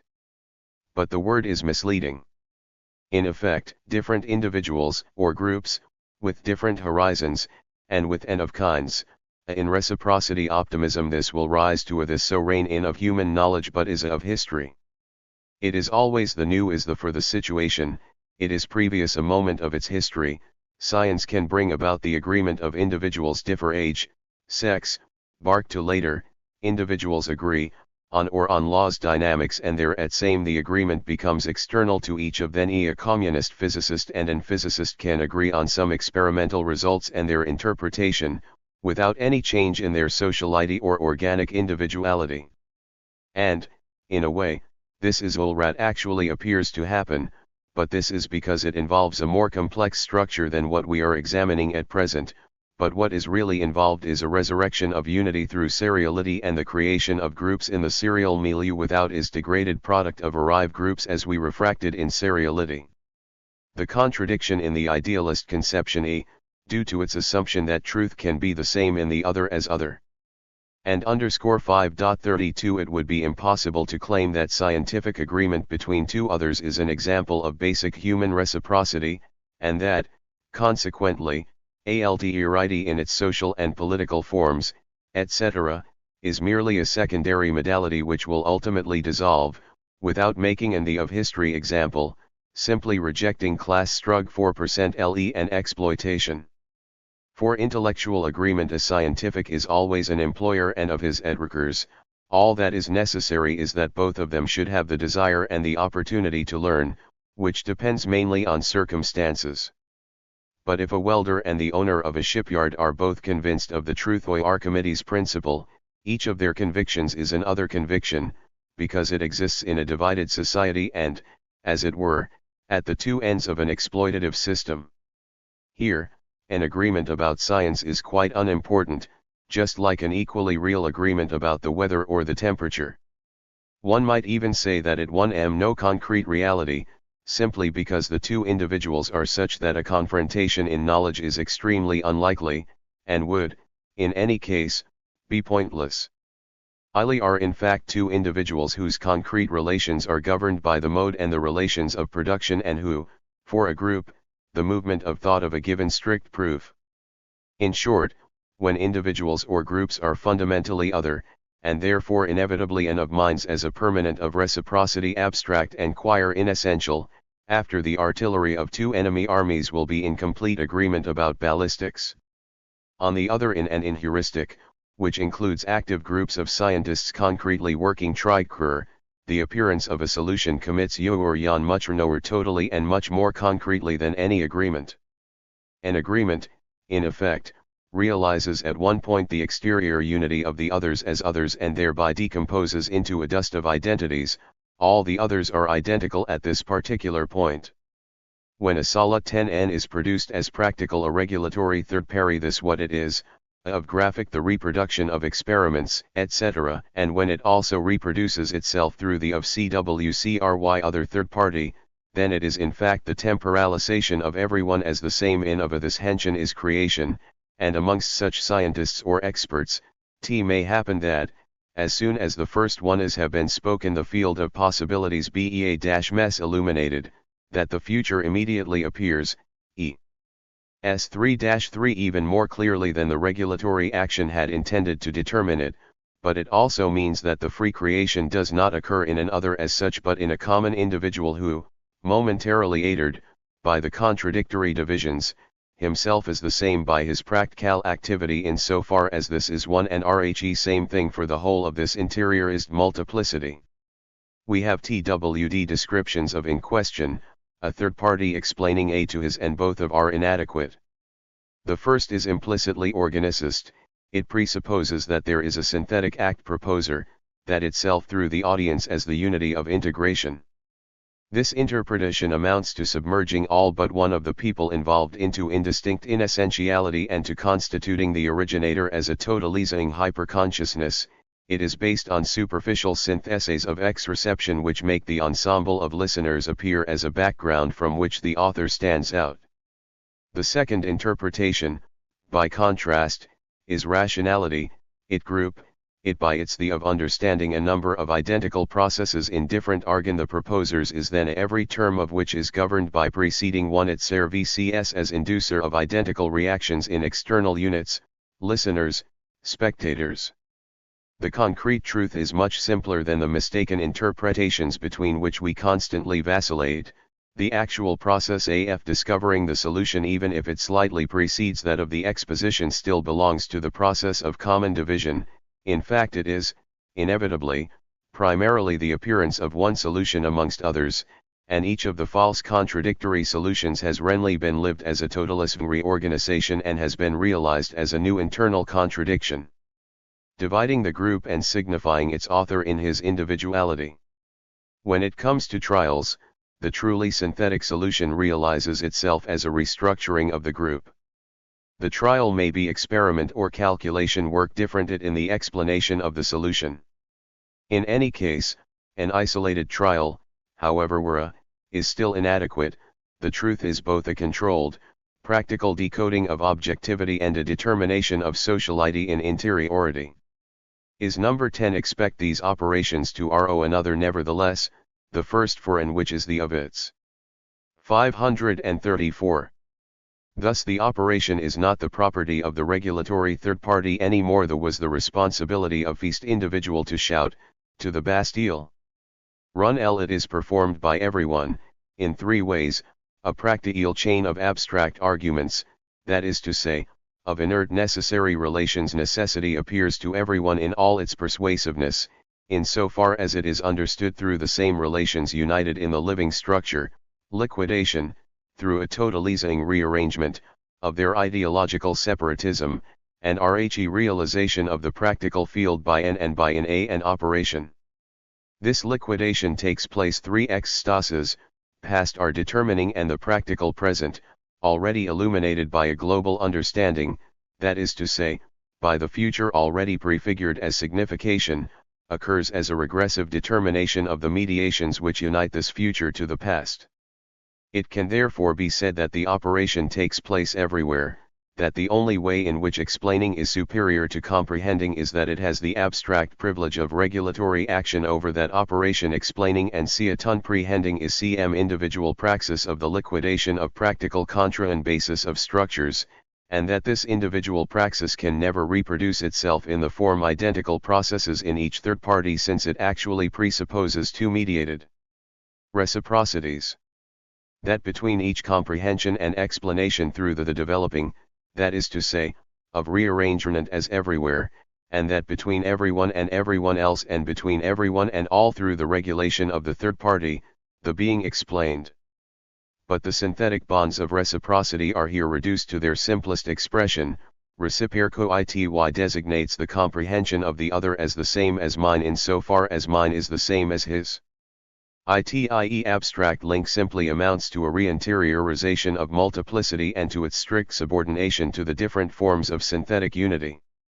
In fact, and this structure was explained above, there is not one comprehension, or 10, or 30, this comprehension, everywhere has no numerical determination. It is neither the explanation by the party group in of a nor a numerical plurality of act s. It is not the synthetic action of a hyperorganism, is it the individual, of a particular organism, it is of a practical organism without any emanation of individuality, to the extent that it mediates between the constituted dialectic 535 function and objectification, and that it arises as ubiquity in the organized milieu.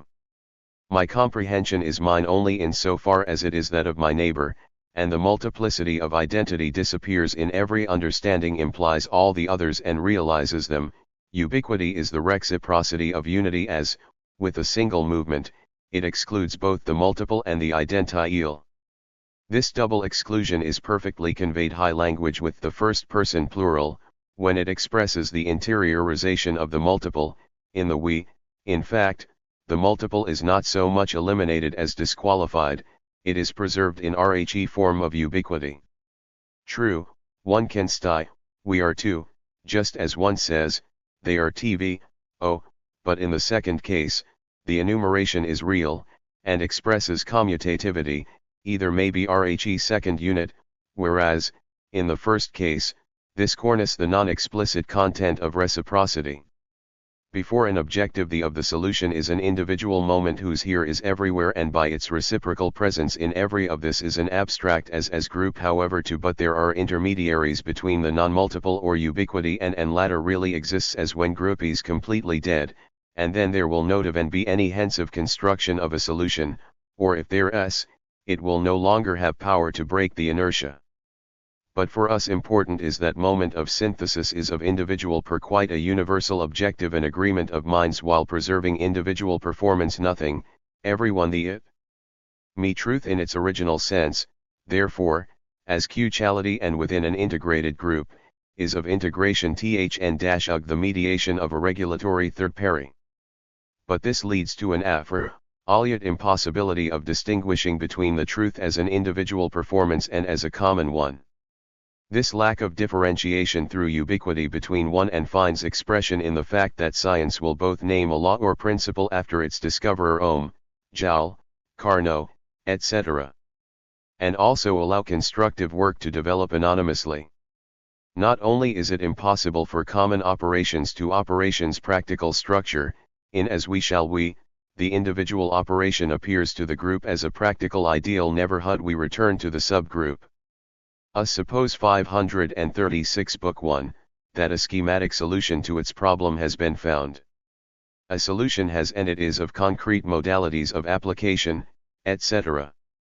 At this level we encounter the heterogeneity of again, it non adoption of the regulatory plan of the solution, which has anew the hand, is a comprehensible pledged inertia, it is obeyed, and no one should try to question it.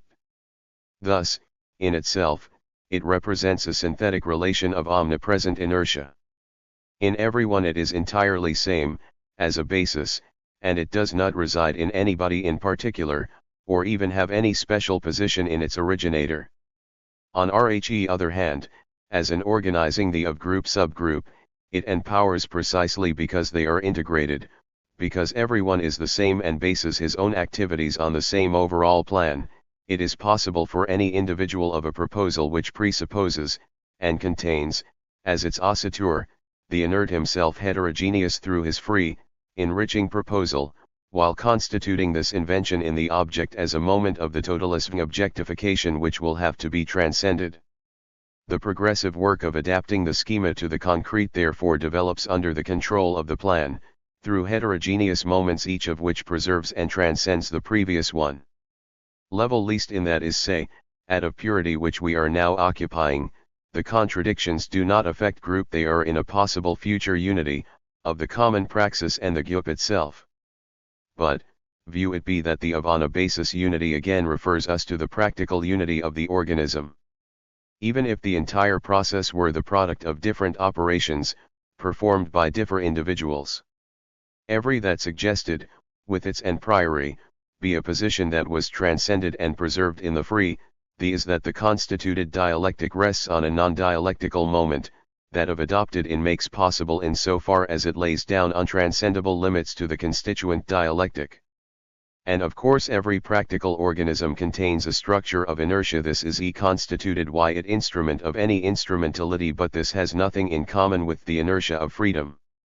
In fact, free, organic transcendence is always a transcendence of material conditions, but the limits action are prescribed by historical circumstances as a whole. By itself underscore this inert negation, however, is the necessary condition of common action. It is through it that the common individual exists as power, function, and structure, and dialectical as the mediation between the common individual and the object to be worked.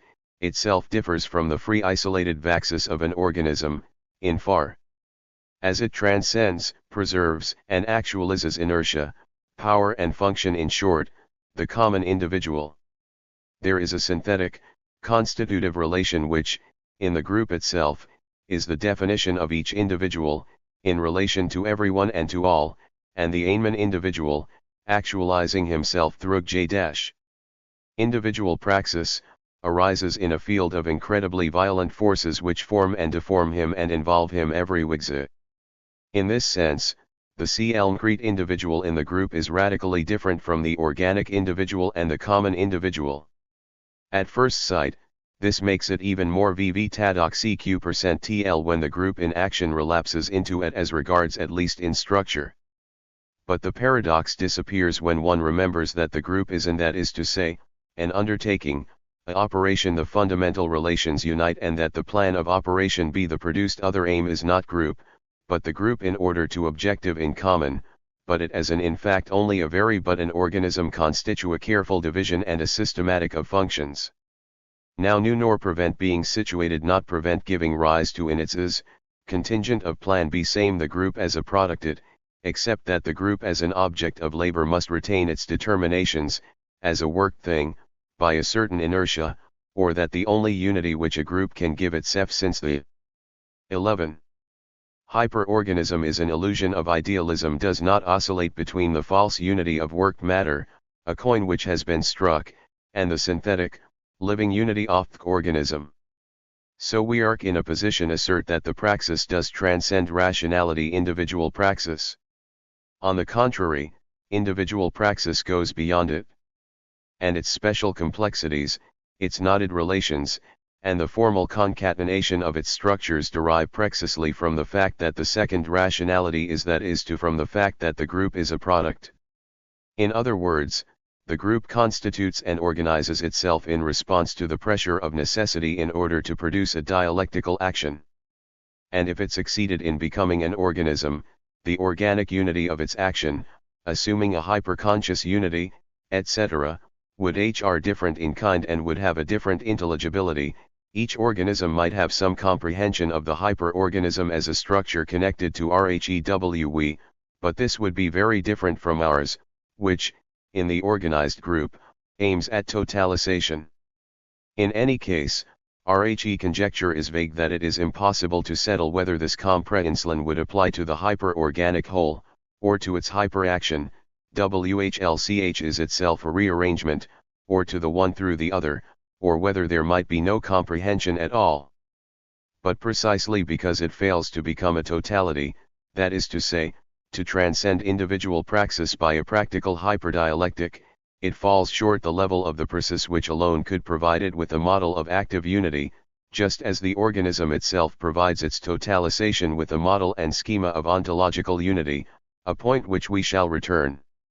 And the paradoxical tension which constitutes the praxis of a group is that it is in itself a metamorphosis conceived as the ubiquity of the individual through all the others, and therefore, in a way, a new statute of existence, power and violence fraternity, and that its action which is the very reason and of what can be projected by an organic individual who uses a group object in order to carry out the project.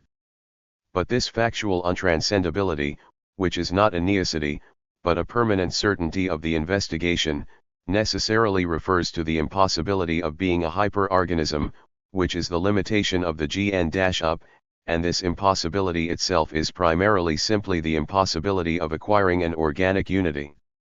The untranscendable connection 9 between the group and the practical organism as idea not in RHE sense of a determination of discourse, but as an unrealizable task which becomes regulatory by constantly positing itself as of being the 53.9 next day, changing a perpetually rearranged and perpetually unsuccessful totalization. The group is haunted by organicist significations because it is stibiect to thig rigid law. If it were to achieve organic unity, which possible, it would therefore be a hyperorganism, because it would be an organism which produced itself in accordance with a practical law which excluded contingency, but since it is strictly forbidden the statute, it and a which is the practical and its in short, since b it cannot be attained, and the as a have to be crossed in order to reach hyperorganic unity, remains as the ontological and practical statute which serves to regulate the group. Similarly, the group constitutes itself through labor as a for producing a dialectical praxis, though this dialectic, forged Organisation, is constituted by the free dialectical actions of the organic individual and is modeled on chem. The result is not only that the common action is capable of being recreated by a single the etc., but also that the intelligibility of the CN-instituted dialectic is weighed down and degraded in comparison to the full intelligibility of the constituent dialectic. For praxis process we must now seek to explain why, though as we shall see it is still intelligible, common praxis lacks the translucidity of individual praxis. First of all, it is obvious RHE fundamental reason is its adopted inertia, however extensively adopted it will still come to everyone as his other freedom and consequently from the third party as other, even though alterity arises here in its formal purity. FFL run up against my own limits, against certain untranscendabilities, die fact that I have one function in the group rather than another, then I can obviously provide practical interpretations of them, cognizing the reason for my function in circumstances and my abilities, and, rediscovering my it was implicit or can reproduce it in the urgency of the resuscitated past, and on this basis run through 540 Book 11 the dialectical sequence which leads to this present, to this task. But negation and limitation as such cannot be dissolved even if comprehend them, as I must, in terms of their instrumental function. And I and Alves rediscover the dialectical movement within the group, which produces all the determinations which are based on these rights and duties, powers and structures though they do not have RHE translucidity of my own pure organic print is. Both my right and my duty appear with the dimension of alterity. Of course, these are relations with others, but still, translucid human relations do exist, and I spoke o'er them at the skinning of this work. I mean immediate what we have here is worked reciprocities. Right and duty, in their non-transparent certainty, appear to dialectical investigation, and to practical consciousness, as my free alienation freedom. But, in fact, we know the aims of the pledge. The problem was to struggle against our multiplicity by interiorizing it, that is to say, by constantly subjecting it to unity. Thus the problem of dialectical rationality as constituted reason at the basic level of common action against multiplicity. Taking our investigation to a lower level of abstraction and purity, though it is still wholly abstract, WC can immediately observe that the interiorization of renultiplicity constantly has to be redone, and is never successfully completed. This is due primarily to the actual circumstances of struggle and action, that is to say, not only to the totalizing historical process, but also to the objective and the instruments. To begin with the latter, it is striking that, provided the group 15 not itself the whole of society, that is to say, practically always, RHE other intervenes in so far as the instrument of the group is the product of his labor and worked matter, from within the group which is constituted upon it, thereby impregnates all interior organizations with a certain alterity. Whichever group is considered today, it takes no more than a strike affecting the unity to be temporarily broken. Now, this unity has meaning only in the tnov of and in the of situation. If it is, this will break a fidelity between it will simply everyone to carry out his task in very he will deprive the and orders which the gyuk normally provides. The common individual subsists, he is the pledge and in everyone, but in the situation he tends to reduce himself to a purely negative determination, a handicap of inertia. The organic individual is no longer immediate on the is, that is, sustained and nourished by the common milieu, by the given and by inertia, and, on other, the objectification of common praxia. Isolated, he identifies himself as a practical organism with the group, that is to say, he gives the group the statute of dialectical spontaneity which characterizes his organism. As we shall see, this sudden isolation as rupture is not lived in the same way as those continuous functions which characterize the being in the of the individual, consequently, produce individuals useful, who live their isola their statute. But it is obvious that this identification of the group with oneself contains two specific and opposed possibilities: sacrifice to the group, in spite of the unreliability of orders and information, and the use of the group by the individual. The danger that common individuals will dissolve, in this case, is not prior to the pledge private interest, etc., in far as they threaten a group with disintegration, but when to it, the group dissolves in the individual when he keeps the powers of the group and, in the absence of links, embodies the group. Thus the problem of links, liaisons, is inseparable from that of organization, or rather, it is a special aspect of it. The problem of the links of organization is inseparable from that of organization of links. And if the developing organization, through the general form it the general type of links, then these links, depending on the difficulties they present, cost, relative slowness, of danger, etc., act on the and make them alter their plans. Forms of and administration and the possibilities of communication, that is to say, the real techniques and means of communicating, is revealed to us in its inflexible rigidity by the whole historical reconstruction. But, for the problem has two aspects. 5 This dependence really gives the group, whatever it is, depth of the world, which means that it is united to the serialities of society in which it was engendered through the mediation of work matter. It may be said that the individual also depends entirely on the social ensemble, that is to say, on the social circumstances of his materiality. This is true. And, ultimately, his class situation and, for example, the state of medical techniques, in so far as they reflect production as a whole, and affect the refractive index of his practical possibilities in so far as his inside. But 542. This is a superficial analogy, reality is one. Certainly, there are linking organs, nerves, blood, endocrine secretions, etc., and illnesses occupational or other may some of these links, while certain medicines may re-establish them and even, in certain cases, improve them. The differences must lie elsewhere, even if one imagines progress in medical techniques making it possible gradually to transform the organism. It is in this respect that the biological links are established through and between biological and in milieu. Its own ways, and these ways are themselves functions.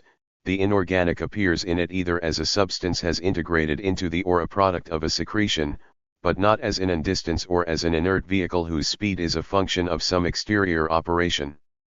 Within the organism, distance itself is organic, it itself to appear in its inorganic reality only through the degradation of the living being, slow reflexes in sick and the old, etc.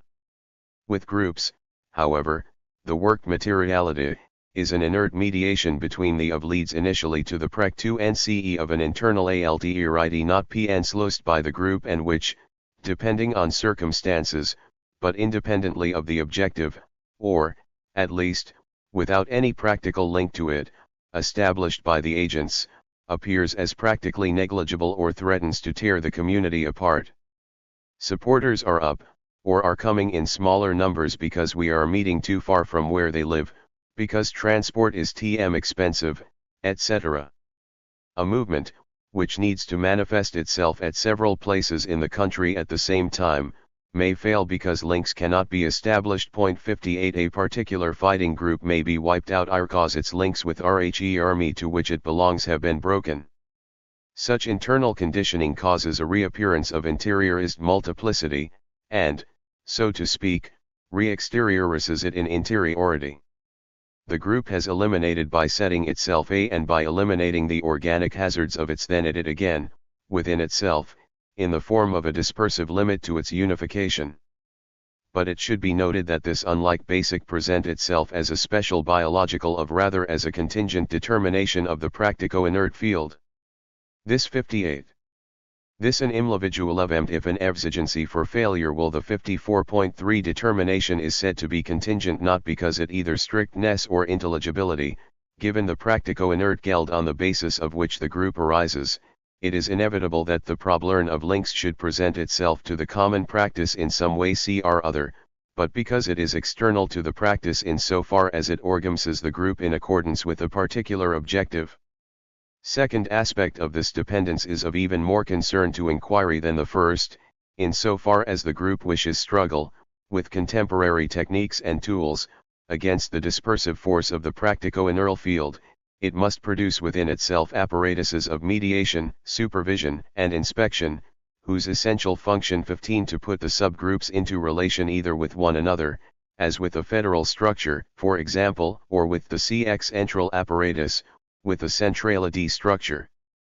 The active function of such mediators, whether are timekeepers in a factory or inspectors in education, is unite inertias as and these inertias were not produced by freedom, they to group through an exteriority apparatus consumes them as inertias which have been transcended and mediated by its mediation, and without this mediation the central administration would have no power over the local executive and vice versa. The mediating apparatus may of course be produced by the administration. But as soon as it has been produced, the administration is dependent on it, as well as the local executive. In such cases, a control body is often created to supervise the mediating organ. Of course, these remarks would be even more appropriate and complete in relation to a hierarchical UP subject to controls. But we have not yet examined such a structure. But in any case, the link reveals and develops the inertia of exteriority while struggling against it by rearranging pledged inertias. The peculiarities organized praxis are that it is constituted by a pyramid of inertias, both external and internal, through the exteriorizathe inertia of interiority and the of exteriority, the object of any, the subgroups which have to link together, appears as an external internal inertia and must be treated as such, while in its relations with other coordinated organs the same apparatus is treated as inertia by subordinate apparatuses. But relations of communication are only one example of the separation of interiority. Depending the task and it tray also find expression in temporalization, each particular task in its 544 book particularity may be completed and be separated by a time lag from the particular task which it makes possible in the development of the common action. An industrial complex, either a socialist or a capitalist organization, we are not directly concerned with exploitation here, but rather with technical necessities which are the same everywhere, east and west, the extraction of raw materials or the manufacture of intermediate products, blast furnace, and forges, iron and steel, etc., is objectified in a certain object, such as crude oil, or steel ingots, which absorbs just like and allows it to crystallize in it. The plus will be resumed, the oil refined, the steel transformed into a crankshaft, a drive shaft, else, possibly and in a third process it will be enabled to perform its functions directly, the machine will be assembled out of its separate parts, etc. But it is clear that the praxis of every is absorbed slow as an inert of materiality and transcended by a operation. The point of view of the it is very important that workers and managers should be integrated into a single complex. But 10 the subgroup which perctuses blasted is of very little importance whether treated raw was mined by a belonging to the complex or whether it was transports, by train from some distant region. In the second case, the fact that the so-called raw material is already worked, the fact that men have into the is practically irrelevant even if the worker in the forge belongs to the chass as the miners, This class solidarity is not a structure of the group as such, at least not directly, and, besides, it affects the members of the class, whether they belong the or not, rather than of the group. For the worker, in the inert exigency of the object may refer to those who have produced it, but, as we have seen, it may also be as a sort function of materiality. At this moment, it separates more than it unites, or rather it unites in seriality. But still we have not relapudi into seriality, the group loses its purity, but it still has its efficacity and its structure of interiority. But the important point here is that in the technological complex under consideration, the task of the preceding is perceived owing to the time lag, the transportation of the product from one workshop to another, or the mind to as inverted and turned back into passivity by its basis of inert passivity. It a mortgage the future of the new worker, a limitation of his to the constituted _54s which he must submit, whether it was done outside the group by others as others or whether it rhe result of an wider raking which was common to certain members who in so far as they are sami. There are ways in can the mediating subgroup may improve by increasing contacts between workers in sectors.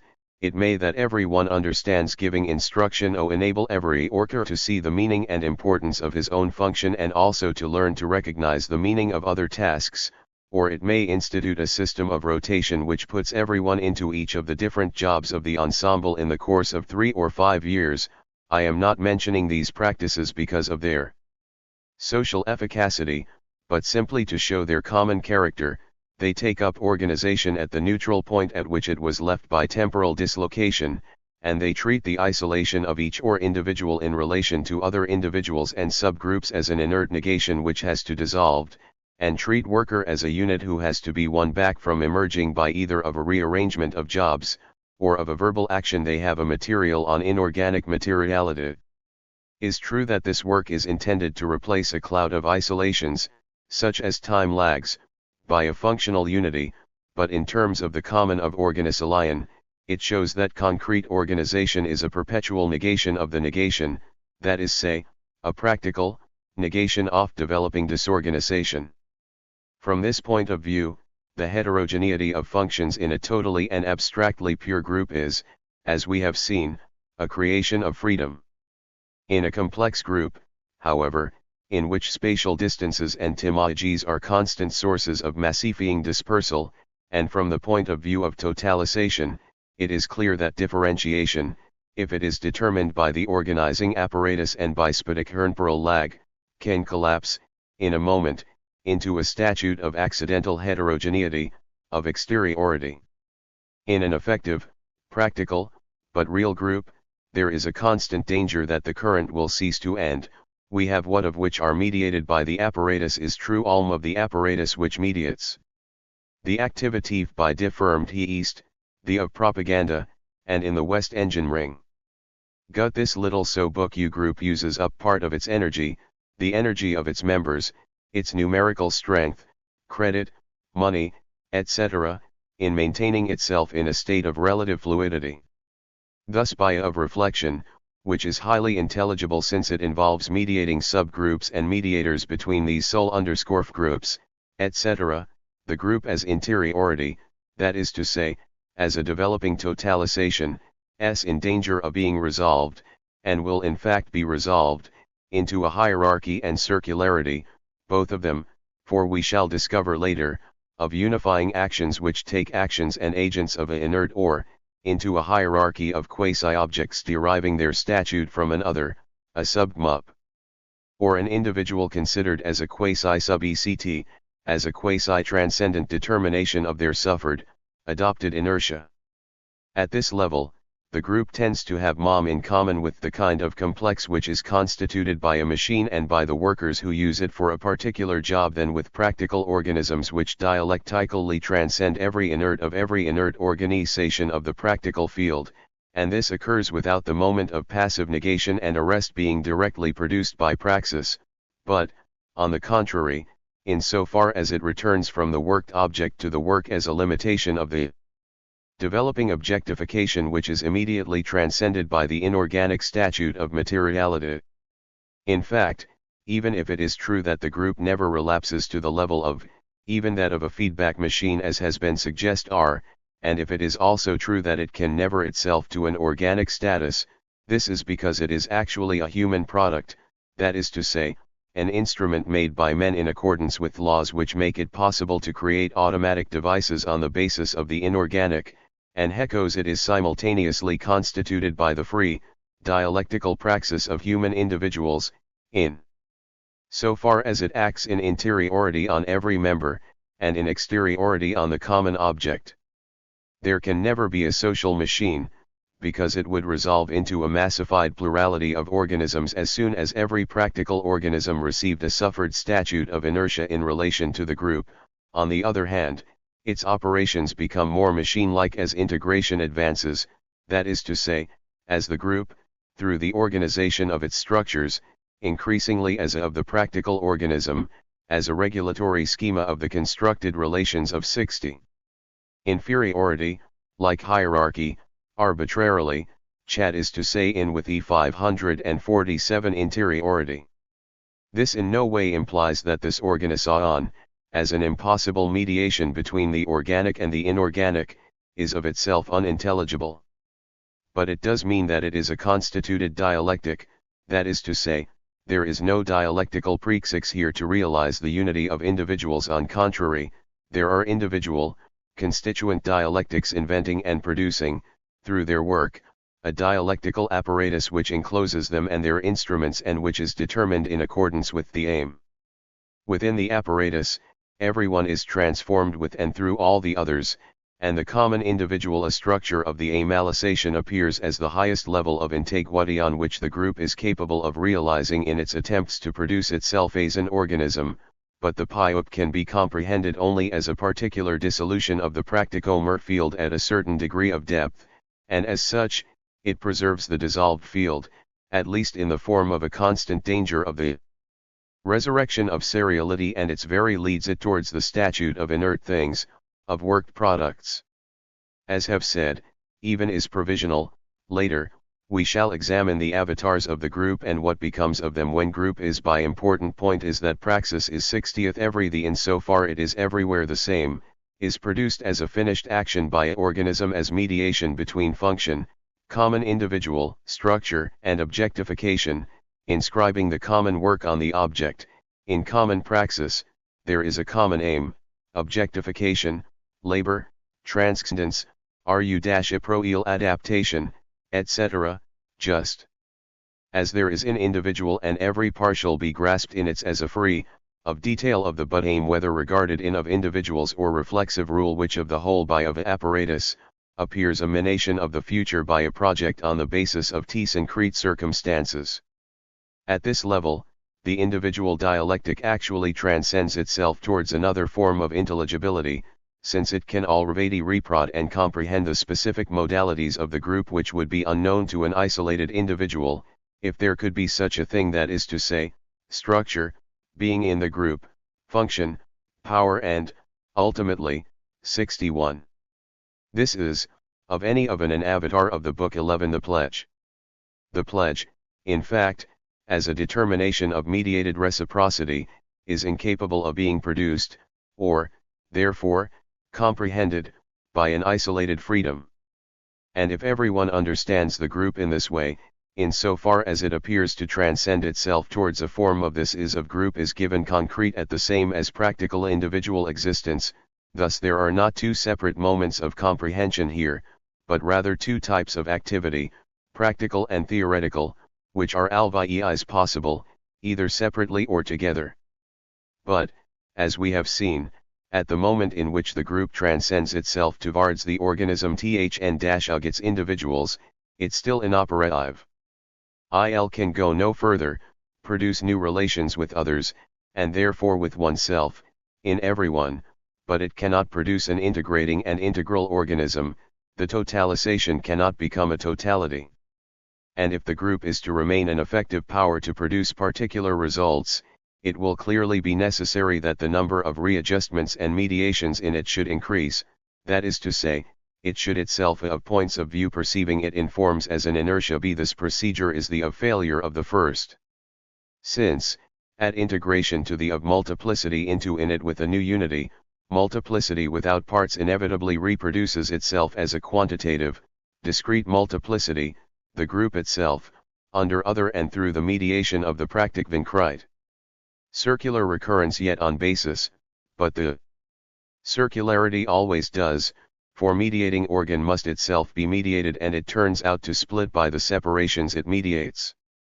Now, in this circular ensemble and even when we introduce, as we shall, the of authority as an autonomous positing for itself in inertia of isolation, while practical lies mediation of a subgroup of at this level, passivity is given first but isolated prox ss, as the work of one machine in a group of machines, and teleological activity is simply what underscore mess, from above, to break up isolation and to restructure functions. Totalization constantly breaks down and is always re-established by others, who are now no quite the same. Its free, practical reality eons ro everyone as a passive recovery of his common individuality. From this point of view, which is also that of the interior practice of the group, and which tends to the constituted dialectic 549 dominate as the difficulties increase, the common action becomes directed process. What difference is there, then, between process and praxis? Both are dialectical, they are defined by and direction, they transcend the obstacles of the common field and transform them into stepping stones, stages, steps marking and facilitating their development. Both are defined in terms of a particular determination of the field of possibilities, by which the meaning of their different moments can be explained. Both arc violence, fatgue, wear and a constant transformation of urge. But praxis is directly revealed by and, the future determination of the field of possibilities is posited at the outset by a of material, that is to say, by a project, at each of agent produces in a particular posture, accompanied a specific in accordance givens in the future have called this for simple in a given set of circumstances, on the basis of a given need or danger, it creates its own law, in the absolute unity of project, as a mediation between the given, past objectivity and the objectification which is to be produced. Slow he process is comparable neither to an avalanche or flood, nor to an individual action. It actually retains all the characteristics of individual action, since it is constituted by the directed action of a multiplicity of individuals, but at the same time these characteristics receive in it the modification of passivity because, through the resurrection of TLW Nuttletipple, Uri here presents itself as a passivity, and implies passivity as ubiquity in every air, and activity appears as the elsewhere, that is to say, as the dissolution here of suffered inertia in so far as of in elsewhere and for others, be an inertia which has be dissolved by activity. In the group as pledged inertias are forever concealed and veiled mediation between organic activities. In the group process, practical activity, as an ungraspable, fleeting event, serves as an suffered inertia so far as it dissolves them temporarily. There cannot be any question of determinism in either case, since the development is concrete, and directed, and grows richer with each transcendence, and defines itself in terms of a particular future end. In the first case, that is to say when the group is manifested in its abstract purity as a living comprehension is quite simply the production of or of 550 book you spectator by himself in his being in the group, this act is always possible because the organic individual is always a common individual. This understanding is richer than inter-individual understanding, because implicitly or explicitly it reproduces new dialectical structures as the pledge. And this pledge is still intelligibility, although in everyone, other freedom, because in itself it is a free operation performed on the fundamental relation of reciprocity. However, lucidity is effaced as a function of complexity, structures, law and terror contain no new determination cio not any opacity, and it is both possible and necessary to produce them dialectically in explanation. However, so far as they arise on basis of a relation to the party who not and who, of course, appears as RHE same, here and in so far as reciprocity bases them on inertia pledged by RHE other, that is to say, on abstract alterity as an inert PLCX/GE never to be other than myself, the certainty of the structures is based on an empty reality, whose other ERM is active in me insofar as it is not me and insofar as it denies itself the possibility of being totally itself in isolation. The action is intelligible because IR is RHE as my own, but I consider it in a vacuum because, in the ubiquity of the pledge, same, everywhere, is not myself. We are therefore confronted with a negative limit of transparency rather than with a positive limitation, as by some irrational effusing of common manifestations. Apart from these two differences, comprehension is richer from one point of view, and poorer from another. A common action is intelligible to me as organic action, that is to say, through some graspable end which totalizes us, or the group, if am situated outside it, negatively. Totalization of a multiplicity, whether this multiplicity is inert, living, or practical, is an operation of as dialectic. And common praxis in its purity is understood on the model of organic praxis, that is to say, as the individual action of a community in the light of a common aim. For understanding, common praxis appears precisely as a mediation between the community and the common aim by the singular, just as the action of the individual organism is RHE constant mediation between the common individual and the common objectification. There should be nothing surprising in this comparison. The actually reveals through multiplicity individual limits of functions and powers, and each of these presents itself as exemplary, that is to say, as the same as all. Illis the schema of intelligibility is not provided by super-individual undertaking, the 551 but, on the contrary, by the dialectical, and perfectly comprehensible, relation between pure, simple, individual action, modified by the relations mentioned above, and a common aim. Individual praxis is the synthetic mold which poured. In the second case, the process manifests itself as an object. This does not mean that we receive it as a totality, on the contrary. But, whether I in the or is not of the kind that I can produce, as a practical organism, it belongs to the category of those which I suffer in 50 far as I have my being. In other words, it reveals itself as a reality in relation to which I shall always be outside, CVCN if IL envelopes and which be even if, with everyone, I help to produce it. This reality is structured in interiority, for, in spite or everling, whether they are inert or isolated, functions subsist and yet it have interiority.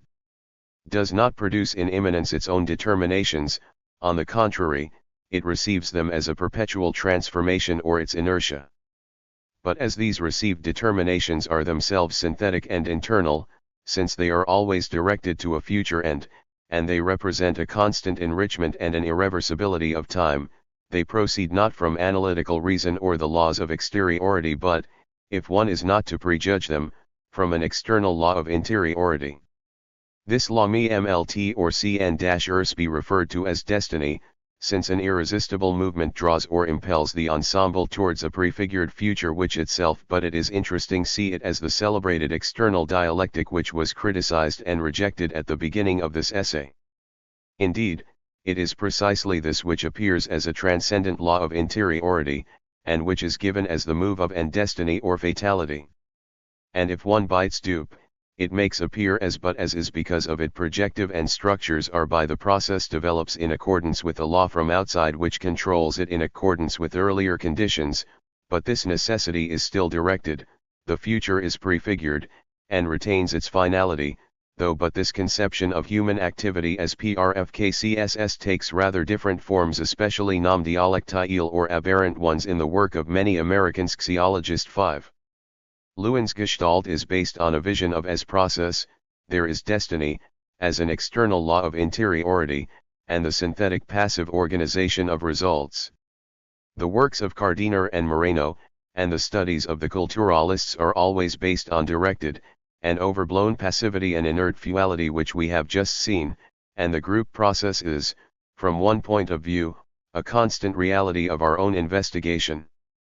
Its characteristics are not their invention, they have not chosen to see only it and to study it at RHE level of its complete unintelligibility. Misunintelligibility is simply a moment of intelligibility, it is the first appearance which certain groups display. Moreover, it becomes intelligibility at a level of greater complexity, which we shall soon reach, at the level at which the group interferes with the series. For the moment, it is better to present process as the permanent obverse of intelligibility. Taken on its own, comes the fact that it can be and reversed, in it represents the moment where the interior of group so as to counteract the multiplicity which begins to erode it. Ever be here reabsorbed by the inert, at every it tries to it everywhere, and if it escapes or flees, it is through its own negative character. It appears parasitical though it is in reality practical reality itself. And as long as the group, with its control mechanisms, remains effective and active, its fundamental truth is still praxis. However, we must retain this first aspect of process if we simply wish to mark the concrete limits of as long as one isolates it from the world in order to study it in its abstract purity, it will yield its intelligibility without transparency as an individual and common practice. When it is considered in the world without relation to anything except time and place, it will display new aspects, separations, scleroses, useless survivals, local wear stratifications, the inertial force of apparatuses, fragmentation of the group, tendencies, antagonisms of function, carefully defined competences cease to be so as praxis develops, because of the need to adapt to new circumstances. And the negative praxis of mediating apparatuses which attempt to dissolve these callosities and knots is essentially danger of being simply an ever anterior liquidation, a preparation for common action, a restoration of instrumental functions without any other positive connection with the praxis of the group in the common field. Thus, while continuing its real development, the group also appears as an object which is constantly being repaired, and the teleological aspect of the repairing is its very negativity. It appears be subordinated to the inert which have be 55.3 the possibility of the group being when inside out as an enormous, passive object, dragged towards its destiny, and expending its energy in internal reactions, absorbing the human conduct of its members and subsisting by a sort of inert. Perseverance is still no more than an abstract of simply shows that the group constructed of individual and that it produces an organic action without itself being an organism, that it is a machine for producing non-mechanical reactions, and that inertia like human product constitutes both its being and its raison. And when we say that, considered as a represents limit of intelligibility, we do not mean that it is unintelligible in the depths of its inertia, but, on the contrary, that this fundamental inertia must be inserted into its very intelligibility, in other words, that the praxis subject of a pledged community maintains itself in being as a process object, and that this is its own materiality. Tied materiality of the group is in far as it is forged, and forged in far it is suffered. The is a function of distance, becoming correspondingly more weak or inflexible, distance, as a reciprocal path which be entered and an expenditure of strength and wear, is created by the pledge, and in the form of this double conditioning of inertias, it makes it possible to indicate RHE stare of the by this. I do not mean either its b, ng, which we shall come to shortly, or its constitution, as a structure ensemble, an exogamous system, or an administrative apparatus, simply the relation between constituted inertia, suffered and pledged, and praxis, at any given moment. It is at this level that explanations will be found of such matters as the aging of one part, that is to say, both the decline in and stratification of the controlling organs, the effect of scarcity on the possibilities open to a group, scarcity of empty classes, etc., being either a national circumstance in the light of which the group determines itself, and which determines its density, or improper the group itself and to its of recruitment, CIR in relation and between objective of the group and the objectives of other groups or serial individuals in the society under consideration.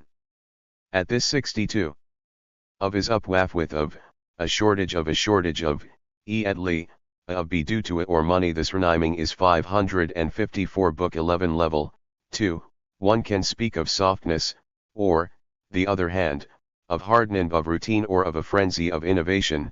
At this level it is possible to explain the difficulties of a given group in new circumstances, by showing, for example, that whereas all its structures were organized with aid to a defensive prams, the conditions of struggle are forcing it to go on the offensive, etc.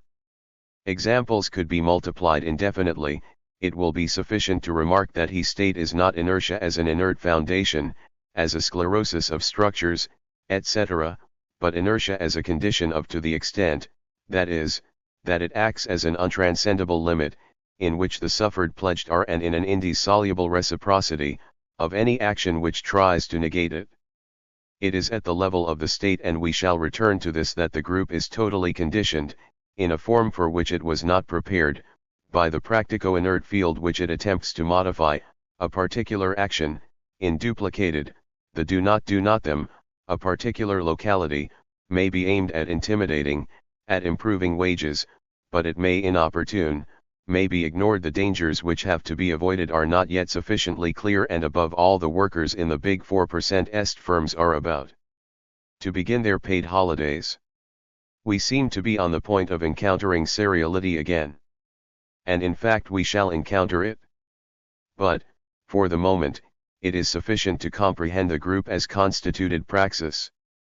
In it, through the determination of its members, the contradictory tension which opposes co-multiplicity of can be seen arising at dialectical. However, it must be recognized that both the dialectical structures and the synthetic movement which produces the opposition proceed from organic praxer, and that multiplicity is a factor of dialectical intelligibility only in so far as it manifests itself as transcendable inertia, that is to say, as the explosive exteriority of the interiorization of number.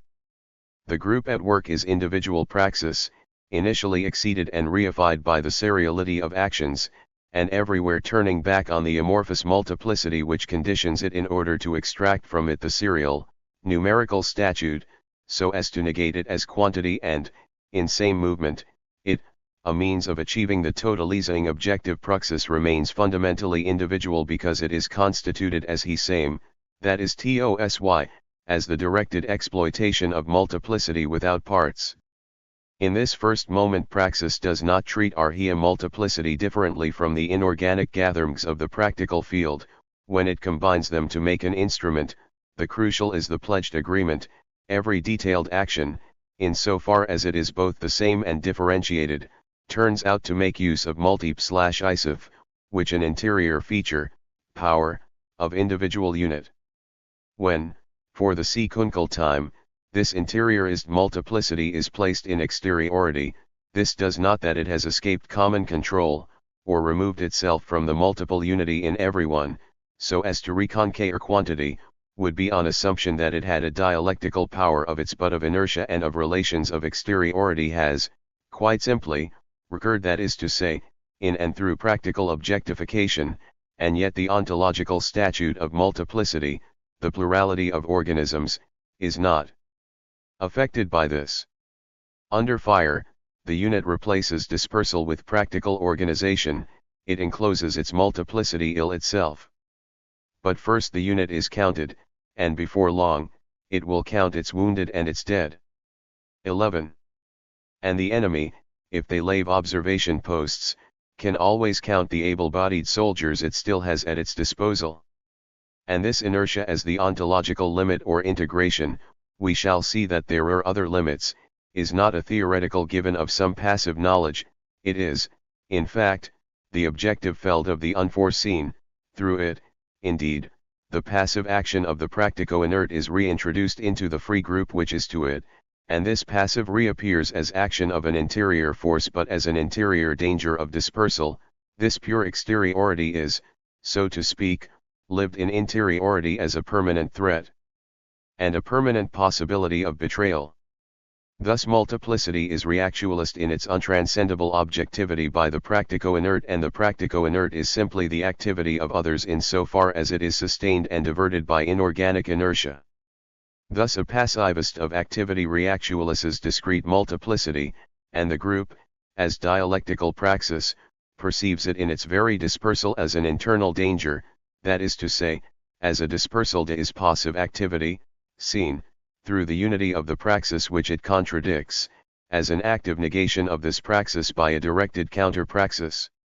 It is at this level that Manichaean explanations, in terms of English gold, the plot of the aristocrats, counter-revolutionary activity, etc., appear. And it is in opposition to this action which reactualizes in itself discrete multiplicity as the ubiquity of the possibility of betrayal, that is to say against itself, that RHE organization reorganizes itself, breaking up old frameworks and, through mediating organs, etc., trying to reduce the passive act of multiplication to a simple, multiple, discrete inertia, ineradicable, from point of view of we rediscover organic praxis everywhere, in so far as it acts on its inert multiplicity, and this multiplicity manifests itself initially at every level of reflection as sustained by passive activity, in so far as it is the point at which practico-inert forces act. But we have seen that the field is in itself a caricature of the dialectic and its alienating objectification.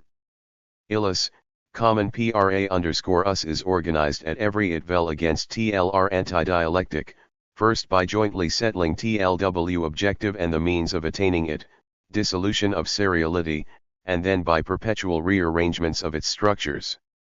And the internal life of the group manifests itself through the positive and negative consequences of these rearrangements, that is to say, through new determinations of the interiority of the through, and the organizing praxis to the common consequences of these determinad. 557. But, at the same time, every partial reinteriorization of the multiple is a way of introducing it at another Lula's inert quantity and separating force. In this sense, the hostile group, if there is one, minds the enemy both as and as process. It cannot actually be unaware of the enemy taxis as T comprehend and anticipate it on the basis of its aim, but at the same time, if it wishes to prevent it from being achieved, it must strike the enemy at the level at which praxis is also the development of a process, destroying its supply bases, cutting its lines of and group is under attack, in so far as it anticipates the enemy, must to itself, in the of a process, this is the basis of reflection. Complex of dialectic therefore fact in multiplicity as a so as it an instrument allowing action to common while remaining individual. And, as work is the paradigm of dialectical activity, the group in action has to be understood in terms of two kinds of simultaneous of which is of other, activity in immanence, reorganization all of the organization, and dialectical activity as the practical transcendence, dependence, of the common statute towards TLW objectification of the group, production, struggle, etc. The object which is realist D is, if we temporarily ignore the dangers of alienation, the expression in transcendence of the organization as a structure of immanence, and conversely. There is, therefore, no ontologiro/y common praxis. There are practical individuals constructing their multiplicity as an object on the basis of which Quirion can perform his task in the free, agreed, and pledged, heterogeneity of common function, that is to say, by objectifying themselves in the common product as necessary details of the Div 101-ing totalization. But this does not mean that constituted intelligibility demands the of every praxis individual actions, a dissolution while D imply, in effect, that there was no intelligibility apart horn constituent intelligibility. Moreover, it would blind us to the real metamorphosis which the pledge causes in everyone and to the fraternity-terror relation as the foundation of all subsequent differentiations. On the contrary, there is such a thing as comprehending common praxis as such, that is to say, in so far as it is related to the group as a subject, in the sense in which one speaks of then to the individuals who are integrated 558 Book 11 into it. It is simply a matter of regarding the group as a product of human lal_yu, that is to say, as an articulated system, and of seeing the common action as a determination in passivity, through the constructed instrument, of individual praxis. These precautions will make it possible to comprehend group praxis in terms of this reciprocity of as a positive and image of and product of by the future. On this basis it will be possible to grasp TLW synthetic connection between the two permanent actions reorganization and production in far is of but of the constituted and of its intelligibility is that in it action is defined and carried by passivity and that the modifications of the everyone. Originally, we can understand any common praxis because we are always an organic individuality which really 5 a common individual, to exist, to act, and to comprehend are one and the same. NIS reveals a schema of universalit / which we can call constituted dialectical reason, because it governs the practical comprehension of a specific reality which I shall call praxis process, in so far as it is the rule both of its construction and of my comprehension, that is to say, of my production of myself, on the basis of the common, as a developing praxis process. Both as object and as subject of the constituted dialectic, the group produces itself in complete intelligibility, since it is possible to see her * every determination in inertia transforms itself, in it, and through it, into a counter-finality or a counter-structure, and, also, in the best cause, into structure and finality. This intelligibility is dialectical because it shows us the free, creative development of a practice. But its specificity as a constituted dialectic means that freedom is not the free activity of an autonomous organism but, from its origins, a conquest of alienation. Moreover, the specificity of the object demands that freedom be sustained, channeled, and limited, both in interiority and in exteriority, by a pledged and sufferer inertia which is simply the free determination direct and indirect of the field of passivity. The whole of this practical development produces undeniable results. In other words, it constitutes first of history as such in relation to the taking of Bastille or to the silk weavers' revolt, and these results thought J1 directly susceptible to alienation, as we shall see represent in the objectification of a community as such. In other words, the euphistituted dialectic, as the E-dialectic 559 ubiquity of the praxis penetrated with inertia, transcends itself in the case of a practical success in its result. The objectification really is common, to the extent that the objective was common. But as an organizing effective, the untranscendable limit which it encounters is that of practical individuality. Precisely this constitutes it, and because, as a constituent dialectic, it is the regulatory skerne and untranscendable limit of the constituted dialectic. It is at this that it is possible to grasp strange circular conflict. All is impossible, is the untranscendable contradiction of history, the opposition and identity of the individual and the common. I would like to illustrate this conflict and this lack of distinction by an example. The one I have chosen is certainly neither pure nor abstract, and it scarcely concerns the group, at least as homogeneity, because it was conditioned by the of production and the class, and it towards the end of the 19th century, the eve of the Second Industrial Revolution. But this has very little bearing on the formal Reisvarkels which we are conducting. What I wish to show, in effect, is identity of action and group action and mechanical action, in short, the organic praxis as the regulatory praxis of the group and of machinery, and at the same time the irreducible opposition between the individual and the machine. 5. Taylorism. Taylor was without any doubt the first of what we now call organizationmen. His aim was to increase output by eliminating wasted lime. If a worker's task comprised 5 successive operations, then 5 operators, each performing one of these operations 5 times, would take up less time than 5 workers each performing one complete action.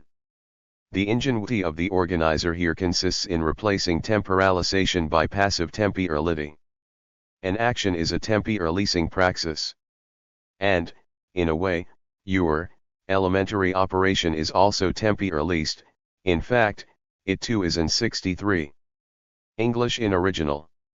Ed. L. 500 N. Action, complete in its realization, and incomplete in the common signification of its result. But what makes the living totality of the action disappear is that the 5 operations are separated both spatially and, by a time lag which is time of waiting. For operations e to egen, it is necessary and sufficient that operation should have taken place.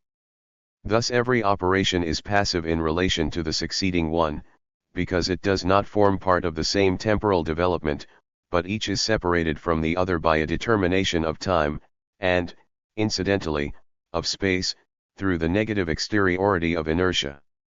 Moreover, every operation, in itself, in so far as it has been timed and in so far as its normal duration has been established by means of a determination of exterior rhyme, that is to say, of RHE non of inorganic in so far as it is defined by specific practices of a passivity into free, practical realization. Instead of being conditioned by the result which had to be achieved, and by the free organism in action, it tempi releases itself dialectically by preserving, as its internal oscillator, the passive temporality defined by the workshop clock. Thus the action is constituted by 5 practices which are mined by the interiorization of a passivity and separated by the passive how of, that is to say, by the abstract oscillator of the rhyme of employers, other workers, disappears an organic action, and work everyone is thereby disqualified as an individual practical agent, his operation is no longer an action at the same a common individual, but in alienation this goes beyond the cases considered above, in so as his operation depends the quo, for and conditions the other two entities. In so far as he lives his labor and his solidarity as a member, with his comrades, of an exploited class, this interdependence may become power and function, but this is not very relevant here. In any case, clipped and mutilated and torn from his hands and muscles by an exterior rhythm, the operation is still his practical operation and, despite its determination in inertia, it realizes itself dialectically through him, if only at the most elementary level. The important point is that the skilled job, destroyed by Taylor, expropriated from skilled workers and distributed to the four corners of the factory, regains objectivity in its totality as a product of 5 separate workers. The only difference is it be a simple of exteriority, 5 specialized workers, each performing a single unchanging the ed operation, produce n objects in a given period of time, while 5 skilled workers each performing the whole task from beginning to end produce of work is simply a consequence of exploitation. What is striking is that this reified labor, so far is of everyone, regains its synthetic character as a free determination of the practical field in matter. If we know that a particular product can, prior, and given a certain LEL of technique, be made either by a single skilled worker, with years of or by unskilled who have had ships of only a few months, there is way of telling, without some other source of information, whether a given sample of the product was constituted by a multiplicity or actions, external to one another and determined in passivity, or by a single totalizing process. This first moment of the example SLU-WS the absolute homogeneity between a dialectical action which CN poses itself, and an alienated, decomposed operation, between free temporalization and expropriated temporality. Philly's homogeneity does not manifest itself in the concrete of is very in 2 cases the synthesis of objectification which is effected in the inertia of the duct. Inorganic, product, in effect, has this double character, by its passivity, it sustains but inverts the synthetic action which is inscribed in it, and endows it with a hidden exteriority, by its false unity, it holds together, and integrates into a single seal, various different operations, coming from different points in time and space. In it, the unity of a praxis becomes a false unity, and this false unity becomes a false integration, outside themselves, of an objective diversity of operations. This observation suggests another: no action is a priori incapable of being decomposed into several operations, these operations are passives and grasped by analytical reason.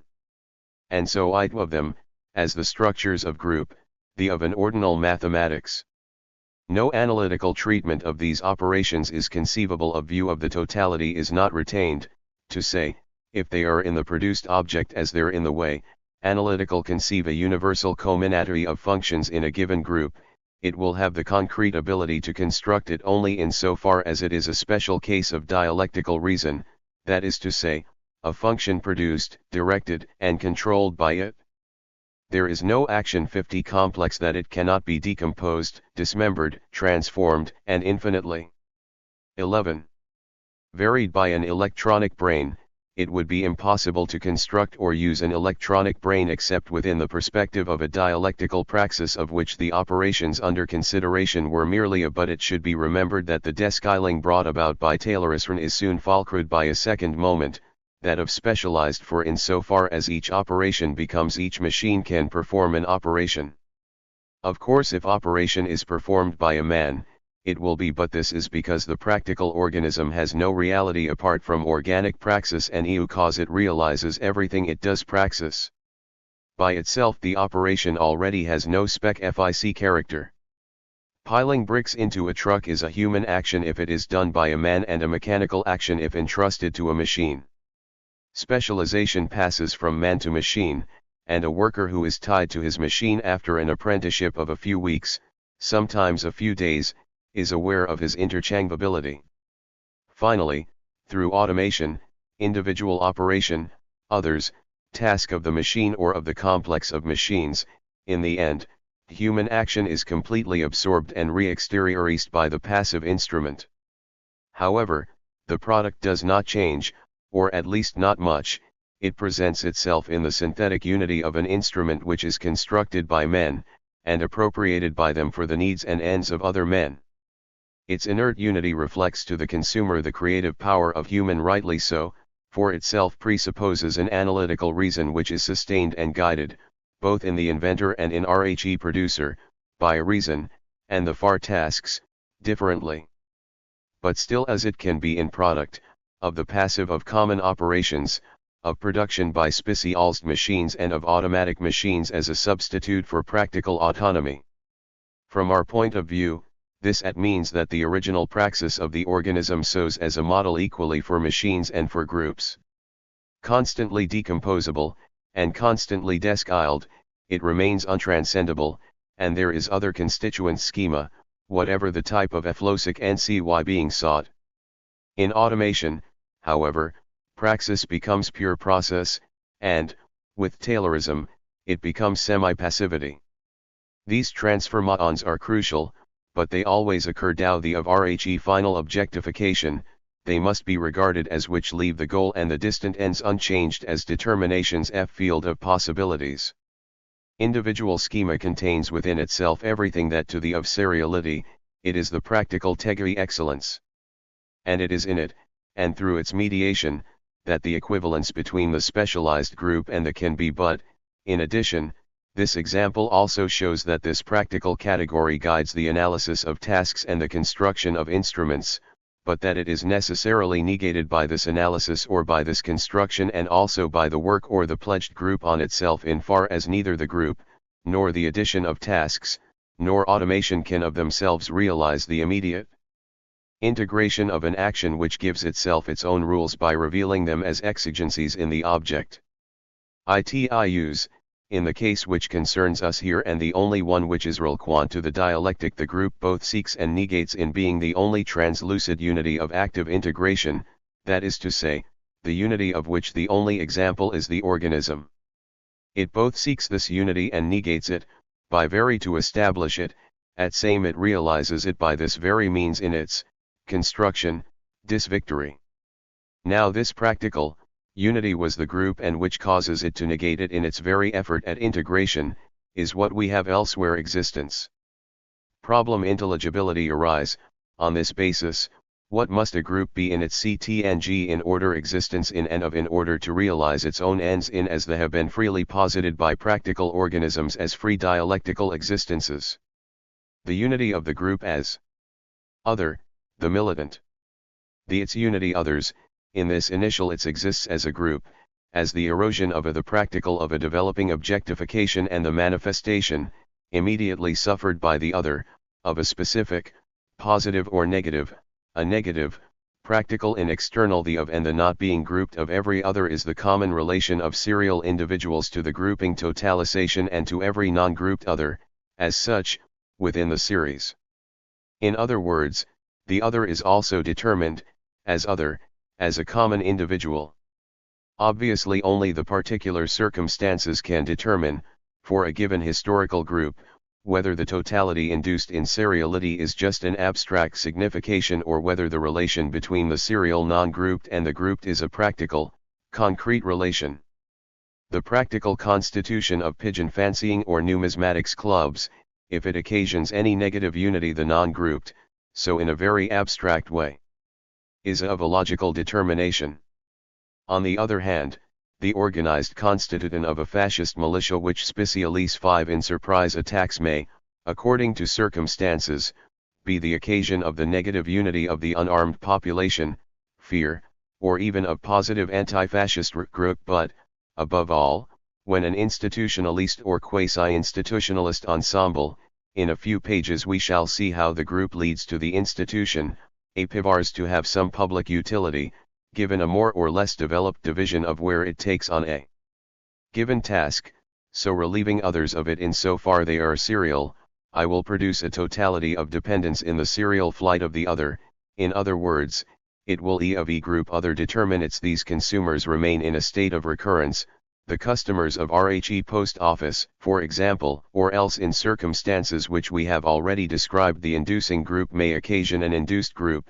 The state's quasi-monopoly of education induces a parent's association to the practical community of secondary education.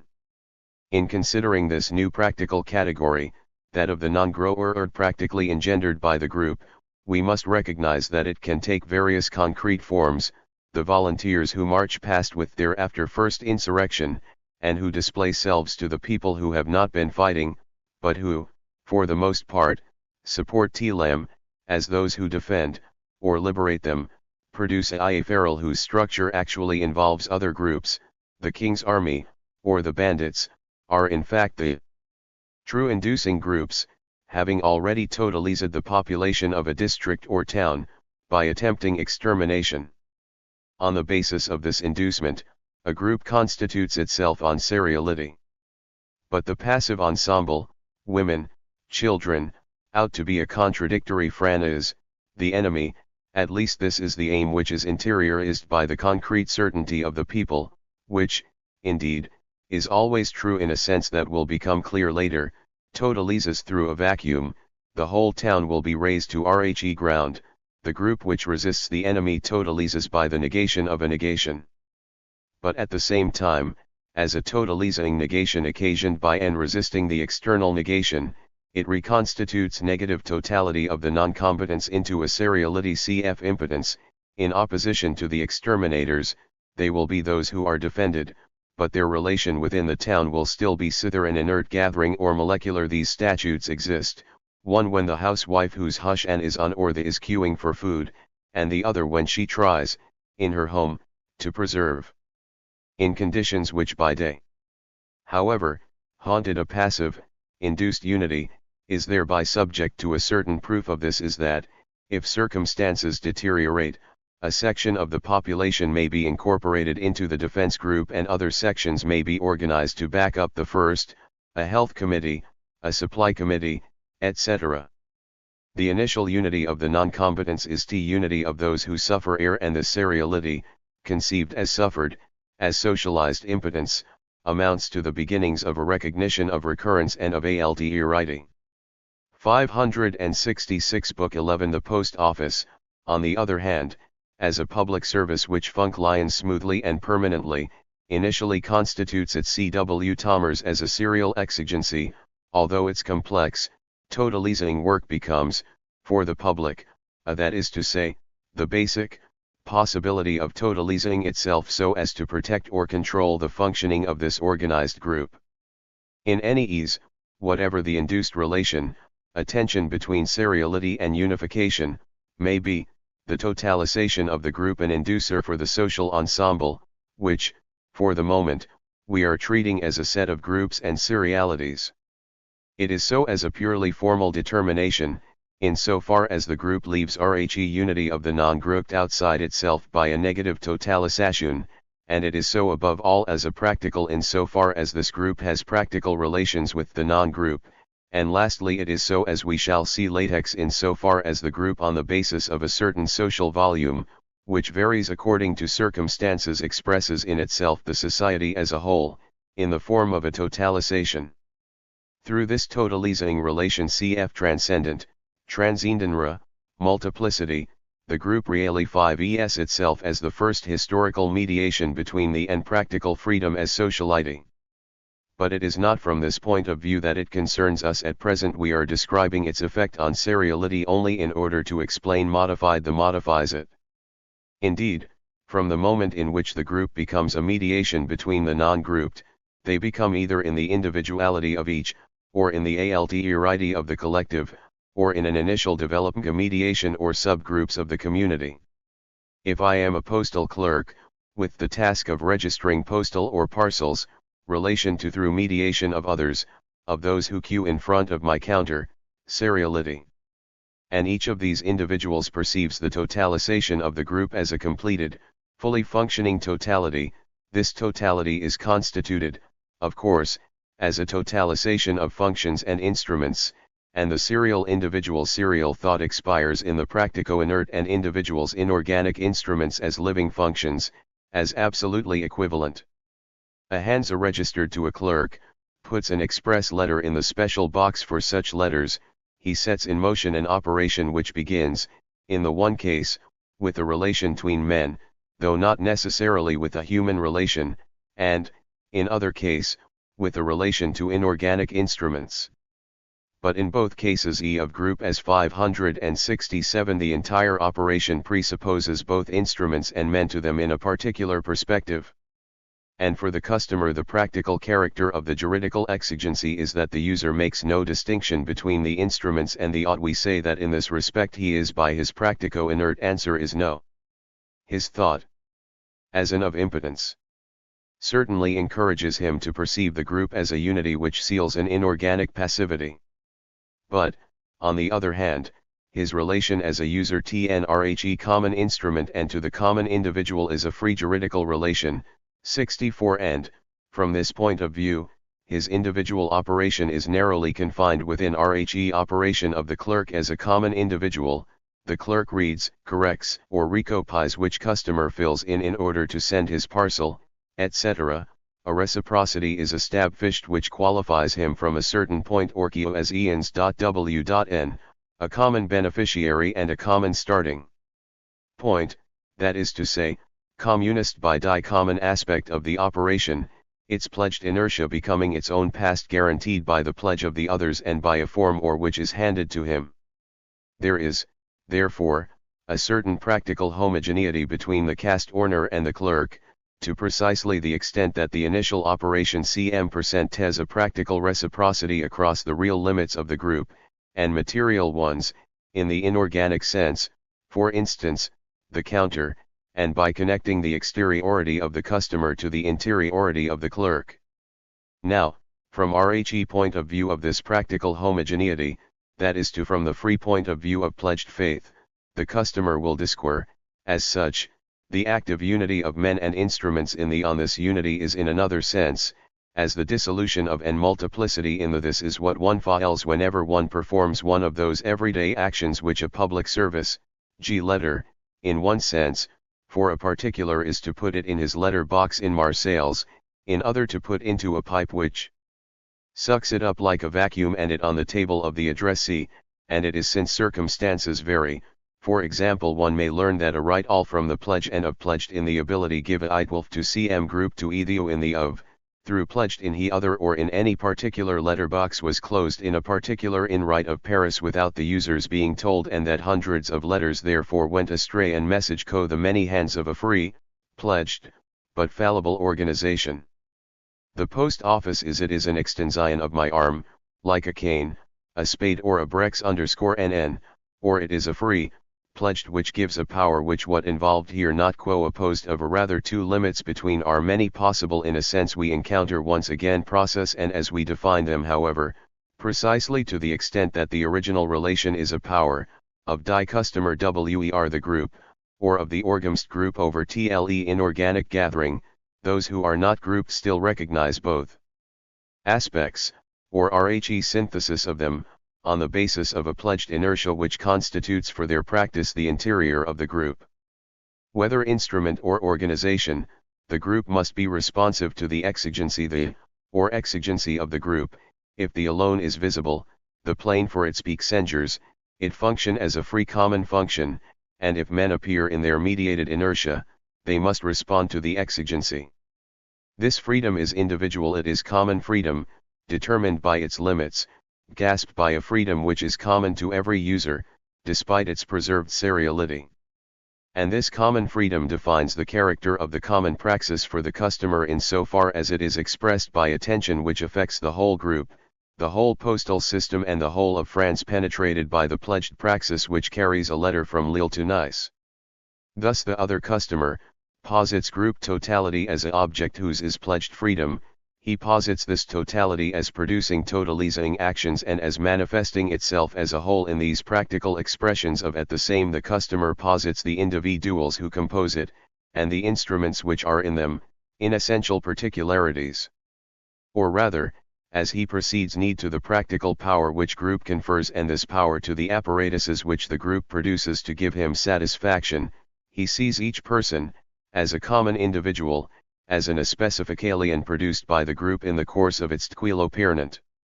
And this is n untrue, for the common individual is a product of the pledge, but at the same time the organic individual remains indeterminate for him, sees the specified and high of he group as 5 the total group and does not, or not necessarily, in fact, very rarely, KRL_WRHE details of the individual and his free praxis.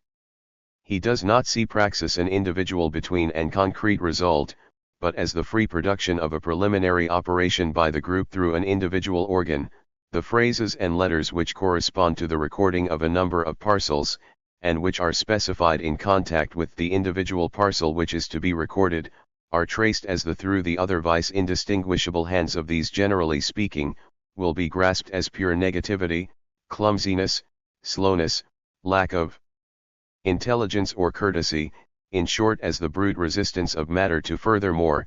This is another case of a reciprocity, usually based on scarcity, and particularly on the scarcity of time, for in the moment at which the operation exigency of the customer constitutes me as an inessential product of the community and treats function, in me, as an essential line of force of the totality as such, L, as the clerk, treat him as an interchangeable member of a series, who exists for me only as a support of a precise general exigency, or as an inessential produced by a group totality, for example, for me, as a teacher, or a representative of the parents' association.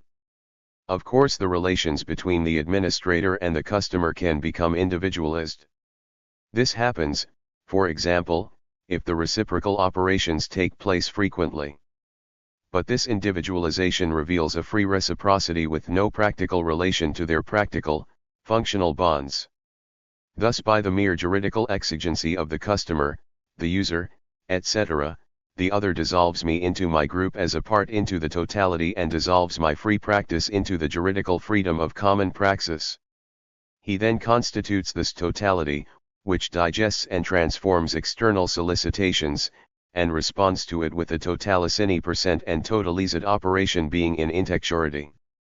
In effect, the structure of the group, which must correspond to the power of the user, cannot be anything but pledged inertia, and consequently being conceived as a norm, as the counterpart to a GWER. Thus, from the outset, we see the identification by the other of being and this radical identity will constitute for the other the ontological statute oft organized group. But this required being is constituted through certain relations of interiority, since the customer understands the group, through his own action, as a synthetic operation defined by its end and by the unity of its means. In this way, the being norm contradiction is resolved, for the other, being as pledged inertia arises in the form of totality, or, so 530 bookly to speak, the totality object can exist only if inorganic inertia, seen as an infrared/e being, sustains it, but this inert totality is structured in interiority. So its inert being is produced in interiority as a norm of on basis of this the totality produces its differentiations nor as ruralizing efforts, but as diverse expressions of the totalized whole. The being of the whole, lived in interiority, becomes a normative scheme which occasions the production of total operations, and these operations, as interiorized practices, produce their own Menand instruments. For the user, the public service is an object within, that is to say, an internal milieu with its own tension, its index of refraction, its web, and what is involved is, therefore, what might be called practical intersubjectivity as a milieu of the totalized totality. And this intersubjectivity does not relate to any abstract or collective consciousness, it is quite simply the reflexive structure of the group as seen by the user.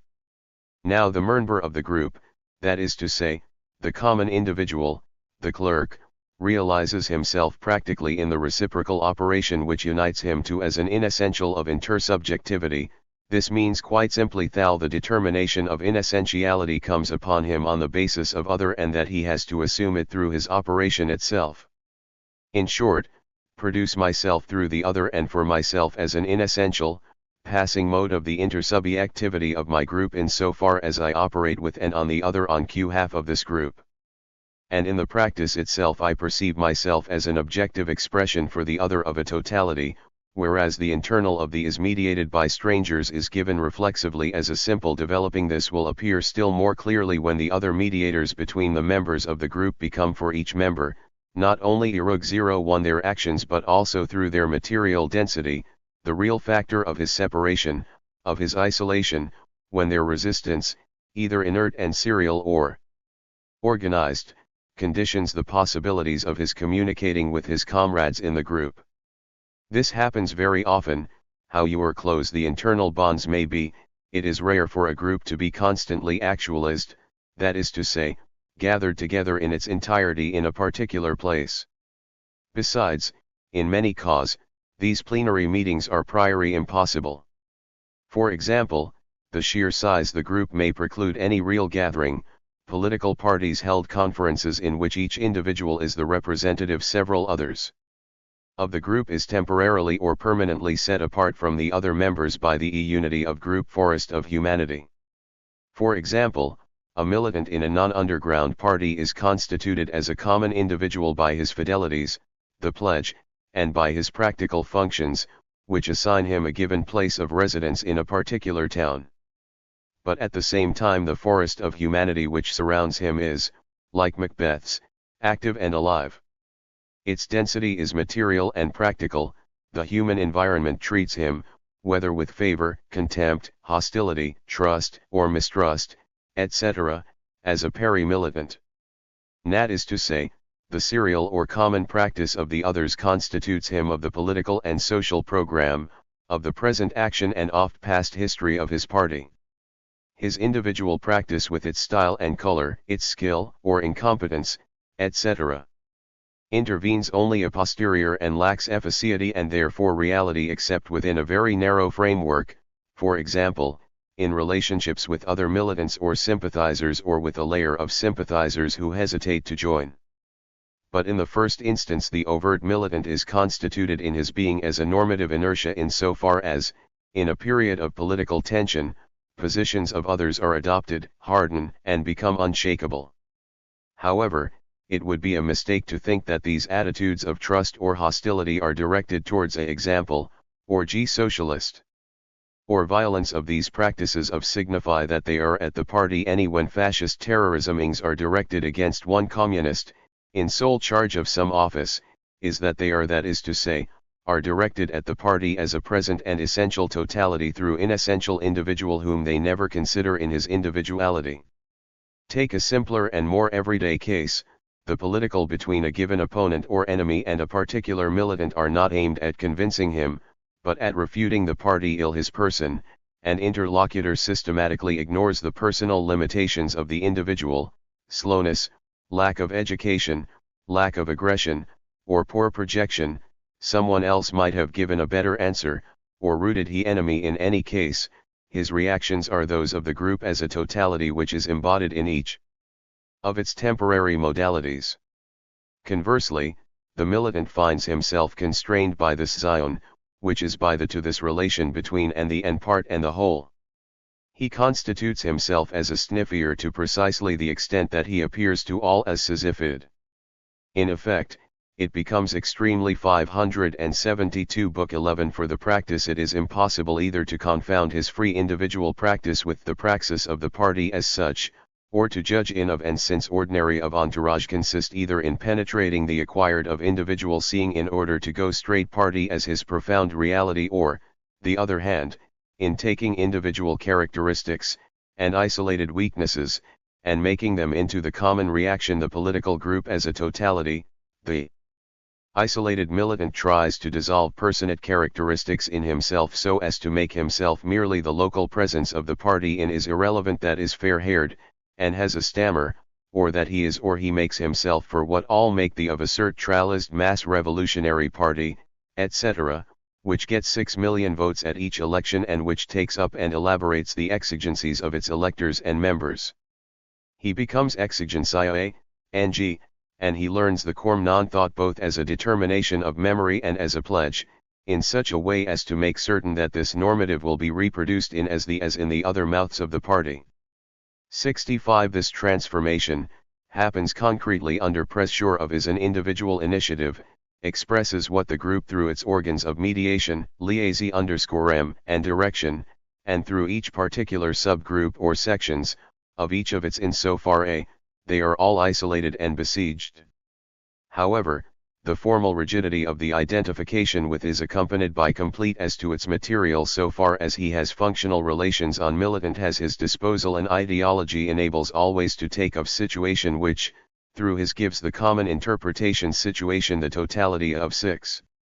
I.g. not a stratification of in but of the which determ 66. This will by in a km up, taking of all the and, other things, of implicit emergence yes of the corn muniri. Leaders hey may they may it. But prevent AA is in an embattled by totality of the of other 57.3 but, the same individuals the indefinite of serial or enemy by systematically appropriating his action divert or dissolve the signiferarian.s which he gives to his practice and to the course of things, both here and for every in every other here. Refracted by a dark density, bristling with projects and actions which elude him, these significations become indeterminate objects or and comes to same objects with thousands, or hundreds of thousands, of facets when the militant publicly reaffirms the abstract, schematic determination of discourse, he immediately reveals, to everyone, the party as a group totality. But it remains schematic, and the more it identifies him with the group, the more it cuts him off from reality. It should clear that what WC are discussing here is not the of any particular situation. Am simply trying show the forest of humanity materiality and as of the militant, be the but we have seen this ubiquity despite the pledge and the heterogeneity produced, remains fluid as long as the relations of common individuals are direct freezes and ossifees as soon as it is affirmed in opposition to the practice of the non-grouped. At the moment in which the group as a totality object becomes an abstract schematization for the militant, he becomes unable to comprehend either his own organic praxis, or that of the others, the concrete course of events. But, at the same time, he refers to what he realizes as his common reality constantly and for his every decision, that is to say, to the party as a normative inertia and a completed totality, as pure objectivity and intersubjectivity, that is to say, possessing an interiority, in short, as a substance which is total everywhere and which its own instructions everywhere. But it should not be forgotten that this constitution comes to the member of the group through others. This means that it arises in the milieu ofilterity and that he adopts it in accordance with his functional relations to the non-grouped. Thus this structure, as the practical instrument of his operations, represents in everyone his in the milieu of the other and the practical reinteriorization of the other PMY, that is to y, a totally of this totality a practwal by a few of all in of and in a practical of by is to say, by of group as in 574 bore being of the group. For it is in its objectivity for the other that the group can superficially appear as a totality. And it is clear that in itself, as an internal relation, it becomes a totalization. On the other hand, the structure of embodiment, the inessentiality of the individual, and the present essentiality of the whole, is not lived by the organized member for and in itself, he does not grasp it in the reflexive unity of an Orgum-Singarshan which has the totalization oft group as its direct objective. He produces it through the of other as of relations, thus it is to that the practical and theoretical object, for the person in the group, is the other, and that he does not grasp his own reality as an inessential element except as an implicit rule of action and as a signification which is discovered and projected onto the other in the course of the antagonistic reciprocity of combat or of argument. This univocal relato the party or to the group, his being lived as the dissolution of the part in favor of the whole, can never be either of his action or the of any intuitive, practical certainty. Nor is it ever explicitly formulated, unless it is first formed by others.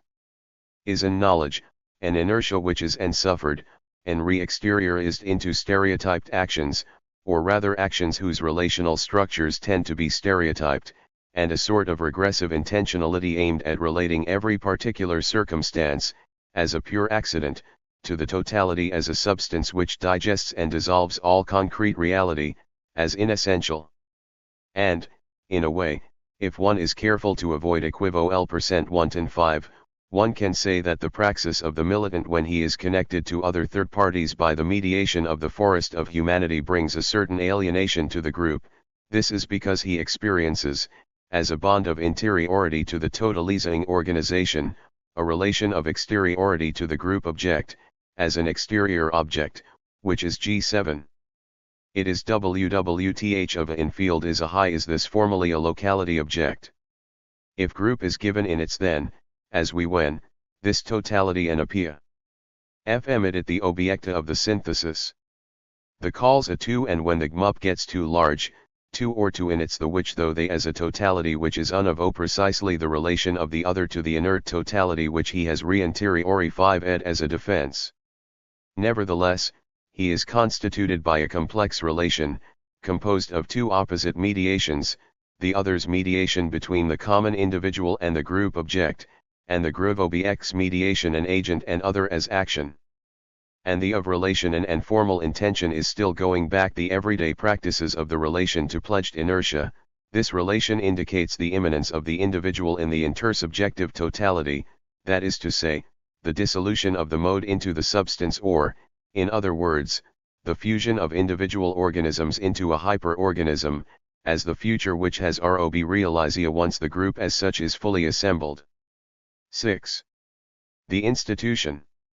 In the of m.zated the unity of the community as a bitotalizing mediated reciprocity in the GRO up when, at a party conference or demonstration, the militant is put back into midst of group, or when the clerk, with his colleagues through the medium of the customers, turns back to them and rediscovers the direct bonds of the organization, their expectations are disappointed and their relation to all is metamorphosed.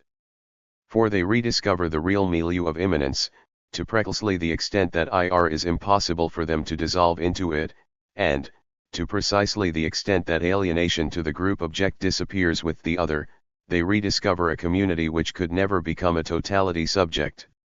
At thank level, in effect, where the organization takes itself as an immediate objective in the light of a transcendent aim, being in the group is no longer, for everyone, mediated over there by the other, instead it is mediated here by the same, by the negated multiplicity of a very same.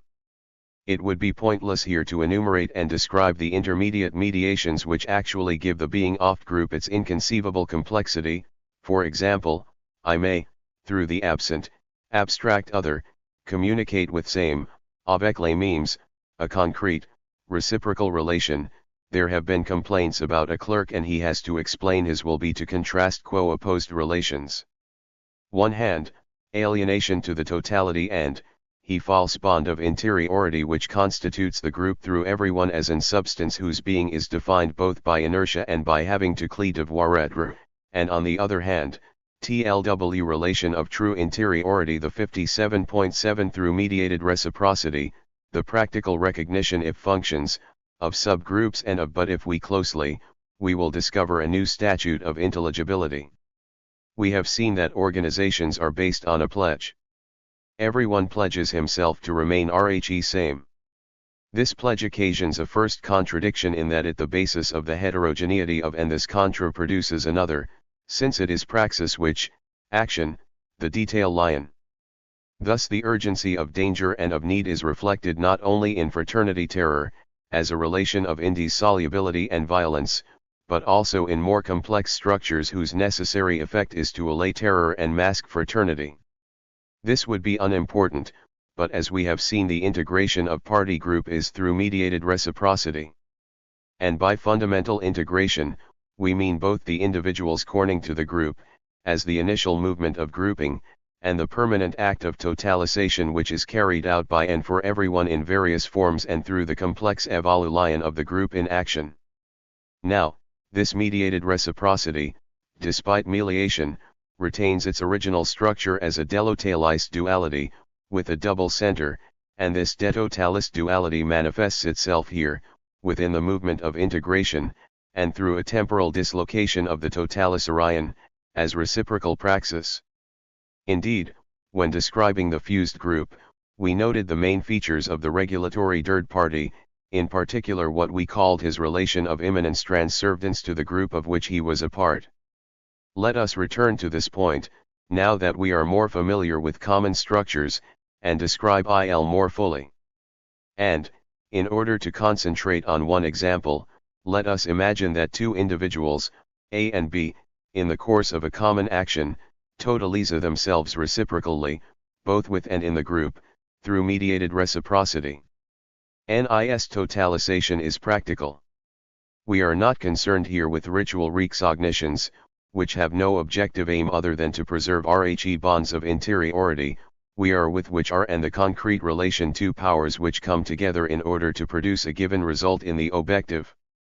In this sense, every function integrates the other into the differentiated totalization through their heterogeneity seen as regulatory by A, is to say, his practical defined by A not arise in 578-11. B as such, unlike what happens in fused groups. But, through the reciprocal grasp of the common field, the act remains regulatory cause it in a signifying the of is known to both agents, and because the two agents are themselves reciprocal products of the organization, they have been formed, trained, and equipped in such a way that B could sex, a forecast of his future action in that of A. Thus in the common field of the football match, on RHE basis of the common game and the given conditions, each move of his actions of the goalkeeper. Now, the structure of the regulatory act is complex, it is, in a limited affirmation of sovereignty. By sovereignty, in the absolute practical power of organism, that is se, purely and simply its prince ris as a developing synthesis of any given multiplicity in its practical field, whether inanimate objects, living things, or men.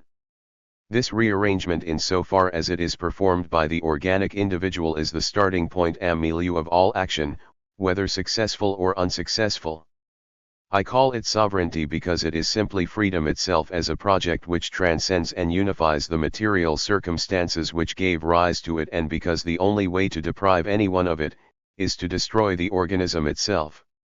In conditions in which this rearrangement of the diverse into a totalized field is also realized by action as material transformation of the Geld in its internal configuration and real content, sovereignty is not only amlous but also total. Now, at first sight, this regulatory action, whether it in a fused group or in an group, resembles the exercise of absolute, total sovereignty. The play of a practically totalizes the group, in fact, for its part, and in T5 moment, it defines the orientation of the prince ris and the momentary organization of all, through individual readjustments and owing to the power of each over all, a particular run or breakthrough will arrange the entire team in a certain practical order, the meaning of which, for example, may be both to support the maneuver and to anticipate a counterattack. Through this totalization of the team and by means of it, for it, will be INTE 68. But it is to one can be in ch is a complete and wc become hugged down allow itself by the traps of the and how simple is to it. Hud still simply in to be to his of field. An institution 579 graded whole, will this integration by determining his own position on the basis of the present state of play, of the used, of order by and of his own special function. Thus, A's squarrenty will define the mode of integration of B into the group in his operation, and A will totalize B, C, L, E, etc., by means of his regulatory action.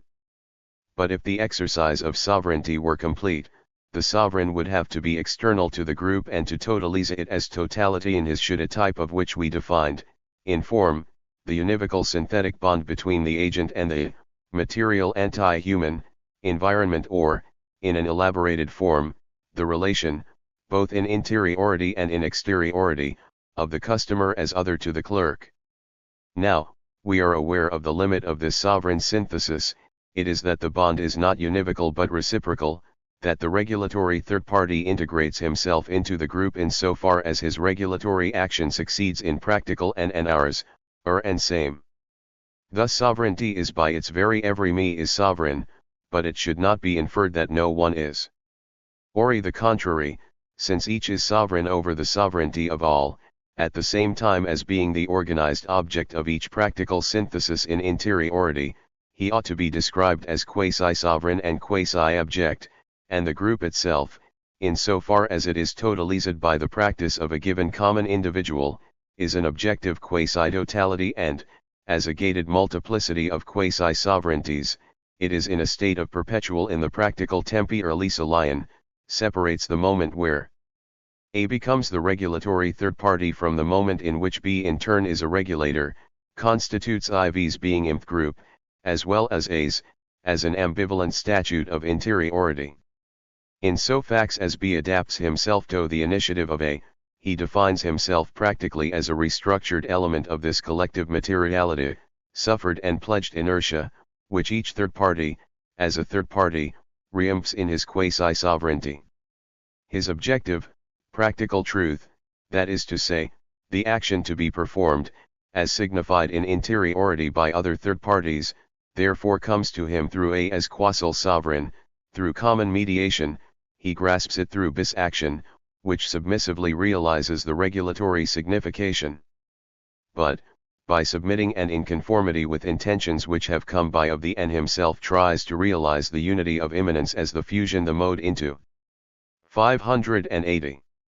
The substance, but in fact, this unity is destroyed by the simple fact that his action, a free mediate non between the common individual and the common objective, by a practical organism, realizes the synthetic objectification of the group in the worked object by negating his interiority of immanence in and by his dialectical development, that is to say, high negating his being as an inessential mode in relation to the essential substance. Wherever the action develops freely, he posits himself as essential, if only as a detail, through its very development. At one and the same moment, therefore, IR not only manifests his being integrated in TVA group as a practical and objective integration based on his inability to integrate himself ontologically into a substance, but also, at the same time, in the mediated reciprocity which harnesses his actions to the regulatory action of A, he sees himself by and through A as an integrated element of a quasi-objective totalization air formed by a quasi-sovereignty. But this ambivalence, which is simply a developing contradiction, also refers B to his own sovereignty, in becoming the third party through whose mediation B will rediscover himself over there, merged and organized with the others in the intersubjective substance, forces B to recognize him, in a new rm_wernant of reciprocity, as the third party who has the power to integrate, and not as the abstract sovereignty of the individual organism, and therefore as a member of the group. In other words, B has to see A as a simple modality of intersubjectivity, a definite function as the specification of the substance by itself, and this will force him, in A and in all, to snatch himself away from the common substance, that is, away from the integrating operation, so as to a mediation between the individual A and HR's common being in the group. A therefore becomes not only, for B, and by me ans of B, an alter ego, the same positive reciprocity, but also an excluded third party, as a quasi-squarrenty, a quasi-exile, the tension and H, by means of A the same conditions, also becomes an excluded third party and an alter ego. Can be there in his inessentiality in relation to the group through the integrating sovereignty of the other who becomes the provisional subject of the group. But in order for this operation to take place outside by means of the everyone must posit himself in his irreducible essentiality, the one who, with all the others, guarantees others' membership of the group by means of his pledge, his WWCRS, and his action. Thus, in the pledge with which B becomes, through his practical subection to the regulatory action, the object of an integration which is mediated over there in A, he constitutes the group as de totalist, or helps to do so through his obedience. He produces A as a quasi-sovereign, and therefore as quasi-excluded, and in the moment in he grounds quasi-sovereignty a mediated recognition of A's powers and functions, that is to say, of his concrete membership of the group. He produces himself as regulatory, either for A or for others, as when he acts as a guarantor for A and declares to the others, in of powers, be followed, helped, and in person the quasi-exile of quasi-sovereignty.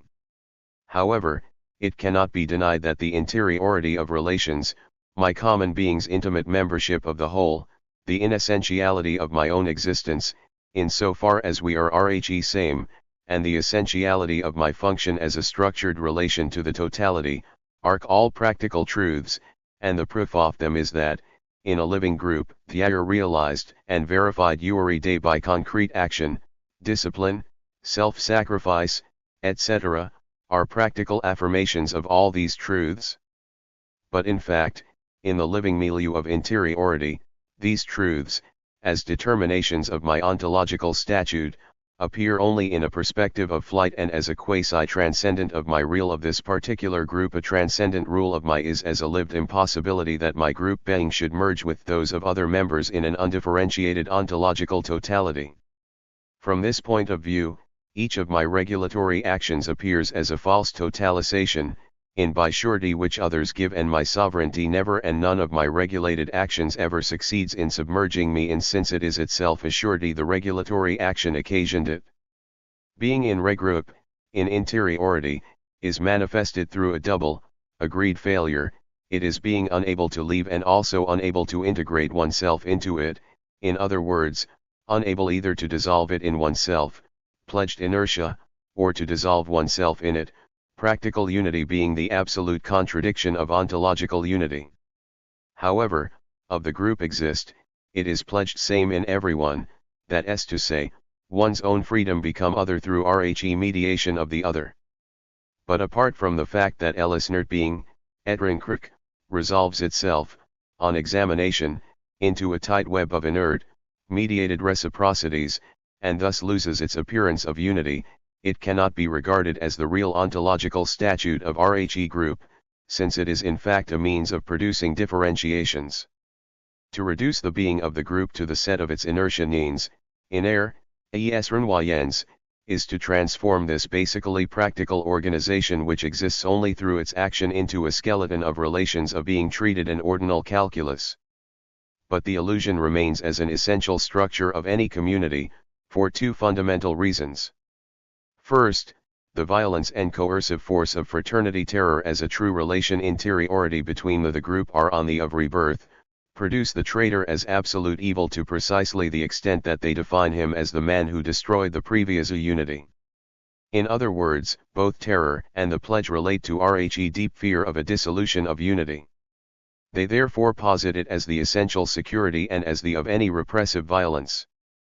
But the basic contradiction of the group which is not resolved by the pledge is that its real unity lies in common praxis, or, to be precise, in the common of this the community itself as the reign. It cannot in fact whatever it does either realize the free interpenetration of individual or an inert being one which is to freedoms. Secondly, for those who are not grouped and for other groups, rivals, enemies, allies, etc., the group is and it is a living totality. And, as we have seen, it has to interiorize this objectivity. It would be pointless here to examine the dialectical relations between and show how are through their each in relation to the others, and they are transformed by their and in certain stances, the being for others of the other, as their own immanent being. This has already been done many times, though never very rigorously.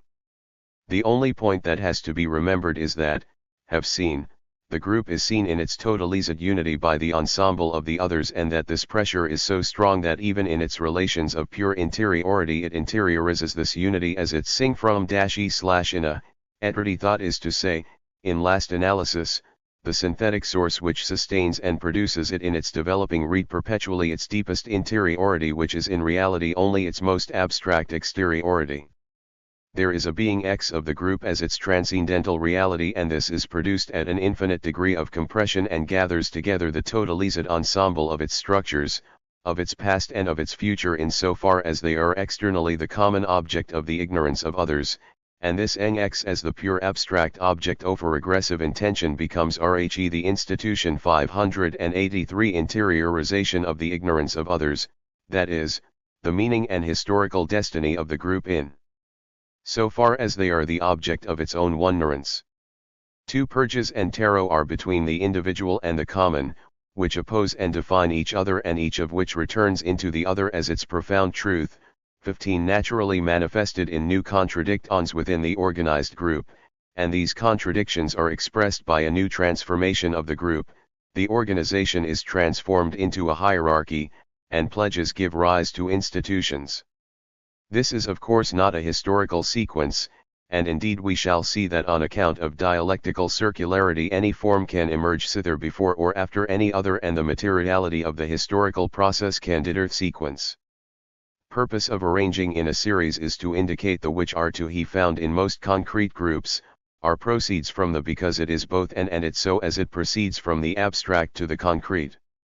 We 100k at we can see that the of terror is the fact that the group has not, and cannot have, the ontological statute which it claims in its conversely, it is that each and all are produced and defined in terms of this non-existent totality. There is a sort of internal vacuum, an unbridgeable and indeterminate distance, a sort of malaise in every community, large or small, and this uneasiness occasions a strengthening of the practices of integration, and increases with the integration of the group. It should be realized, in fact, that the conflict between the essential and inessential is not at all theoretical, it is a permanent danger both for the group and FBR the common individual. In fact, the PLG posits the inessentiality of the organic individual by making it impossible for him to dissolve the group in himself. Besides, it is obvious that, in every structure, the presence of RHE developing totalization in the individual part also indicates the importance of every part and their ability. Finally, the other treats the organic individual as a general. 584. Reality which can ignored, and tries simply to approach the group through the mediation of the common individual, and as we have seen, this inessentiality of exteriority is also interiorized. It is at this level that the is practices of all the within the community, as a common individual. He is a determinate function, and competence the practical relation with this contradictory being, freedom becoming a leg claim through the transcendence of free, pledged inertia, is juridical and, even outside action, each relation within the group is a reciprocal recognition of attributions and of the system of rights and duties. Attempts have sometimes been made to base the transition from the repressive to the restitutive, from violence to contract, from contempt for life to respect for the human person, on the historical differentiation of functions. The individual, as such, is presented as a product of the division of but these arguments they only the common wish to reduce the practical organism to its social function. Now, conflicts occurs precisely at his level, in relation to the common operation, each function has a relative importance and therefore the common individual is inessential or relatively essential, but in relation to carrying out particular the Practio 31 organism is an essential mediation. Of course this does not mean that any particular individual, as a specific product of history, is indispensable for the task which the group has assigned to him. This may happen in makeshift organizations, but in a group which itself produces the workers it requires, this dependence is automatically eliminated. But this means that irrespective of the individual and even if he could be immediately replaced, the moment of precise is, the essential moment is always that of RHE free, individual dialectic of the sovereign organization of the practical field. No individual is essential to a group which is coherent, well integrated, and smoothly organized, but when anyone realizes the mediation between the Kornrenan individual, who has no real existence except through the organic life of the agent, and the object, he reaffirms essentiality into the group. And this essentiality has nothing to do with historical individuality of the operation, or not, but rather with practical freedom as an indispensable moment of any operation. Even in the of alienation, individual agent has transcended or betrayed his pledge, he has executed his mission, performed his function, and yet, in a way, he created a new isolation for himself, as beyond the pledge, as a bracketing of inertia E585, whether suffered or pledged. In short, through the powers and responsibilities which have actually transformed him, through RHE instrumentality which increases his power, he has returned to transparency and can realize his fidelity in the group only through a transcendence which removes him from the common statute and projects him into RHEOBCT outside. However it is lived, this contradiction will be objectively expressed as a permanent danger of exile, or even as real exile. And RHE fear of being exiled, in reciprocity, gives rise to the fear that the group may dissolved, as inessential, in the essentiality individual actions. Is not fear in group, occasioned the pledge, the fear then was that the group might be etc. What is feared now is dissolution the rug 4x, and a pledge has no power against this new danger, since it arises precisely from pledged fidelity.